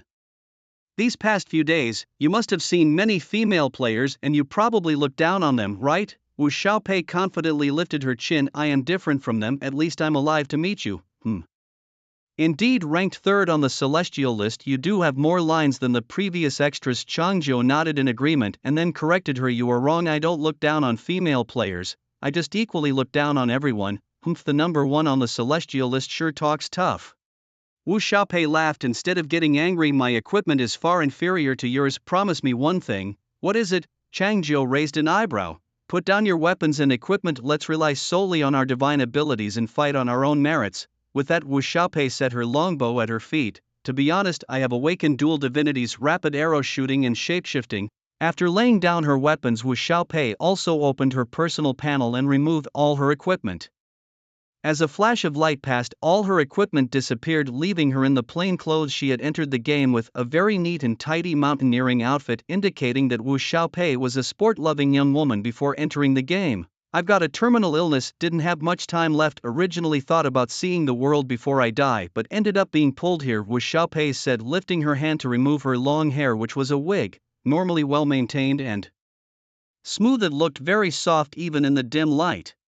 In the dim environment, Wu Xiaopei, now completely bald, smiled faintly. Even without the embellishment of hair, her pale face still revealed that she had been a very sweet-looking woman. The reason I targeted you is because of your kill count. You must have suffered a lot here too. We are both sufferers and it wouldn't be too bad to die by your hands. Wu Xiaopei put the wig back on and quietly looked at Chang Jiu. So can you agree to my earlier request? Chang Jiu didn't speak but silently opened his personal panel. Unlike the other players he had seen, whose eyes were either full of killing intent or fear, today he saw in Wu Xiaopei's eyes a detachment from life and death, much like how Chang Jiu treated his own life and death. Facing someone about to die, Chang Jiu decided to grant her one last respect. He took off all his equipment and suddenly felt much lighter. The cold forest breeze quietly blew past, lifting the flowing long hair of Wu Xiaopei across from him. Thank you, Wu Xiaopei said, her figure suddenly blurring as she flashed right in front of Chang Jiu. General, be careful. Just as Wu Xiaopei suddenly closed in, Yu Zhao behind him let out a shout of alarm. In the next second, Chang Jiu's arm was pulled up and a broken short arrow was thrust into his palm. Thump, accompanied by a muffled sound, the sharp arrow pierced straight into Wu Xiaopei's chest. Chang Jiu hadn't made a move at all. It seemed this sharp arrow had been prepared by Wu Xiaopei in advance hidden inside her climbing gear. She had merely shifted her form to appear right in front of Changzhou, then stuffed the short arrow into his palm and pulled his hand to stab it into her own chest. I cannot control my life. Wu Xiaopei's hand tightly gripped Changzhou's, pressing it against her chest as blood continuously flowed from the wound, yet there was a liberated smile on Wu Xiaopei's face. But I choose my death. Life and games are just so, keep going. Her voice grew fainter. Wu Xiaopei's eyes gently closed, her hand lost strength, and she fell in front of Changzhou. No, this.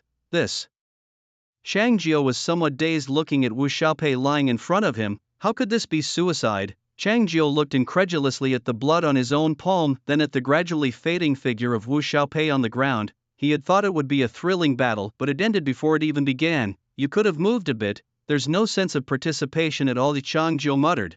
Through Wu Xiaopei's actions, although Changzhou was a man, he even felt what it was like for women facing a 3-second ordeal. His heart did not feel sad because of Wu Xiaopei's suicide. Everyone has their own fate, and sometimes mercy towards others is cruelty to oneself.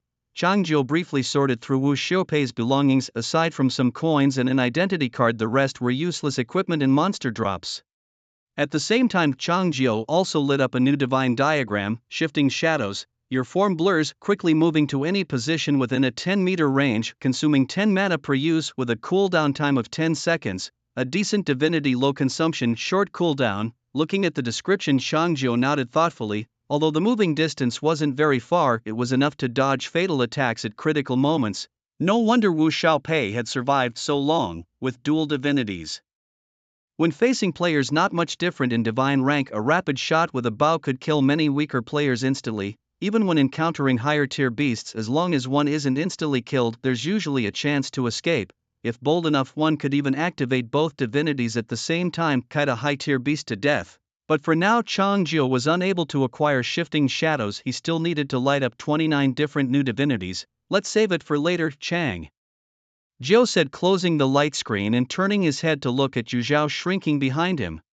Seeing Changzhou looking at him, Yu Zhao very wisely knelt down. General, I see you're quite bold now. Changzhou stepped forward and patted Yu Zhao on the arm. Daring to come out and kill without my permission, I acknowledge my fault. Upon hearing Changzhou's words, which carried a tone both dark and ambiguous, Yu Zhao's body trembled and he hurriedly began to explain. I only wished to gain the general's approval and attention, to share his burdens and solve his problems like those two medicinal pets. And so, Changzhou raised an eyebrow. If you hadn't shown up, I could be comfortably asleep at home right now. Your presence means I have to work overtime. But. No buts. Seeing Yu Zhao attempt to retort, Changzhou shouted angrily, drawing his long sword from his waist and placing it against Yu Zhao's neck. Let me tell you, the first thing a good soldier learns is obedience. If you want my approval, you must fully obey me. Don't give me any of that. An officer does not follow orders when outside nonsense. I'll let it pass this time, but if there's a next time, I will kill you myself. With that, Changzhou exerted force in his hand, pushing the blade a bit closer to Yu Zhao's neck. Understood. Understood. Feeling the cold steel against his neck, Yu Zhao's face grew solemn. His body quivered slightly as he forcefully responded. Humph. Changzhou snorted coldly and sheathed his sword. He understood that as a soldier, Yu Zhao was eager to distinguish himself, but Changzhou could not allow him to act independently. Whether it was the medicinal pets or the contract spirits, they were merely tools for Changzhou to gain benefits. All decisions had to be made by Changzhou himself. Disobedience would only lead to death. Helpers were just helpers, they should never become a burden or hindrance. However, during this mission, Yu Zhao had killed 5 players, including the recently self-destructed Wu Xiaopei, leaving a total of 319 players, including Changzhou himself, on the leaderboard. While this accelerated the game's progress, unfortunately Changzhou had only unlocked one new divine attribute. Attention players! Suddenly a cold voice echoed from above the dome. Considering the reduced number of remaining players, to ensure the smooth progression of the game, we are now opening the final deathmatch arena. All surviving players should proceed to the arena as soon as possible. Those who fail to reach the arena before the start of tomorrow's game will be eliminated. The location of the arena will be released through the system. Please check for updates. Good luck to all players. After the final words, the voice from the dome let out a mocking laugh, seemingly ridiculing the remaining players. Laughing at what? Damn it! Changzhou cursed coldly upon hearing the last sentence. He had grown accustomed to the emotionless voice from the dome over time. Now with this tone, if Changzhou could reach the sky, he would surely find a way to slash at the owner of that voice. Nevertheless, before he could think of reaching the skies, he had to finish the game first. Changzhou opened the game system and instantly a location popped up.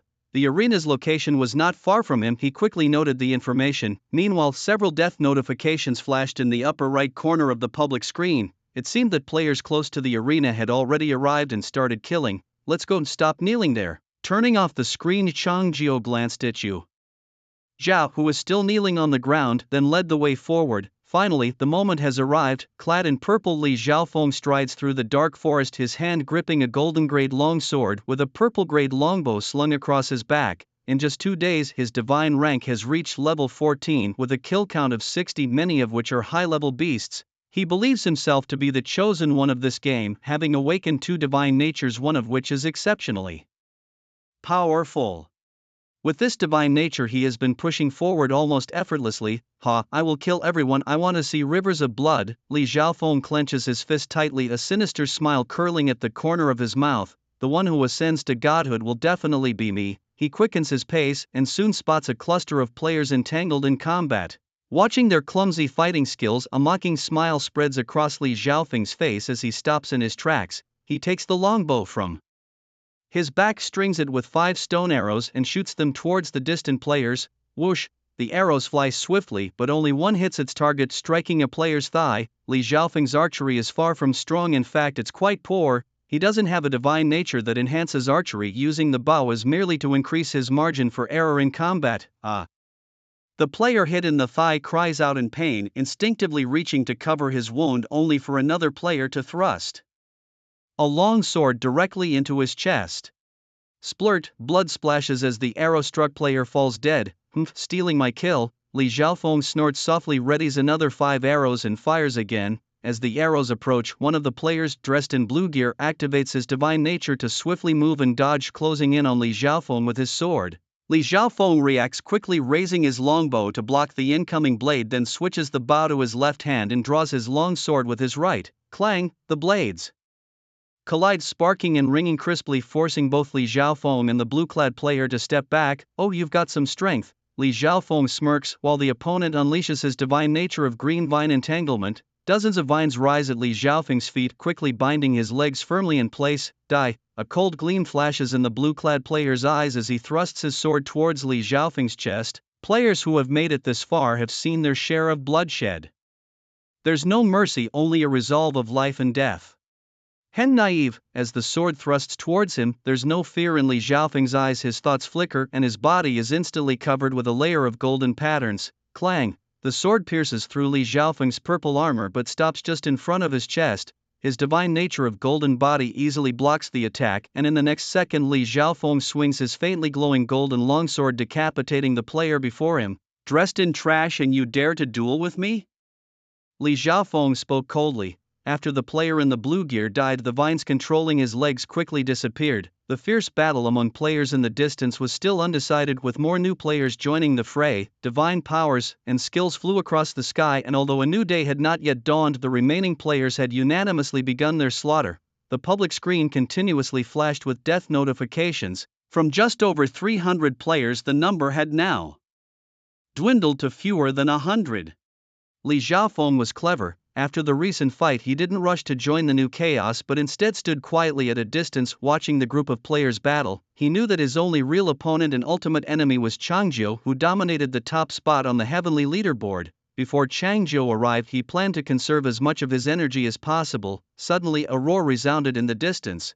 Following that, a huge figure plummeted from the sky and crashed into the group of battling players. With just that one smash, dozens of players were instantly turned to dust. The figure extended a massive hand and a large blade quickly solidified in his palm. The surrounding players hadn't even gotten a clear look at this newcomer's face before the blade bisected them in an instant. Behind this enormous figure was another player dressed in a black long coat, wielding dual blades and radiating a blood-red light. His movements were swift and deadly. The somewhat skilled players appeared frail and vulnerable as ants before him.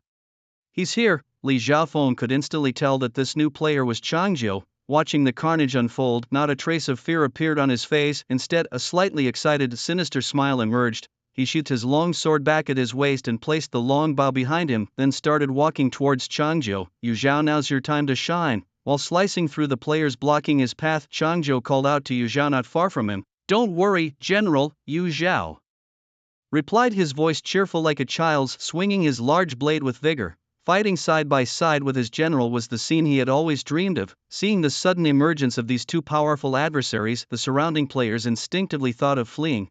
But just as they turned to run, they immediately felt a heart-wrenching pain from behind. The long blade effortlessly sliced through their blue or purple armor, splitting their bodies in half. Even players standing at a distance who tried to flee found that an invisible wall had mysteriously formed behind them.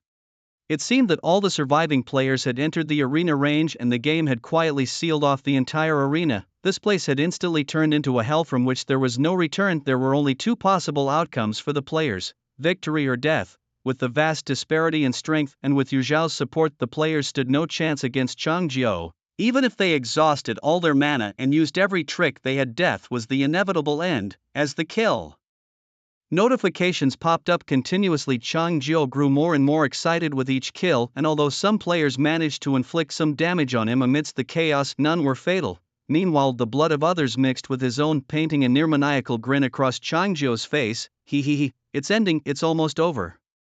As he spoke, Chang Zhou caught up to a player who was running away from him. He approached from behind and choked the player's neck. The player's form briefly turned ethereal, but his real body could not escape Chang Zhou's grasp. Snap! The dagger slit through the throat and the player's form solidified again, collapsing to the ground. This was the divine ability known as Shadow Stealth, which allowed its user to turn into a shadow, but it lacked the displacement ability to shift forms and thus could not evade Chang Zhou's swift blade. In just a few seconds, the bustling arena quieted down. Wherever Chang Zhou went, rivers of blood flowed. He stood amidst the pools of blood looking at his handiwork, his eyes filled with excitement. "You're really strong." Suddenly a cold voice echoed from afar. Chang Zhou looked up to see a male player with a stern appearance. He wore the same equipment as Chang Zhou, with twin daggers tinted a crimson hue at his waist. Aside from his facial features, this player could have been cast from the same mold as Chang Zhou himself. "Chang Zhou, right?" Li Xiaofeng spread his arms, a sinister smile spreading across his face. "Awakened 5 divinities, no wonder you have such fine equipment. This is..." Yu Zhao, taken aback, could clearly see the resemblance in equipment between this player and their general, and from his words it seemed likely they shared the same divine rank and abilities. "You copied my attributes?" Chang Zhou frowned slightly, looking at the man before him. "So you're Li Xiaofeng?" Smart. Li Xiaofeng nodded with a smile. "My divinity allows me to replicate others' abilities. No matter how strong you are, you'll eventually become a stepping stone for me." "Ha! Big words," Chang Zhou scoffed, shaking his head. "You mimic me, but do you understand what you mimic? Why not put it to the test?" A glint of cold light flashed in Li Xiaofeng's eyes as he drew his twin daggers. With a crisp sound, Li Xiaofeng pulled the blades from his waist. Seeing this, Yu Zhao was about to step forward, but Chang Zhou raised a hand to stop him. "No need, I am enough." Chang Zhou spoke softly, a smile curling at the corner of his mouth. From Li Xiaofeng's words, it was evident that although he had the ability to copy others' attributes, he had not copied them perfectly. Chang Zhou himself possessed 7 divinities, yet Li Xiaofeng had mentioned only 5. It didn't take much for Chang Zhou to deduce that at least his cycle of rebirth was something Li Xiaofeng could not have learned. After all, when he first awakened this divinity, an unknown error had occurred. Even the game system couldn't figure it out. How could this youngster? It was even possible that Li Xiaofeng's divine rank was only 18-inch, given that Chang Zhou's own towering rank of 21 also came with its own unknown errors. Once Li Xiaofeng drew his blades, Chang Zhou's belief only strengthened. The power of the twin blades, after all, was largely due to their ribs. Due to the divine influence of his own ribs' reincarnation, he was able to create a blood groove in his twin blades, allowing him to enter a god-killing state. However, the twin blades Li Xiaofeng drew did not have a blood groove. Engulfed in the excitement of the new divine blessings he had acquired, he was oblivious to the gap between himself and Chang Zhou. "Trying to mimic me?" Chang Zhou muttered coldly. At the same time, Li Xiaofeng also roared angrily and swung his blade directly at Chang Zhou. Clang! Chang Zhou raised his hand and blocked it with his sword. Their blades collided, sparking a shower of sparks. The next second, Li Xiaofeng reversed his grip on the dagger and swung it towards Chang Zhou's neck. Without hesitation, Chang Zhou raised his left hand and positioned the dagger vertically to block the incoming sharp edge. Immediately after, he raised his foot and kicked directly at Li Xiaofeng's abdomen. Thud! Accompanied by a muffled sound, Li Xiaofeng was sent flying backward. Although the kick didn't hit a critical area, Li Xiaofeng, who had fallen to the ground, still felt a surge of intense pain in his organs, his features contorting in agony. It must be said, even though Li Xiaofeng's twin blades lacked the true essence of the technique, their strength and hardness were still sufficient. Had it been ordinary blades, Changjiu might have been able to cut through the opponent's weapon with a single strike. "Don't lie down, this isn't a place for sleeping. Come on, get up," Changjiu said, raising his eyebrows playfully at Li Xiaofeng lying on the ground. Although it was his first defeat in this confrontation, Li Xiaofeng was far from conceding. With one hand pressed against the ground, he tensed his body and quickly stood up. "Need me to teach you how to play?" Changjiu's head tilted slightly, his face wearing a playful smile as he looked at Li Xiaofeng. "The fool's wisdom can help you analyze the situation of your environment, showing you the chances of your survival. Right now I guess it's at most 10%. Blood sacrifice can enhance your attributes, but the condition is you have to be injured. You might choose to cut yourself twice to shed some blood before fighting me. Luck protection can make you much luckier, but it seems it won't help much against me. As for mutual destruction, don't even think about it, that's for after you're dead. And as for divine theft, well," Changjiu said, spreading his hands, "see what you want, I can give it to you now, but in a few minutes it will return to its original owner, you." Listening to Changjiu's words, Li Xiaofeng felt deeply insulted. For 2 days, with his ability to replicate, Li Xiaofeng had been unstoppable, killing anyone who stood in his path, including formidable beasts that were of a higher tier. He even thought from the beginning that he was destined to be the ultimate winner of this game. Yet the man in front of him showed no fear, treating him as if he were merely a toy or even a clown. Moreover, from the divine attributes Li Xiaofeng had replicated, aside from blood sacrifice, there was nothing particularly helpful for combat. Even blood sacrifice was a risky move to use. What exactly was Changjiu's trump card? On the other side, Changjiu remained calm and composed. The words he had just spoken were actually meant to confirm his own suspicions. Just as he had thought before, Li Xiaofeng had not replicated the cycle of reincarnation, nor did he possess the ability to summon an army of 100,000 as the emperor who commands the 3 armies did. This was a unique divine reward from the system, unique meaning it could not be replicated. In other words, despite all his efforts, Li Xiaofeng hadn't learned a single effective technique. "Hurry up, I'm on a tight schedule." Watching Li Xiaofeng's face turn red with anger, Changjiu sheathed his twin blades. "How about this? I'll fight you with my bare hands." You. Li Xiaofeng, now devoid of any dignity, clenched his twin blades tightly and with a furious shout charged towards Changjiu. "I'll chop you to death." Along with his near shriek, Li Xiaofeng's long sword brought a gust of wind as it furiously slashed down at Changjiu. Changjiu's eyes narrowed slightly, a cold glint flashing through them as he swiftly raised his right arm. Clang! The clear sound of metal colliding mixed with a dragon's roar echoed as the dragon armor flashed a red light, perfectly deflecting the attack. As Changjiu had expected, the divine tier that Li Xiaofeng had replicated was at most 18th tier, and even the enhancement of the twin blades was only at the 18th tier, which the dragon armor could easily block. The strike, filled with all of Li Xiaofeng's strength, was deflected, causing him to stagger, nearly bursting his eardrums with the loud impact. His body stiffened, he staggered back several steps, and his long sword was flung out of his hands, nearly causing him to collapse to the ground again. Meanwhile, Changjiu stepped forward, stretched out his left hand to grab Li Xiaofeng's collar and violently pulled him back, then raised his right fist and hammered it onto his face. Bang! The punch easily broke Li Xiaofeng's nose, a grating sound of bone cracking abruptly filled the air and dark red blood sprayed from his nostrils. The next second, Changjiu snatched the short blade from Li Xiaofeng's left hand and forcefully stabbed it into his thigh.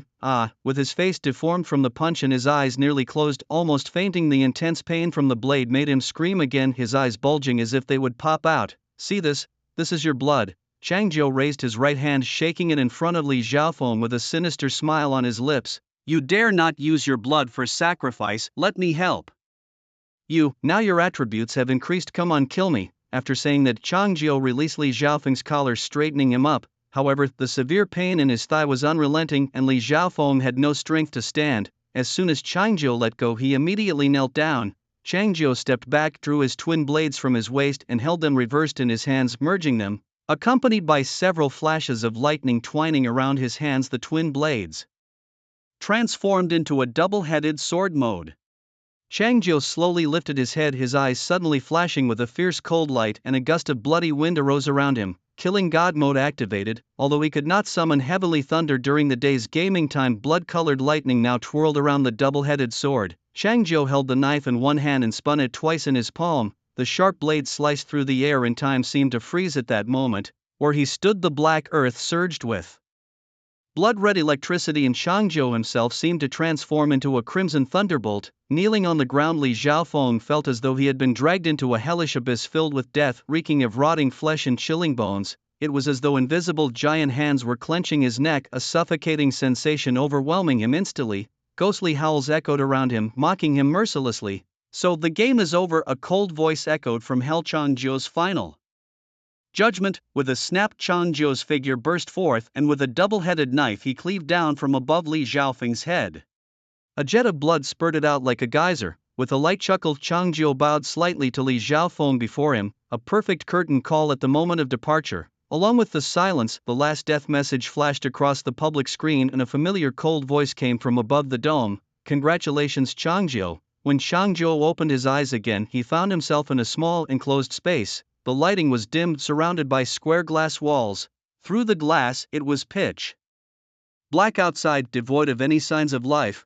Changzhou subconsciously looked down. All his equipment had disappeared, leaving only the coat he wore when he first entered the game. "Welcome, Changzhou, a tiny, ruthless victor." Suddenly, the familiar cold voice sounded again. "No words?" Changzhou raised an eyebrow. "Tiny and ruthless, why don't you come down and fight me?" The owner of the voice chuckled. "It's not time yet, I'll wait for you at the highest realm." "Speak plainly, what do you want by locking me up here?"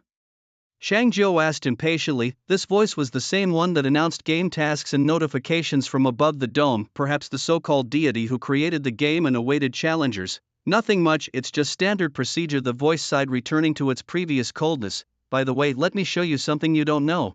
As soon as the words fell, Changzhou's surroundings brightened slightly. The glass walls turned into screens showing familiar yet strange scenes. It was the real world he had once lived in. "Remember this place?" the cold voice asked mockingly. "I remembered," Changzhou replied lightly. On the screen, videos spread out neatly: bustling streets, quiet alleys, lively campuses, and even the bedrooms of young girls. There were many people, but they all stood frozen as if time had stopped. "Want to see someone you know?" the voice asked again. Not waiting for Changzhou's response, the scene in front of him began to change rapidly. In a moment, a classroom came into view. Instead of a normal class scene, the classroom was filled with various gruesomely deceased bodies. These bodies were in their seats, some covered in blood, some dismembered, and some even headless, with blood still spurting out. The camera shifted again, revealing a student bisected at the waist appearing before Changzhou. From the half and deformed twisted cheek that remained, it was clear this was Li Xiaofeng from earlier. After being pulled into the game, Changzhou lost contact with reality. He had once speculated that the game was just a game and reality was reality. Dying in the game perhaps meant returning safely to the real world. Unexpectedly, the game and reality were interconnected. That is to say, just an 18th realm's dark forest could cause the deaths of hundreds of thousands of people in reality, and there were more than one of these dark forests. Knowing all this, do you regret it? the voice asked with a sinister chuckle. "Heh heh heh heh." Hearing the game system's words, Changzhou suddenly burst into laughter. He bowed his head, his body slightly trembling with laughter. "Heh heh. Ha ha ha." Suddenly Changzhou lifted his head, his eyes nearly maniacal. "Regret? Why should I regret? You killed your own people, you took their lives." The system's voice suddenly became frenzied. The light dimmed abruptly, and the screen was immediately covered with blood-stained faces. Those were the players Changzhou had once killed. Their faces were ferocious, and through the screen they stretched out their bloodied hands like vengeful spirits trying to grasp Changzhou's neck. "It was your ruthlessness that harmed them. You should feel guilty, you should atone to them." As the bloodied hands approached, the system's voice grew more shrill. "Het, come on." Changzhou coldly stared at the menacing spirits, his pupils even turning blood red. He clenched his fists, his knuckles cracking, a dense aura of blood rising around him. "You created this game, you treated them like ants. And you, who claim to be a god, don't even have the power to erase me. You want me to feel guilty? Het, their deaths are just the beginning. I will rise, kill my way to you, and finally stand on your corpse, chopping off your head as a sacrifice to them." As Changzhou spoke, dark red blood fountains erupted beneath his feet, and he bathed in the blood like the Grim Reaper himself. As soon as his words fell, his body suddenly tensed, and he threw a punch at the bloodied spirit reaching towards him. A howling gust of wind suddenly whipped up, and with this punch, countless crimson ghosts emerged from behind him, screaming as they charged towards the spirits. Crack, the surroundings shattered like glass instantly, and the system's voice and the spirits vanished abruptly. The next second, a strong white light enveloped Shangzhou's entire body. Killed 103 players, current kill count 203,242. No ranking on the celestial list yet. 15 new divine attributes unlocked, currently in transit. Details will be available after the transmission ends. Hey, wake up! Shangzhou, wake up! The voice by his ear went from distant to near, from blurred to clear, and Shangzhou slowly opened his eyes, greeted by several familiar faces. Iron. Iron, Shangzhou murmured as he sat up, rubbing his somewhat groggy head. Good boy, you finally woke up. When Jianzhou opened his eyes, Jitai quickly extended his large hand to support him, then turned to look at Roya behind him. Roya, regaining her composure, handed over a wooden cup filled with warm water. Drink some water first, take it slow. Jitai took the cup and handed it to Jianzhou. Where am I? Jianzhou took the cup and glanced inadvertently at it. The water in the cup was very clear, with a few snow-white petals floating on top. You're in our town, don't worry, no one here will harm you, Jitai explained hastily, seeing Jianzhou still looking a bit wary. Right, remember I told you before, once you emerge victorious from the 18th realm you would come to the town, Roya added from behind Jitai. All right, Jianzhou nodded thoughtfully. His brain wasn't capable of much thought at the moment, as it was filled with the recent terrifying scenes of countless ghosts reaching out to strangle him. I just told them you were definitely going to be the first one out, Jitai said with a touch of pride, thumping his chest and showing off to the others behind him. Following Jitai's gaze, Jianzhou then noticed not only Jitai and Roya in front of him but also the Norin family he had met before. The elderly couple bent slightly, smiling warmly at Jianzhou, looking very attentive. Where did I come from? After a moment of recovery, Jianzhou gently freed himself from Jitai's supporting hand and stood up with one hand on the ground. After entering the town, he retained his divine rank and divinity, and his attributes were still very high, although all his equipment had temporarily disappeared, just as Roya had described. You, from there? Jitai widened his eyes and pointed behind Jianzhou. Following his pointing, Jianzhou turned around, and the first thing he saw was the blue sky and white clouds, unseen for 5 years. Below the sky, a few meters high, there was a black vortex-like portal. You flew right out of that vortex. Jitai spread his hands, a mischievous smile on his face, and then thud, you landed right in front of us. Listening to Jitai, Jianzhou scratched his head awkwardly. The backside that hadn't felt pain before was now starting to ache faintly. Perhaps the deity above had intended to scare him, to crush his psychological defenses. Instead, it only made Jianzhou more determined to ascend to godhood, resulting in his being tossed out of the portal in a fit of anger. Quite vindictive, Jianzhou muttered, frowning as he recalled what had happened. So, what am I here to do? After sorting out his thoughts, Jianzhou turned back to face Jitai and asked in a deep voice. His gaze inadvertently swept aside, catching sight of Norin tucking her adorable elf ears, her eyes twinkling like stars as she stared at him. Seeing that he had noticed her, Norin quickly averted her gaze, unnaturally lowering her head as her pale cheeks blushed. Those eyes, could they be set in a ring or a necklace? Shangzhou muttered to himself. There's nothing much to do, just relax here for a couple of days and wait for the game's prompt. Zudi stepped forward, placing his hand on Shangzhou's shoulder. Once all the players are here, the mayor will inform you of the details. Until then, feel free to enjoy yourself. Previously, when seeing Zudi on the screen, Shangzhou hadn't been able to gauge his actual height. Now, seeing him in person, he realized that this black bear was almost as big as Yu Zhao. Roya, though slightly petite, was at least half a head taller than Shangzhou himself. Truly, these were no ordinary bears. Come on, let's not just stand here, let's go to my place, Zudi said, draping his arm around Shangzhou's shoulders, ready to move forward. Now that you winners are here, I might as well take a break. Just as Shangzhou was about to be led away, Nolan suddenly called out and then approached somewhat shyly. She extended her hand, holding a medicine pill wrapped in mulberry paper, and handed it to Shangzhou. This is for you. What's this? Shangzhou looked down at Nolan's palm with a puzzled brow. Raise a gift for the players? Yes, Nolan bit her lip, nodded vigorously, and then without further ado pushed the pill into Shangzhou's hand. You took quite a fall just now, this should help ease the pain. After saying this, she quickly turned and walked back to her parents, taking the arm of an elderly lady with white hair and heading off into the distance. Hey young man, this isn't something every player gets, my daughter prepared it especially for you. Old master, you called out from behind, seeing the bewildered look on Shangzhou's face, and hurriedly explained. Oh, alright, thanks. Changzhou accepted the medicine pill and nodded with a smile at Old Master Yu. Seeing Changzhou's casual response, Old Master Yu didn't know what else to say, just shook his head in resignation and then turned to catch up with Nolan and his spouse, who had already walked far ahead. This family is really something, he muttered. Turning his head, Changzhou looked at Zudi. I think you're playing dumb, kid, but I have no proof. Zudi just shook his head with a smile. Gripped Changzhou's shoulder more firmly. Come on, let's go to my place for a drink. Aren't we waiting for the other players? Taking a few steps, Changzhou's eyes darted around, suddenly feeling something was off. Based on habitual understanding, typically in situations like this the game would arrange NPCs at the town entrance to wait for players and provide them with preliminary instructions. Changzhou had assumed that Zudi and the others were sent for this purpose since he was the first to come out and thus got to meet them.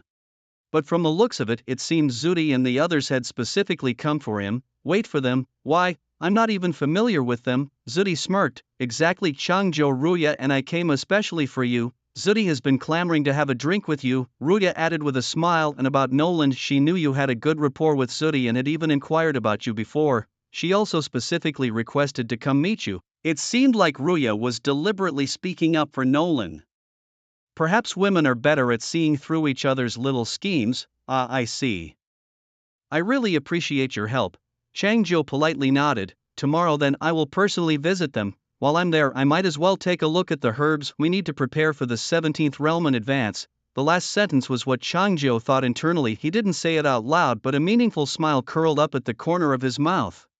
As he walked along the stone-paved main road that passed through the entire town, the road at the far end led to a quaint dock with a white-painted lighthouse on it. Seagulls, white as snow, circled around the top of the lighthouse. The architecture of the entire town was mostly vintage, made of stone or wood, devoid of any modern flair. Horses and ox carts occasionally passed by on the street, carrying goods covered with burlap. The shops along the street varied, some sold vegetables and meats, others clothes and weapons, and there were also those that sold jewelry and toys. Every household decorated their front with porcelain vases filled with fresh flowers, and the residents themselves were of various forms and species. Humans like Changzhou were rare, with most being magical beasts like cast iron. Thus, as cast iron walked with Changzhou, the locals often took a second glance. Fortunately, with cast iron and Roya's company, the locals were quite friendly towards Changzhou. Some even approached with a bouquet of flowers as a welcome gesture to the new visitor.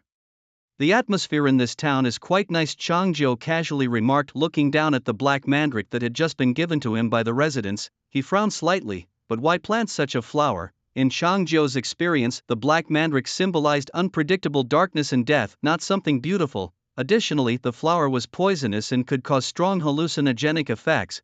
Fortunately, Changzhou did not feel any discomfort at the moment. Give it to me. They don't understand these things, Cast Iron said without much explanation, taking the mandrake from Changzhou's hands and then clenched it in his palm. Accompanied by a flash of firelight, the mandrake quickly turned to ashes in Cast Iron's palm. Following Cast Iron, they arrived at his home, which resembled a courtyard house. The courtyard was spacious, with one of the rooms transformed into a blacksmith's shop. The anvil and shelves, once only seen on screens, were now real and right in front of Changzhou. Don't look at those anymore. You've come out of the forest. Are you still interested in those scraps of metal? Cast Iron said, wrapping an arm around Changzhou's shoulders and leading him into the inner room. As they crossed the threshold, a rich aroma of food and liquor hit them. What came into Changzhou's view was a small square table laden with various dishes perfect for accompanying liquor, and beside the table stood 2 jars of wine. How about that?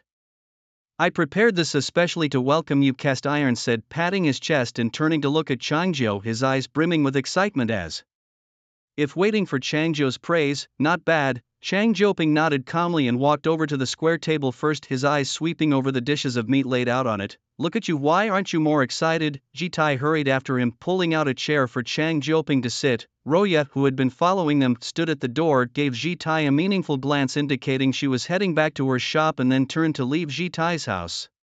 Changzhou didn't respond to Jitai's comment. Instead, he picked up the chopsticks from the table, grabbed a slice of neatly cut meat in front of him, and brought it to his nose to smell. A strong, unusual fragrance instantly filled his nostrils.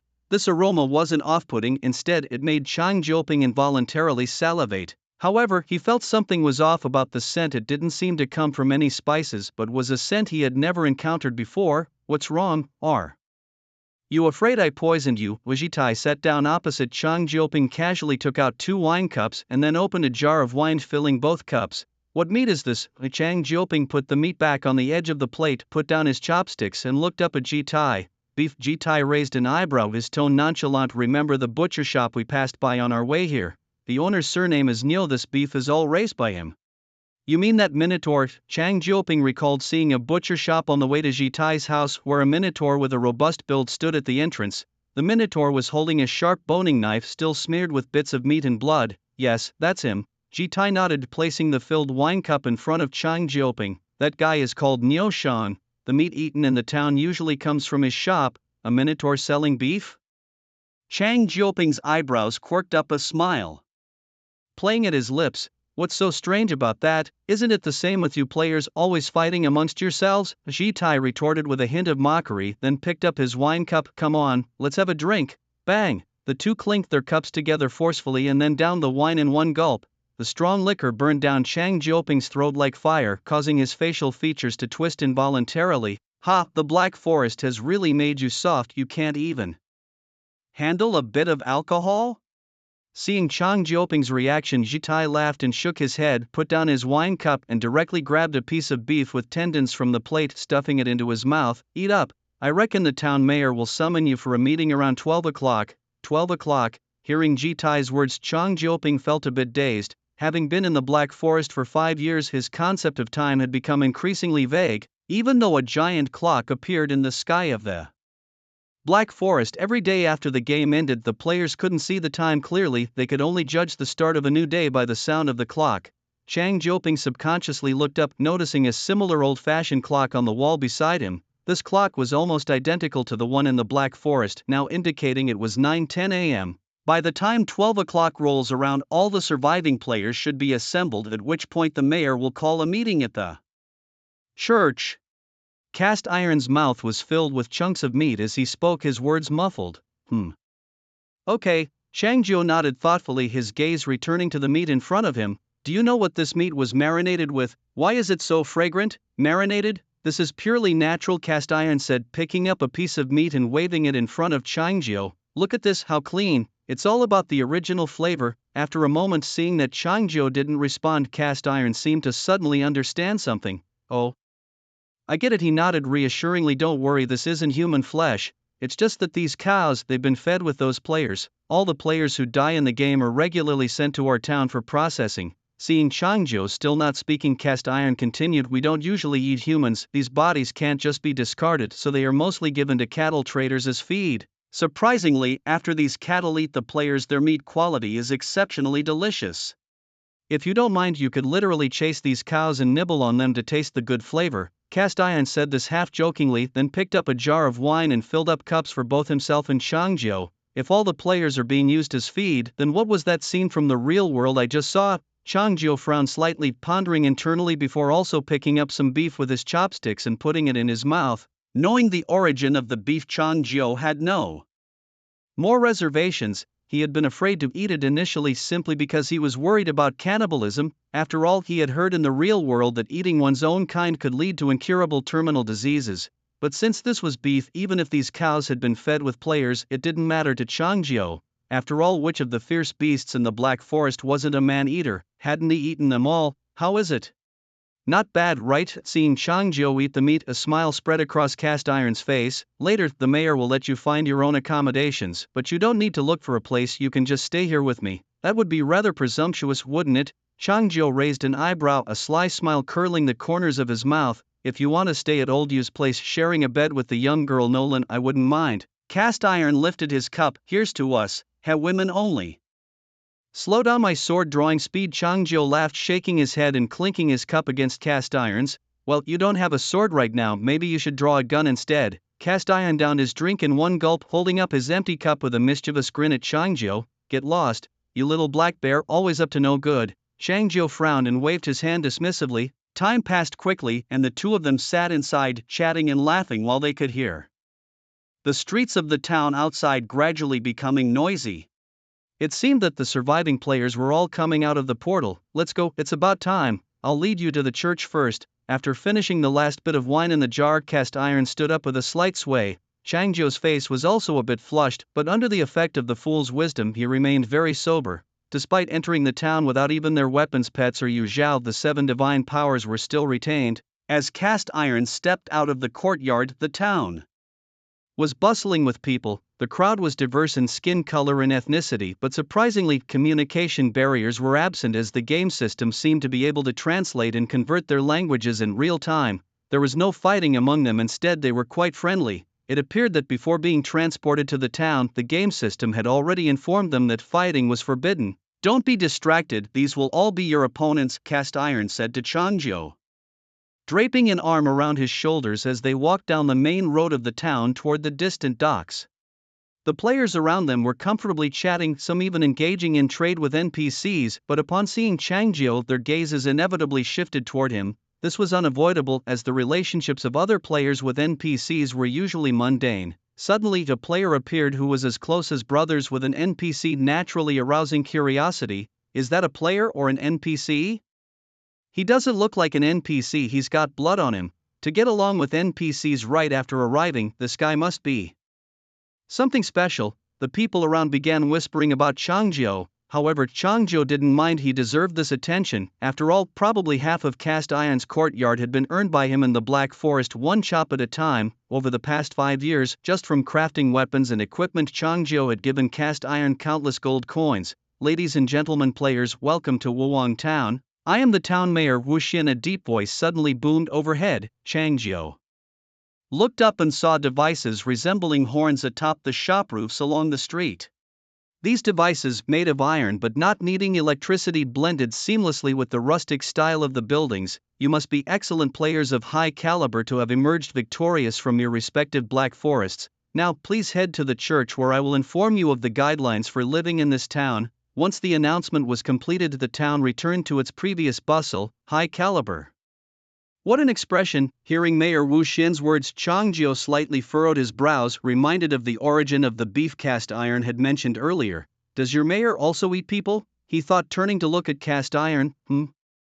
He doesn't eat the dead, Cast Iron pondered for a moment before shaking his head. But the living, that's another story. Following Cast Iron, they reached the nearby docks where indeed there was a church. The church wasn't very large, only 3 stories high, resembling a castle with both Gothic and Roman architectural styles. Its exterior walls were painted white with a spire on each side, each topped with a blood-stained cross.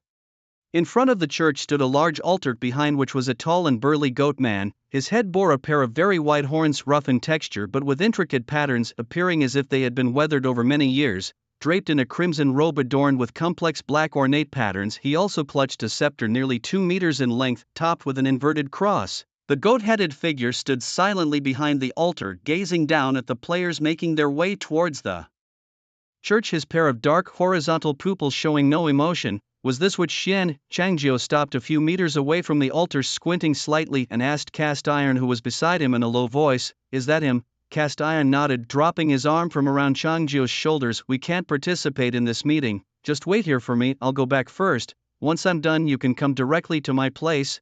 Without waiting for Changzhou to respond, Cast Iron turned and left, his previously staggering gait now steady, as if the sight of which Xian had sobered him up instantly.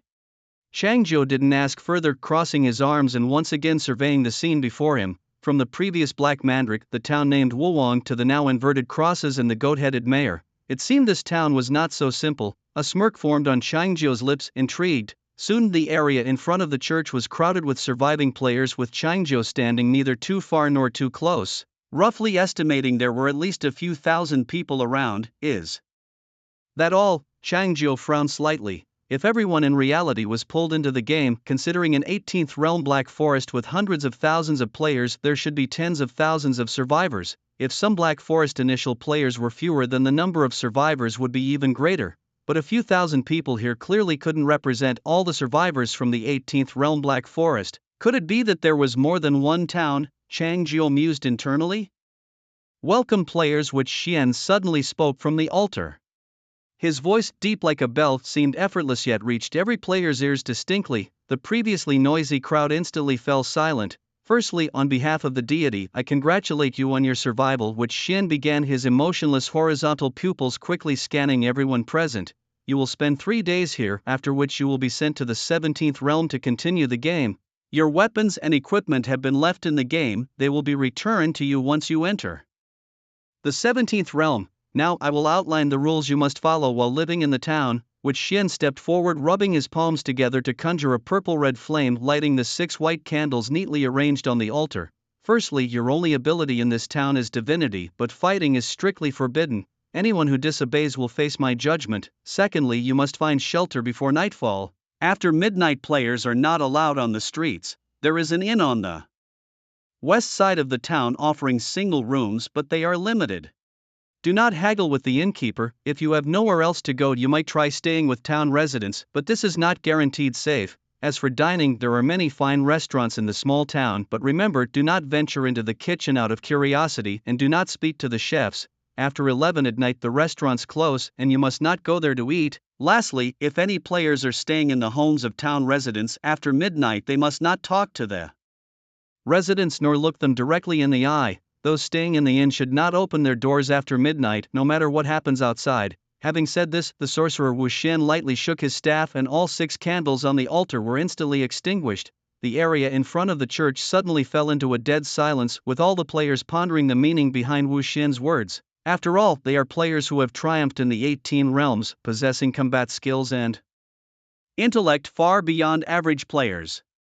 Naturally, they took the words of this goat-headed town leader seriously. For a moment, the front of the church remained utterly quiet, with only the sound of waves crashing against rocks in the distance. Wu Xian barely perceptibly frowned and gently flicked the sleeve of his red robe. Well, you have less than 12 hours to prepare. Do you plan to waste it all here?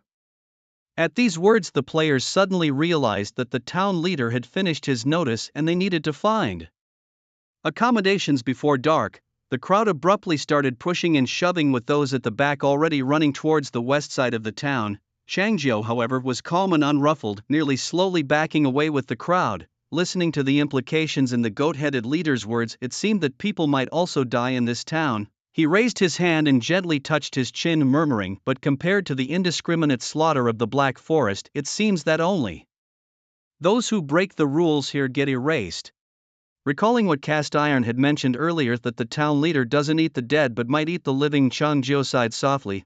Truly no escape for the players. As the surrounding players all fled as if for their lives, Changzhou raised his head and stretched out his arms, basking in the long mist sunlight overhead. Compared to the other players' fear, Changzhou felt somewhat excited inside. 5 years of a life filled with slaughter had accustomed him to killing, and to suddenly be submissive in this small town for 3 days was somewhat unsettling for him. Rules meant little to him. If this town leader dared to lay a hand on him, he swore he would break off those goat horns to make soup and toss the meat into a copper pot for a hot pot. Without weapons or gear, what of it? With divinity in his body, he could afford countless mistakes, but these NPCs could only afford one. After all, could an emperor commanding 3 armies and 100,000 cavalry not subdue this mere town?